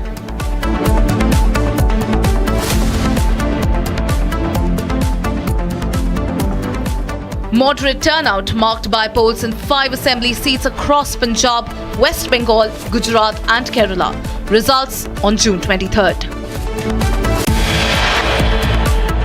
Co-powered by Century Ply Club Prime. Raho befikar. पैसा लगाना है तो century ply club prime पे लगाओ। डूबेगा नहीं, जलेगा भी नहीं, कोई खा नहीं जाएगा, धोखा नहीं देगा, ऊपर नीचे भी नहीं होगा, सेफ रहेगा, सिक्योर्ड मिनिमम 30 साल का रिटर्न देगा। अब इससे बेटर इन्वेस्टमेंट है तो बताओ। सेंचुरी प्लाई क्लब प्राइम, रहो बेफिक्र। ये है सीक्रेट रेसिपी MDH का जीरा सिप जल जीरा मसाला। सिप सिप जीरा सिप जीरा सिप MDH का जल जीरा सिप MDH का जल जीरा SIP. Hi, this is Chef Ranveer Brar. Guarantee you brilliance on behalf of Aviation. MDH की हल्दी मिर्ची धनिया करे कमाल। ये रंग दे, ये खुशबू दे, ये तीखा, ये कम पड़े। क्या निराला MDH masala. תרגמו לברסים, תראו את האנשים, תראו את האנשים.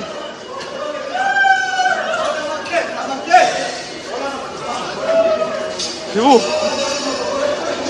פה נפל הטיל. אתם לא מבינים מה הולך פה. البنانين راح البنانين قبل. מי בונה? הלך סורוקה, בראש של אמא שלי הלך סורוקה. נפתלי. איפה היית? איפה היית? מה? שמע לי פעם הבאה. מה ישמע לך? תבוא לתרד. איפה הלכת לי?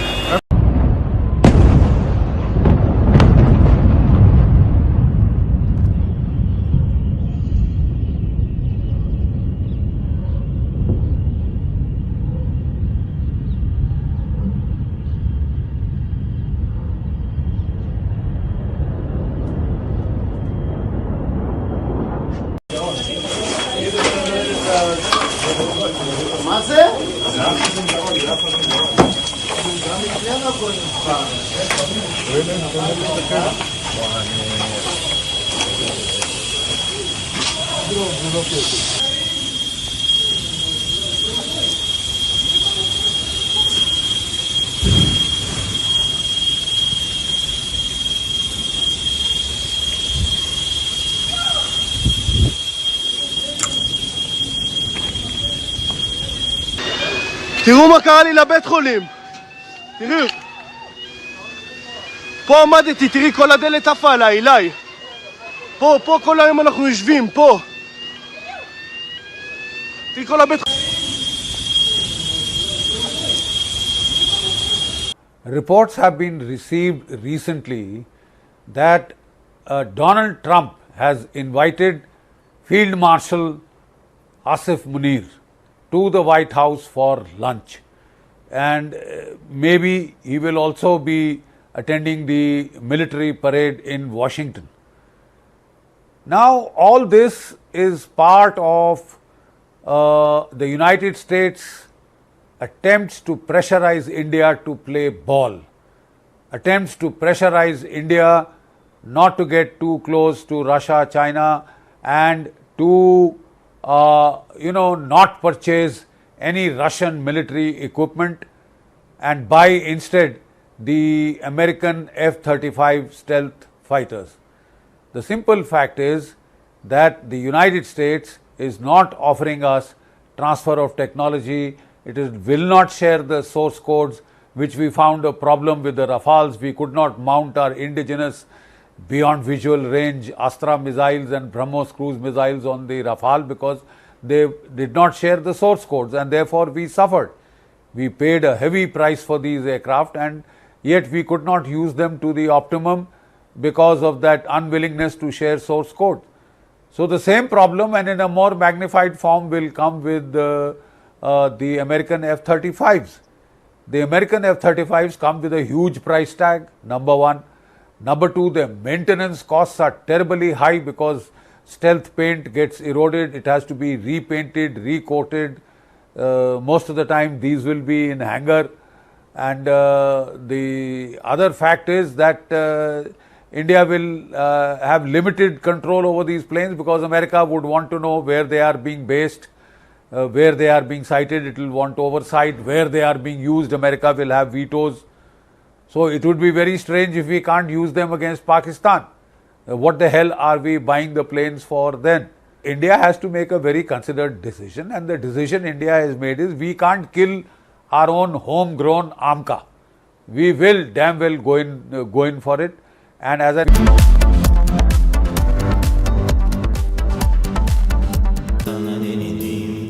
Amity has been ranked among the top universities globally for producing the most employable graduates by the Times Higher Education UK. Yet another testimony to Amity's excellent placement record. We are about to reach our destination. We have covered 400 kilometers in just 5 hours. Go all the way. You must be.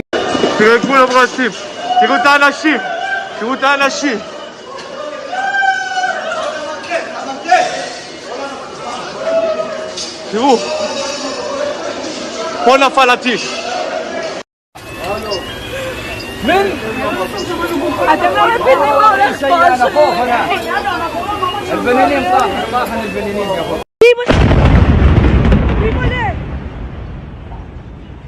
הלך סורוקה, בראש שלי אמא שלי הלך סורוקה. נפתלי. איפה היית? איפה היית? מה? שמע לי פעם הבאה. מה אשמע לך? תבוא לתרד. איפה הלכת לי?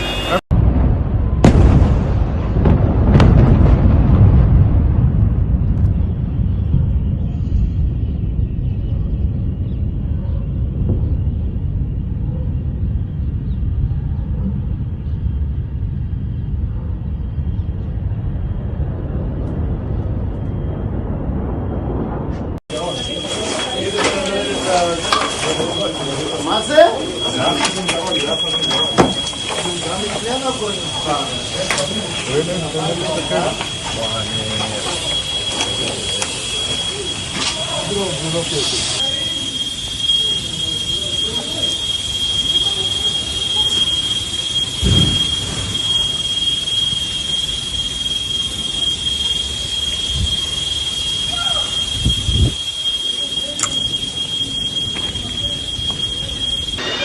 תראו מה קרה לי לבית חולים.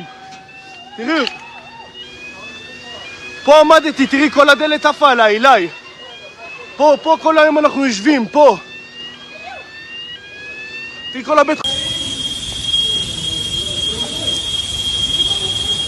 Reports have been received recently that Donald Trump has invited Field Marshal Asif Munir to the White House for lunch, and maybe he will also be attending the military parade in Washington. Now all this is part of the United States attempts to pressurize India to play ball, attempts to pressurize India not to get too close to Russia, China, and to not purchase any Russian military equipment and buy instead the American F-35 stealth fighters.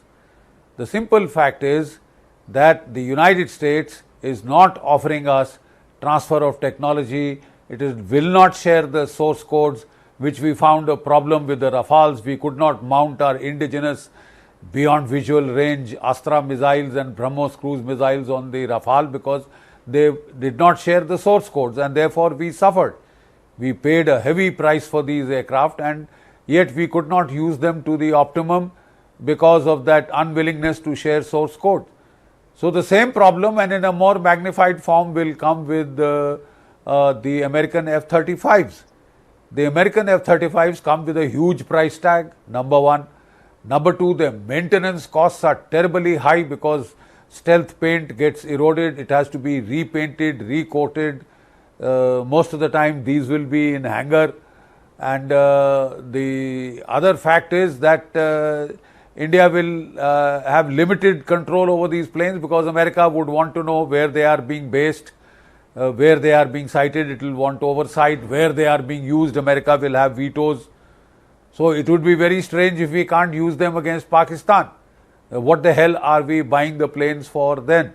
India has to make a very considered decision, and the decision India has made is we can't kill our own homegrown AMCA.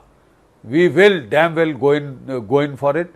And as an interim measure, if we are forced, we may have to accept 1 or 2 squadrons of fighters. There the Su-57 offers a much better deal. They are prepared to share technology, they are prepared for local manufacture, they are prepared to transfer technology, share source codes. So, I mean, they are giving us all that we want, and yet just because they are Russian and that would make the Americans unhappy, we can't mortgage our national interests in that manner. We can't be bullied in that manner also. I think America has to make allowance for India, has to act in its national interest and not just in the national interest of the United States. We are, after all, not the 51st state of the United States, and I don't think we ever will be. So America has used pressure tactics. It has used the India-Pakistan binary to try and apply pressure on India. I think it may be a mistake. No other country is so hated in India as Pakistan is. Pakistan has waged 5 conventional wars against India. Pakistan has waged continuous asymmetric wars against India for 30 to 40 years non-stop. It is the biggest pain in the neck as far as India is concerned. And if the United States wants to cozy up to Pakistan, it will be construed as a very hostile gesture in India.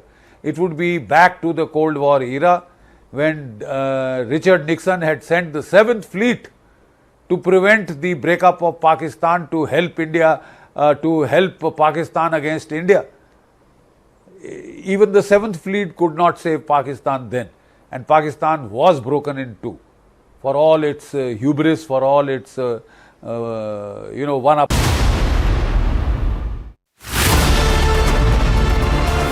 We don't just get you the headlines, we report on them. We get information from the highest level of sources. We get you news from the men in uniform, from those on the front. At Republic School of Journalism, you will learn how real reporting is done on the ground and in real time. The RSG Diploma course begins on June 30th. If you want to lead this story, start here.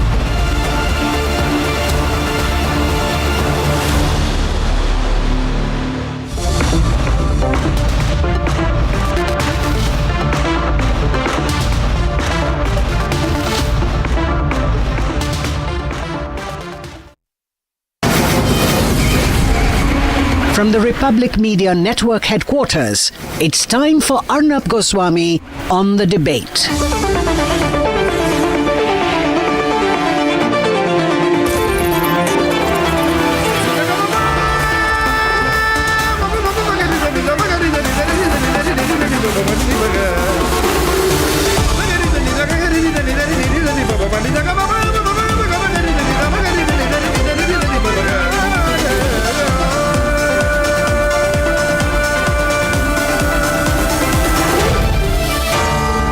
Arnab Goswami on The Debate. On the show tonight, trying to stay, very hard to stay relevant, Trump is pushing the US into West Asia's crisis. And Donald Trump shares lunch with the Pahalgam butcher, a US president backing the terror attack mastermind.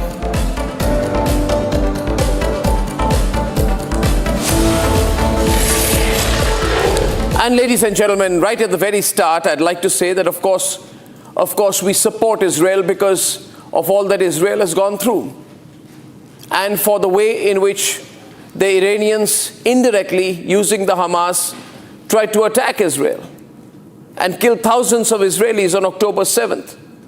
But I do not agree with the unilateralism of a man called Donald Trump. The world is in a dangerous position today because of Donald Trump and American unilateralism.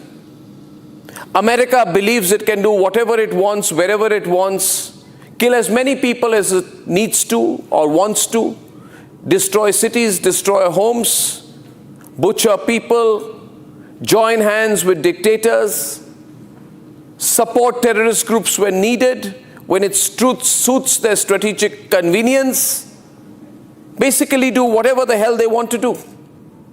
And we have to be extremely careful about allowing a man like Donald Trump to get away with everything.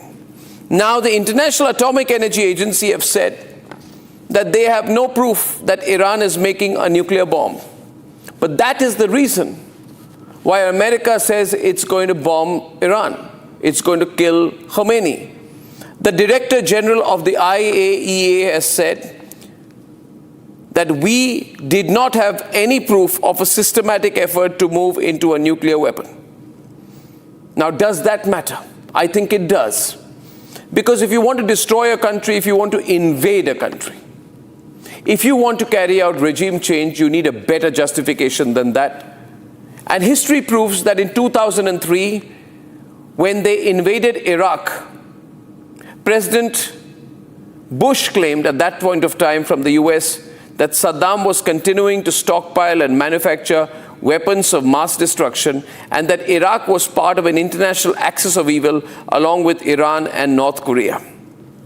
Later, the US report released in 2004 revealed that Saddam Hussein had destroyed his last weapons of mass destruction more than a decade ago, which means that 461,000 people died in Iraq from war-related causes, which were nothing but a lie, an absolute falsehood. Now, viewers, we'll have to be very, very careful.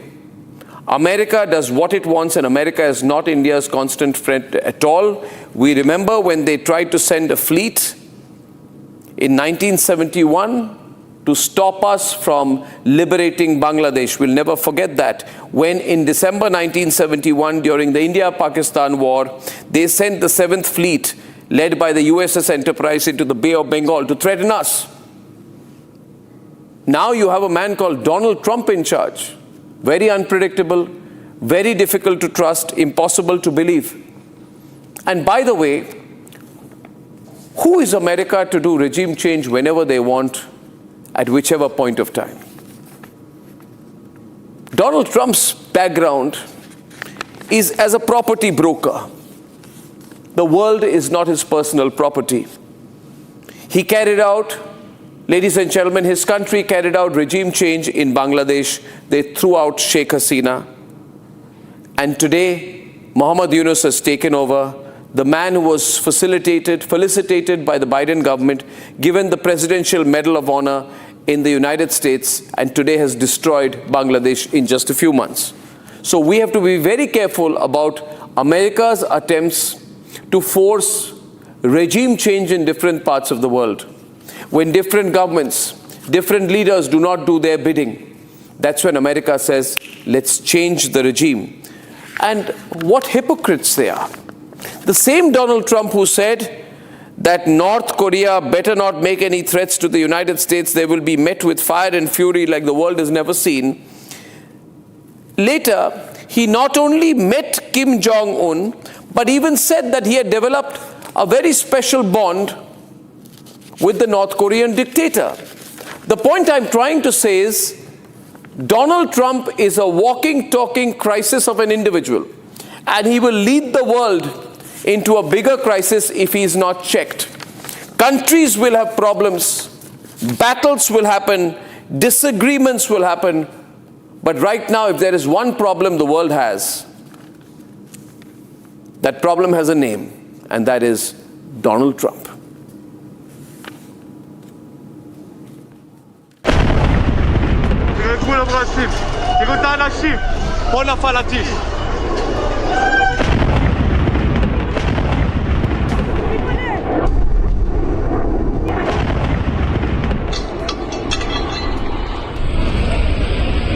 I mean, you don't know that I'm going to even do it. You don't know. I may do it. I may not do it. I mean, nobody knows what I'm going to do. I can tell you this, that Iran's got a lot of trouble, and they want to negotiate. And I said, why didn't you negotiate with me before? All this death and destruction. This is what US President Donald Trump said less than 24 hours ago.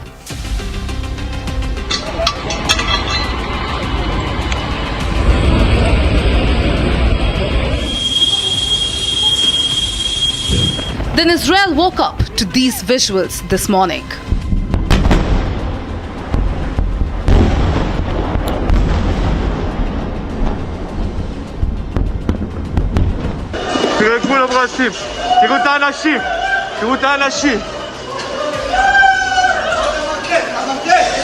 Iran once again carried out overnight strikes on Israel, this time even hitting Israel's main hospital in Beersheba, causing unprecedented carnage.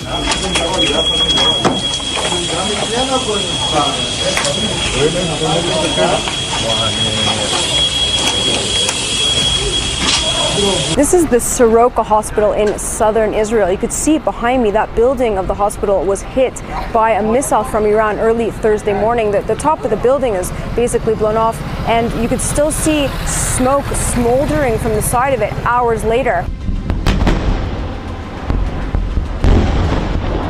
Today they struck Iran's major nuclear facility, the Arak heavy water nuclear reactor, dealing a major blow to Tehran's plutonium enrichment program. We're targeting military sites, we're targeting nuclear sites, we're targeting missile sites. They're targeting a hospital. They're the arch terrorists of the world. They want to have nuclear terrorism, which will put the entire world under nuclear blackmail, and they would use these weapons. That's what the Ayatollah Khamenei says that he would do. He would use these weapons to wipe Israel off the map. Well, he's not going to. We're not going to let him. Meanwhile, Putin has broken his silence, saying that the Iranians have not yet reached out for any support in the war effort. However, he did confirm Russian specialists were still working at Iran's first nuclear power plant in Bushehr.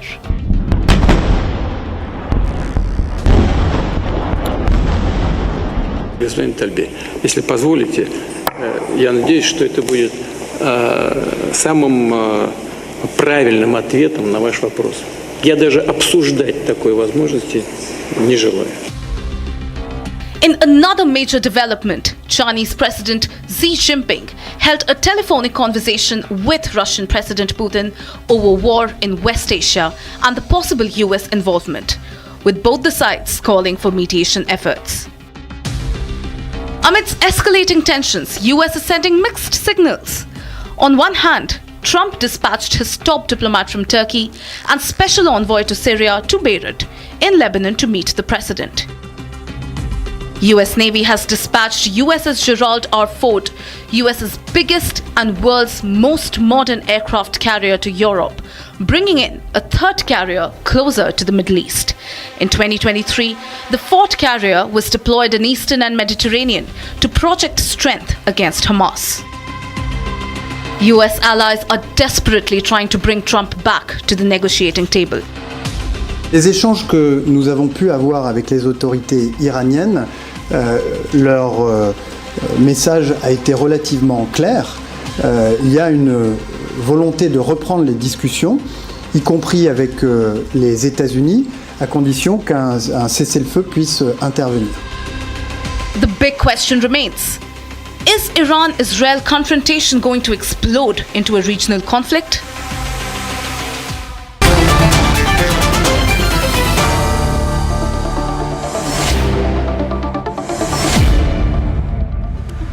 Now we have two voices from Israel tonight. We have Neta Abbas, she's the foreign desk editor at the newspaper called Israel Hayon, joining us from Tel Aviv. Neta, thank you very much for joining us, Neta. And that's Ariala Rosenthal, Director of International Relations at the Ashdod Municipality, live from Ashdod in Israel.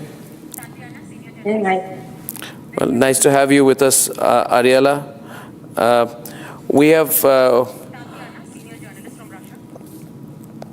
We have Tatiana with us. We all know her very well known face, senior journalist from Moscow. Thank you so much, Tatiana. Matt Klink is pro-Trump. He's a Republican strategist, live from the United States. Thank you, Matt. We have Democratic leader Ajay Jain Bhutoria. He's anti-Trump. He's joining us. He's former advisor to President Biden, joining us from California. We have Professor Asif Ramiz Daudi. He's a Middle East expert and faculty member of the King Abdul Aziz University, and he's joining us from Patna. Thank you, Professor Asif. I hope you can hear me. And we have Syed Babar Ashraf Kechauchvi, who is totally pro-Iran and pro-Ayatollah Khamenei, and he's the Secretary General of the All India Mohammadi Mission. So we have different points of view. We had a statement, Tatiana, and I want to start with you. The statement is from the International Atomic Energy Agency, which says that there is absolutely no proof that Iran is systematically making an effort to move into a nuclear weapon. This is a very important statement by its Director General Grossi. What implication do you think it will have at this time of the conflict? I think, Arnab, that we need to understand that within the Israeli-Iran conflict, and this generally the conflict, not just this escalation, we need to understand that, as President Putin clearly said today, that it will be down to Tel Aviv and Tehran. I don't believe that any statement by Mr. Grossi at this point will make any difference whatsoever, because, first of all, Israel has already carried out the attack, and Tehran has already responded, and now we're in the repercussions of this. Anything that is said by the International Atomic Energy will be countered, and I do believe that, we all know that Mossad, for being quite thorough in their investigations and in their operations. So I do believe that anything that Mr. Grossi says will be countered from Tel Aviv and from Prime Minister Netanyahu's administration with counterproof. Okay, now let me take that to the others. Let me take it to Professor Asif Ramiz Daudi. You see, the fundamental premise why America says that it will flatten Tehran is because they are saying Iran cannot have a nuclear weapon. Now, if this statement has come from the IAEA that they have no proof that Iran is making a nuclear bomb, what impact will that have? Even at this stage, Tatiana says it will have no impact. What do you think? Professor Asif? Well, Arnab, it reminds me of what happened in Iraq years ago. And the same kind of situation and the doubts are there. And what is happening today because of this, especially when Israel interfered in this, after Gaza, after Palestine, and now because of this nuclear deal, because of this only, Israel attacked Iran, and there is a retaliation. And I believe this escalation is not in a good taste, especially for the regional peace and security. And now, because they are going to do something for this reason that's there in the question that you asked, I'm not sure if this is going to happen, if they are going to find something there or not, but there is a proper way of doing things and right timing for this. When you started your debate, Arnab, you started with the attack on 7th October, which I personally condemn, and I think it should not have happened. And there is a connection because you started this debate from there. So I want to link it from there to this part. Like here, after that attack, when tens of thousands of Palestinians, especially in Gaza, women, children, and many innocent people were also killed. So when there were attacks on hospitals, and today in your report, when I was watching the reports and statement of the Prime Minister, Mr. Benjamin Netanyahu, saying that Iran attacked the hospitals while they are not attacking this. okay, I'm not going to go into this, what is right or what is wrong, because there are many narratives going around and the world is watching, and I have no direct proof of this. But what I'm saying, if they have the feeling that the hospitals should not be attacked, then this should also be applied when they attack the Palestinian people in Gaza. If you have the clips of those, attacks when lots of, thousands of Palestinians were killed. See, it's beyond that. I feel to some extent, yeah. But Professor Asif, we can't build up the entire history right now. I want Neta Bar to respond, Ariala to respond from Israel, but we can't go through now 20 years of history. We are on a precipice. Either we reconcile, and if Iran is not working on a nuclear bomb, then let people come in, verify, check, or neutralize if required. To deny, but at the same time to carry out hostilities are two double-faced actions, if I may say so. Nita, do you feel there is any possibility of a resolution? A. B. If I say to you, Neta, that I would trust Netanyahu over Trump. Nobody can trust Trump. I mean, he likes keeping the world guessing. Netanyahu is more steady and more predictable. But my concern is it in Netanyahu's hands now anymore? Well, what I have to say is this. I don't want to make this about the type of leadership Donald Trump is putting forward in the world. I can say that personally, I do not like his decision. I did not like his decision to invite the Pakistani military chief to Washington. I think it's strange and unfitting. I did not like the fact that he took credit for mediating between Pakistan and India, which he probably didn't. But I have to say that this thing is more of an sort of an Israeli thing, because for us, it's an existential threat. We cannot live in the Middle East where Iran has a nuclear weapon. And even if there is the slightest chance that they are working right now on a nuclear weapon, and I spoke with people in the IDF, people in the intelligence department of the IDF, and there is evidence to show that while they were not putting the bomb together just yet, they have all the parts and they are ready to do so, which is why Israel attacked. I think that's the only thing that Israel sees as a must in this situation. And we acted, and we would act without American support. We would act without American intervention. And I think that if America would intervene, we hope that it will be in order to stop Iran from having nuclear weapons. This is very different from what we've seen in the Iraq war. There is no plan or no strategy to invade Iran. Nobody wants to invade Iran. And even when we talk about regime change, it's up to the Iranian people to rise up and change their regime. Nobody's going to do it for them, and I hope they will do so, because it's a corrupt and cruel and religious regime which should not exist. But saying that nobody is talking about invasion of Iran, and the only goal in Israel's perspective is destroying Iran's nuclear program.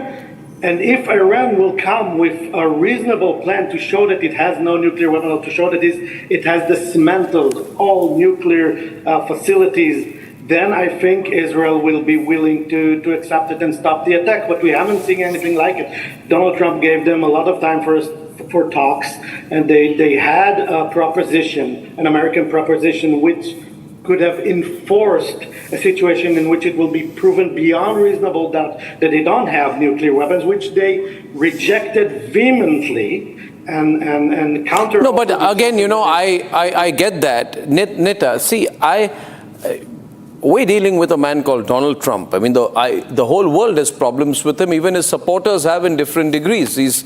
And when he is making it look like a game of digital chess, he's not looking serious. Matt, what do you think? I have Matt with us. I have Ajay Jain with us in California. When he says, I'm not looking at a ceasefire, Matt, I'm looking at better than a ceasefire. Anything that is not a ceasefire is continued bloodshed. What does it mean? Does it mean occupation? Does it mean regime change? What do you think he means? If we know anything about Mr. Donald Trump, which is, again, I told you, I dislike his foreign policy. If we learned anything about it, that he is not willing and he does not have the support to pay a large price in either American blood or American money. If you go for anything that's a Neta. It will be probably Let me throw that same question to Matt. Matt, what do you think? Thank you for allowing me to get a word in here. Look, I think that Donald Trump right now, I know that I can tell you're a real big fan of the president. I know that Donald Trump at this point has thoroughly supported Israel in its efforts to denuclearize Iran. Israel has been very, very successful. Donald Trump is weighing plans of whether America would get involved to take out the centrifuges at the Fordo enrichment facility. However, he hasn't made up his mind yet, and I know it might be frustrating, but it would be stupid for Donald Trump to outline his plans for the world's news media, which ultimately would get telegraphed back to the mullahs. I can tell you, though, what is a couple things are true, and well, again, your hatred of President Trump, it can't overtake the fact that Iran is the greatest source of terror in the world. They promote instability in the Middle East. October 7 was largely driven by Iran proxies, and the fact that Iran sat at a negotiating table for 60 days and was anything but serious, and on day 61, Israel went on the offensive against Iran. Bravo for Israel for making the world a safer place. And that being said, America does not have the tolerance for regime change. Donald Trump has been very, very vocal on that. And I agree with the previous speaker who said that it's on the Iranian people to realize that the theocratic government in Iran, if they want to have regime change, they need to make it happen, but it's not going to be American boots on the ground. Yeah, see, no, Matt, I don't hate anyone. I find Donald Trump amusing, which is a different sentiment from hate. Everyone finds him amusing. You also, I'm sure, find him amusing. He's a great source of entertainment. But I'm only saying historically here that in the past, see, we must never undermine the other side. Even Tatiana would agree with me that even Putin should... the other side? Now let me explain to you what the other side is. Let me explain to you. See, Americans should not be arrogant. Americans cannot afford to be arrogant. See, what happened to the Bush administration? Let me take you historically back a little bit into American history. Oh, I know my history probably better. Then let me. I'm sure you think you do. I'm sure you think you do, and nobody can stop you from thinking that way. But let me tell you a few things. You see, the Bush administration had described the Iraq invasion as a cakewalk, expecting a very quick triumph within 24 hours. Okay? Now, Trump's rhetoric suggests a similar confidence. Okay? With talks of quote-unquote swift deployment. Now, in the war that followed, 8 years and 9 months of combat operations, 4,400 American soldiers died, 32,000 soldiers were wounded, and 100,000 Iraqi civilians had died by 2011. The US at that point of time conservatively spent $3 trillion at the war, right? At the peak of the war, 170,000 US troops were deployed in Iraq. Today you have 40,000 around the Middle East, okay? And Pentagon reported 34,000 insurgent attacks in 2005 alone. The point I'm trying to make is this, that Trump came on a promise of no war and peace. I am sure at some level, the American people, given the various challenges in America, and Trump himself, will have to reconcile himself to the possibility that things can get stretched. Things can get stretched. Please? So Ariella, you want to get in on that? Go on. Yes, I want to say a couple of things that I'm listening here in the debate. First of all, for decades, Iran has conducted clandestine acts of hostility against Israel in every possible domain, if it's by land, air, and cyberspace, and more. And also, it has, of course, wielded Iran's proxy network of terrorists and armed groups like the Hezbollah, the Houthis, and the Hamas. So for us, for the state of Israel, this is actually a war for the existence of the state of Israel. Unlike other countries in the Middle East and in the world, this is a real threat on the people of Israel and on the state of Israel. So with all my favor to all the other countries around the world, and of course to America, that is our closest ally, but Israel at the end has to do what it has to do. It has to cut the head of the snake. And as we did this unique and outraging operation, at the end, it's for us that will deal with the Iranian regime. And Ariella, you have absolutely a right to do that, and you know very well that there is no greater supporter of Israel's right to fight back than me, and I've done many hundreds of programs on this. My position on terrorism is absolutely clear. I am just wondering, it's a curiosity in my mind, whether the Americans know what they may be getting into, because no complications and no disrespect here, 622 days since the war, 53 hostages are still there with the Hamas. In today's world, I think Trump may be wrong in assuming there is anything like a short war. If after Iraq, after Vietnam, after Afghanistan, if America still thinks there's something called a short war, they've got their history wrong. So there is a, and I don't think the American people will stand there solidly behind Trump. He may want this for the midterms which are coming in. Right? What do you think, Ajay Jain from California? What do you think? Absolutely, Arnab. I agree that Trump was voted into power for bringing peace, and he promised he will end the Ukraine war, and war with Gaza, he completely failed.